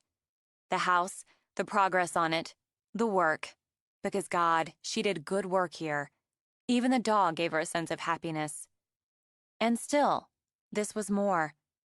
However it had happened, however it ran contrary to ingrained habit and what she considered good, sensible judgment, she was in a relationship. And in one, she had to admit, with an interesting man. One who engaged her, mind and body, who worked as hard as she did, and enjoyed it as she did. Who could blame her for wanting to hold on to it as long as it lasted? She matted the manipulated shot of him on the deck, toned black and white, his eyes boldly blue, the dog's crystal, bright white mug, and the red-gold streak of sun an arrow over the horizon where sky met water. She debated between white matte or gray, and saw now she'd been right to go with the gray. It popped the colors out, didn't distract as the white might have. Pewter frame, she decided, not black. Keep those edges soft. She propped the matted print against the wall, stepped back to study it. The start of a good day, she thought, remembering. She only had to eliminate the visit from the chief of police, and it had been the start to a most excellent day that ended as it began, with Xander in her bed. She hooked her thumbs in her pockets, giving the prints ranged against the wall a critical study, called out a "come in" at the knock on the door. Sorry. It's okay, she told Kevin. Perfect time to break. Good, because Lilo's downstairs. He is? Yeah, he wanted to... Wow. He came all the way in, leaving the door open so the sounds of hammers and saws echoed from downstairs, and the tile cutters screamed down the hall. Those are great. That's Cecil's barn. And Cecil. And Xander. Mind? He asked, and crouched down before she answered. Tag patted over to nose under Kevin's arm for a hug. This one? Man, you can smell morning. That minute before it bangs open, and it's day. You make me wish you were an art critic. It's how it hits. The black and white with the bits of color. That's dramatic, right? And seriously cool. But this one? It's the quiet and the... possibilities? Definitely wish you were an art critic. I'm not. But I've got to say Cecil's barn never looked so good. Where are you going to hang them? I'm not. They're going to the gallery in New York. In fact, I need to do a second print of what seems to be your favorite. The gallery owner wants one for his personal collection. Ha! Visibly tickled, Kevin pushed up to stand. Xander's going to New York. You know, the shop where Jenny works would go nuts for those smaller ones there. The flowers and the barn door, the old tree. She'd matted them for herself, but maybe. The commission, if they sold, could carve nicely into the cost of the old cedar chest she had her eye on at Cecil's. I might take some of them in, see about that. Did you say Lilo's downstairs? Hell, got off track. Yeah, he said he'd look at the yard, work up some ideas, but he's poking around with the guys downstairs, or was when I came up. We talked about him looking at the yard, but it's pouring rain. It's Lilo. Kevin's shrug said it all. If you're going to break for a bit, I've got some things to talk to you about downstairs. The laundry room deal, and up here, the studio. Okay, let me talk to Lilo, then I'll find you. We appreciate you don't breathe down our necks when we're working. I mean that. But you might want to take a look at the work on the master bath before you close off again. All right. Kevin peeled off in the direction of the master, and the dog started down with her. Tag paused on the stairs, sniffed the air. If a single bark could signify utter delight, his did, before he all but flew down the stairs. She heard Lilo laugh. Hey, there he is! How's it going, big guy? She found them, already wrestling over the painter's tarp. Lilo wore a wet cowboy hat and a yellow rain slicker. Hi. Figured it was a good day to look around since we're rained out on this patio job. So you want to slosh around outside here instead? Rain's gotta rain. I didn't want to go poking around without letting you know. Let me get a jacket. I can just make some notes and all if you don't want to get wet. Rain's gotta rain. He grinned. There you go. Meet you out there. Okay if Tag tags with me? I'd have a hard time stopping him. I'll be right out. She grabbed her rain jacket, a ball cap, and took the time to change her sneakers for boots. When she got out front, Lilo wandered in the steady rain, tossed a sodden tennis ball for the delirious dog. Got a good start on the cleanup, he called out. Xander did. I'd barely started on it. He likes the work. My dad's always saying he'd hire Xander in a heartbeat, but then who'd fix his truck? I want to say right off, I hope you're not in love with those old arborvitaes, because they've got to go. I'm not in love. Excellent. Anything you especially want? I thought an ornamental weeper, like a cherry, over there. Uh-huh. He stood, rain dripping off the brim of his hat, studied. That'd work. Have you ever seen a weeping redbud? I don't know. It's not red, it's a lavender. Lavender. Awesome color, and just a little less usual. And it's got heart-shaped leaves. Heart-shaped? You maybe want to look it up. I'm going to. You could maybe do some pavers, you know? Kind of winding, not straight arrow-like, and set off the house with native shrubs and plants. You like birds and butterflies, like that? Sure. You gotta have a mock orange. It smells good, looks pretty, and it'll draw the birds and butterflies. And Juneberry. It's got white, starry flowers, and it fruits. Purple fruit, about this big. He circled his thumb and finger. You'll get the songbirds with that. You can eat it. It's pretty good. And you want some rhodos. He walked, gesturing, tossing the ball, rattling off names, descriptions, and painted a picture of something fanciful and lovely. I was going to plug in a tree, a couple of shrubs, do some bedding plants and bulbs. You could do that. It'd look fine. Maybe it would, but now you've got me thinking about plants I've never heard of, and trees with heart-shaped leaves. I could draw it up for you, give you a better picture. Okay, let's do that. Can I see around back? We're already wet. As they started around the side, he reached into the pocket of his slicker. Want? She glanced down, saw the classic yellow pack, caught just the drift of that comforting scent as he drew out a stick of juicy fruit. Though she shook her head, deemed herself foolish, the simple pack of gum cemented her initial impression of him. Kind, sweet, loyal. No wonder the dog adored him. You get afternoon shade here. Lilo continued as he folded a stick of gum into his mouth. It's a nice spot for a hammock or a bench, some shade lovers. You wind those pavers around, you'll be able to walk clear around the house barefoot. You're killing me, Lilo. They circled to the back, where he set his hands on his skinny hips and looked up the deck steps, out to the narrow ribbon of scrubby lawn to the stone wall. You got a basement, right? A big one, storage and utility. It's not finished. I don't need the room.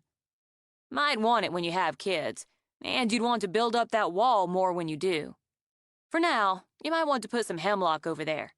Naturalize some daffodils, give you a foresty feel on that far side, and some shrubs fronting the wall. Keep them low, 'cause you don't want anything blocking the view. When you decide to finish the basement, you do yourself a walkout, and you've got a nice shady patio area under the decks, then a sunny little backyard. I wanted to put some herbs, some vegetables in.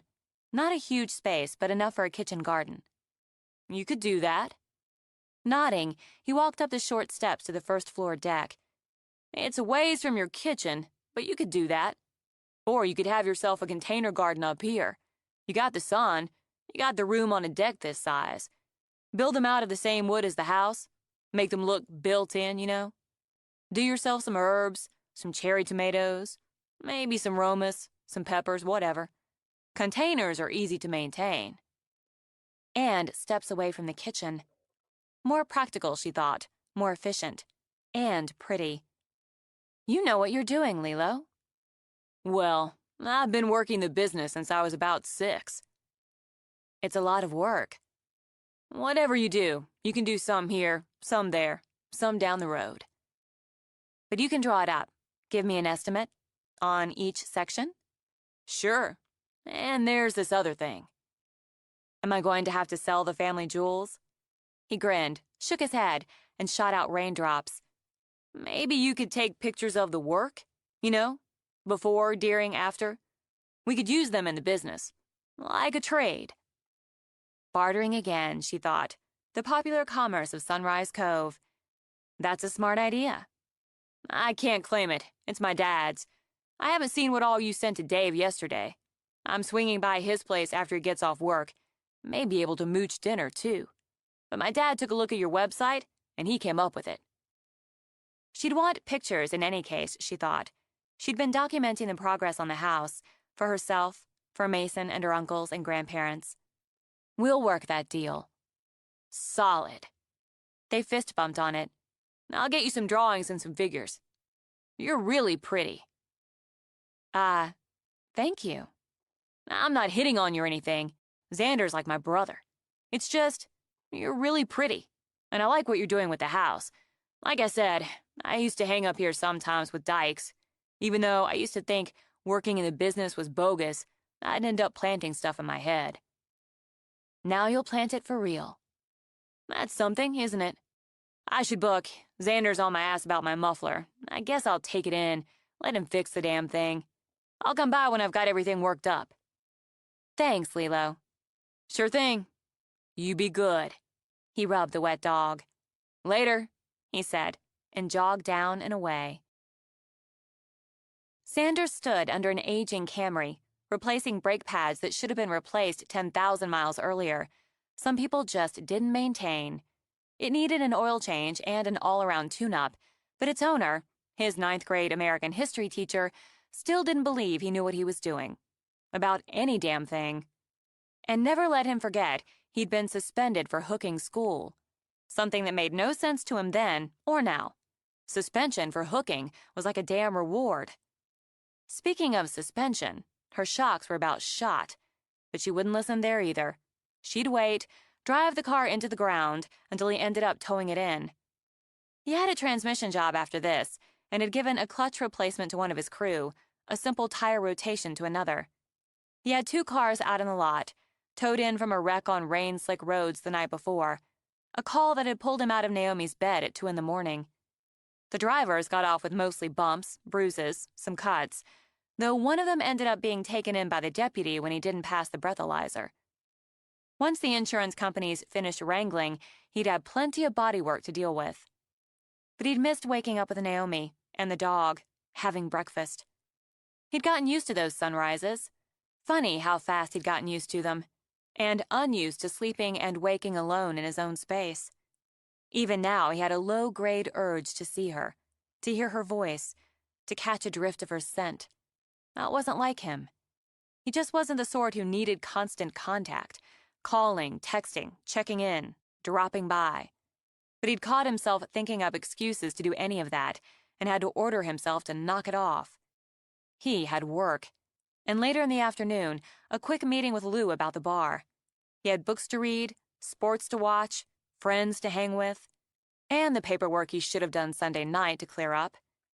Xander shook his head when he heard the unmistakable cough and rattle of Lilo's shitty muffler.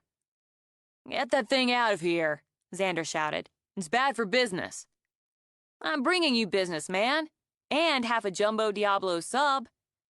Xander paused long enough to glance over as Lilo, dripping rain, walked in. "Diablo?" "I went by, saw your chick, and she is hot. She is smoking hot. Made me want some hot." "You went up to Naomi's?" "Still think of it as the old Parkerson place. Not for long if she hires us. Trade you the sub for a Mountain Dew." 2 minutes. Xander went back to the brake pads. "So you went up, took a look at the yard?" "I've been dreaming about that place since I sat up there smoking dope with Dykes. Now I find your smoking hot chick's pretty open and flexible about landscaping. She listens. She's got the vision, man, just like with the photos." Lilo boosted himself up to sit on a workbench, unwrapped the sub. "We get a job like that? That place is a landmark. Sad one these last few years, but still. Showing how we can turn it around's got my parents doing the bebopping boogie. Going to try to work a deal for pictures we can use for promotion. Keep our outlay down some. How come you let Denny play that country shit in here?" "It's all right, and it keeps him happy." Finished, Xander walked over to the soda machine, plugged in coins for a Mountain Dew and a ginger ale. He grabbed paper napkins. Diablos were hot and messy, then joined Lilo on the bench. "Is that Mrs. Wobaw's Camry?" "Yeah, she's driving it into the ground." "I had her for American history." "Me too." "About bored me brainless." "Me too." "Who said that shit about history repeating itself?" "There are a lot of people who said that shit," Xander told him. "A favorite is, 'History, with all her volumes vast, hath but one page.' That's Byron." "Cool. So why do we have to study it, be bored brainless, if it's got one page?" "Well, we keep thinking if we do, we'll change the next page." "Not so much," Xander decided. "But as somebody else said, hope springs. So high school kids get bored brainless." "Guess that's it." They ate in the easy, companionable silence of old friends. "Saw you got a couple banged up good in the lot." "Wreck last night on 119. Driver of the Honda blew a 1.1. DW freaking I. Hurt bad?" "Busted up some, and the other driver too. Didn't sound major. Cars have it worse." Cha-ching for you. "Should be." As he ate, Xander studied Lilo's truck. "Are you bringing that piece of shit in here for me to fix?" "Yeah. I can leave it if you can't get to it. Hitch a ride home." "I can get to it. I bought the damn muffler a month ago, figuring you'd come to your senses eventually. I can shuffle you in next." "Dude, gratitude. The chief stopped me this morning on my way out of town. Let me off when I told him I was coming back here after some business and you were taking care of it." Unsurprised, Xander washed down fire-hot Diablo with ice-cold ginger ale, an excellent combo.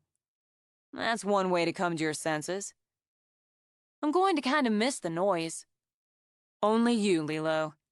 The chief told me they haven't found Marla." Xander paused, with a can of ginger ale halfway to his mouth. "She's not back?" "Nope, not back. Nobody's seen or heard from her. Since he had me pulled over, he asked if I'd noticed her with anybody Friday night. Saw anybody go out after her. It's gotten serious, Anne. It's like she poofed." "People don't poof." "They run off. I tried that when I was pissed at my mother over something. Packed up my backpack and set off to walk to my grandparents. I figured it only took about 5 minutes to get there, by car, And being 8, I didn't calculate the difference on foot so well. I got halfway there when my mother drove up. I figured I was in for it big time, but she got out and cried all over me. He took a hefty bite of his sub. Not the same, though, I guess. We can hope it is. She took off on a mad, and she's sitting somewhere sulking. But the odds of that now, Xander thought, weren't good. It's too long for that. Too damn long for that. People are thinking she got taken by somebody. People? They were talking about it in Ronaldo's when I got the sub. Local cops are talking to everybody now, from what I can see. Seems she hasn't used her credit card since Friday either. And she didn't take her car. Any clothes. They had Chip and Patty look at that, to see if they could tell if she grabbed up some clothes. Everybody there saw her walk out of the bar. And that's it. I can't say I like her. I know I had sex with her a couple times, but Jesus, she has a mean streak. But it's scary, man. Thinking something really happened to her. A lot of people are fucked up, you know? And do fucked up things. I don't like thinking about it. Neither did Xander. But he couldn't put it away. By the time he had Lilo's truck on the lift, and Lilo, with a yen for ice cream, had wandered off to get some, he had a twist in his belly. He got a clear picture of the look she'd tossed him when she'd come out of the bathroom, where Patty had dragged her on Friday night. The look she'd shot him, full of hot fury, before she shot up her middle finger and stormed out. That was his last image of her, a girl he'd known since high school. One he'd had sex with because she was available. One he'd blown off countless times since because, like Lilo, he didn't really like her. She could have walked home in under 5 minutes, he calculated. And at the pace she'd stormed out, more like 3. A dark road, he considered, even with some streetlights. A quiet road that time of night, with nearly anybody out and about in the bar for the music and the company. He tried to see the houses on the route she'd have taken, the shops as she'd cut across Water Street. Shops closed. People would have been awake, or some of them, but those at home, most likely sitting and watching TV, playing on the computer, not looking out the window after 11 at night. Had somebody come along? Offered her a ride? Would she have been stupid enough to get in the car? 3 to 5 minute walk. Why get into a stranger's car? Didn't have to be a stranger, he admitted, which tightened a twist in his belly. And there, she'd have hopped right in, glad to have an ear to vent her temper to. Nearly 2,000 people made their home in the Cove, in town and around it. Small town by any measure. But no one knew everyone. And a pissed-off drunk woman made an easy target. Had someone followed her out? He hadn't seen anyone, but he'd shrugged and looked away after she'd shot him the look and the finger. He couldn't be sure. Even people you knew had secrets. Hadn't he found black lace panties in the Honda of the very married Rick Graft, whose wife wouldn't have been able to wish herself into panties that small, when he detailed the interior? Graft came off as a happily married father of 3, who coached basketball for 9 and 10-year-olds and managed the local hardware store. Xander had tossed the panties, figuring it was better all around that way. But he couldn't toss away the knowledge.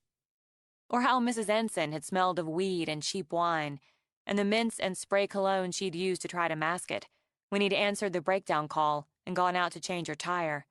And she a grandmother, for Christ's sake. No, you couldn't know everyone. And even when you did, you didn't. But he knew Marla wouldn't sulk alone for going on 4 days.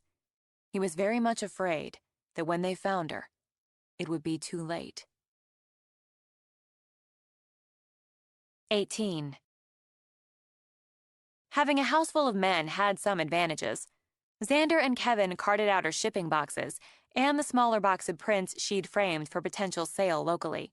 It left her free to carry her camera bag. Thanks. I'll get these shipped off this morning. You're heading to New York, Xan. Weird, was his thought on it. Gotta go. He tapped Naomi's camera bag. Going to work too? I am. I'll take an hour or 2 before I head to town. Where? When her eyebrows raised, he kept it casual. Just wondering. Down below the bluff, we'll see if the rain washed in anything interesting. And pretty spring morning. Boats should be out. Good luck with that. He yanked her in for a kiss, gave the dog a quick rub. See you later. She'd be within sight of the house, he thought, as he swung onto his bike, and he'd already had a short, private conversation with Kevin about keeping an eye out. Best he could do, but he wouldn't be altogether easy until they found out what happened to Marla. Naomi considered taking the car.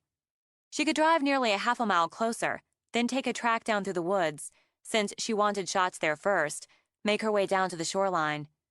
But quiet area or not, she didn't like the idea of leaving her car on the side of the road with her prints locked inside. She got the leash, which immediately had Tag racing in the opposite direction. Since she had his number, she only shrugged and started down the curve of road. He slunk after her.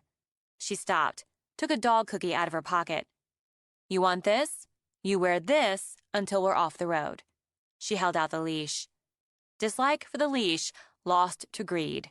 He strained against the leash, tugged it, did his best to tangle himself in it. Naomi clipped it to her belt with a carabiner, then stopped to frame in some white wildflowers the rain had teased open like stars on the side of the road. He behaved better in the forest, occupying himself by sniffing the air, nosing the ground.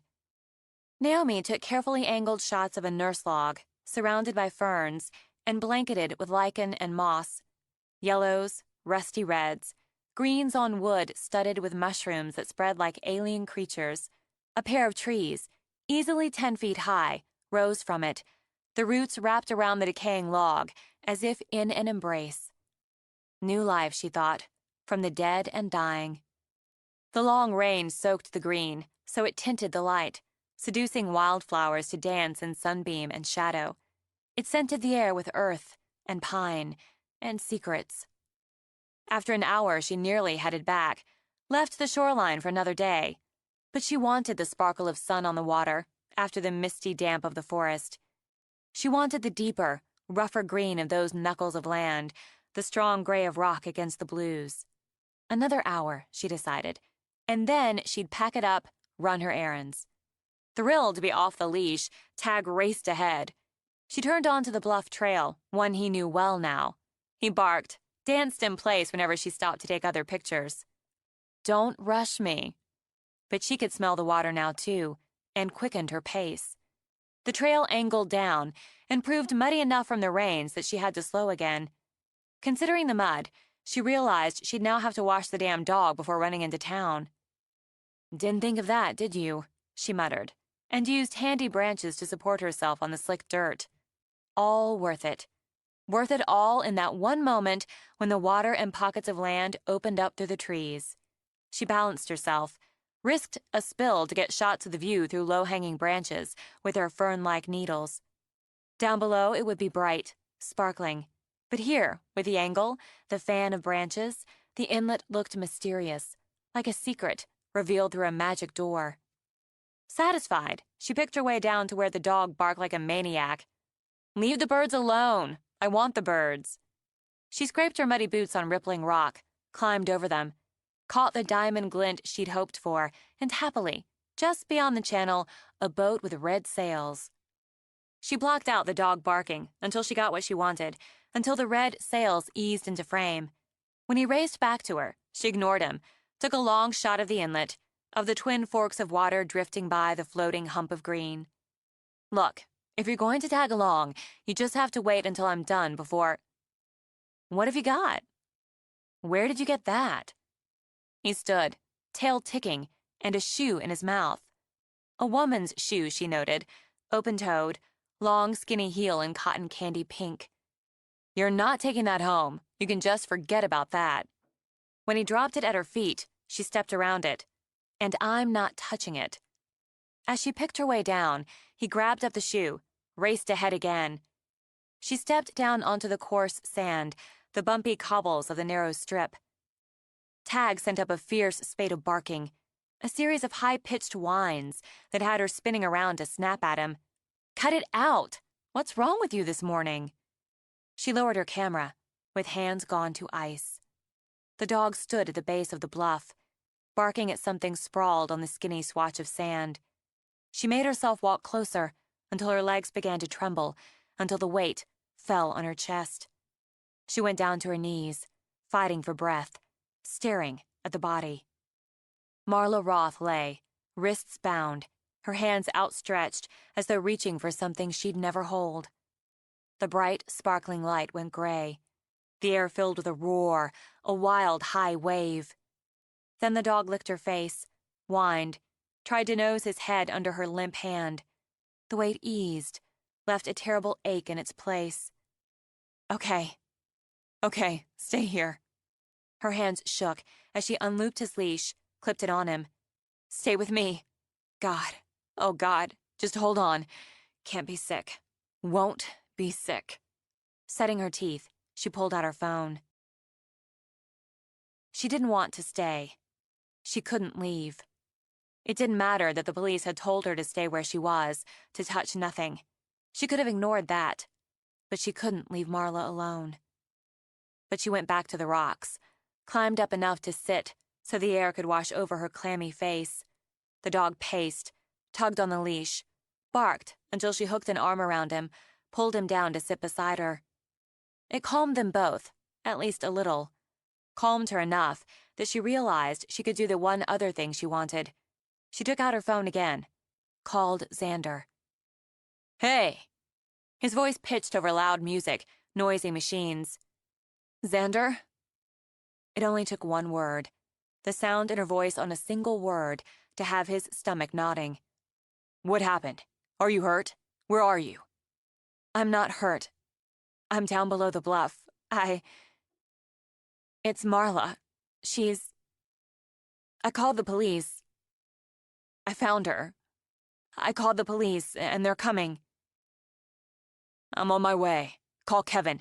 He can get down there faster, but I'm coming now. It's all right. I'm all right. I can wait. I can hear the sirens. I can already hear them. 10 minutes. Though he hated to, he ended the call, jammed the phone in his pocket, swung a leg over his bike. On the rock, Naomi stared at the phone before remembering to put it away. Not in shock, she thought. She remembered how it felt to go into shock. Just a little dazed, a little out of herself. We have to wait, she told the dog. They have to get down the trail, so we have to wait. Someone hurt her. They hurt her, and they must have raped her. They took her clothes off, her shoes. She swallowed hard, pressed her face against Tag's fur. And they hurt her. You can see her throat, the bruises around her throat. I know what that means. I know what that means. The panic wanted to rear back, but she bore down, forced herself to take careful breaths. Not going to break. The dog smelled of the rain that had dripped from wet trees, of wet ground, of good, wet dog. She used it to keep centered. As long as she had the dog, right here, she could get through it. When she heard them coming, she drew more breaths, then got to her feet. I'm here, she called out. The chief broke through the trees first, followed by a uniformed deputy carrying a case, then another, with a camera strapped around his neck. She couldn't see their eyes behind their sunglasses. She's over there. His head turned. She heard him let out a breath of his own before he looked back at her. I need you to wait here. Yes, I can wait here. She sat again. Her legs still weren't altogether steady, and looked out to the water, to its sparkling beauty. After a time, Tag relaxed enough to sit down, lean against her. She heard someone coming, too fast for safety on the steep, muddy track. Tag sprang up again, wagged everywhere in happy hello. They want me to wait here, she told Xander. He knelt down beside her, pulled her in. She could have broken then. Oh, it would have been so easy to break. And so weak. He eased back, skimmed a hand over her face. I'm going to take you up to the house. I'm supposed to wait. Fuck that. They can talk you up at the house. I'd rather do it here. I'd rather not bring this into the house until I have to. I shouldn't have called you. Bullshit. I called before I... She trailed off as the chief walked back to them. Xander. I called him after I called you. I was pretty shaky. Understandable. I'm sorry, the dog... I didn't see her at first. I was taking pictures, and I didn't see her. He had a shoe. Her shoe, I think. I just thought... I'm sorry. I know we weren't supposed to touch anything, but I didn't see her at first. Don't you worry about that. You came down to take pictures? Yes, I often do. The dog and I walked from the house, through the forest. I spent some time in there getting photos, but I wanted to take some here, after the rain. There was a boat with a red sail, and Tag had the shoe, a woman's pink heel. I don't know what he did with it. Sam took the water bottle out of her jacket pocket, handed it to her. You have a little water now, honey. All right. You didn't see anybody else? No. He kept barking and whining, but I didn't pay any attention because I wanted the shot. Then I yelled at him and turned, and I saw her. I went a little closer to be sure, and I could see. So I called the police. I called you, and I called Xander. I want to take her up to the house. I want to take her away from here. You do that. Sam gave Naomi's shoulder a light rub. You go on home now. I'm going to check in with you before I go.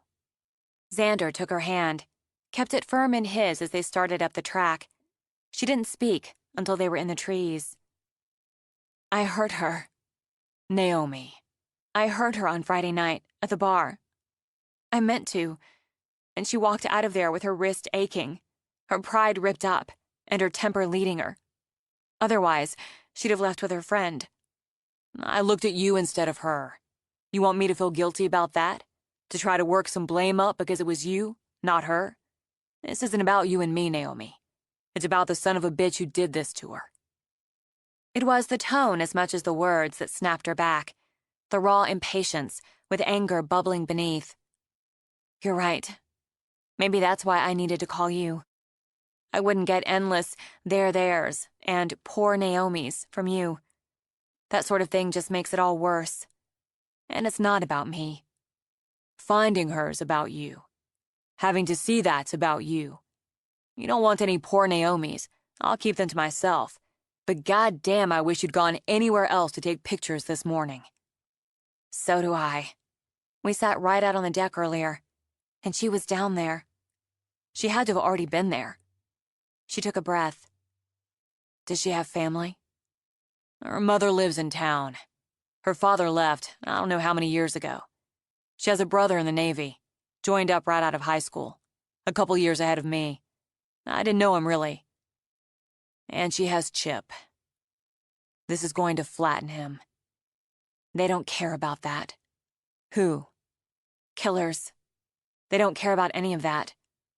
They don't think about all the other lives they rip apart. He strangled her. I could see the bruising. Her throat. He dumped her clothes near her. I think she was wearing those pink heels on Friday night. I think she was. She must have been with him since then. Since she left the bar. He wanted to pick her up. Just lift her up and carry her back to the house. Instead, he kept a solid grip on her hand. There's no point in telling you not to think about it. So I'll say yeah. It's most likely he took her after she left the bar. We don't know what happened after that. They've got ways to figure out if she was killed there or somewhere else and dumped there. Yes, they have ways. When they came out of the forest, she saw the 2 patrol cars, Xander's bike. If he didn't kill her there, why take her all that way? Why not dump her body in the forest, or bury it there, or drop her in the water? I don't know, Naomi. But if you hadn't gone down there this morning, it's likely she wouldn't have been found yet. You wouldn't see her from the house, not as close as she was to the foot of the bluff. And from the water? Maybe, if somebody came close to shore. Maybe. So maybe leaving her there gave him more time to get away. As they approached the house, he looked over at her. Do you want me to have Kevin pull the crew off for the day? No. No, for once I think I prefer noise to quiet. I think I'm going to paint. Paint? The second guest room, my uncle's room. I wouldn't be any good at work, and I don't want to go into town. Errands can wait. Okay. I'll give you a hand. Xander, you've got a business to run. I get not wanting a lot of theirs. He had his arm around her waist now, a step closer to just carrying her, and kept his voice level. I'd suck at giving them anyway, but I'm not going anywhere, so we'll paint.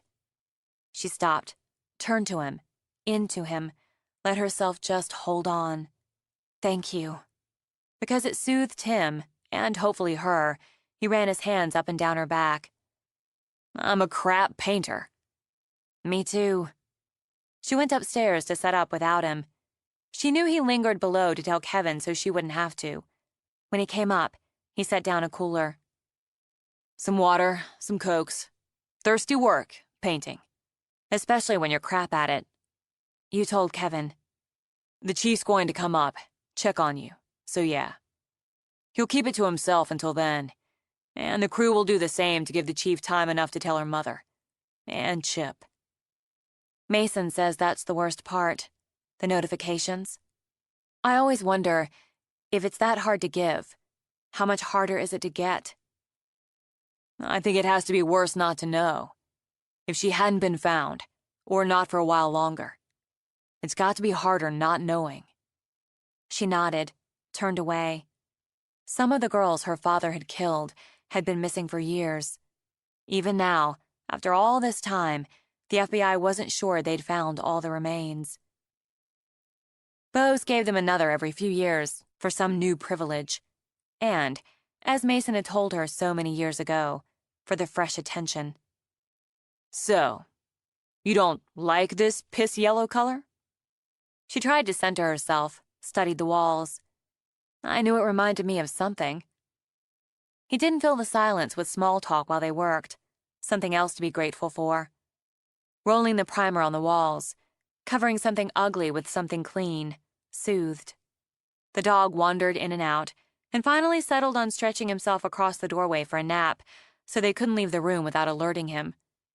They'd finished priming 2 walls, and had begun to debate which of them had a lousier hand at cutting in, when the dog's head shot up and his tail beat on the floor. Sam stepped up to the doorway. Got yourself a guard here. Naomi clasped her hands together to keep them still. Are you... I'm sorry, there's nowhere to sit down in here. We can go downstairs. I won't be long. I just wanted to see how you were doing. I'm all right. I wanted to keep busy, so... I hear that. First off, if you're nervous about being alone up here, I can have one of the men sit on the house tonight. She won't be alone. As Naomi started to speak, Xander glanced at her. Consider it the fee for the crap paint job. It'd be good to have someone stay with you. I just wanted to get your timeline, if you remember about what time you left the house this morning. It was maybe 7:45. I don't know exactly how long it took me to walk down to where I caught the track. I took some shots, wildflowers, along the way. I can show you. I'm not doubting your word, Sam assured her. Just trying to get a sense. I think I was at least an hour in the forest, and I took some shots from where it thins and you can see the channel. And after I went down, I took more from that big flat rock, the first one you come to from the track. That's when Tag ran up with a shoe. I didn't notice the time, but it had to be after 9. Then the dog kept barking and whining, and I turned to tell him to knock it off. And I saw her. Okay.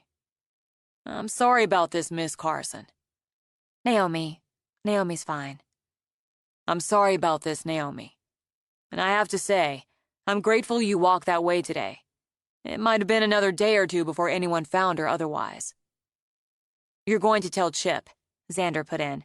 I know he's not next of kin, but you're going to tell him before he hears somebody talking about it.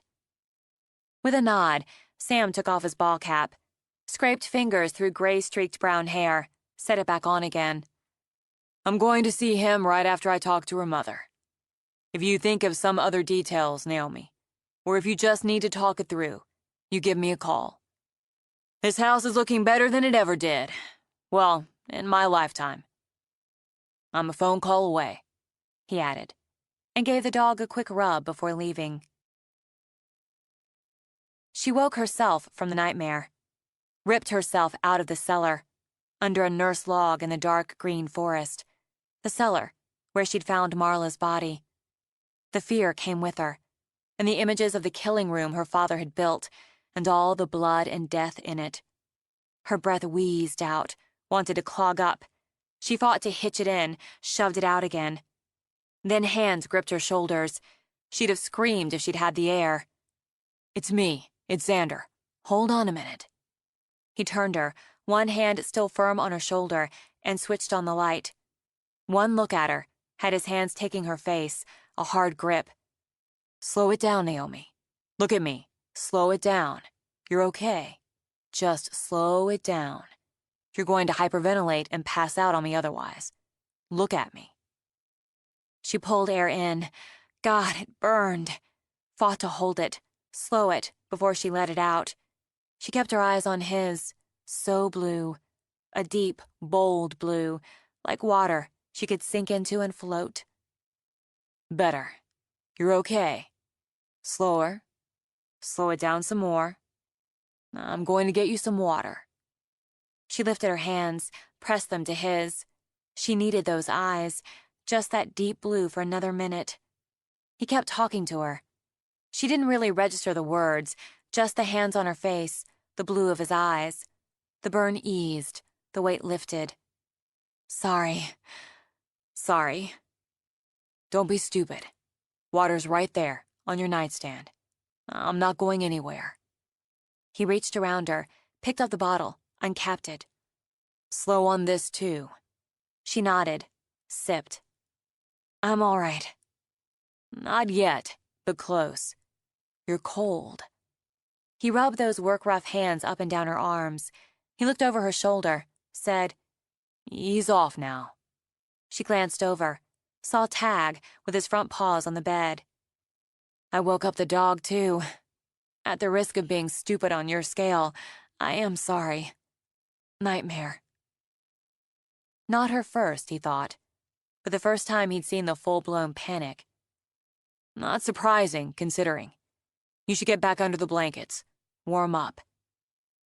"You know, I think I'll get up, try to work a while." "Nothing much to take pictures of at 3:20 in the morning." "It's not just taking them." "I guess not. We should go down, scramble some eggs." "Scramble eggs? In the middle of the night?" "It's not the middle of the night on your time clock. Yeah, eggs. We're up anyway." "You don't have to be," she began, but he just rolled out of bed. "We're up," he repeated, and walked over to open the doors. Tag bulleted out.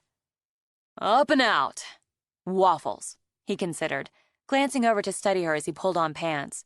"I bet you could make waffles." "I could, if I had a waffle maker, which I don't." "Too bad. Scrambled eggs, then." She sat a moment, bringing her knees up to her chest. He just handled things, she thought.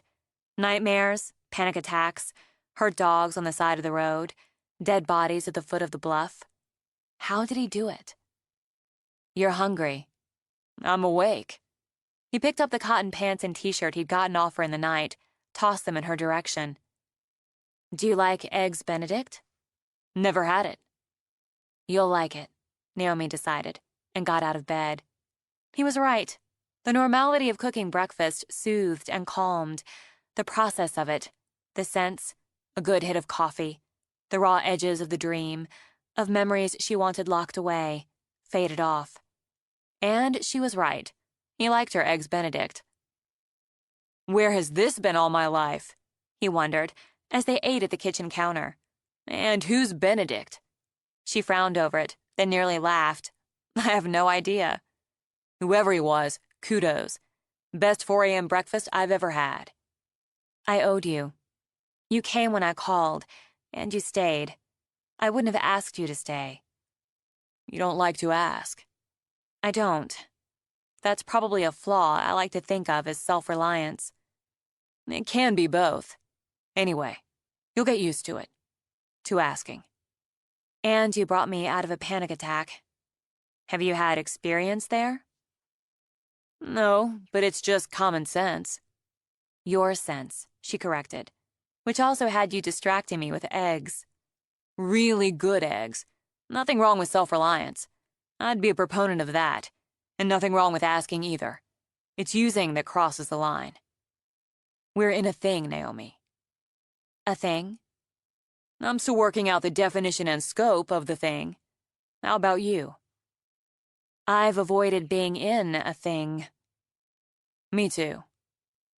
Funny how it sneaks up on you.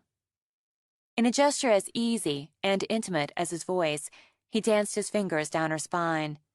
And here we are, before sunup. Eating these fancy eggs I didn't expect to like, with a dog you didn't expect to want, hoping there'll be leftovers. I'm good with that. So I guess I'm good with being in a thing with you. You don't ask questions. I like figuring things out for myself. Maybe that's a flaw, or self-reliance. He shrugged. Other times, it strikes me it's fine to wait until somebody gives me the answers. Sometimes they're the wrong answers. It's stupid to ask then, if you're not ready for whatever the answers are going to be. I like who you are, right here and right now, so I'm good with it. Things can evolve or devolve. And why couldn't she just let it go and be right here, right now? Yeah, can and do. How long did you say your uncles had been together? Over 20 years. That's a chunk. I bet it hasn't been roses every day of the over 20. No. How long have we been in this thing, do you think? I don't know. I'm not sure when to start the clock. The day of the dog. Let's use that. How long ago was it we found the dog? It's been about a little over a month, I guess. Well, in the Times relative area, that's a chunk. She let out a laugh. World record for me. Look what you've got to work with, he said, gave her that cocky grin. Let's see what month 3 brings around. For now, when we're done with these really good eggs, we should clean it up, take some coffee up to the deck, wait for sunrise. When she said nothing, he touched her arm lightly, then went back to eating. This is your place, Naomi. Nobody can take it or what it means to you away, except you. You're right. Coffee on the deck sounds perfect. 19. Brooding, worrying, second-guessing, accomplished nothing. Still, she sat down, wrote a long email to a friend who would understand. Ashley McLean, now Ashley Murdoch, reminded her, always had, always would, that life could go on. She'd nearly called, just wanting to hear Ashley's voice, but the time difference meant she'd wake her friend before Ashley got out of bed with her husband of 10 years come June, got her kids fed and off to school, and herself off to work. And emails came easier, gave her time to compose her thoughts, edit things out. All she really needed was that touchstone. It helped, it all helped, making breakfast, watching the sunrise with the man she had an undefined thing with, gearing up for a day of errands while construction noise filled the house. Life had to go on. With the dog as company, and why had she tried to convince either of them she wanted him to stay home, she drove into town. At the post office, she unloaded boxes, carted them in, found herself caught for a full 10 minutes in the oddity of small-town conversation. Check one off the list, she told the dog. She drove down Water Street. Busier today, she noted. Full-blown spring didn't just bring out green and the flowers, it brought out the tourists. They wandered the streets, the shops, with go-cups and cameras and shopping bags. As she looked for parking, she saw boats gliding or putting out of slips, and the kayak bike rental, with those colorful boats displayed, doing a bang-up business. She really wanted to try kayaking. She found her parking spot, pulled in, turned around to the dog. "You have to wait in the car. I warned you. But we can take a walk around after this stop and before the grocery store. Best I can offer." He tried to get out when she opened the back to get the box, and the tussle that ensued to deny him illustrated clearly he'd put on weight and muscle. Gone was the weak, bone-thin dog limping down the shoulder of the road. She got the back closed again, had to lean against it to catch her breath. When she glanced back, he was all but pressed against the rear window, blue eyes devastated. "I can't take you into the shop. That's how it goes." She picked up the box she'd had to put down to win the war, started down the sidewalk, looked back. Now he had his muzzle out the partially opened side window. "Don't let him win," she muttered, and aimed her eyes forward. She knew Jenny worked that morning, as Jenny had called her the night before, had offered sympathy and comfort, had offered to bring food, bring alcohol, bring anything needed. Friendship so easily offered was as unusual for Naomi as 10 minutes of small talk in the post office. She opened the door of the shop to a lovely citrus scent, an artistic clutter of pretty things, and the bustle of business. The bustle made her consider coming back during a lull, if she'd known when and if lulls happened. But Jenny, discussing an old wash basin currently filled with soaps and lotions with a customer, spotted her and gave her a cheerful come-ahead signal. So she wondered, saw half a dozen things she wanted to buy, reminded herself she hadn't come to shop, had a house in crazed construction and shouldn't shop, and ended up picking up a set of wrought iron candle stands that absolutely belonged in her library. "Let me take that." The minute she could work herself over, Jenny took the box, set it down. "And do this first." Smelling lightly of peaches, she wrapped her arms around Naomi. Tight, tight. "I'm so glad to see you." She loosened the hug enough to tip back, study Naomi's face. "Are you okay?" "I'm okay." "Xander stayed with you?" "He stayed." "All right. We're not going to think about it right now. It's all anyone's talking about when they catch a breath, but we're not going to think about it." "You're awfully busy." "Tour package." Jenny took a satisfied and slightly calculating glance around the shop. "We've got 2 busloads in town for the day. The town planner worked the deal months ago, so we're very carefully not mentioning what you and I aren't thinking about in front of tourists. Or trying not to mention." She bent down to pick up the box again. "I want to show these to Krista. Come with me. She just went in the back and we're covered out here for a few minutes." "You're really busy," Naomi reminded her, but Jenny was already nudging her along. Jenny skirted around tables, displays, all bright chatter, and reminded Naomi of a pretty bird singing as it flitted from branch to branch. She skirted around a counter and through a door into a storeroom office area where a woman with streaky brown hair bundled up and held in place with a pair of jeweled chopsticks sat at a computer. "Track the shipment. It's out for delivery. Praise Jesus." "I've got some potential stock and Naomi Carson for you, Krista." Krista swiveled on her chair and slid off a pair of purple cheaters. She had a good face, with wide brown eyes, a long, full mouth, and the glint of a tiny ruby stud on the left side of her nose. "I'm so happy to meet you. Pretend there's a seat I can offer you. I really like your work," she added.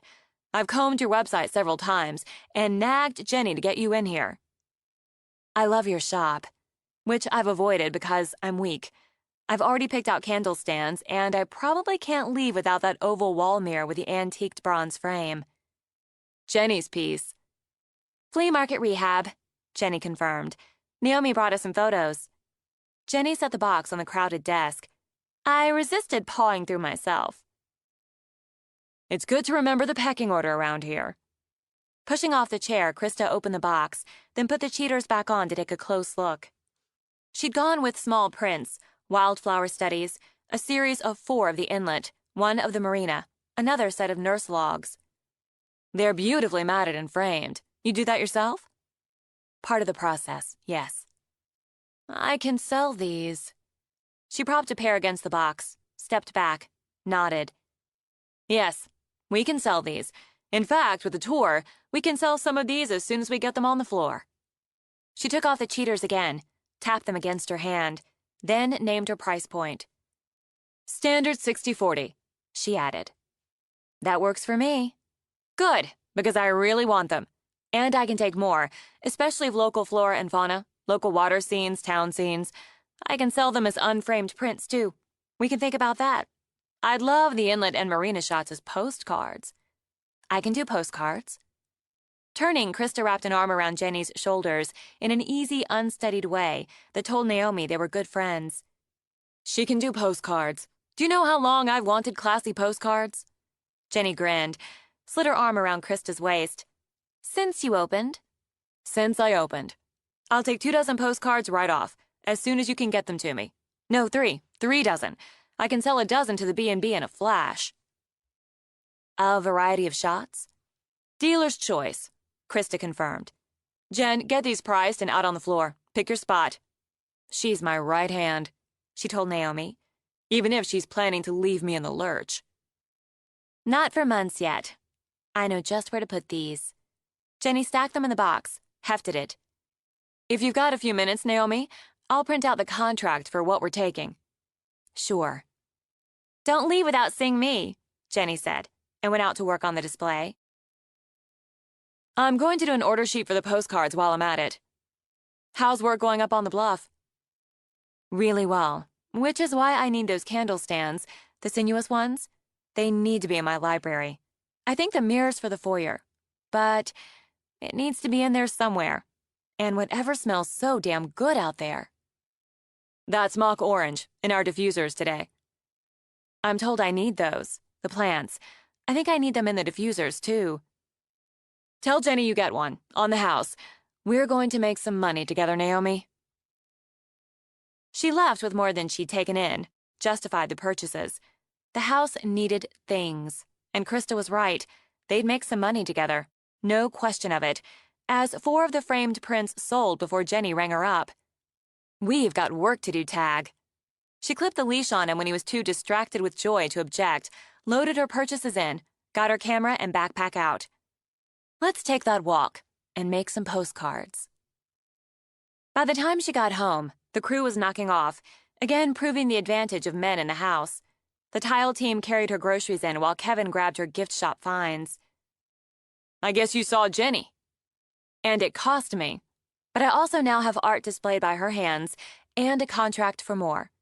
She stopped in the living room, felt the satisfaction of a day well spent kick up another notch. You finished the crown molding. It just makes the room. It's a busy day. Why don't we go up and you can see what else we finished? If you're talking about my bathroom, I may break down in tears. With a grin, he tapped her arm. Grab some tissues. She nearly needed them. You can't walk on it until tomorrow, he warned. It's okay. Actually, going in might bring me to my knees. It's beautiful, Kevin. It's beautiful work. Everything. She'd wanted muted and restful, heading toward zen, and had it with the stone gray tiles, the soft pearly gray of the walls, the gray veining in the white granite counter. She'd added rustic with a big clawfoot tub, gone indulgent with the oversized glass-walled steam shower. The brushed nickel was the right choice, he said. Chrome would have been too shiny, and the opening shelving's going to work too, because you're a tidy soul from what I've seen. I'm going to bring some blue in, with towels, some bottles. I saw some old blue bottles at Cecil's, and some green with a plant. Maybe one of those bamboo deals. You ought to put some of your pictures on the wall, some of the ones of the channel. Brushed nickel frames, dark gray matting. Good thought. I just love it. Glad to hear it. I didn't know if you wanted your desk back in here and didn't want to move it until you said. Maybe tomorrow, when the room's fully functional. We made some progress on your studio, if you want to see that. She wanted to see everything. They spent the next 10 minutes going over her choices, discussing timelines, and she began to buy a clue. Kevin, are you keeping an eye on me? Maybe. I figured Xander might be coming by shortly. And I imagine your wife and kids are home, wondering where you are. I've got time. You know, I wanted to ask you about... You're making time, she interrupted, and I appreciate the thought, but I'm fine. I have a fierce dog. Kevin glanced back to where Tag lay, studying his own thumping tail as if fascinated, while Molly snoozed beside him. Yeah, I see that. And I have a brown belt. I've got a couple of them. In karate. I could have gone for black, but brown was enough. And that's on top of the self-defense courses I've taken. Single woman, traveling alone, she added, though that hadn't been the primary motivator. I'll be careful not to get in a fight with you, but I'd feel better if I hung around until Xander gets here. And I did have a couple of questions about the bathroom off the green room. He distracted her with talk of tile borders and shower heads, with plans on demo, the black and blue bath, until Tag's head reared up and he raced off barking. Molly yawned, rolled over, and went back to snooze. Must be Xander. Then you're welcome to stay, have a beer with him, or get out. I wouldn't mind a beer. They walked down while Tag danced and barked at the front door. She wondered if the thing she was in with Xander had progressed to the point of giving him a key and the alarm code. It seemed a very big aspect of the thing, one to think about carefully. But when she opened the door, Tag raced out and rushed lovingly to Lilo. There's that boy. There he is. They adored each other for a moment before Lilo straightened. Hey, Kev. Hi, Naomi. I got these drawings and figures for you. The Naomi who'd bought the house would have said thanks, taken the packet, and said goodbye. The Naomi she was trying to find took a breath. Why don't you bring them in? Kevin's going to have a beer. You can have one with him. I don't say no to beer after the workday. Want a beer? He asked the dog. He's underage, Naomi said, and had Lilo laughing like a loon. She went back to the kitchen, opened 2 beers, then the accordion doors. I'm going for wine. Those spring chairs out there don't look like much yet, but they're comfortable. She could hear their voices, muted, quiet, as she poured wine. Curious, she opened the packet out on the counter, began to study the drawings. When she stepped out, Lilo and Kevin sat in the rusted spring chairs, like a couple of guys on the deck of a boat, studying the horizon. Both dogs sat at the rail, doing the same.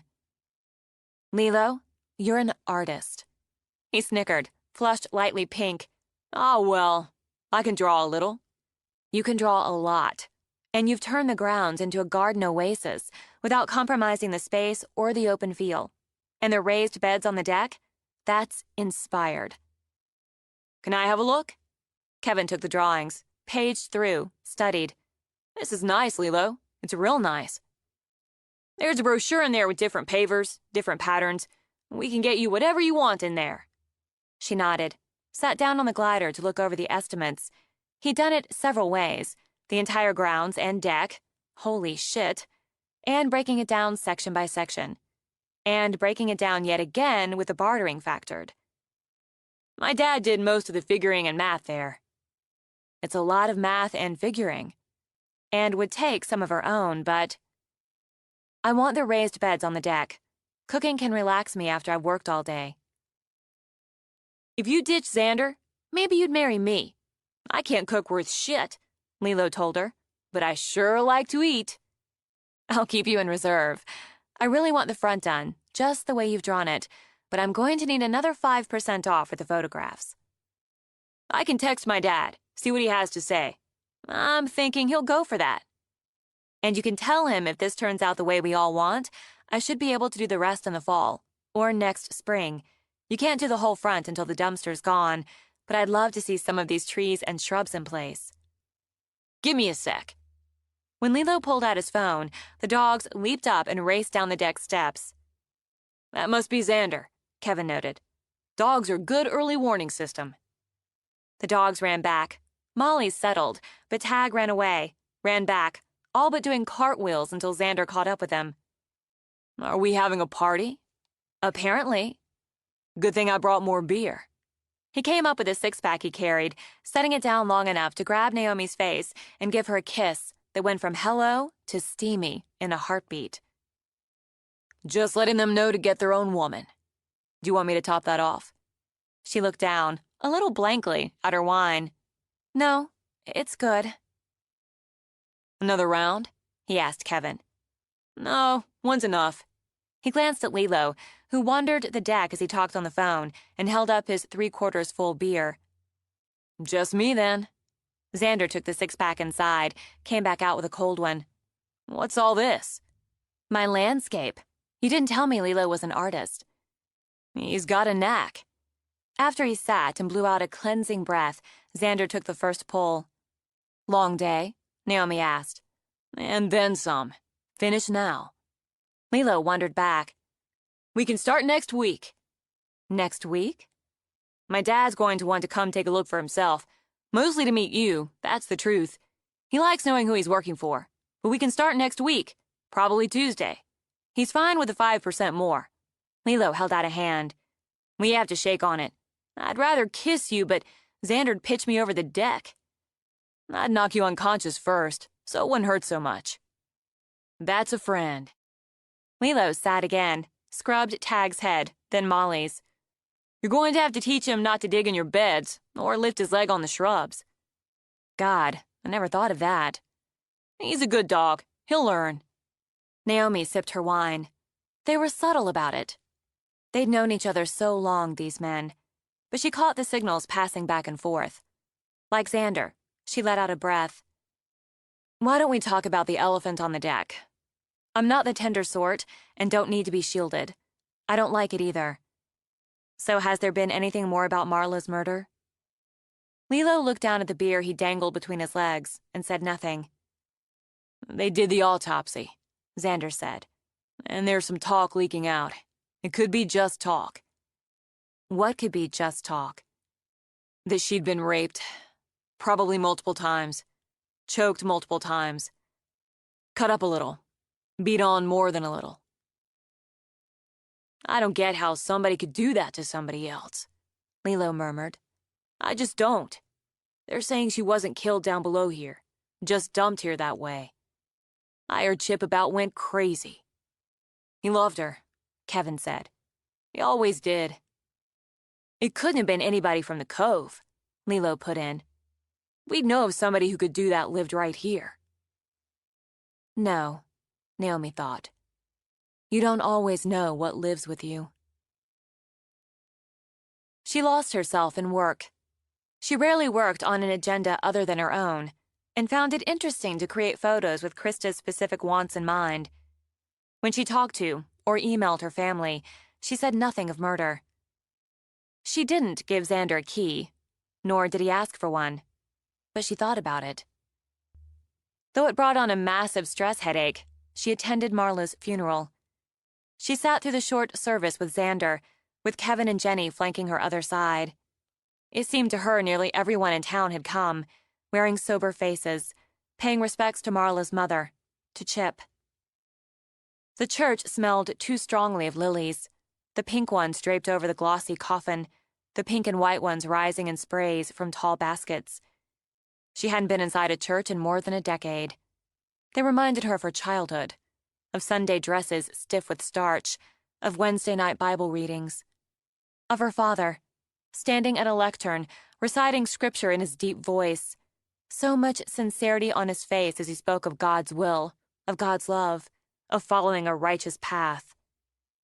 Being inside one now, the sun streaming through the stained glass, the lilies clogging the air, the Reverend reading all too familiar passages, she wished she'd stayed away. She hadn't known Marla, had only had a difficult encounter with her. But she'd found her, so she'd made herself come. Relief came like a sharp wind through musty memories when she stepped outside into the clear, uncolored sunlight, the clean, unscented air. Xander steered her away from where most gathered to talk before the drive to the cemetery. You went pale. It was so close in there, that's all. And too many who'd come snuck glances at her, at the woman who'd found the body. I need to go to the cemetery, he told her. You don't. I don't think I will. It feels too much like gawking when I didn't know her. I'll drive you back, drop you off. I should have brought my own car. I wasn't thinking. It's not much of a detour, he began, then turned as Chip walked up. The picture of grief, Naomi thought. Red-rimmed, dazed eyes, pale skin bruised under those dazed eyes from lack of sleep. A big man with a hollow look. Chip. Sorry, man. They exchanged the one-armed hugs men seemed to prefer before Chip looked at Naomi. Miss Carson. Naomi, I'm so sorry. I'm so sorry. You found her. The chief said the way they'd... how they'd left her. It might have been a while before anybody did. But you found her, so they could bring her back. Take care of her. Tears leaked out of those dazed eyes as he took her hand between his massive ones. Thank you. Habitually, she avoided touching strangers, getting too close, but compassion overwhelmed her. She drew him to her, held him a moment. No, killers didn't think of this. Or did they? She wondered. Did pain and grief add to the thrill? Did it season it like salt? As he drew back, Chip knuckled tears away. The Reverend said how Marla's gone to a better place. Chip shook his head. But this is a good place. It's a good place. She shouldn't have to go to a better one. He swallowed hard. Are you coming to the gravesite? I am. I'm taking Naomi home. Then I'll be there. Thank you for coming, Naomi. Thank you for finding her. As he walked off, like a man lost, Naomi turned away. Oh, God, Xander. And she wept for a woman she hadn't known. 20. As most of the crew had known Marla, Naomi came home to a relatively quiet house. The noise centered, for now, in what would be her studio, and came in the form of country music and a nail gun. Still, when she tried to work, she couldn't settle. Whatever images she brought onto her screen, she ended up seeing shattered eyes. Instead, she took the dog and her camera out front. She'd get those before pictures for Lilo, as simple and routine a task as she could devise. She'd make copies for herself, she thought, maybe put together a book on the evolution of the house. She could keep it in the library, revisit the process when it would have the charm of distance. When the dog dropped one of his balls at her feet, she decided to embrace another distraction. She tossed it, watched him joyfully chase after it. The third time he returned, he spat it out, his ears pricked up, and his gaze shifted with a low, warning growl seconds before she heard the sound of a car. Must be the crew coming. Talk about distractions. But she saw the chief of police's cruiser come up the rise. Everything in her tensed, balled up in tight, cold fists. She'd seen him at the funeral. If there'd been any progress on the investigation, the odds were high she'd have heard something there. In any case, her finding the body didn't mean he'd feel obligated to tell her anything directly. There was only one reason he'd come to see her. To help calm herself, Naomi laid a hand on Tag's head. It's okay. I've been expecting him. They started across the bumpy, patchy grass as Sam got out of the cruiser. The Kobe brothers, he said, nodded toward the truck. Yes, Wade and Bob are upstairs working. The rest of the crew went to the funeral. I just left the cemetery myself. I wanted to have a private word with you before the rest of Kevin's crew got back. All right.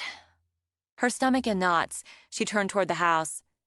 I don't have a lot of seating yet, but it's nice on the deck, off the kitchen. I heard you hired the Lilos to do some landscaping. They plan to start on Tuesday. You're making real progress, he commented as they stepped inside. She only nodded, continued back. Progress, she thought. But for what? She should never have let herself fall in love with the house, with the area. She should never have allowed herself to become so involved with the man. This is a hell of a nice kitchen. Hat tipped back, Sam stood, at ease, looking around. And a view that doesn't quit. When she opened the accordion doors, he shook his head.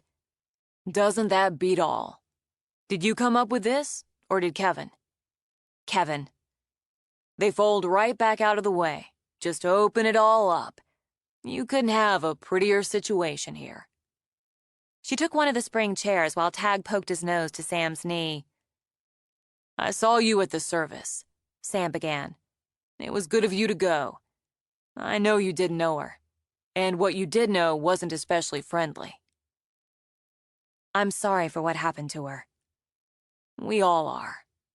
He shifted, turning from the view so his gaze met hers. I wouldn't be doing my job, Naomi, if I hadn't gotten some background on the person who found her body. No, I should have told you myself. I didn't. I wanted to believe you wouldn't look, and no one would know.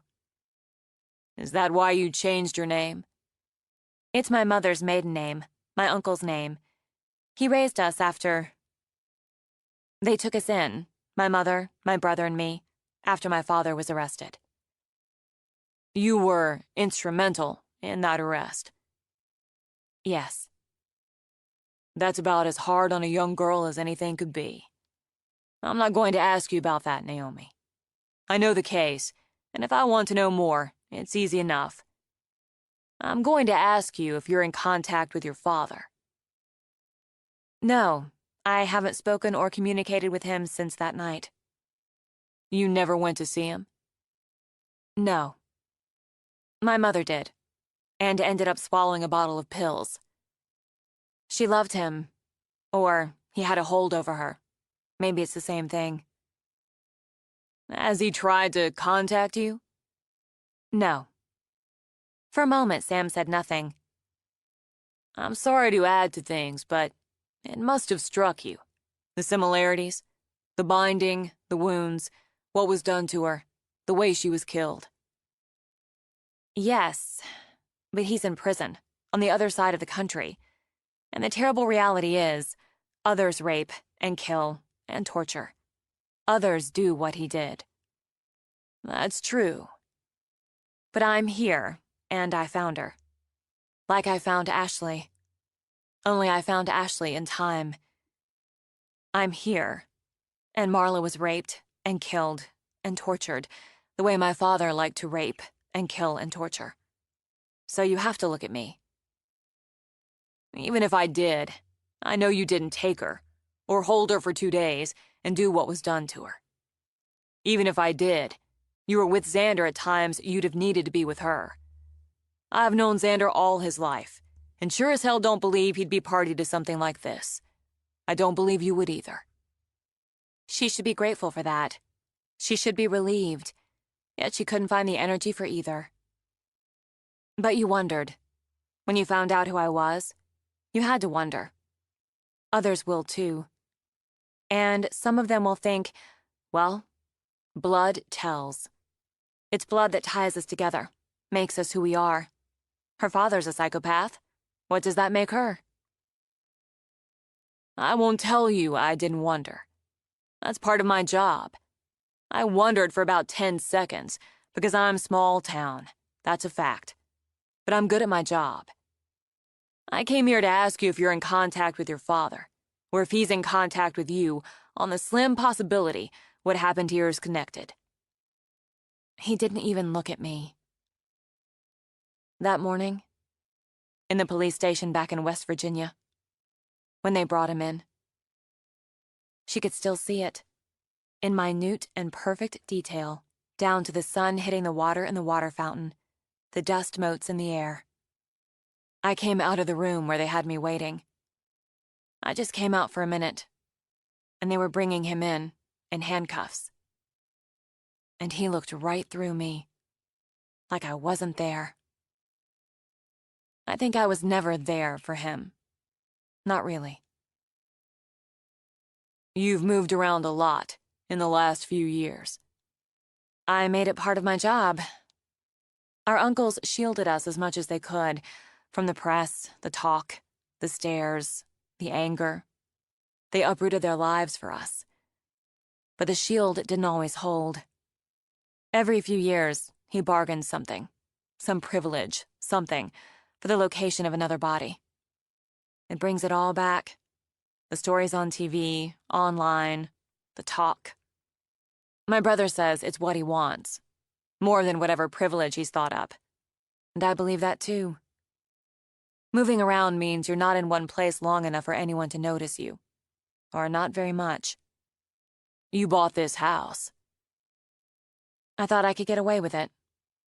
I just fell for it, and convinced myself that I could have this, a real home, a quiet place, and no one would ever know. If I'd walked another way that day, if someone else had found Marla, maybe. But I didn't walk another way. I've got no reason to tell anyone about this. When she turned her head to meet his eyes again, Sam gave her hand a pat. It's yours to tell, or not. She wanted relief, but couldn't feel it. Couldn't feel. Thank you. It's not a favor. I got background. That was an official act. I don't go around gossiping on people's private business. I needed to ask you the questions I did. Now we can put it away. I just want to find out if I can live here. I want time to try. It seems to me you're already living here, and doing it well. I'm going to say something personal now, and then I'm going to get back to town. It's clear to me now you haven't told Xander any of this. Sam pushed to his feet. I'm going to say to you, on a personal level, you're doing him and yourself a disservice. But it's your story to tell. Or not. Take care of yourself, Naomi. He walked down the deck steps, left her sitting there staring out at the water, at the white sails of clouds above it, wondering if she'd ever feel again. Like twin storms, grief and gossip rumbled through the cemetery and left Xander with a low-grade headache. He slipped away as soon as possible, switched the radio off for the drive back to town. He could do with some quiet. He had enough work, including what he'd postponed that morning to keep him fully occupied. He stopped into parts and sales, got a ginger ale from the machine, picked up some parts, then headed over to the garage. After a check of his worksheet, he opted to take the easy first, ease his way into the delayed workday. Before he walked out to drive the Mini Cooper into the bay for its diagnostic, he swung by to see the progress in the body shop. He considered himself better than good at bodywork, but Pete was a freaking artist. The wrecked Escort would look showroom fine when Pete finished the job. Back from the funeral? Yeah. Frowning, Pete adjusted his safety goggles. Can't stand funerals. I don't think anybody likes them. Some do. Pete nodded wisely. Some people are fucked up and get off on them.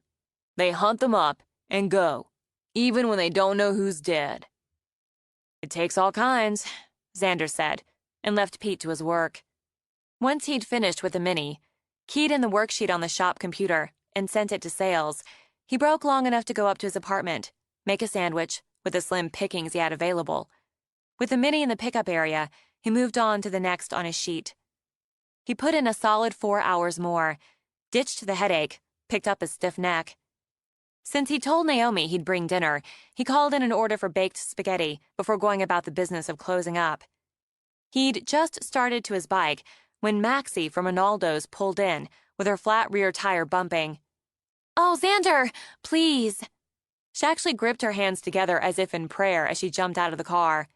"I know you're closed, but please, something's wrong with my car. It just started making this noise, and I could hardly steer it."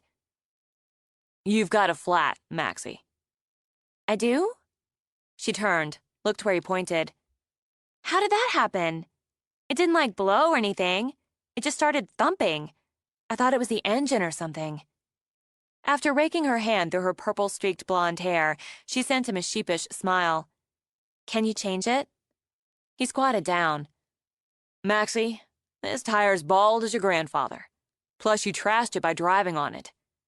I have to get a new one? Can you change it for now? Put the spare on? You don't have a spare. You've got a donut, emergency tire, and you can't drive around on that. He circled the compact, shook his head. Your tires lost any excuse for tread about 10,000 miles ago. Her mouth dropped open. Her eyes went to shocked moons. I need 4 new tires? That's a fact. Crap. Crap, crap. There goes the money I've been saving for a shopping weekend in Seattle with Lisa. And now I'm going to be late for work. She tried a quick flirt. Can you just, patch the flat one just for now and... One more crap, she muttered as he just stared her down. You've got my father's look on your face. That stung a little, as he only had about a dozen years on her, but he didn't relent. You could have a blowout, end up wrecked. I'll make you the best deal I can, but you've got to replace these. I can have them on for you tomorrow, before noon, and I can run you over to work. I've got a couple of takeouts waiting anyway. Can you get a ride home? Resigned, Maxie blew out a breath. I can just walk over to Lisa's, stay there tonight. Risking being compared to her father again, Xander shook his head. No walking alone after closing. Not right now. Everybody thinks whoever killed Marla is long gone. Just some horrible pervert passing through. I'll make you a deal. You get the tires at my cost, and you make this deal with me. No walking alone after closing. All right. I'll get my dad to pick me up. When Xander narrowed his eyes on her face, she rolled hers. I promise. She swiped a finger over her heart. Okay. He got the spare helmet, handed it to her. You break the deal, I charge you double for the tires. Oh, Xander. But she laughed and got on the bike behind him. A deal's a deal, and at least I get a cool ride to work out of it. By the time he got to the big house, all he wanted was to sit out on the deck with Naomi, maybe have a beer, and let the entire day shed like dead skin. By the time he'd unstrapped the takeout, Tag had raced around from the back of the house to greet him, as though he'd been off to war. Appreciating the welcome, he held the food up out of reach with one hand, gave the dog a rub with the other, and when the tennis ball landed at his feet, he gave it a good boot to send Tag joyfully after it. He noted that Naomi's car sat alone and wondered why Kevin hadn't waited. Even with the delay, he'd expected Kevin to hang tight until he got there. He walked around the back, stopping long enough to give the ball another kick. She sat on the deck alone, working on her tablet, with a glass of wine on the little table beside the glider. Got hung up, he said. She only nodded, kept doing whatever she was doing. I'm going to grab a beer, put this in the oven on low. That's fine. He didn't consider himself particularly sensitive to moods. At least, he'd been told by annoyed women he lacked that insight, but he knew when something was off. In his experience, the best way to handle things when something was off, and you didn't know what, was to just keep going until whatever was off popped out. Sometimes, if luck held, it just went away. He came back with his beer, sat beside her, shot out his legs. And Jesus, didn't that feel good. Where's Kev? At home with his wife and kids, I imagine. I figured he'd hang out until I got here. I insisted he go home. I don't need a bodyguard. It didn't take Mr. Sensitivity to recognize a bitchy mood when it snapped its teeth at him. He took a pull on his beer, let it ride. The silence lasted maybe 20 seconds. I don't like the two of you arranging shifts. I'm not an idiot, and I'm not incapable. I never thought of you as either one. Then stop hovering, and stop asking Kevin to hover. It's not only insulting, it's annoying. Looks like you'll have to be insulted and annoyed. You can't decide for me. Marla's body, about 35 feet straight down from where you're sitting, says I can. No one dictates to me, and if you think sleeping with me gives you that right, you're very wrong. Out of the corner of his eye, he saw the dog slink down the steps, looking, Xander imagined, for a safe spot out of the line of fire. That's bullshit. It's even weak bullshit. You can either tell me what crawled up your ass since this morning or not, but I know when somebody's looking to pick a fight. I'm not in the mood for one, but that can change. You're crowding me. It's as simple as that. She pushed off the glider, picked up her wine, set down the tablet. I bought this place because I like being alone, and now I never am. She took a long drink from the glass, which he'd bet a week's profits wasn't her first of the evening. Yeah, that could change. If you're trying to give me the boot, then be straight about it. I need some space. And cliches like that are more weak bullshit. You can do better. I shouldn't have started this thing with you, and it's moved too fast, gotten too complicated. Anger, and something he couldn't quite pin down, spiked into her voice. I'm tired of feeling surrounded and boxed in, and it just needs to stop. Just stop. You, the house, the yard, God, the dog, it's all too much. It's all a mistake, and it needs to stop. He wanted to push back, and hard, because, Jesus, she'd hurt him. He hadn't expected the punch or just how completely it flattened him. Complicated? She had that right. Complications twisted up inside him he hadn't known existed.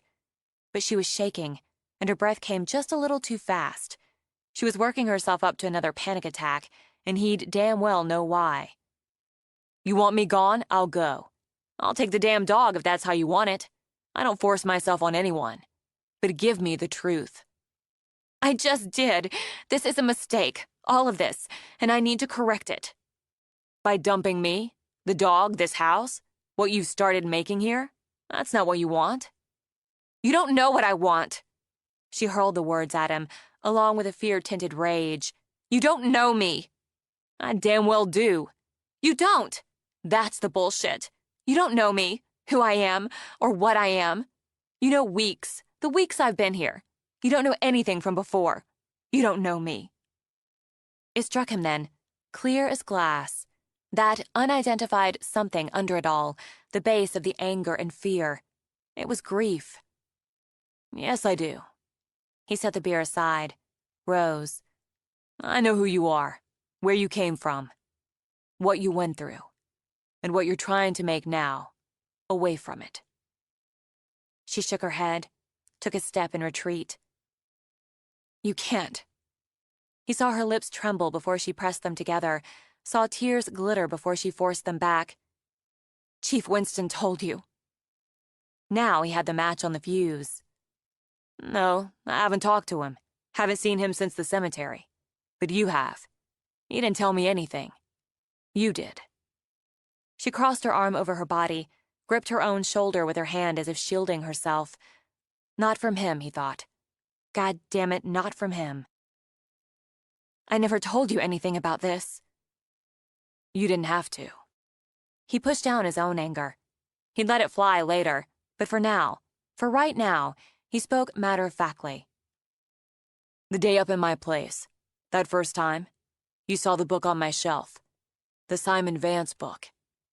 You looked like somebody kicked you in the gut. It didn't take too much to figure it out from there. There are photos in the book. You were about 11 or 12, I guess. Just a kid. You changed your hair, grown up, but you have the same eyes, the same look about you. And Naomi. It's not an everyday name. You knew. The knuckles of her hand went white as bone. I can wish the book hadn't been there to put that look on your face. But it was. You've told Kevin. No. The doubt in her eyes came so clear he waited a beat, kept his gaze level on hers. No, he said again. Womb to tomb doesn't mean I tell him what you don't want told. You haven't told him, she repeated, and her fingers loosened on her shoulder, her hand slid down. You've known all this time. Known since before we... Why haven't you said anything to me? Asked me. I didn't know, so the book was there. But once I knew, I wasn't going to put that look on your face again. And okay, I hoped you'd tell me before I had to shove it in your face like this, but you pushed the buttons. You didn't. Rubbing the heel of her hand between her brows, she turned away. You didn't shove it in my face. Others have, so I know exactly what it feels like. I don't know what this feels like. She set the wine on the rail, pressed her fingers to her eyes. I need a minute. If you need to yell, I can handle it. If you need to cry, I can handle it. Yelling's preferred. I'm not going to yell. Or cry. I think most people would do some of both. You're not most people. I'm aware of that. Shut up. The ripe temper shocked her enough to make her turn back. Just shut the hell up. Now he let some of that anger fly. Are you fucking stupid? Maybe I don't know you, because I pegged you as smart, really smart. But maybe you're stupid enough to believe, because you share DNA with a psychotic bastard, you're made wrong. He's a monster. He's my father. My father doesn't know a carburetor from a brake pad, owns 2 sets of golf clubs, and likes easy listening. That's not the same at all. Why not? Why the hell not? We have blood ties. He raised me, mostly, and we're as different as they come. He reads like one book a year, as long as it's a bestseller. We baffle each other every time we spend more than an hour together. It's not. What about your brother? He threw her off her stride, just as he'd intended. What about Mason? What kind of man is he? He's great. He's smart. Actually, he's brilliant. And dedicated. Kind. So he can be what he is, with the same gene pool. But you're what? Tainted? No. No, I know better. Intellectually, I know better. But yes, sometimes it feels that way. Get over it. She stared at him. Get over it. Yeah, get over it. Move on. Your father's as fucked up as it gets. That doesn't mean you have to be. My father is the most notorious serial killer of this century. It's a young century yet, he said with a shrug, and had her staring again. God, I don't understand you. Understand this, then. It's insulting and annoying, remember that, for you to think I'd feel differently about you because your father's Thomas David Bowes. That I'd act differently because 17 years ago, you saved a life. No doubt saved a lot of lives. And if this whole fucked up bullshit is the reason you're trying to kick me to the curb, you're out of luck. I don't kick that easy. I don't know what to say to you now. If you want me gone, don't use Bowes as the lever to pry me loose. I need to sit down. She sat on the glider.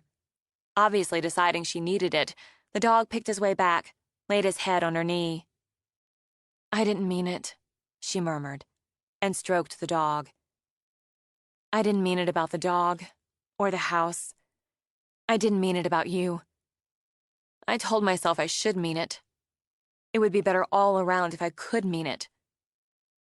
It's easier to keep moving than to root, Xander, for someone like me. I don't think so. I think that's something else you've told yourself until you mostly believe it. If you believed it all the way through, you wouldn't have bought this place. You wouldn't bring it back to life. You sure as hell wouldn't have taken on that dog, no matter how I worked you on it. He crossed over, sat beside her again. You'd have slept with me. I saw that the first time you came into the bar. Oh, really? Not yet settled, but getting there. He picked up his beer again. I've got a sense about when a woman's going to be willing. But if you believed all that crap all the way through, this wouldn't have turned into a thing. It wasn't supposed to. A lot of good things happen by accident. If Charles Goodyear hadn't been clumsy, we wouldn't have vulcanized rubber. What? Weatherproof rubber. Tires, for instance, as in Goodyear. He was trying to figure out how to make rubber weatherproof, dropped this experiment on a stove by accident, and there you go. He made weatherproof rubber. Baffled, she rubbed her aching temple. I've completely lost the point. Not everything has to be planned to work out. Maybe we both figured we'd bang it out a few times and move on, but we didn't. And it's working out all right. The sound of her own laughter surprised her. Wow, Xander, my heart's fluttering from that romantic description. It's like a sonnet. Yeah, he realized. He was settling again. You want romance? I could bring you flowers. I don't have anything to put them in. She sighed. I don't need romance. And I don't know what I'd do with it. I like knowing my feet are solid on the ground. And they haven't been. Not consistently, since I saw this house. Today, the funeral. It hit so hard. Because it reminded me again of all the people my father hurt. Not just the women he killed, but the people who loved them. I'd have been sorry you found her no matter what.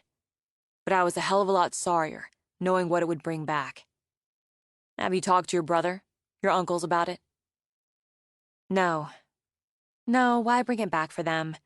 I wasn't going to talk to anyone about it. Not about what it brought back. It's yours to tell, or not. You'd find good friends in Kevin and Jenny. Not trusting that? It's a disservice to them and to you. That's what Chief Winston said to me about telling you. That same word, disservice. Do you want to tell me what else he said? I knew, as soon as he drove up. She closed her eyes, let herself feel the dog at her feet, the man beside her. The world just fell out from under me. Just dropped away. I'd expected it. He'd do a background run on me because I found the body. But the world dropped away. He was straightforward, and he was kind. He said he wouldn't tell anyone else, that he hadn't and wouldn't. I've never been around anyone but family who knew, or if it came out, I left before things changed. Left before you knew if they'd change or not? Maybe that's true. But I've been through those changes, and they're awful. They steal everything, she said quietly, and crush you. I'm sitting here having a beer, like I'd hoped to do since I closed the garage. There's a hot meal keeping warm in the oven, a nice sunset right out there. Nothing changed or needs to. You'll get used to it. Nothing needed to change. Could that be true? Was it really possible? Maybe we can just sit here for a while longer, until I get used to it. That works for me. Hours later, when all but the bars shut down for the night, and the streets in town went quiet, with pools of light from street lamps shimmering against the dark, he watched and waited. He'd taken the time to study the routine along the main street, with its shops and restaurants, to study the women who closed up those shops, or walked home from their job as line cook or waitress. He had his mind on the pretty young blonde, but he wouldn't be picky. At least 3 young ones worked the late shift at the pizzeria. He'd take his pick. But the pretty young blonde, she was top choice. He'd left the camper at the campground a good 12 miles away, all legally set up. And if they only knew what he'd done inside that home away from home, just the idea made him want to chuckle. But the excitement grew, a hot ball in the belly, when the rear door of the restaurant opened. The hot little blonde, just as he'd hoped. And all alone. He slipped out of the car, on the dark edge of the lot, with the rag he'd soaked with chloroform held down at his side.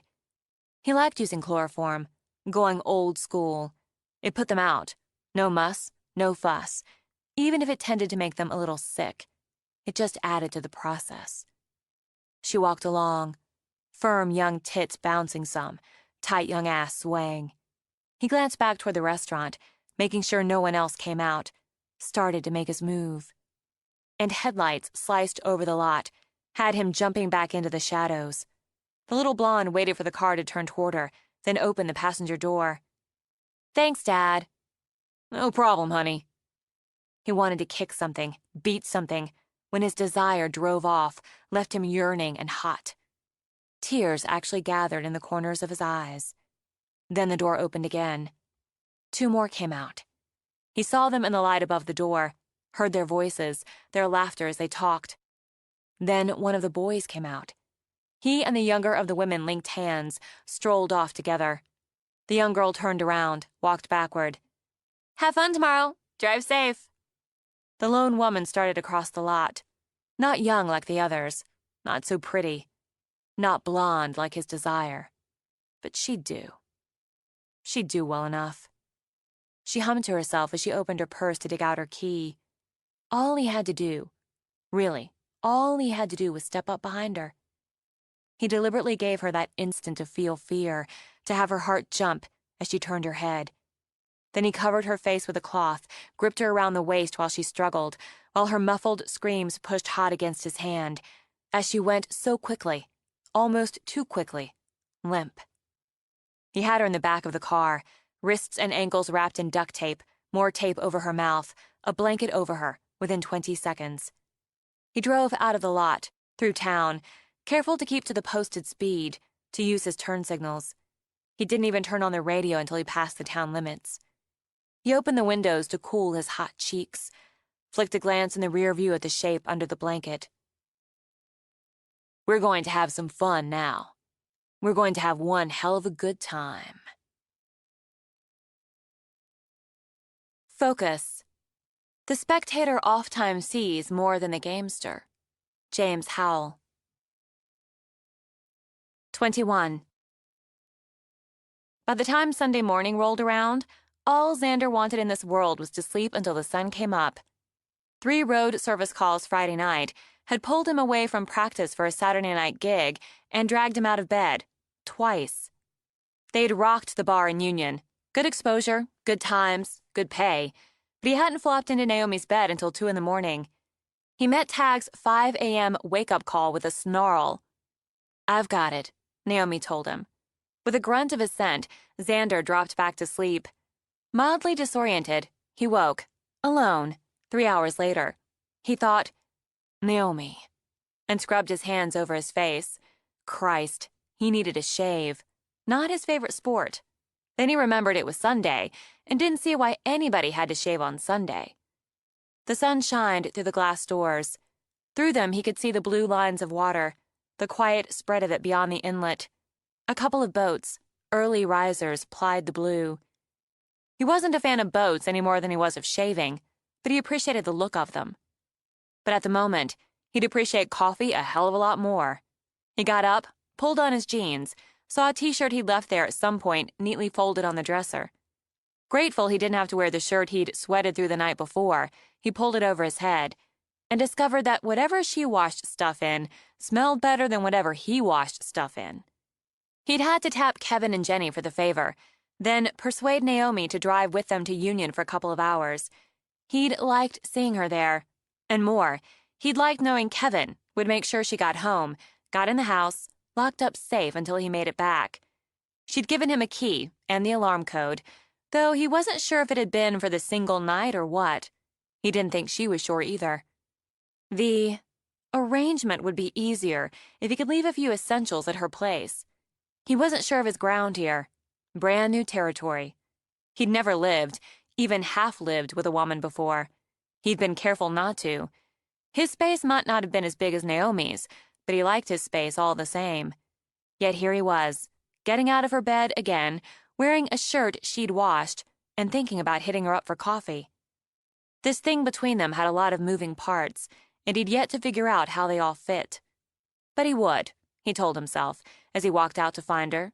And coffee. He always figured out how things fit.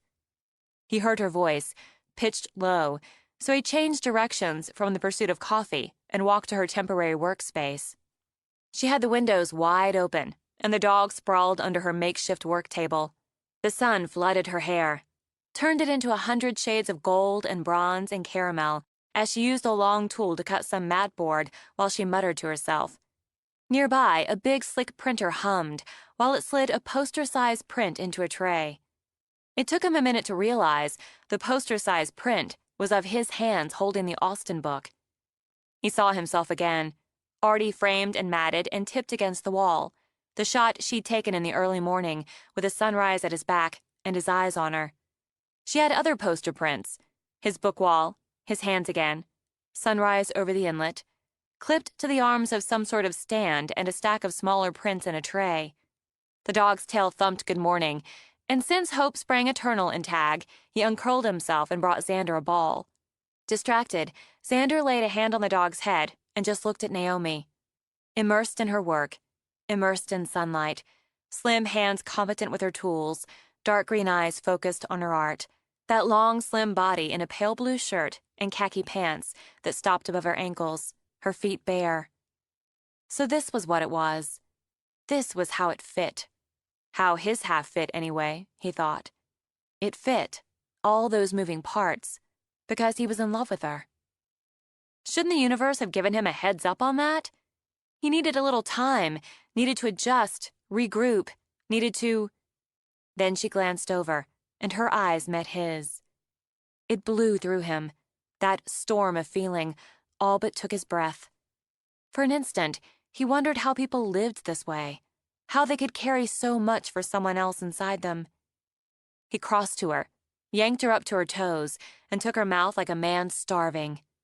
This, her. His life would never be just what it had been, as of that moment, and he would never be only what he'd been. Love changed everything. Thrown off balance, she gripped his shoulders. He made her head spin, her heart race, her knees weak. Overcome, she held on, rode the hot, fast wave with him. When he eased back, she laid her hands on his cheeks, let out a long breath.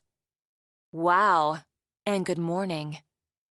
He rested his forehead to hers a moment, while tenderness twined with heat. Are you all right? She asked him. No, he thought. He might not come down to all right again for years. You should always wear sunlight, he told her. It looks good on you. I think you should always sleep in. No one in the actual world considers 8 on a Sunday morning sleeping in. To give himself a moment to settle, Xander turned to the prince. You've been busy. I've got orders. The gallery, the internet, Krista. So you were right about the hands. Oh, yeah. Many hits on my website, and a nice bunch of orders for downloads and prints and posters on that and the book wall. I have to order more supplies. He looked around at boxes and stacks. More. I can't set up in here as efficiently as I will when they have my studio done. I might break my one rule and nag Kevin on that. But for now, I can make do. You got in late, she added, and took the finished poster print out of the tray. Yeah, I got here around 2, I guess. Woke the dog up. I heard him. And you. Sorry. No, it's reassuring that he barks and runs down like he'd rip an intruder to shreds, though I suspect he'd run the other way if it was someone he didn't know. You all sounded good last night. Yeah, we had it down. She clipped the poster in place, moved over to her tray. What do you think of these? He started to tell her he'd look after coffee, as the need for it reared up strong, but he saw the print of the band, one with the tools, the broken windshield. Taking the stack, he paged through. Jesus, Naomi, these are great. Really great. Dave keeps saying how he can't decide what to use, which for what. On and on until you want to punch him. That's why I printed some out. You've all seen them on the computer, but sometimes prints help the choice. I don't think so. They're all great. You did some black and white. Moody, right? As if checking for herself, she looked over his shoulder. A little dangerous. You should all pick one for yourselves. I'll frame them for you. And you should pick one to go and lose. Yeah, maybe. Yeah. This black and white for lose, because it fits the atmosphere better. I agree. Dave's going to develop a nervous tic trying to decide. He set the prints back in the tray. I need coffee. Go ahead. I've got a couple things to finish up, then I'll be down. You could let the dog out, she added. It's too nice a day for him to be inside. For anybody. We could take a drive along 101, GTO or bike, your choice. If we did that, took the convertible, I could take some equipment. And the dog. We'll go by my place and pick it up. Even as Xander started out, Tag raced ahead of him. He'd take the day off. From work, from shaving, from thinking about what to do, or not, about being in love. He knew people who fell in and out of love more regularly than they came in for an oil change, but he wasn't one of them. He'd fallen into his share of lust, even into serious like, but this ground just shifted under my feet feeling, a whole new experience. He just let it all sit for a while, he decided. Make sure it wasn't some sort of momentary aberration. Halfway down the steps, Tag let out a low growl and bulleted the rest of the way to the door. He snapped out 2 sharp barks, then looked back at Xander as if to say, Well, let's take care of this. Yeah, I'm coming. Why didn't I go for coffee from the jump? Xander opened the door, saw the black Chevy Suburban pull up beside Naomi's car, and walked out as a tall man with light brown hair stepped out. He wore sunglasses, a dark suit and tie, and a nebulous official air that said cop to Xander. Not a local badge, but some sort of badge. And it pissed him off that Naomi would have her Sunday spoiled by more questions about Marla. The man looked at the dog who stood by Xander's side, then at Xander. Who the hell are you? You're the one who drove up here, Xander countered just as abruptly. So I get to ask you who the hell you are.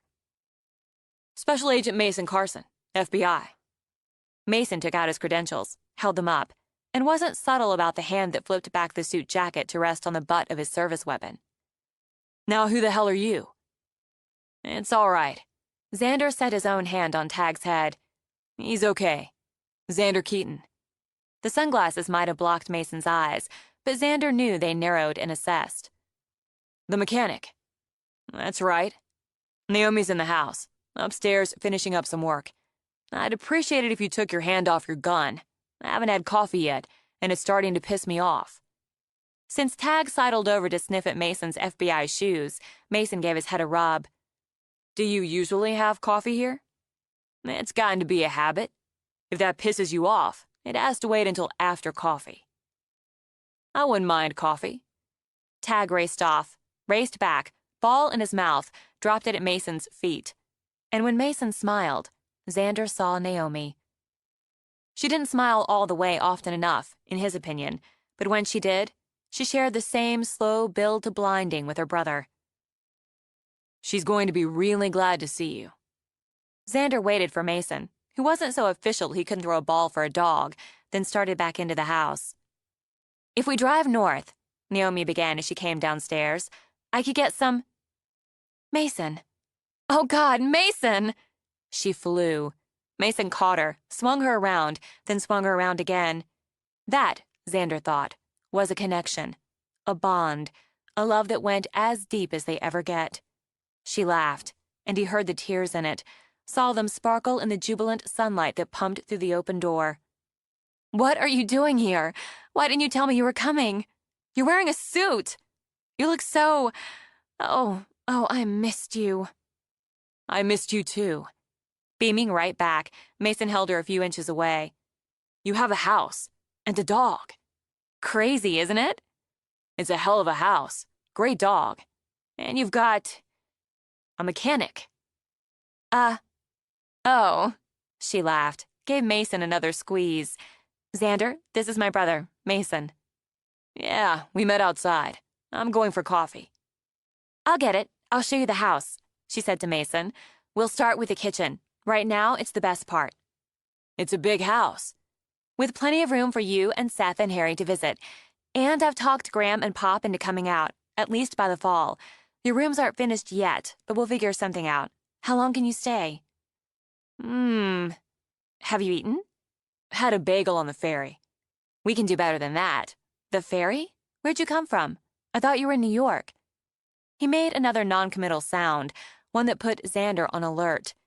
It didn't bump against Naomi's delight, not yet.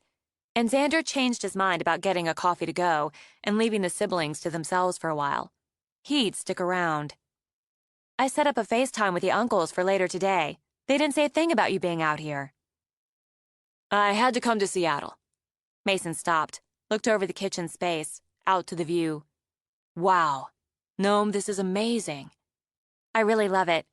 Xander, maybe you could take Mason out on the deck. I'll bring coffee. Sure. Sweet, was Mason's opinion when Xander opened the accordion doors. Yeah, this would grab her.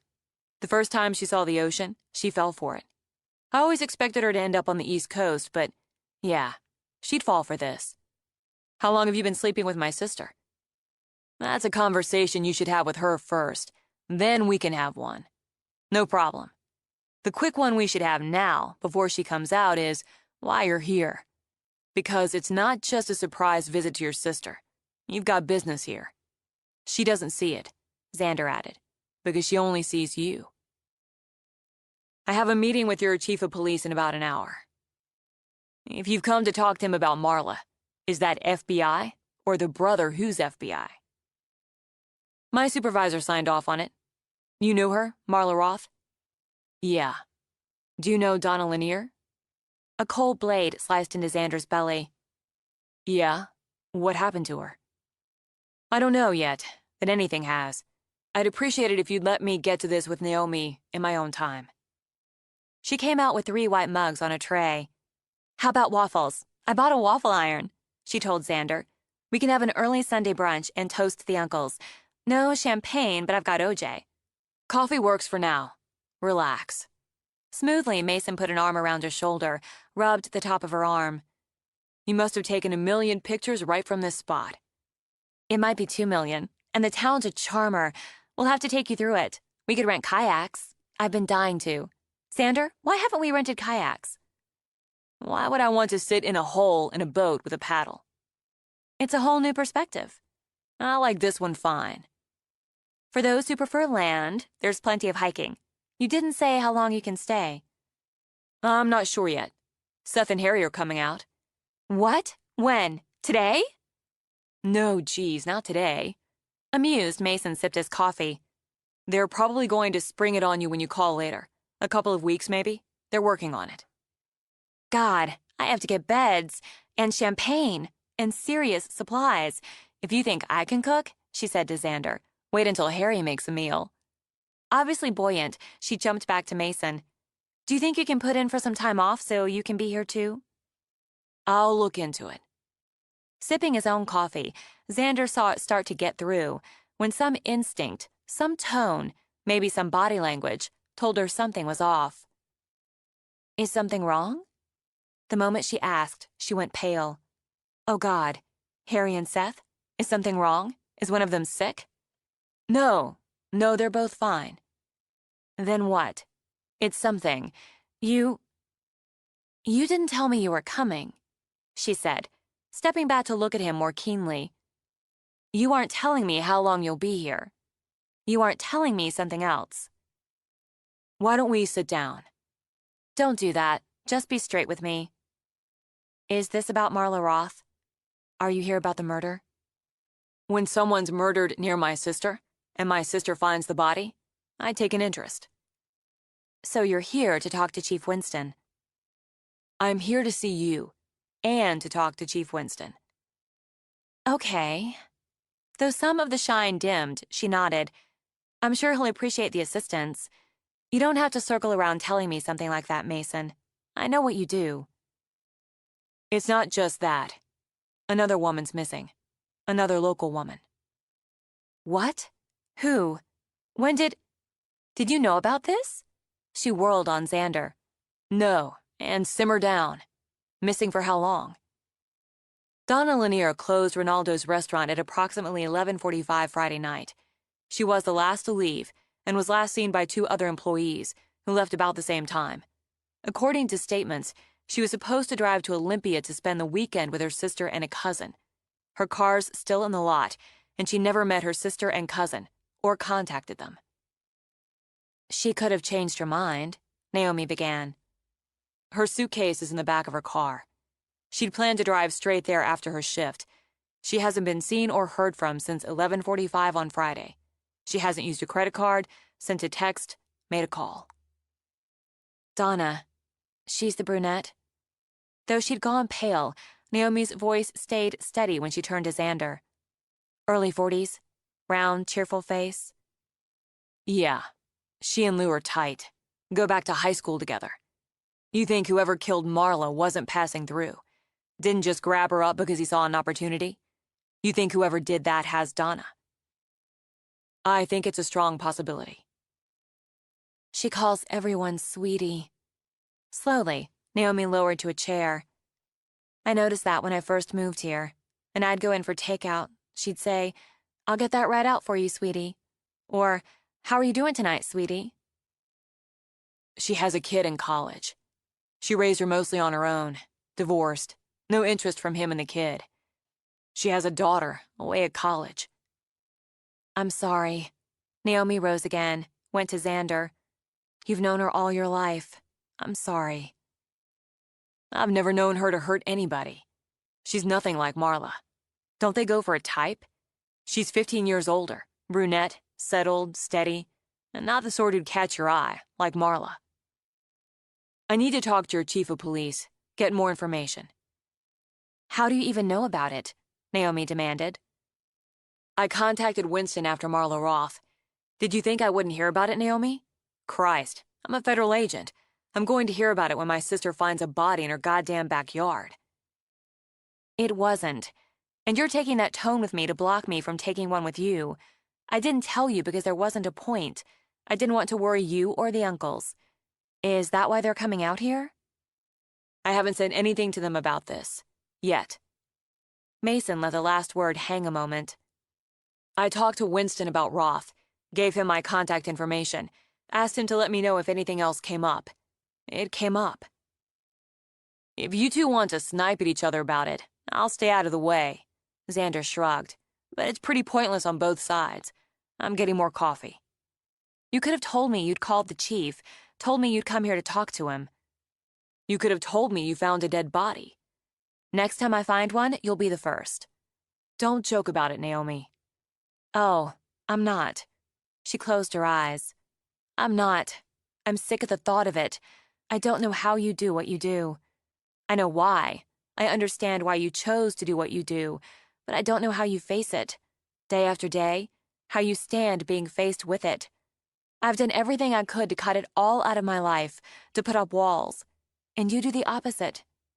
I can be proud of you, and I am, and still wonder how you stand it.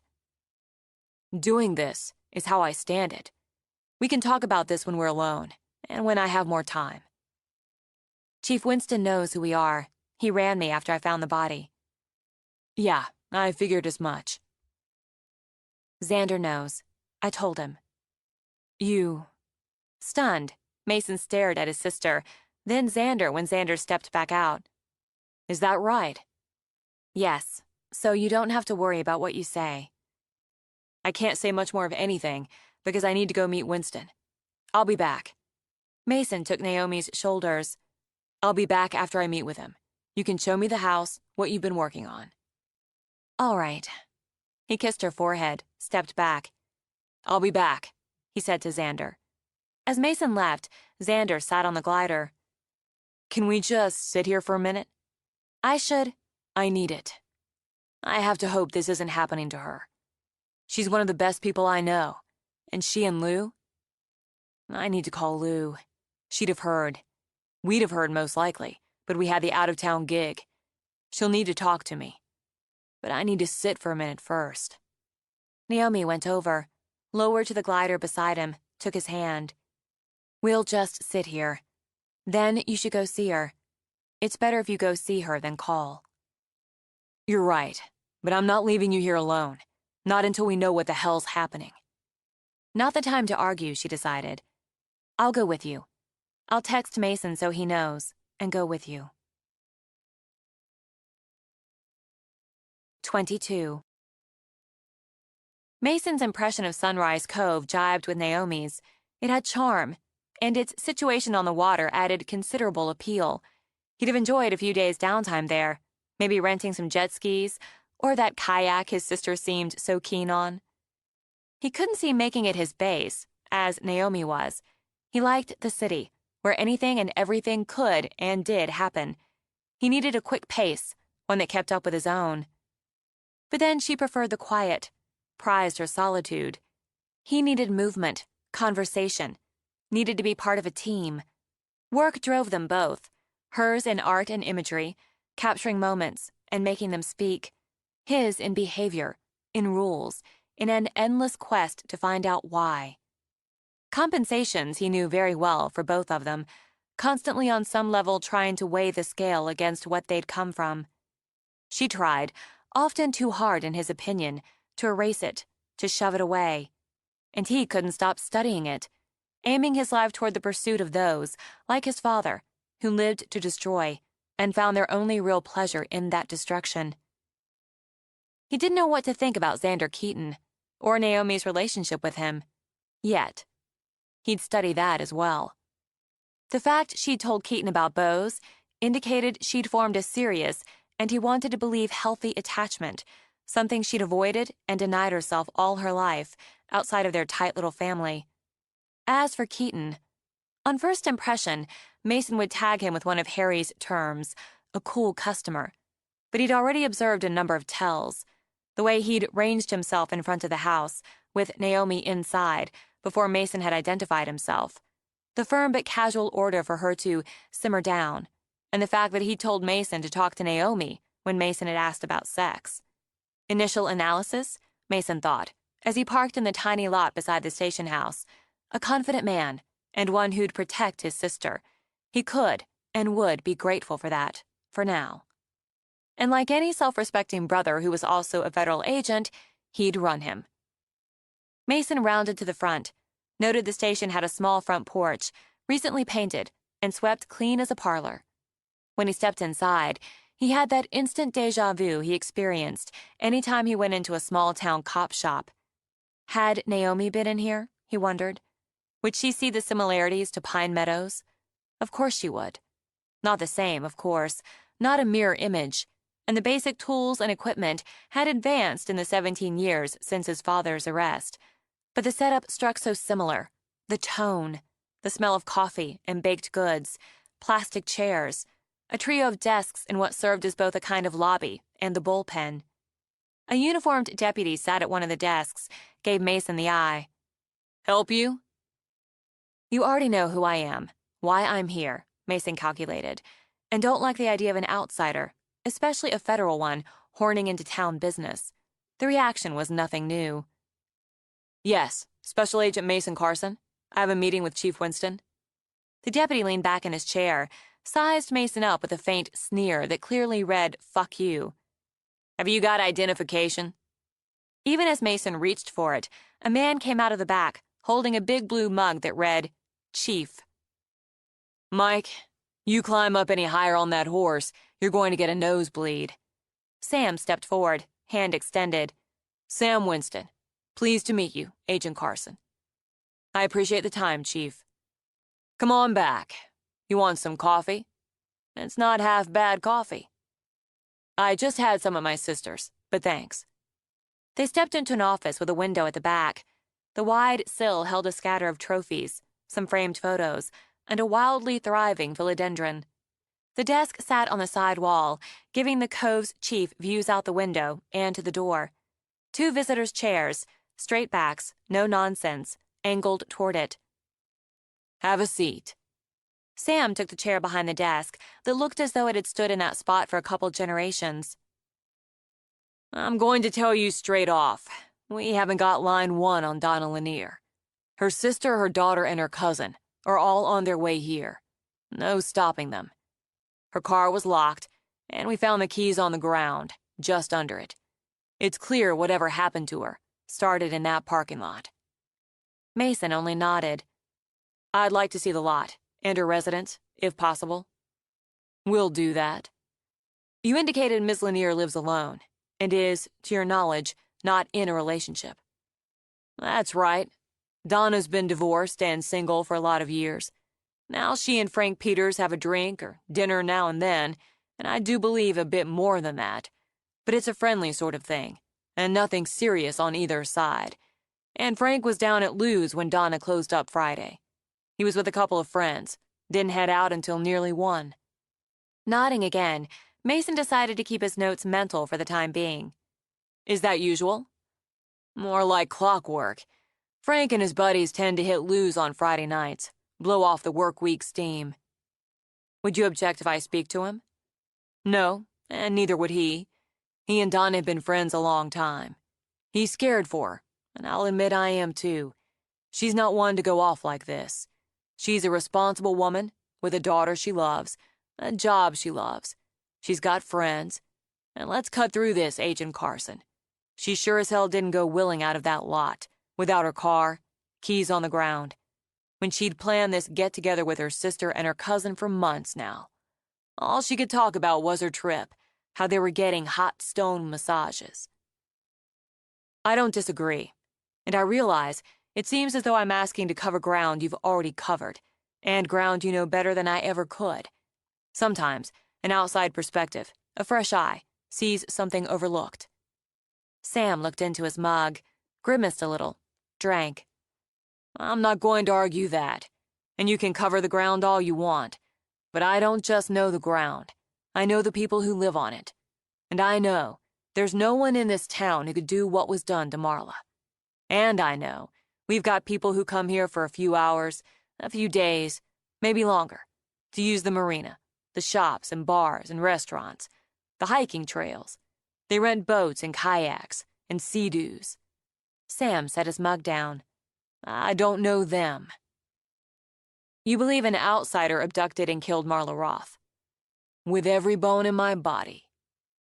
"Tell me more about her." "Marla?" Sam puffed out his cheeks, let the air out in a half sigh. "As different from Donna as they come. And I know that's not usual if this is the same person.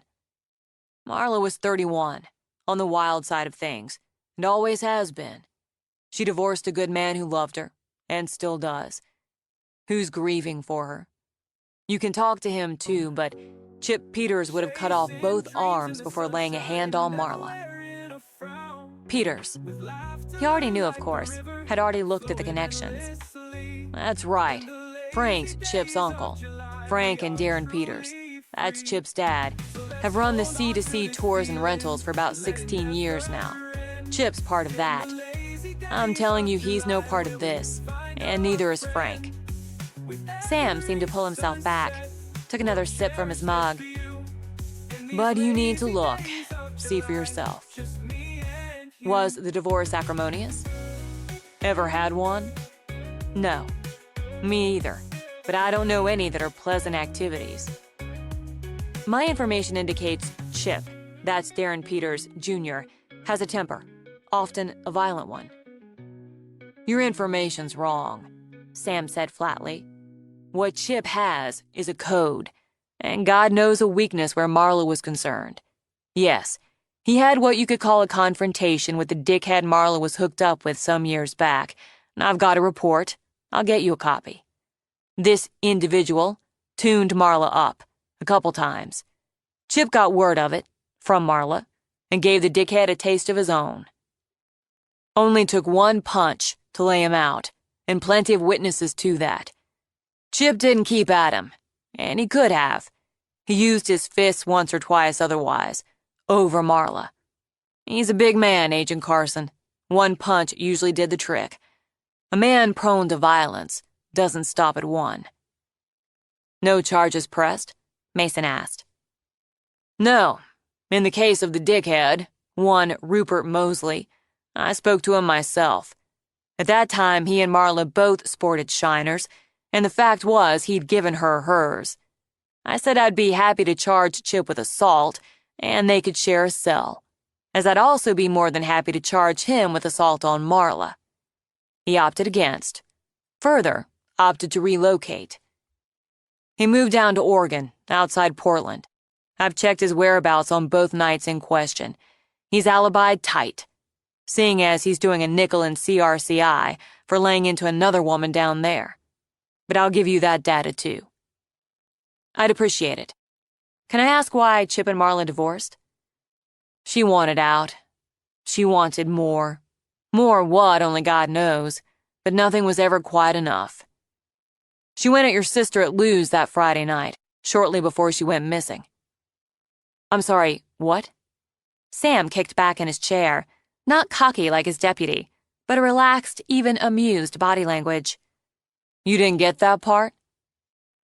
Well, Marla was the type who wanted whatever she wanted, and she'd decided a while back she wanted Xander Keaton. Keaton? Yeah.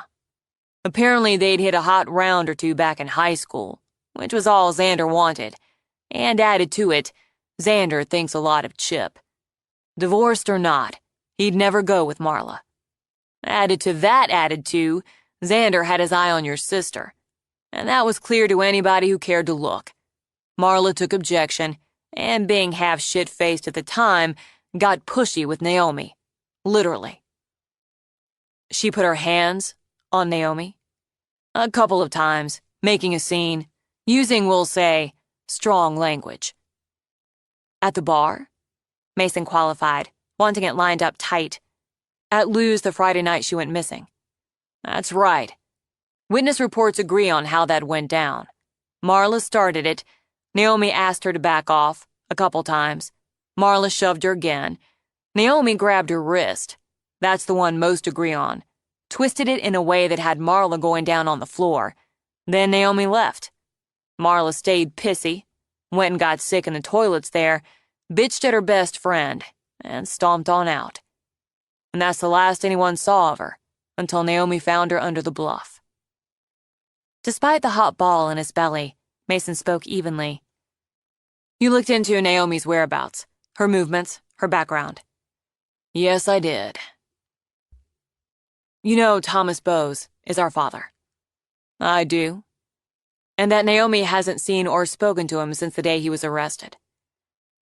I do, just as I know you visited him in prison 5 times to date. And likely will again. When your father is a serial killer, and you pursue serial killers, it's smart to study what you have easy access to. Can't be easy, but it's smart. I said I know the people in my town, Agent Carson. Naomi hasn't been here long, but I've got a good sense of her. She's not involved in any of this. I'm not looking at her. And Keaton? Not in him. In an easy gesture, Sam lifted his fingers from the surface of the desk as if to brush the idea away. I'm not a psychologist, or a behavior specialist, or no more than any cop. But I've got a sister myself, and I suspect you'd like to know what kind of man he is. He works hard. He's got a friend he's kept close since they were in diapers. That says something to me. He's got a head for business, though you wouldn't think it right off. He doesn't flaunt that around. He reads like a scholar. Never seen anybody with so many books. He's got himself a good bar band with other friends, and they're worth hearing. I've seen him with your sister a time or two, and I can say I've never seen him look at anyone else the way he looks at her. We're trained observers, Agent. In technical terms, Sam smiled, just a little. He's hooked. Sam's chair creaked as he sat up again. Xander's got a soft spot for Donna. Most of us do. She's a sweetheart. And I'm sick, knowing I'm sitting here without a goddamn clue where she is or what's happening to her. If you can bring in a clue, I'm going to be grateful. I'm going to throw this in the mix, as I just got this information. A young girl, pretty thing, Maxie Upton, worked that Friday night shift with Donna. In the usual case, her car would have been in the lot back where Donna parked, but she got a flat coming into work, caught Xander at his garage as he was closing. She told me this morning he wouldn't put the donut on, said all her tires were bald and she needed new. He'd get them for her the next day, and he'd give her a ride into work, but only if she called her father to come pick her up. She had to promise not to walk home, or even to her friends just a block away. She came out just a few minutes before Donna, and her father pulled up almost right away. More the same type as Marla Roth? Younger. Maxie's about 19, but more physically like Marla than Donna. Blonde and pretty. It's got me wondering if Donna was second choice, if Maxie's car had been in that same area, or if Xander hadn't made her promise not to walk alone after closing. Would we be looking for her? It's possible. Go out on a limb, Agent. I won't hold you to it if things change. It's possible, Mason repeated. You may have an opportunist. No one could anticipate Marla Roth would walk home alone, and at that time. The killer saw an opportunity, took it. The odds of 2 women being taken by different people in this small an area and in this time frame are slim. Miss Lanier was alone, in a remote area of the lot, and presented an opportunity to someone who knew the closing time, the shift. You'd know that after a day around here. Mason had only had to drive through town to see that for himself. He has somewhere to take them, locally, within, say, 20 miles. Somewhere private. He held Roth for 2 full days, during which time he raped and tortured her. He'd need a place, and since he dumped her body here, it's reasonable to assume that place is within a comfortable driving distance. He would need a car, a van, a truck to transport them. I'm not telling you anything you don't know. Not so far, Sam agreed, but it adds weight. There are rental houses and cabins around town, and more within that distance. We've checked with the closer ones, talked to the people in them, to the owner or manager. You might want to expand your area. Ask the rangers to canvass cabins and houses inside the national park.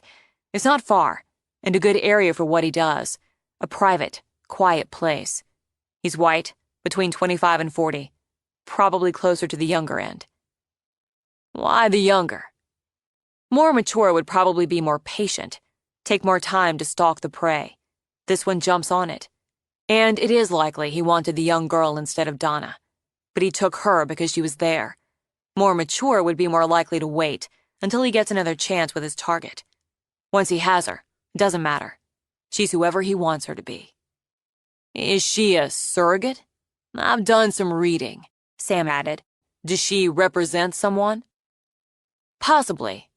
It's too soon for me to commit to that. But I can tell you, he's a sexual sadist, so he enjoys what he does. He's not impotent, but may only be able to climax through rape, through giving the victim pain, through feeding on that pain and the fear. He kept Roth for 2 full days, and as you haven't found a second body, he still has Donna Lanier. While the kill is the ultimate release, he knows when he takes it, it's over. So he prolongs it as long as he can. Mason paused, half wished he had that coffee, and went on. Taking 2, in such a short amount of time, indicates he's found what he believes is a prime location. It's a small town, but in a very open area. The people in the town and area have routines he can study quickly. In small towns, with a low violent crime rate, people feel secure. Don't worry about walking home alone, crossing into a dark area of a parking lot after closing. I suspect many here don't routinely lock doors and windows, lock their cars. I could walk around town, check visors, and probably find any number of keys. You're not wrong. He knows places like this, and has certainly spent time studying them. He's killed before. Once again, Sam angled forward. Yes. Yeah, that's what my gut told me. Not his first kill. His method was too efficient for it to have been his first. He dumped the body in the manner he did because he wanted her found. He enjoys the fear, the upheaval. He left her bound and gagged as it maintains his dominance. He found no prints on the tape or body. He's experienced enough to use gloves. And a condom. There's control. There's intelligence. He blends in, Mason continued. If he isn't a local, he presents himself as a visitor. Friendly, but not too much. Sam nodded. Nobody that causes a ruckus, argues with a shopkeeper, has too much to drink at a bar. Exactly. Nothing about him sticks in anyone's mind. He most certainly ate in that pizzeria. It's likely his father was dominant, physically and emotionally, and his mother submissive. She took what was dished out. She did as she was told.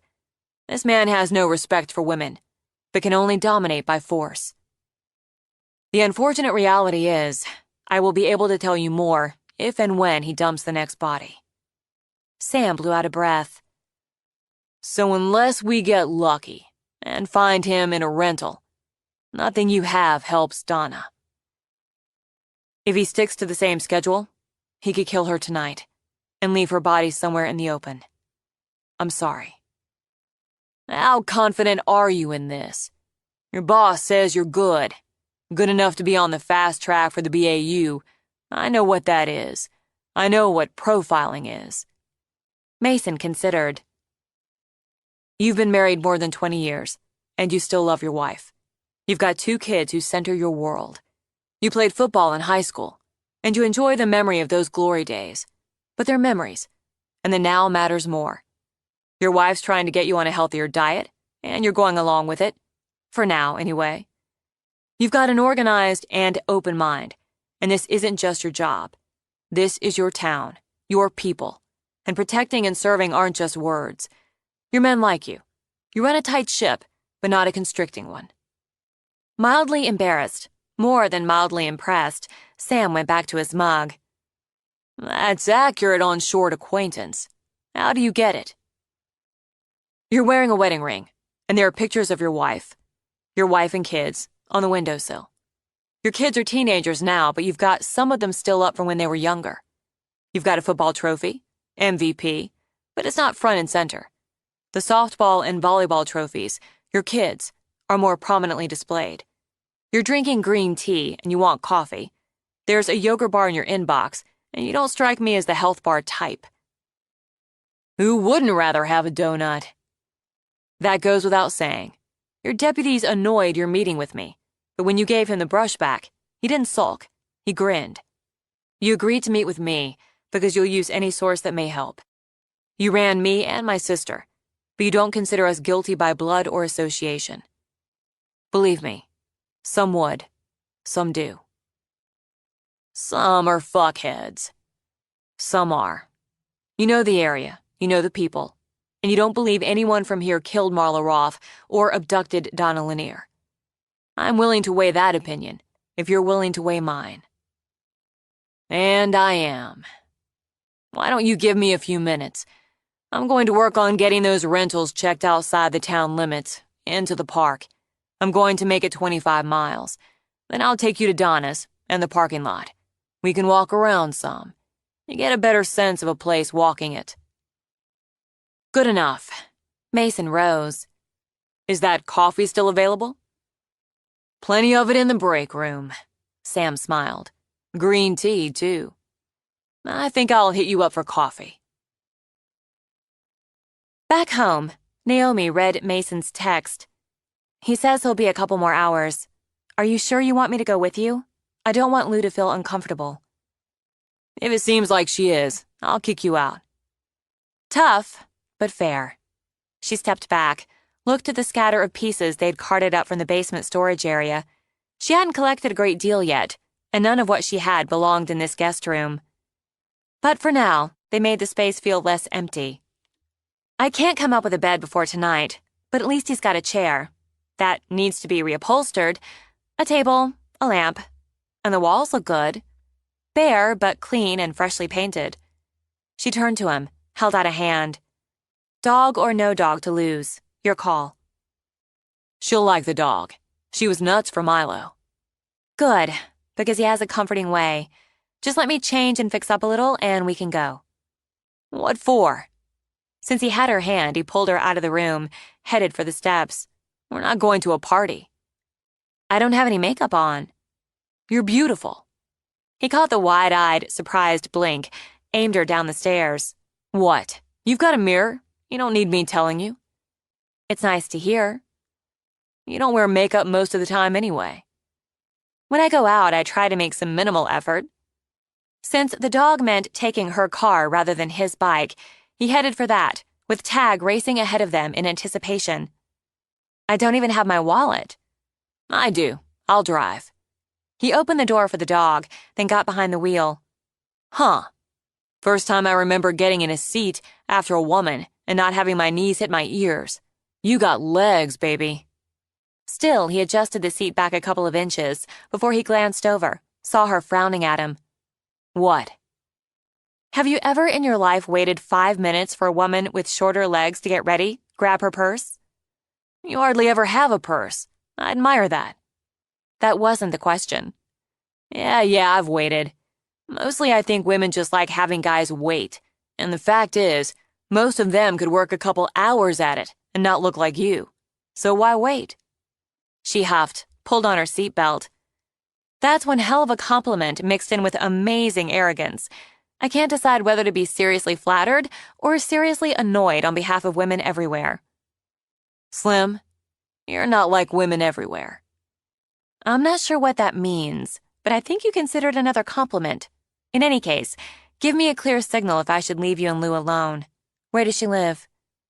Over the bar. She has an apartment up there. Owns the building. She owns the building? Because she understood more pieces of him now, she took the leap. The two of you own the building, Naomi deduced. It's an investment. And since she lives up there, she doesn't have a tenant. Or we don't, bitching about the noise from the bar. I don't know what the hell to say to her. You'll know. You've got a way, too. Yeah. Me and the dog. He parked, drummed his fingers on the steering wheel as he studied the building. She's in the bar. Lights are on down there, and we don't open until 4 on Sundays. When he got out, she took the spare leash she stowed in the center box, but Xander came around, let the dog out before she could use it. She started to object, but Tag stood beside Xander, wagging and waiting. Isn't there a leash law? I think we're safe for the next 10 steps. Digging in his pocket, Xander pulled out keys, unlocked the door. Music blared out of the sound system, hard-driving rock, with screaming guitars Naomi couldn't identify. She'd never been in the bar in daylight, or with the house lights on full. It looked bigger, she realized, especially with the chairs upended on the tables, the booths empty of patrons. In snug, cropped jeans and a black tank that showed off sculpted arms and shoulders, Lou attacked the floor with some sort of mop. Because he was directly beside her, Naomi heard Xander mutter, "Shit," before he strode to the bar, behind it, and turned down the music. Lou snapped straight, hefting the mop like a bat, and lowered it again when she saw Xander. "You'll blow out your eardrums." "Rock's meant to be loud." "Why are you down here doing Justin's job?"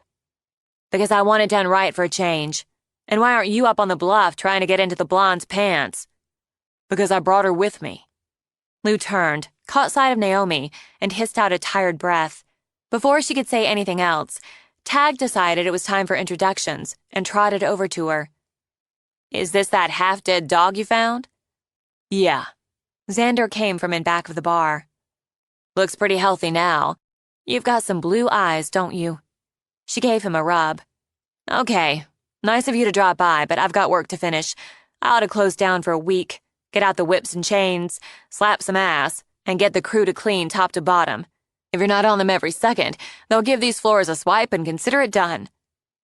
By the time she'd finished, her words tumbled together, rushed and breathless, with her arms pumping pistons on the mop. Xander just stood for a moment, then dragged his hand through his hair. He walked to her, wrestled the mop away from her, then just wrapped his arms around her. "I need to finish. Damn it, I need to finish." "Come on, Lou." She struggled and shoved against him another moment, then gripped the back of his shirt in her fists. "Xander, I'm so scared. Donna, where is she? What's happening to her? How can this be happening?" When she began to weep, he just held on. 23. Not sure of her role, Naomi decided to make herself useful. Quietly, she went behind the bar, studied the hot beverage machine. She checked its supplies, opted for coffee because Lou didn't strike her as the tea sort. She found mugs, kept herself busy as Lou composed herself.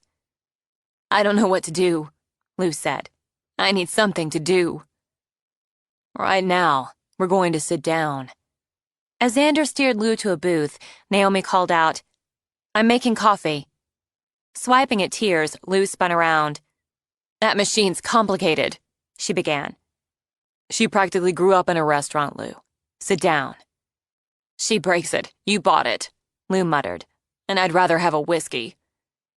"Irish coffee, then," Naomi said easily. "Xander?" "Just a Coke." As she sat, Lou snatched napkins from the holder, blew her nose. "They don't know dick. Sam came around here last night on the off chance she decided to stay home, was with me. Nobody knows squat about it. Nobody's seen her, heard from her." "I know, Lou."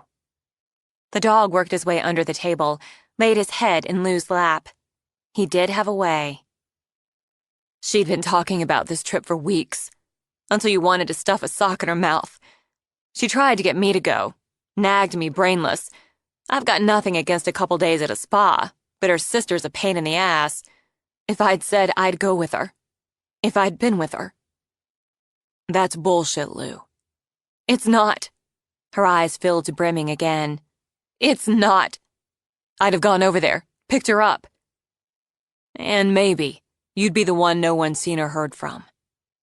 "That's the bullshit." After she swiped at the tears, she balled up the napkins. "I can handle myself. Donna. She's just soft. She's soft." Naomi came to the table with a glass mug of Irish coffee, expertly topped with whipped cream, and a glass of Coke. "I'll take the dog for a walk. Give the two of you some privacy." "The dog's fine right here." Lou stroked Tag's ears as she studied Naomi. "And so are you. Sorry about the in-your-pants remark. It was rude." "Well, he's been in them a few times, so not entirely." Lou let out a bark of laughter, then went watery at the edges. "You're fine here, too. Get a drink. Sit down." "All right. I'm going to say something first. The only blame is on the person who took her. We can always say, if I'd done this, or hadn't done that, but it doesn't change what is. The only person who could change what is the one who took her. While Lou stared into her coffee, Naomi went to get herself a Coke. She's my closest friend, Lou said quietly. Since high school. We didn't have a thing in common, but we just got to be friends anyway. I stood up for her when she married that asshole, just like she stood up for me when I married Johnny. And when he died, I don't know how I'd have gotten through it without her. She sighed, sniffled. And she told me not to marry dykes. But when I did, she stood up for me again. She sampled the coffee, arched eyebrows at Naomi. This is damn good Irish coffee. I learned from the master. She slid into the booth beside Xander. I don't know if this helps, but my brother's here, and meeting with Chief Winston right now. He's with the FBI. Sam called the FBI? To tell you the truth, I don't know who called who. It got lost in translation, but we've got an FBI agent helping look for her. He's had her, whoever the bastard is, since Friday night. Word's gotten out what was done to Marla. Donna. Reaching over, Xander closed a hand over hers. Don't do that, Lou. We'll go crazy if we do that. I drove all over hell and back last night, just driving the road, looking for her, for something. With my baseball bat and my .32. Jesus, Lou, you should have called me. I nearly did. She turned her hand over, linked her fingers with his. Who else do I call when I hit a wall? Not that often I hit one. I can't bust through on my own. You'll find that out if you stick with this one, she said to Naomi. If you hit that wall, or your back's to one, you want this one with you. Come on, Lou.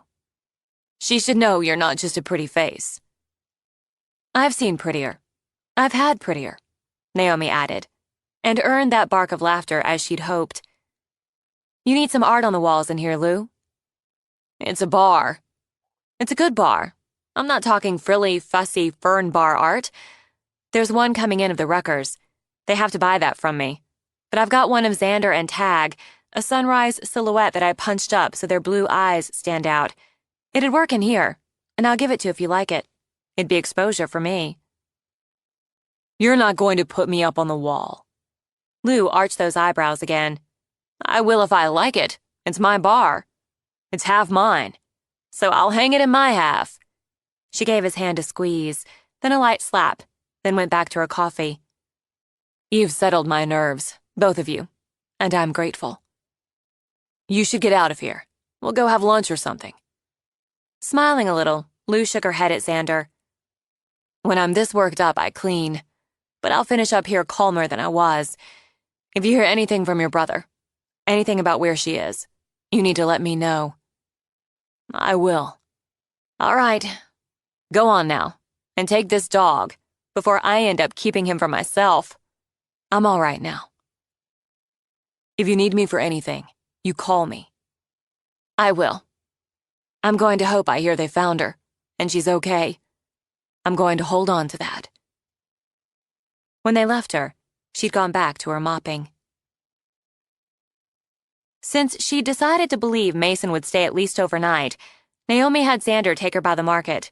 Grateful they had limited Sunday hours, she picked up what she needed for one of his favorite meals. Every local in the market had something to say about Donna, or would stop Xander to ask what he knew. She didn't take a clear, easy breath until they were outside again. I should have known that, and made do with what I had at home. She sat back in the seat, stomach knotted, headache brewing. And it had to be harder on you than me. All the talk, she added, the questions, the speculation. Everybody who lives here knows her, so they're worried. Maybe Mason will have something, anything, to add. I know he's my brother, Xander, but he really is ridiculously smart.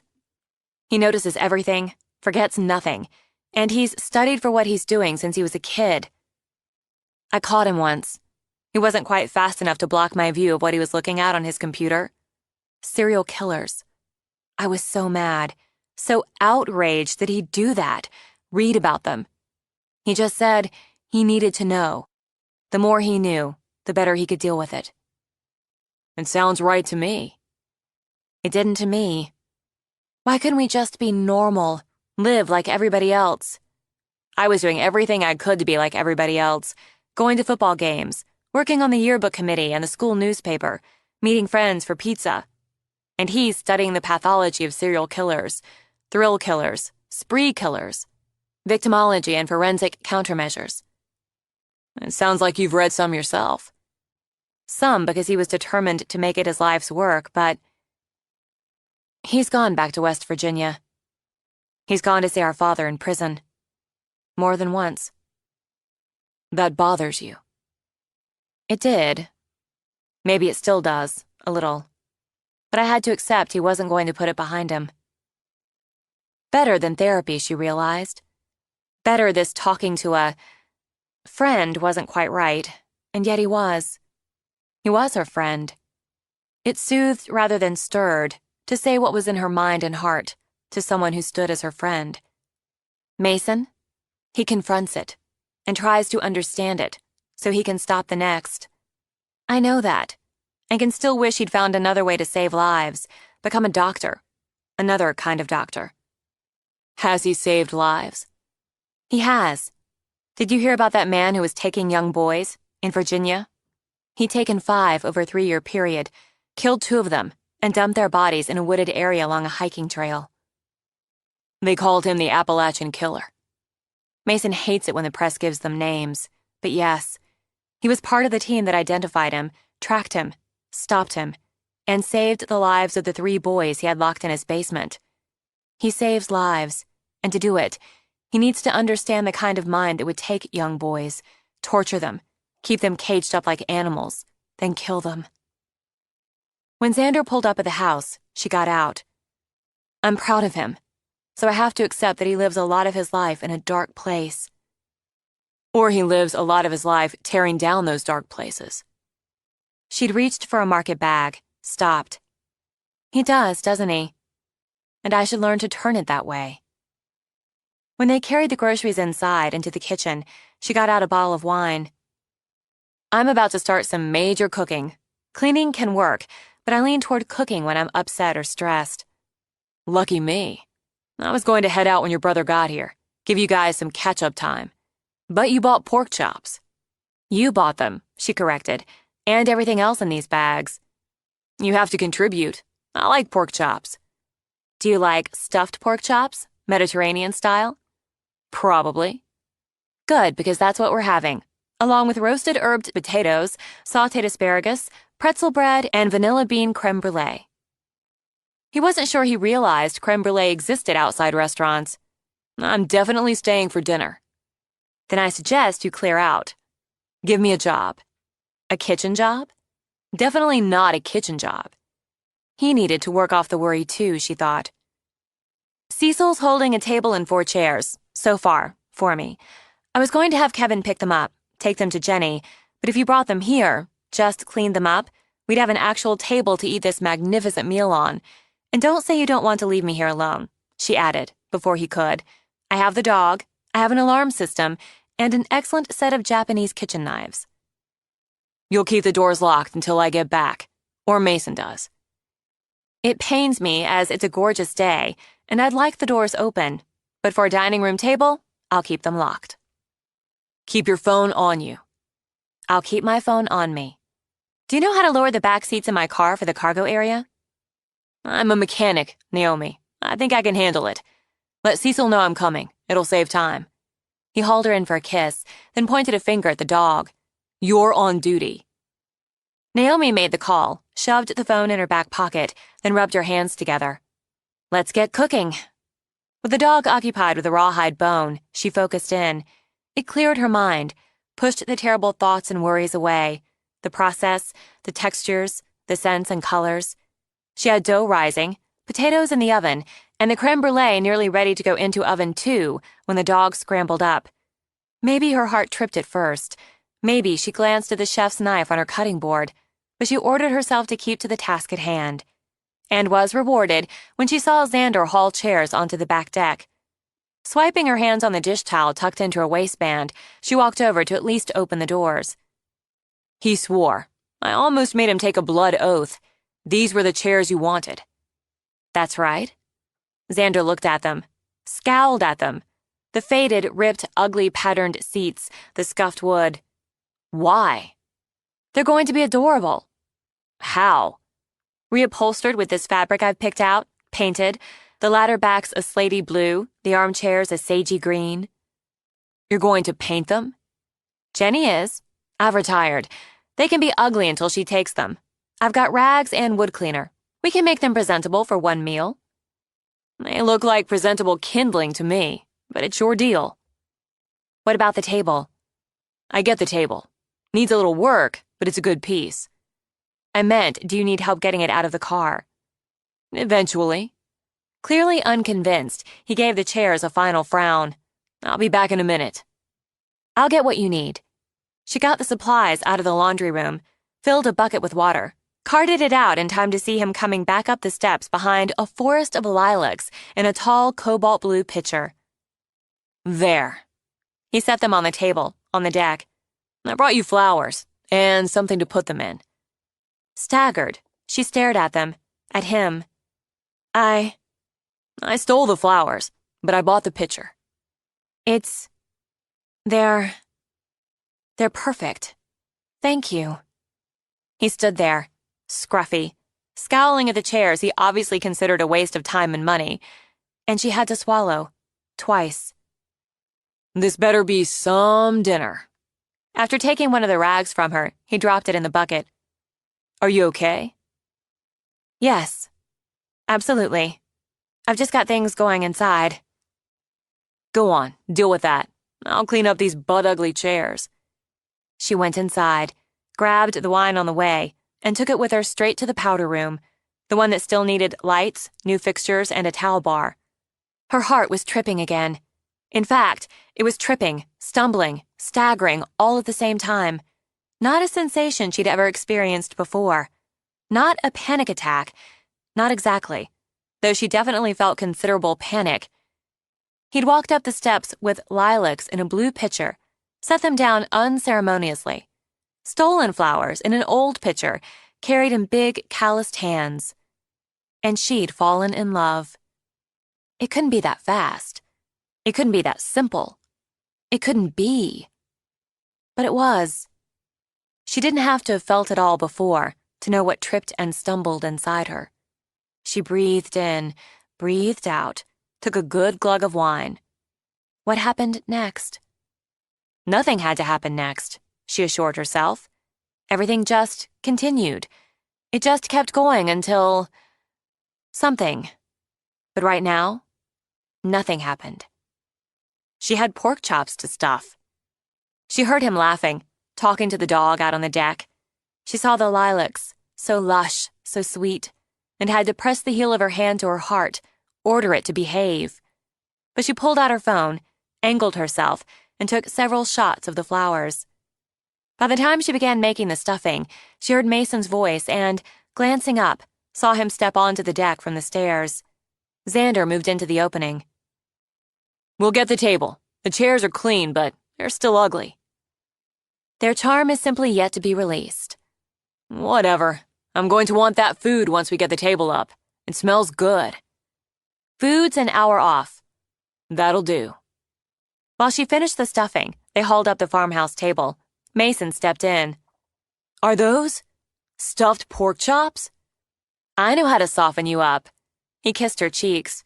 Thanks. Why did you buy such crappy chairs? They won't be crappy when they're fixed. If you say so. I like the table. Is that barnwood? It is. Built to last. She finished stuffing the chops, slid them into the oven, and stepped out onto the deck. Oh, look how the cleaner brings out the grain. It just needed some tending. It's got some dings and scratches, Xander told her. It's called character, and Jenny said she could fix anything that needed fixing. I don't want to spoil anything, Mason, but I thought if we could talk about what you did, found out, since meeting with Chief Winston, we wouldn't have it hanging over us at dinner. He gave her a long look, then nodded. I can't tell you much you don't already know. All indications are Donna Lanier was abducted from the parking lot shortly before midnight on Friday. Her car was locked, hasn't been moved since she parked it when she came on shift at 4. 3 other employees worked until closing. One, Maxie Upton, came out of the back of the building alone a few minutes before Donna, Gina Barrows, and Brennan Forrester. Routinely, Maxie parks in that same section of the lot, as most employees do, but her car was in the shop. Yours, he said to Xander. Yeah, she drove in on a flat just after I closed, and had 4 tires as bald as my Uncle Jim. I wasn't going to let her drive around on them. Made her a deal. I'd work the price of the tires down, take her to work, and she'd call her father to pick her up. She was going to walk, and after what happened to Marla, I wasn't having her walking home, or to have friends alone at midnight. She's lucky you provide such personal customer service. I've known her since she was... Xander straightened from his slouch against the rail. Are you saying he was looking to take her? Was waiting for Maxie to walk to her car? It's possible. I lean toward probable. She's younger, blonde, more like the first victim physically than Donna. I talked to her when Chief Winston did a follow-up. Her father wasn't waiting when she came out, and she was alone out there for about 20 seconds. And now says she got nervous, thought about going back in. She thought it was because you'd spooked her about not walking, not being alone. Then her father came and she didn't think anything more about it. You said Donna came out with Gina and Brennan. Just after Maxie's father picked her up, and they walked off together. They're in a relationship, leaving Donna locking up. He took Donna because she was there? Naomi asked. There's a reason we don't consider a serial until there are 3 like crimes. Mason. But I believe the same person took Donna. I believe he's an opportunist. He saw an opportunity with Marla Roth, took it. He saw one with Donna, took it. At the same time he was in that lot or close by, he was most certainly lying in wait, which tells me he'd observed the routine of that restaurant, and I believe he'd probably selected his target. Circumstances caused him to miss that opportunity. He took the next. Christ. Xander turned away, stared hard out over the water. There's a young woman, and her parents, who are never going to forget a set of bald tires, or the man who demanded a promise. Chief Winston has already looked into like crimes, but I'm going to look again, narrowing the parameters, and adding in missings. He has deputies and rangers checking rental houses and cabins within a 25-mile radius. Because he needs a place, Naomi stated. Like a cellar, an old root cellar, deep in the woods. Yeah. I'm not discounting a local, but I respect Winston's firm opinion that this is an outsider, and the low crime rate helps support it. Still, he'll take a harder look at individuals in the area. No one believes it's someone they know, someone they're close to, Naomi said. Until it is. He's a good cop. Smart, thorough, and not so territorial he won't take help from outside. He's doing all he can do. For now, I can help him do more. I reached out to one of our geeks, and he's getting names on the rentals, owners, tenants. We'll run those in addition to the knock on doors. I'm sorry. I wish there were more. You came. Naomi went to him, put her arms around him, her head on his shoulder. That's more. You'll stay a few days? Tonight, at least. Maybe tomorrow. I want to get out of this suit. I've got a bag in the car, if you tell me where I'm bunking. It's not much more than bunking now. A real bed next visit, I swear. Let's get your bag, and I'll show you. She glanced at Xander. I'll be right back. Help you get the table inside. Alone, Xander looked out at the water, into oncoming evening. Her brother agreed to stay the night, he thought, because he expected to find a body in the morning. After the meal, and the fancy coffee Naomi made in her fancy machine, Xander rose. I'm going to go on. Oh. You've got stuff. I've got stuff. And with an FBI agent sleeping down the hall, she'd be safe. I'll see you tomorrow. Okay, but... He just pulled her to her feet and into a hard, hot kiss. Maybe it was a little like marking his territory, with her brother right there, but he wasn't sorry about it. Thanks for dinner. Later, he said to Mason, and walked out. He didn't have to leave on my account, Mason began. My sharp deduction skills ascertained he's sleeping here. He wanted to give us time alone, and he wants to go be with Lou, his business partner. She and Don are close friends. Automatically, she began clearing dishes. Sit down a minute, just for a minute, Mason said, taking her hand.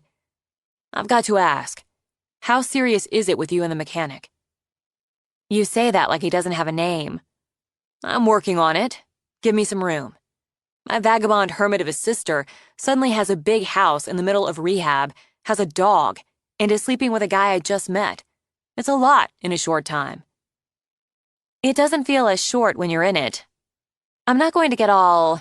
She circled her index fingers in the air, and say I recognized the house, but I recognized the potential of it, and its potential for me. I didn't know I was ready to plant until I saw it. Then I was ready. The dog wasn't going to happen, and then he did. Now I can't imagine not having him around. He's a great dog. Even more, she thought. He'd become her family. I'd have taken him to the shelter if Xander hadn't blocked me, every time. Why didn't he take the dog? He just lost his. Ah, Mason nodded, understanding completely. You haven't answered the actual question. We call that deflection. I'm not deflecting. I'm working up to it. It's more serious than I planned, more serious than I thought I'd want, and more serious than I'm sure I can handle. But he's... She wasn't sure she could explain it, to him or to herself.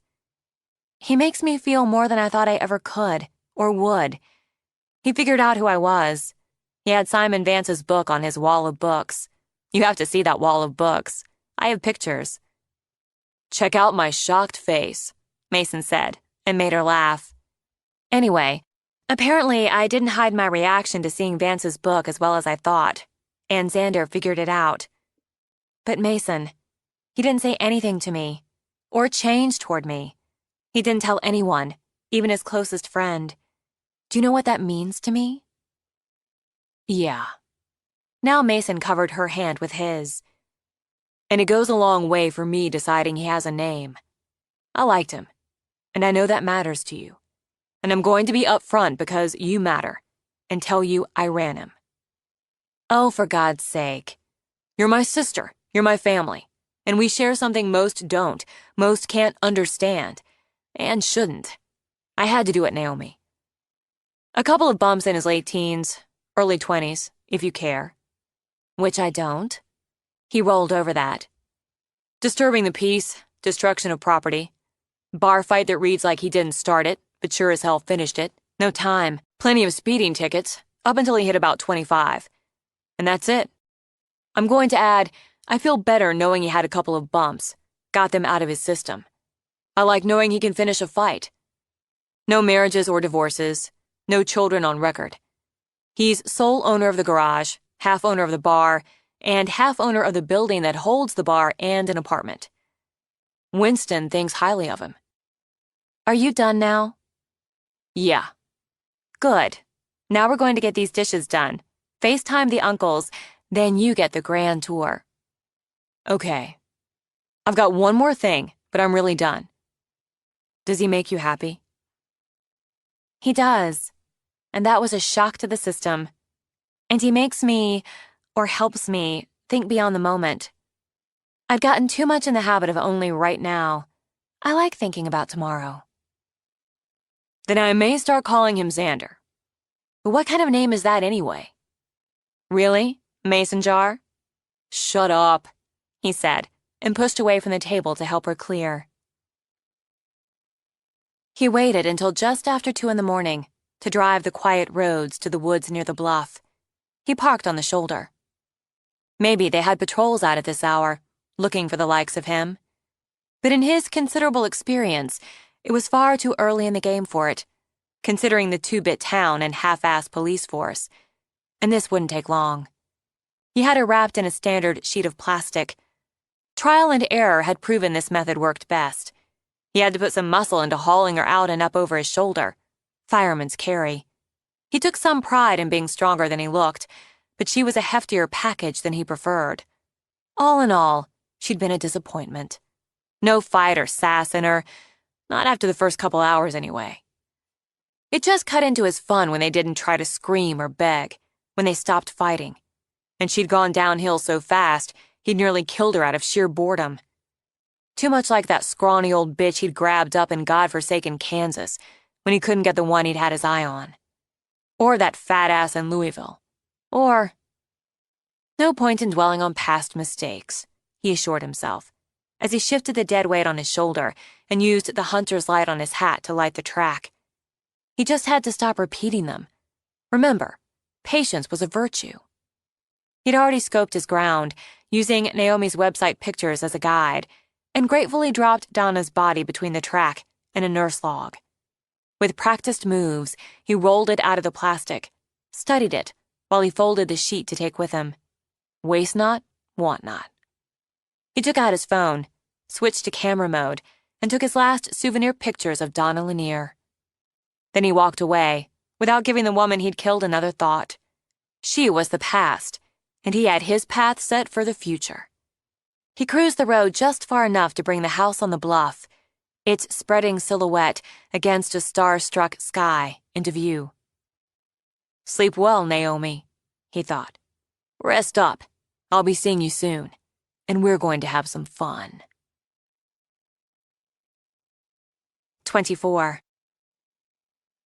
A young couple from Spokane, with a baby in a backpack, found the body on a nature hike on Monday's sparkling afternoon. Within minutes, Sam Winston stood over the body of a woman he'd known for 3 decades and had liked every day of them. Minutes later, Mason made his way through the woods to join him. I had to hope it wouldn't end this way.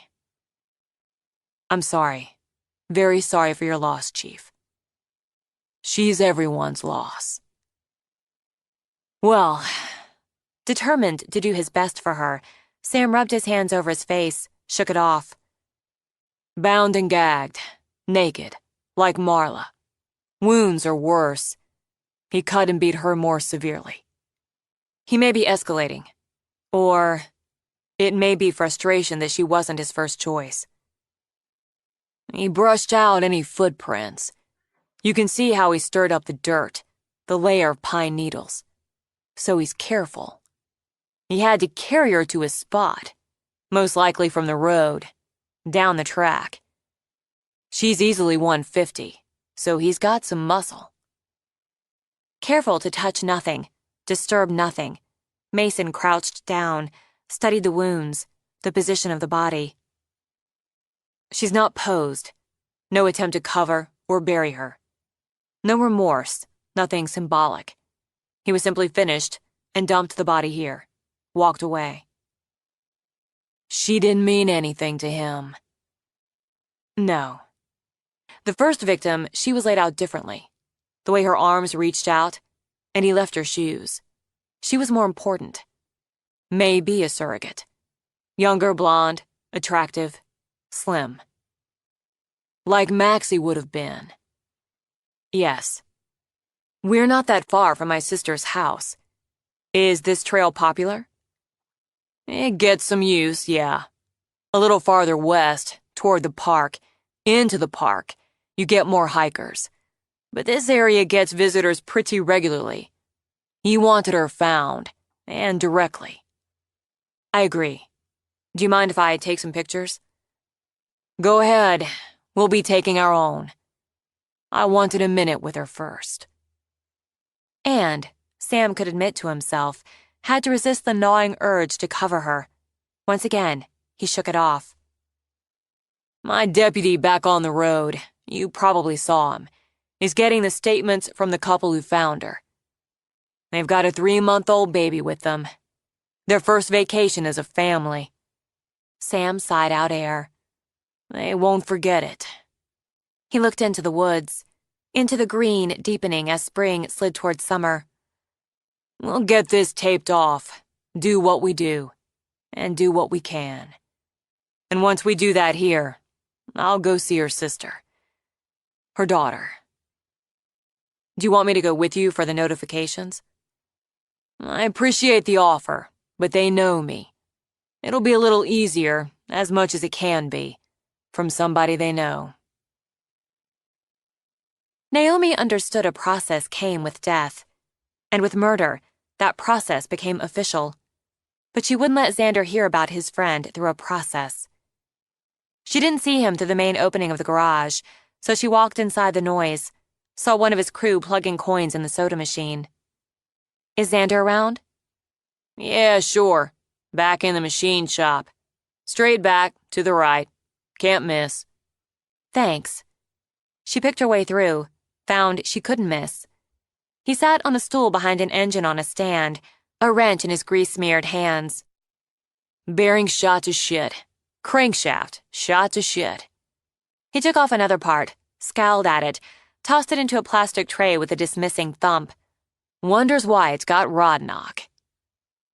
Xander. She spoke quietly, but he heard her voice over the clanging, the thumping, the music. And the instant he saw her face, grief clouded his eyes. Ah, hell. I'm sorry. I'm so sorry. She started toward him, hands out, but he shoved back on the stool and held his own up. Don't. I've got grease all over me. It doesn't matter. It does.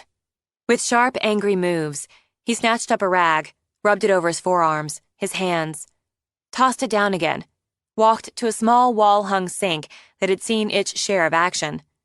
With his back to her, he poured some sort of powder on his hands, dry scrubbed them with a brush. Where did they find her? I'm not sure. I'm sorry. I just know the chief called Mason about a half hour ago and said they had. In a wooded area, was all he'd say. He was in a hurry to get there. I didn't want you to hear. Just hear. He nodded, kept scrubbing. I knew it last night. If they hadn't found her by last night. But until they do, you have to figure there's a chance. He worked the powder up to his forearms, then turned on the water. I need to tell Lou. Not the process, not procedure, and the hell with that. Do you want me to go with you? Not this time.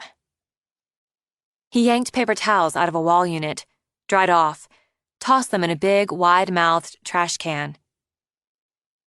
They have to notify her next of kin. I don't know how long before they can. Lou won't want to talk to anybody. She won't get in the way of that. I'm so sorry, Xander. I wish there was something I could do. You did it. You came to tell me. When she stepped toward him again, he looked at his hands.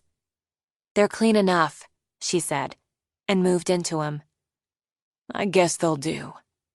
He got a grip on her, a tight one, held her in silence while the workday banged around them. Stay with Lou as long as you need, as long as she needs. But would you let me know if you're staying in town?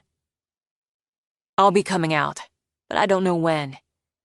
If Kevin and the crew leave before I get there, before your brother gets back, stay home. He drew her away. Stay inside and lock everything. Tell me you'll do that.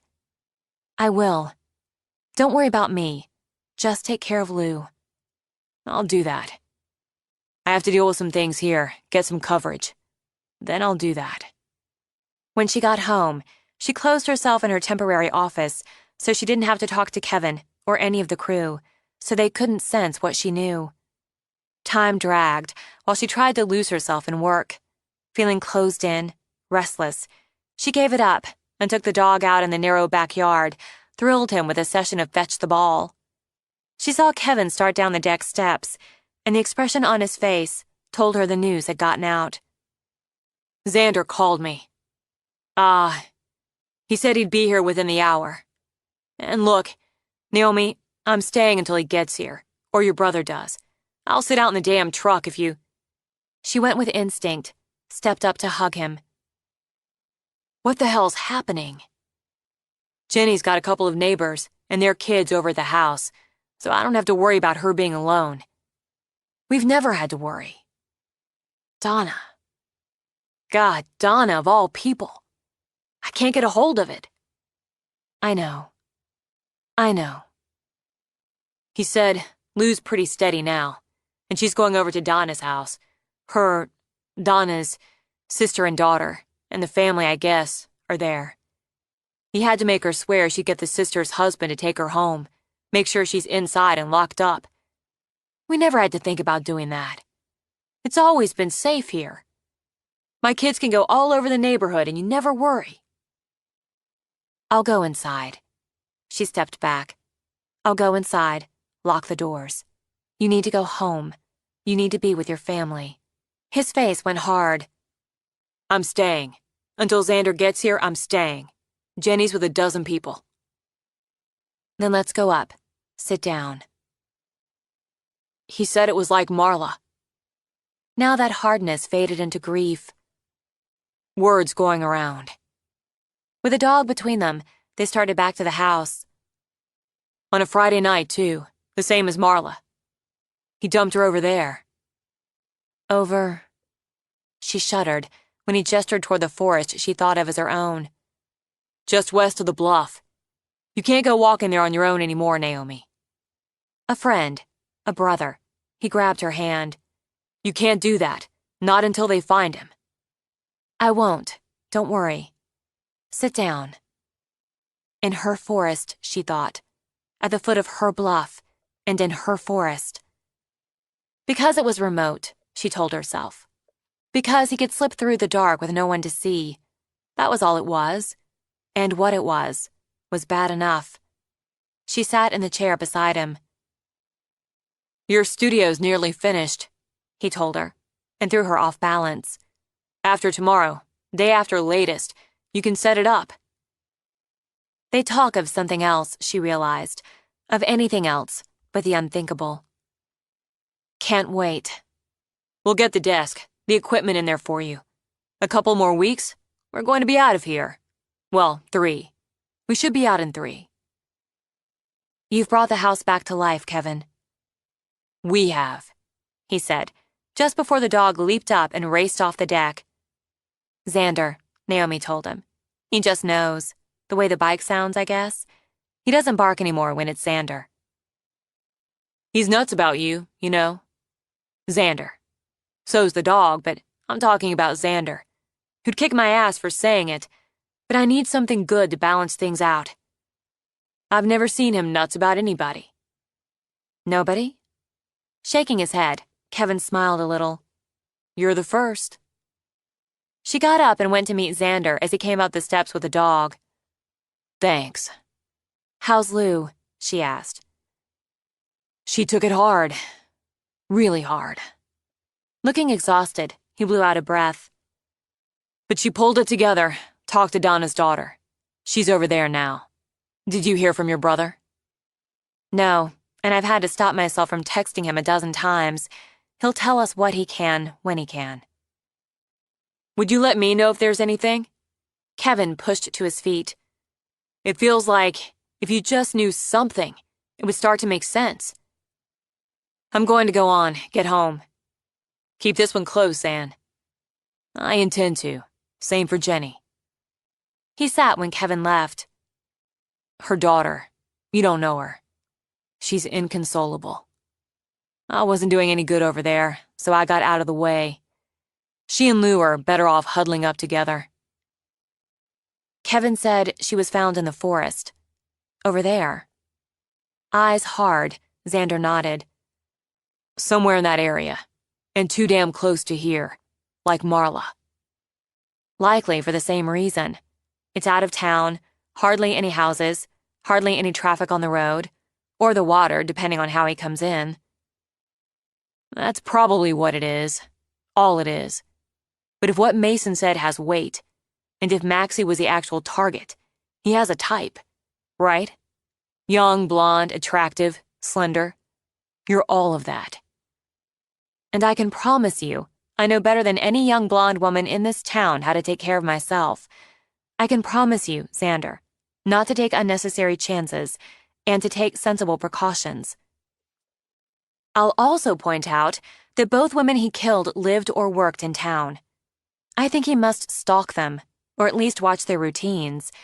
I don't have a routine, and you have enough on your mind without worrying about me. Nothing that's on my mind is more important than you. He turned to her, took her breath away with one long, steady stare. And once again, the dog raced off the deck, this time leading with a bark. It's probably Mason. She laid a hand on Xander's tensed arm. This son of a bitch comes at women in the dark, and I'll bet from behind like a coward. He doesn't walk up to them in the daylight. You're right. I'm edgy. He relaxed a little when Mason rounded the house with Tag. I have to make a couple calls. I'll be down when I'm done and tell you what I can. Xander, I'm sorry about your friend. Yeah, we all are. I'm going to see what I have to throw together for dinner, she told Xander. I can call in for pizza or whatever. You don't have to cook. I'm edgy too. Cooking helps. Have you thought about getting a grill? I can grill. You know, steaks, chops, even fish. He shrugged when she stopped at the opening. Give you a hand with meals sometime. As a matter of fact, I've been looking at grills online. You can't buy a grill online? Sincerely appalled, he stared at her, with some pity. You have to see it, and... Stroke it? She offered a bright smile. Speak to it? Appalled pity turned on a dime to a cool disdain that made her want to laugh. You have to see it, he repeated. She made a humming sound, then went in to check her supplies and formulate a menu. Moments later, he came in, grabbed a beer, sat at the counter. I'm buying the grill. What? I said I'm buying the grill. Sauté some chicken breasts, she thought. Garlic, herbs, wine. Distracted, she turned to him. The grill? Seriously, Xander. Grills are serious. Now she did laugh. I'd be the last one to say any cooking appliance or tool isn't serious, which is why I've been researching and eliminating and considering online. Have you ever bought a grill before? No, but I'll take care of it. It occurred to her he was thinking and feeling something other than grief, so she stretched it out. You don't know the features I want, the brand, the size. We're having chicken, rice, mixed vegetables, she decided. You don't buy a grill online any more than you buy a car online. Because she felt better herself, she took another poke. Have you ever bought a grill? Kevin has, twice, and I was with him both times. It's the same thing. She began to assemble her ingredients. Well, there's plenty of time to decide before summer. There's your first wrong turn. Well, second, since the whole online deal. You get the right grill, you use it year-round, especially when you can put it right outside the kitchen, like you can here. She got a pot for the rice, put it on the stove, then came to the counter so she could face him while she minced garlic. I had no idea you were so serious about outdoor grills. The things you learn. I'm buying the grill. They'd see about that. Do you know how to peel carrots? Frowning, he took a slow sip of beer. Probably. She pulled carrots out of the fridge, got a peeler, pushed them to his side of the counter. Good. Peel these. I thought you scraped them off with a knife. It was her turn for pity. Sure, if you want to take all day and make a mess out of it. You just... She picked up a carrot and peeler and demonstrated.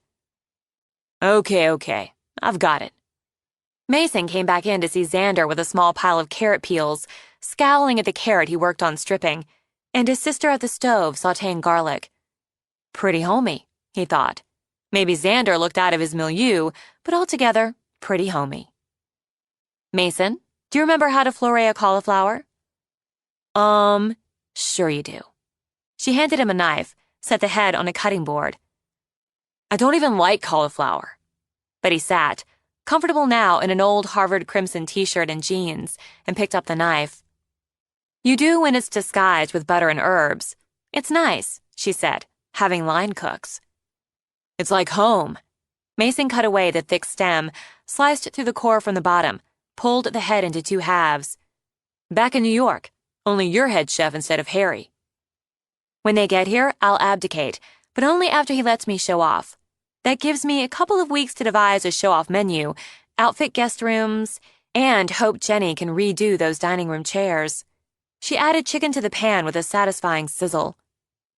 I'm going to try to be here. I should be able to work out of the Seattle office temporarily. After a long beat of silence, Mason set the knife aside, picked up his wine. Okay, I'm going to lay this out for you, as much as I can.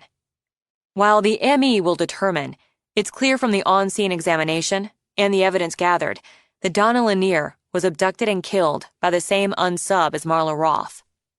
You don't need the details, he added, and went back to the knife. It's my strong belief, shared by Chief Winston, that Lanier wasn't his first choice. She was simply there.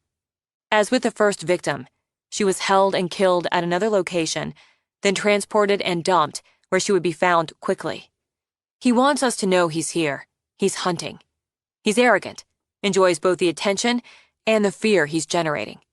He's intelligent, organized, experienced. You mean he's done this before? Naomi replied. That's what you mean by experienced. Yeah. It's unlikely a coincidence he took both victims on a Friday night, held them until Sunday. We can speculate he has his weekends free or has the privacy he needs during that time period. You still think he lives here? Xander finished the last carrot, waited for a reply. I can't eliminate someone who lives in town, works in town, or works or lives in the area. Why? Xander demanded. We haven't had any rapes or murders. Nothing like this around here before. He may not have brought it home before. He may have taken a hitchhiker, a hiker, someone passing through, and buried or concealed the body. He may recently have acquired, through purchase, inheritance, divorce, a place he can use to do his work. So far, most of the rentals have been checked and eliminated. We're also checking on seasonal workers, tenants, new residents, vacationers who've been in the area since the first victim was abducted. I'll continue to research and analyze like crimes. If I find a pattern, if I find more, we'll have the full resources of the FBI on this. I've asked a contact I have at the BAU to look over the files, to check my profile, to see if I'm on the right track or if I've gone wrong. But whether or not the unsub lives and works here or happened upon this location, he's still here. It's gone too well for him to move on. Naomi fits his type. Xander? Annoyed, she turned the chicken. Yes, she does. I believe he has a type, and Naomi fits it. I trust her to take all reasonable precautions. I said I would. I love you, Naomi. She sighed, hugely. I love you too, Mason. So even though I know you're smart, you're careful, and you can kick ass, I'm going to worry about you. I worry about you, Special Agent Carson, especially since I know you can't always take what civilians consider reasonable precautions. You could spend a couple weeks in Seattle, Xander suggested. Hang with your brother there. Do some shopping or whatever. Do some work. It'd give them a chance to do the floors in this place. First, Kevin and I have a schedule and the floors are dead last. Second, and all the other numbers after that, I'm not leaving here to run off to Seattle so my baby brother can look out for me. You've got 2 years on me, Mason objected. That doesn't make me baby brother. She won't do it, he added to Xander. I walked through the conversation about it with her in my head and always hit the same wall. But this might make you feel better about it. Did you tell him about the mugger, Naomi? I haven't thought about that in years. She picked up the wine, dumped some into the skillet, then trapped the steam with a lid and lowered the heat. What mugger? In New York, Naomi was home on summer break from college, working at a restaurant. Decided to walk home one night. It was a nice night, she added. The mugger thought so too. Anyway, this guy comes up on her, with a knife, wants her money and her watch, her earrings, her phone.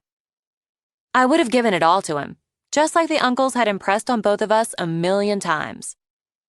Maybe you would have, Mason shrugged, but the asshole figured he had a defenseless woman, a scared one, and a pretty one, so he copped a feel.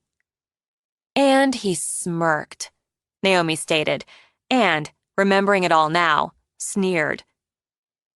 She bruised his balls, broke his nose, and dislocated his shoulder, called 911.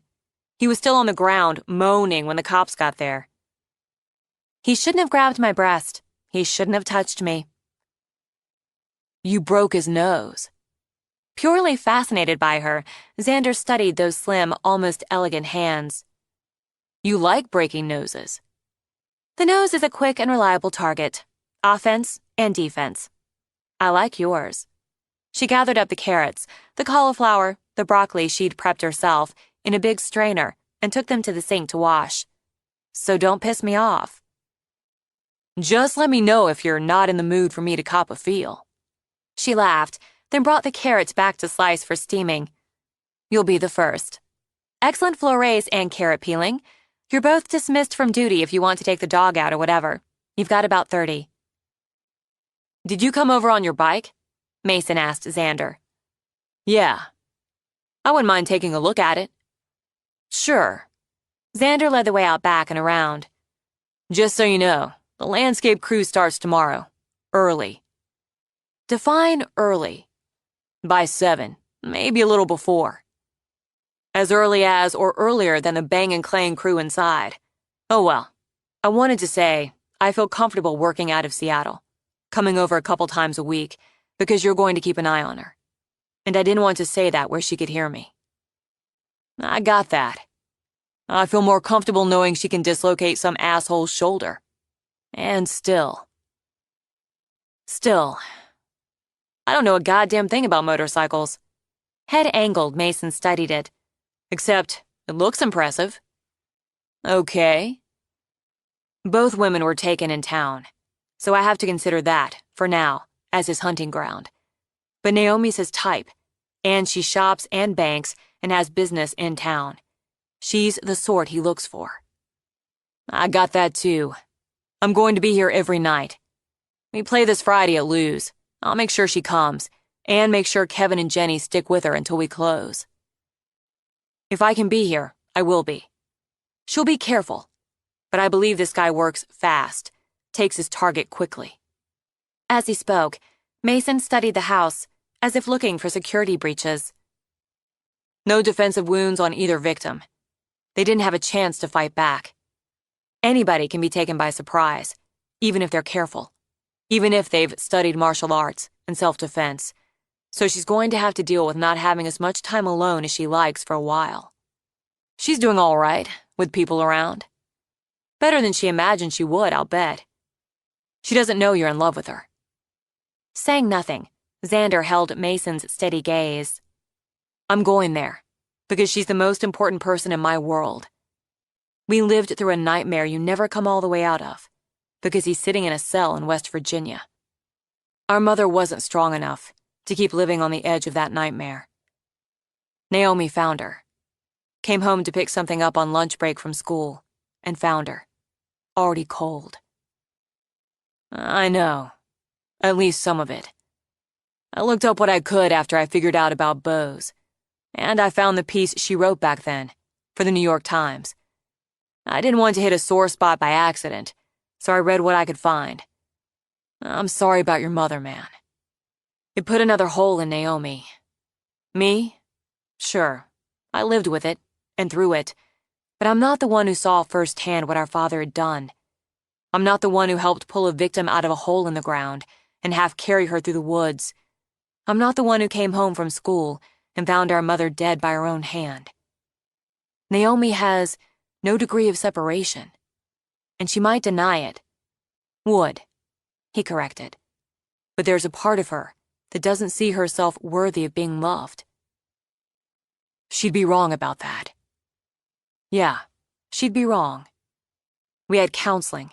We had the uncles.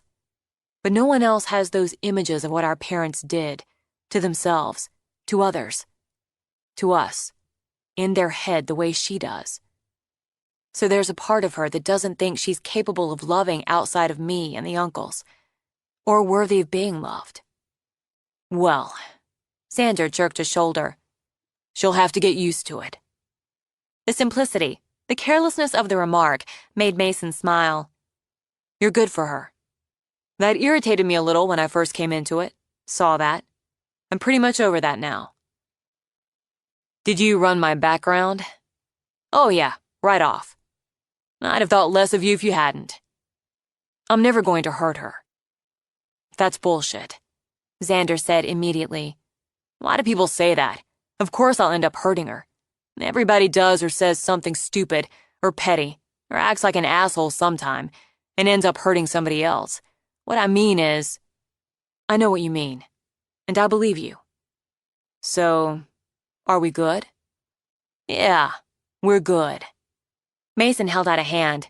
They shook. Then he studied the bike again. How about you let me drive it?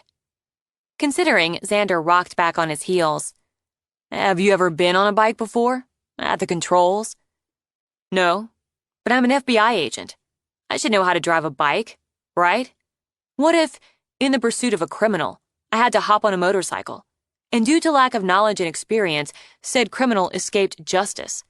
None of us would feel good about that. Amused, Xander unclipped the helmet. Okay. Really? Are you serious? And beaming like a boy on Christmas morning, Mason took the helmet. Sure. You wreck it, you pay for repairs. You end up needing the ER. Dinner's going to get cold. I can go with that. I don't have a motorcycle license. You're FBI. Damn fucking straight. Delighted, Mason swung a leg over, settled. Now what the hell do I do?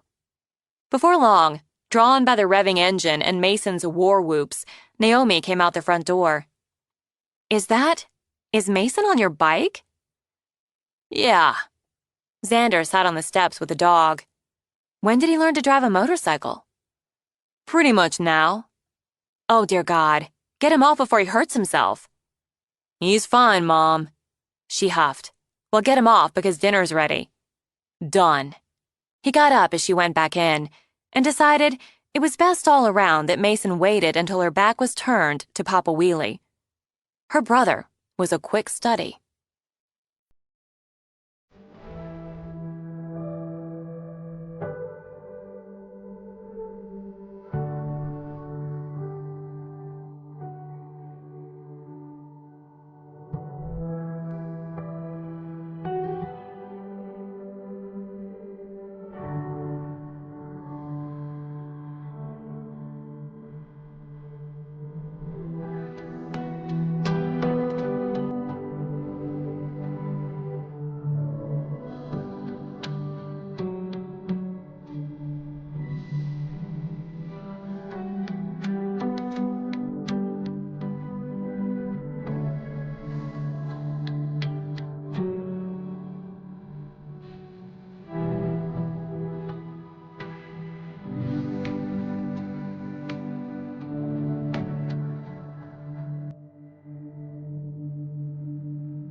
25. Her house was full of people, and noisy tools and machines. Now her front yard was full of people and noisy tools and machines. She couldn't defy her brother, Xander, and her own common sense and take off to the forest or down to the shoreline for quiet. For a couple of hours, she made the best of it by taking pictures of what was essentially demo, just like the interior, while Lilo uprooted old woody shrubs and ugly tree stumps she'd simply stopped seeing with a massive chain attached to a massive tractor. The sounds of a wood chipper, of chainsaws, of trucks joined the sounds of nail guns and saws. Tag loved every minute. Eventually, she escaped inside, popped in her earbuds, and drowned most of it out with music. The tap on her shoulder had her nearly jumping out of her chair. "Sorry," Mason apologized. "God, I didn't know you were back." "You couldn't hear a plane land on your deck with this noise, and with Lady Gaga blasting in your ears." Lady Gaga and others helped me tolerate the rest. But she took out the earbuds and paused her playlist. "Did the autopsy?" "Yeah. There's not much more I can tell you. She hadn't had any food, any water, since about 8, 9 o'clock Friday night. That's consistent with Marla. The same type of blade was used on both. No prints, no DNA, no hairs but her own. That's also consistent. He's careful. Anyway, I'm going to work outside on the deck for a while. Take advantage of the sun. I'm heading to Seattle tomorrow. And surprise, they're calling for rain." "I don't know how you can work outside with this noise." "My great powers of concentration. These are nice." He nodded toward the photos on her screen. "These were taken in the forest, just west of here?" "Yes, I was just checking downloads and orders. And I think I'm going to do more note cards, nature shots. They tend to sell." Wanting his company just a bit longer, she began to scroll. This one, then no, yes. This one, then maybe this. Hold that. That's what do you call it? Nurse log. Right, because it nurses other stuff. Moss and mushrooms and lichen. And the younger trees. I love how they grow out of it. The way, in this one, their roots wrap around the mother. Pretty cool. With a hand light on her shoulder, Mason leaned in a little more to study. "When did you take that?" "Oh, this one's been out for a couple weeks. Got some nice hits, decent downloads. I figured I'd crop it a little more, and it would make a nice note card, for a variety set of 8.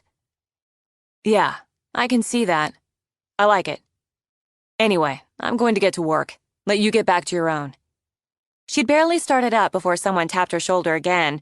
At least this time she didn't jump. "Sorry." Kevin gave her shoulder another pat. "I wanted to ask if you're ready for us to move you into your studio space." "It's really ready for that?" "It's really ready, and we can start working in here again first thing tomorrow." "Then I'm ready. Let me shut down, unplug and all that." "We can start hauling out the supplies, the mat board deal, and the rest." "I need those work tables I bought. Downstairs, storage." "I already brought them up, and everything you had marked for the studio." "I need to let Jenny know I'm ready for the desk whenever she can get to it." "Oh, she knows. I keep her up to date." "I'd better get moving." "Geez, almost forgot." As if jogging his own memory, Kevin tapped the side of his head. "Lilo and his dad need you outside. We'll get things moving for you." "All right." She shut down, unplugged. Taking the back stairs, she hurried through the house, out the front. There were questions about colors, heights, naturalizing, grass seeds. She had to switch gears from sometimes Mama let the rules slide a little on Saturdays, if Daddy was in a good mood. Then she heard the rumble of thunder. Delighted, she scrambled out of bed to rush to her window. She loved storms, the way they whirled and swung through the trees, the way the sky went spooky, the way lightning slashed and flashed. And maybe this storm would bring rain and wind and cooler air. Maybe. She knelt on the floor, her arms folded on the windowsill, her eyes on the bit of moon hazed by heat and clouds. Maybe. She wished for it. A girl who'd turned 12 in just 2 days and still believed in wishes.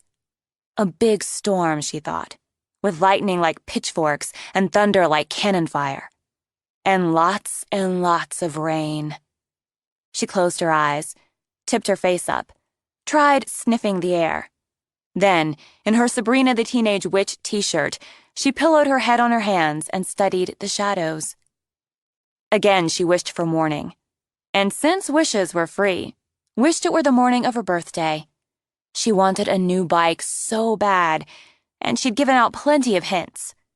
She knelt, wanting morning, a girl tall and gawky, who, though she checked daily, was not yet growing breasts.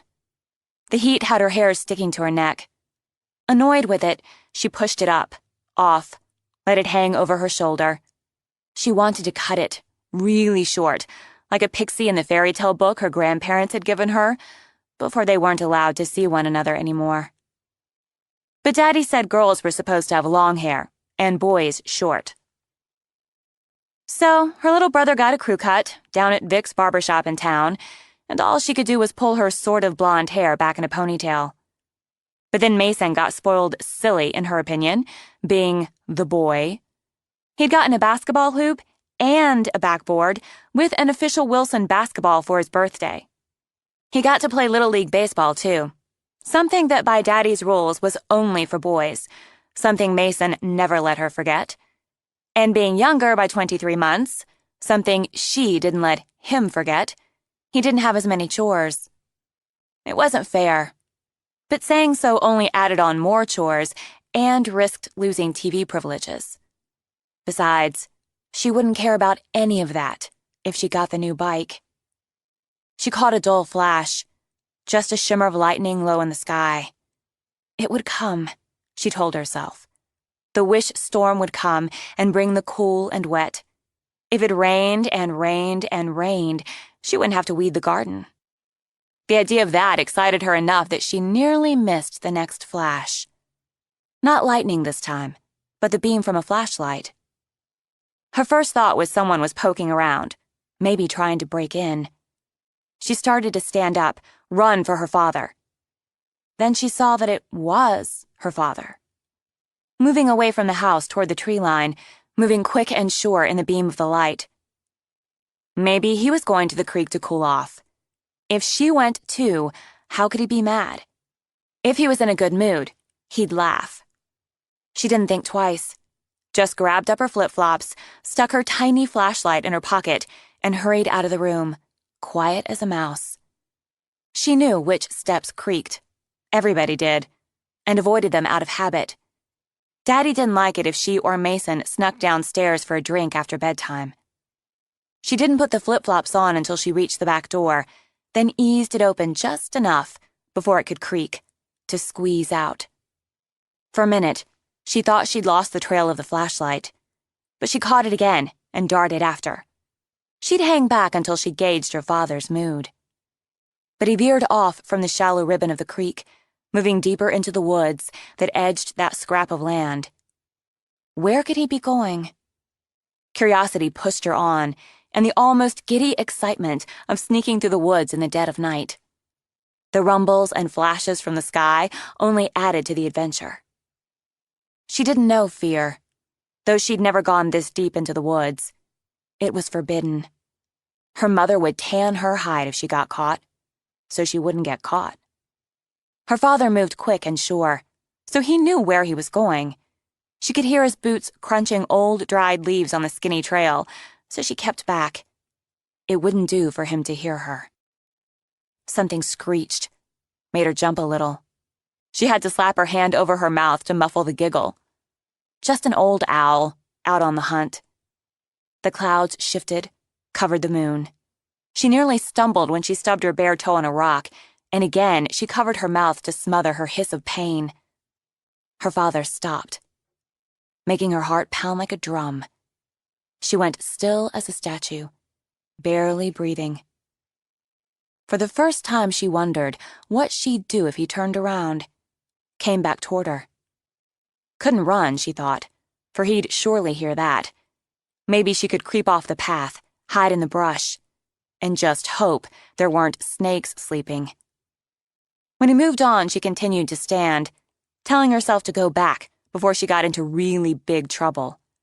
But the light was like a magnet and drew her on. It bobbled and shook for a moment. She heard something rattle and scrape, something creak like the back door. Then the light vanished. She stood in the deep, dark woods, breath shallow, and cold prickling over her skin despite the hot, heavy air. She took a step back, then two, as the urge to run fell over her. The click came back to her throat, so sharp she could barely swallow. And the dark, all the dark seemed to wrap around her, too tight. Run home, run. Get back in bed, close your eyes. The voice in her head pitched high and shrill, like the cicadas. Scaredy cat, she whispered, clutching her own arms for courage. Don't be a scaredy cat. She crept forward, almost feeling her way now. Once again the clouds shifted, and in the thin trickle of moonlight, she saw the silhouette of a ruined building. Like an old cabin, she thought, that had burned down so only the jags of foundation and an old chimney remained. The odd fear slid away into fascination with the shapes, the grays of it all, the way the thin moonlight played over the scorched bricks, the blackened wood. Again, she wished for morning, so she could explore. If she could sneak back in the light, it could be her place. A place where she could bring her books and read, without her brother nagging at her, and she could sit and draw, or just sit and dream.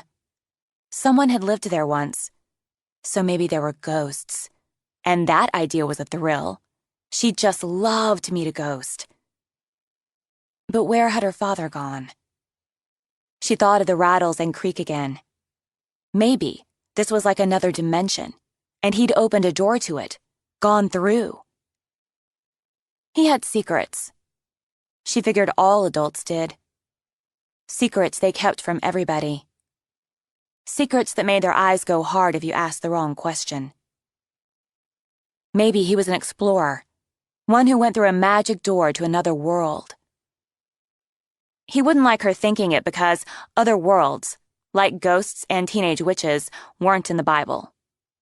But maybe he wouldn't like her thinking it because it was true. She risked a few more steps forward, ears cocked for any sound, and heard only the thunder, rolling closer. This time, when she stubbed her toe, the quick cry of pain escaped, and she hopped on one foot until the sting eased. Stupid rock, she thought, and glanced down. In that pale moonlight, she saw not a rock, but a door in the ground. A door that would creak when opened, maybe a magic door. She got down on all fours, ran her hands over it, and got a splinter for her trouble. Magic doors didn't give you splinters. Just an old root cellar or storm cellar. But though disappointment dampened her spirits as she sucked her sore finger, it was still a door in the ground, in the woods, by an old burned-out cabin. And her father had gone down there. Her bike. Maybe he'd hidden her bike down there and was right now putting it together. Willing to risk another splinter, she put her ear to the old wood, squeezing her eyes tight to help her hear. She thought she heard him moving around, and he was making a kind of grunting noise. She imagined him assembling her bike, all shiny and new and red, his big hands picking the right tool while he whistled through his teeth, the way he did when he worked on something. He was down there doing something special just for her. She wouldn't complain, in her head, about chores for a whole month. How long did it take to put a bike together? She should hurry back home so he didn't know she'd followed him. But she really, really, really wanted to see it. Just a peek. She eased back from the door, crept over to the burned-out cabin, and hunkered down behind the old chimney. It wouldn't take him long. He was good with tools. He could have his own repair shop if he wanted, and only worked for the cable company out of Morgantown to provide security for his family. He said so all the time. She glanced up at the snap of lightning, the first pitchfork of it, and the thunder that followed was more boom than mumble. She should have gone home. That was the truth, but she couldn't go back now. He could come out any time, and he'd catch her for sure. There'd be no shiny red bike for her birthday if he caught her now. If the storm broke, she'd just get wet, that's all. It would cool her off. She told herself he'd just be 5 more minutes. And when the minutes passed, he'd just be 5 more. And then she had to pee.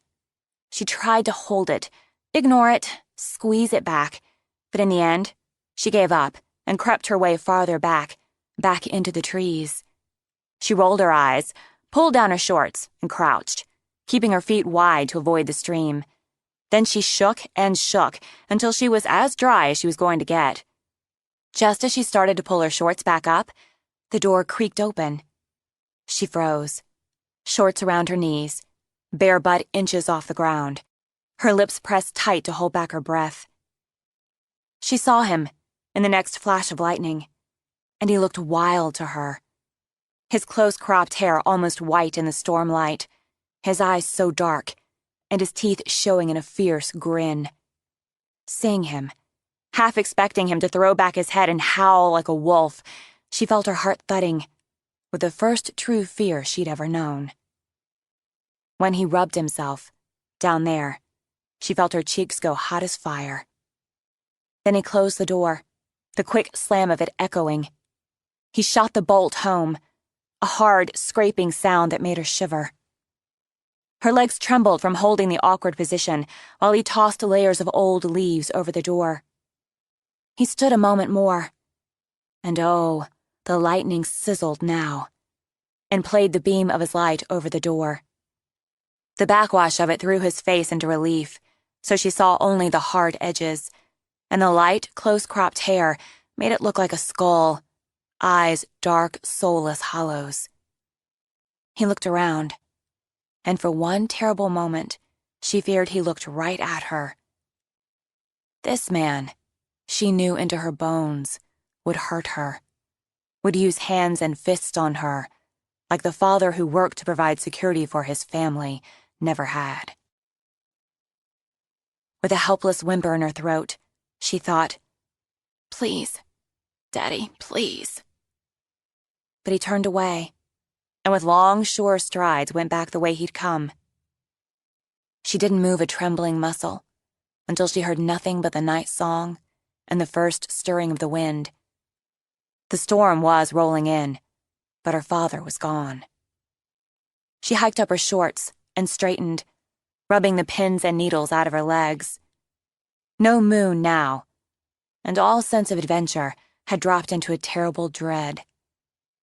But her eyes had adjusted enough for her to pick her way back to the leaf-covered door. She saw it only because she knew it was there. She could hear her own breath now, wisping away on the swirl of wind. Cool air, but now she wanted warm. Her bones felt cold, like winter cold, and her hand shook as she bent down to brush the thick layers of leaves away.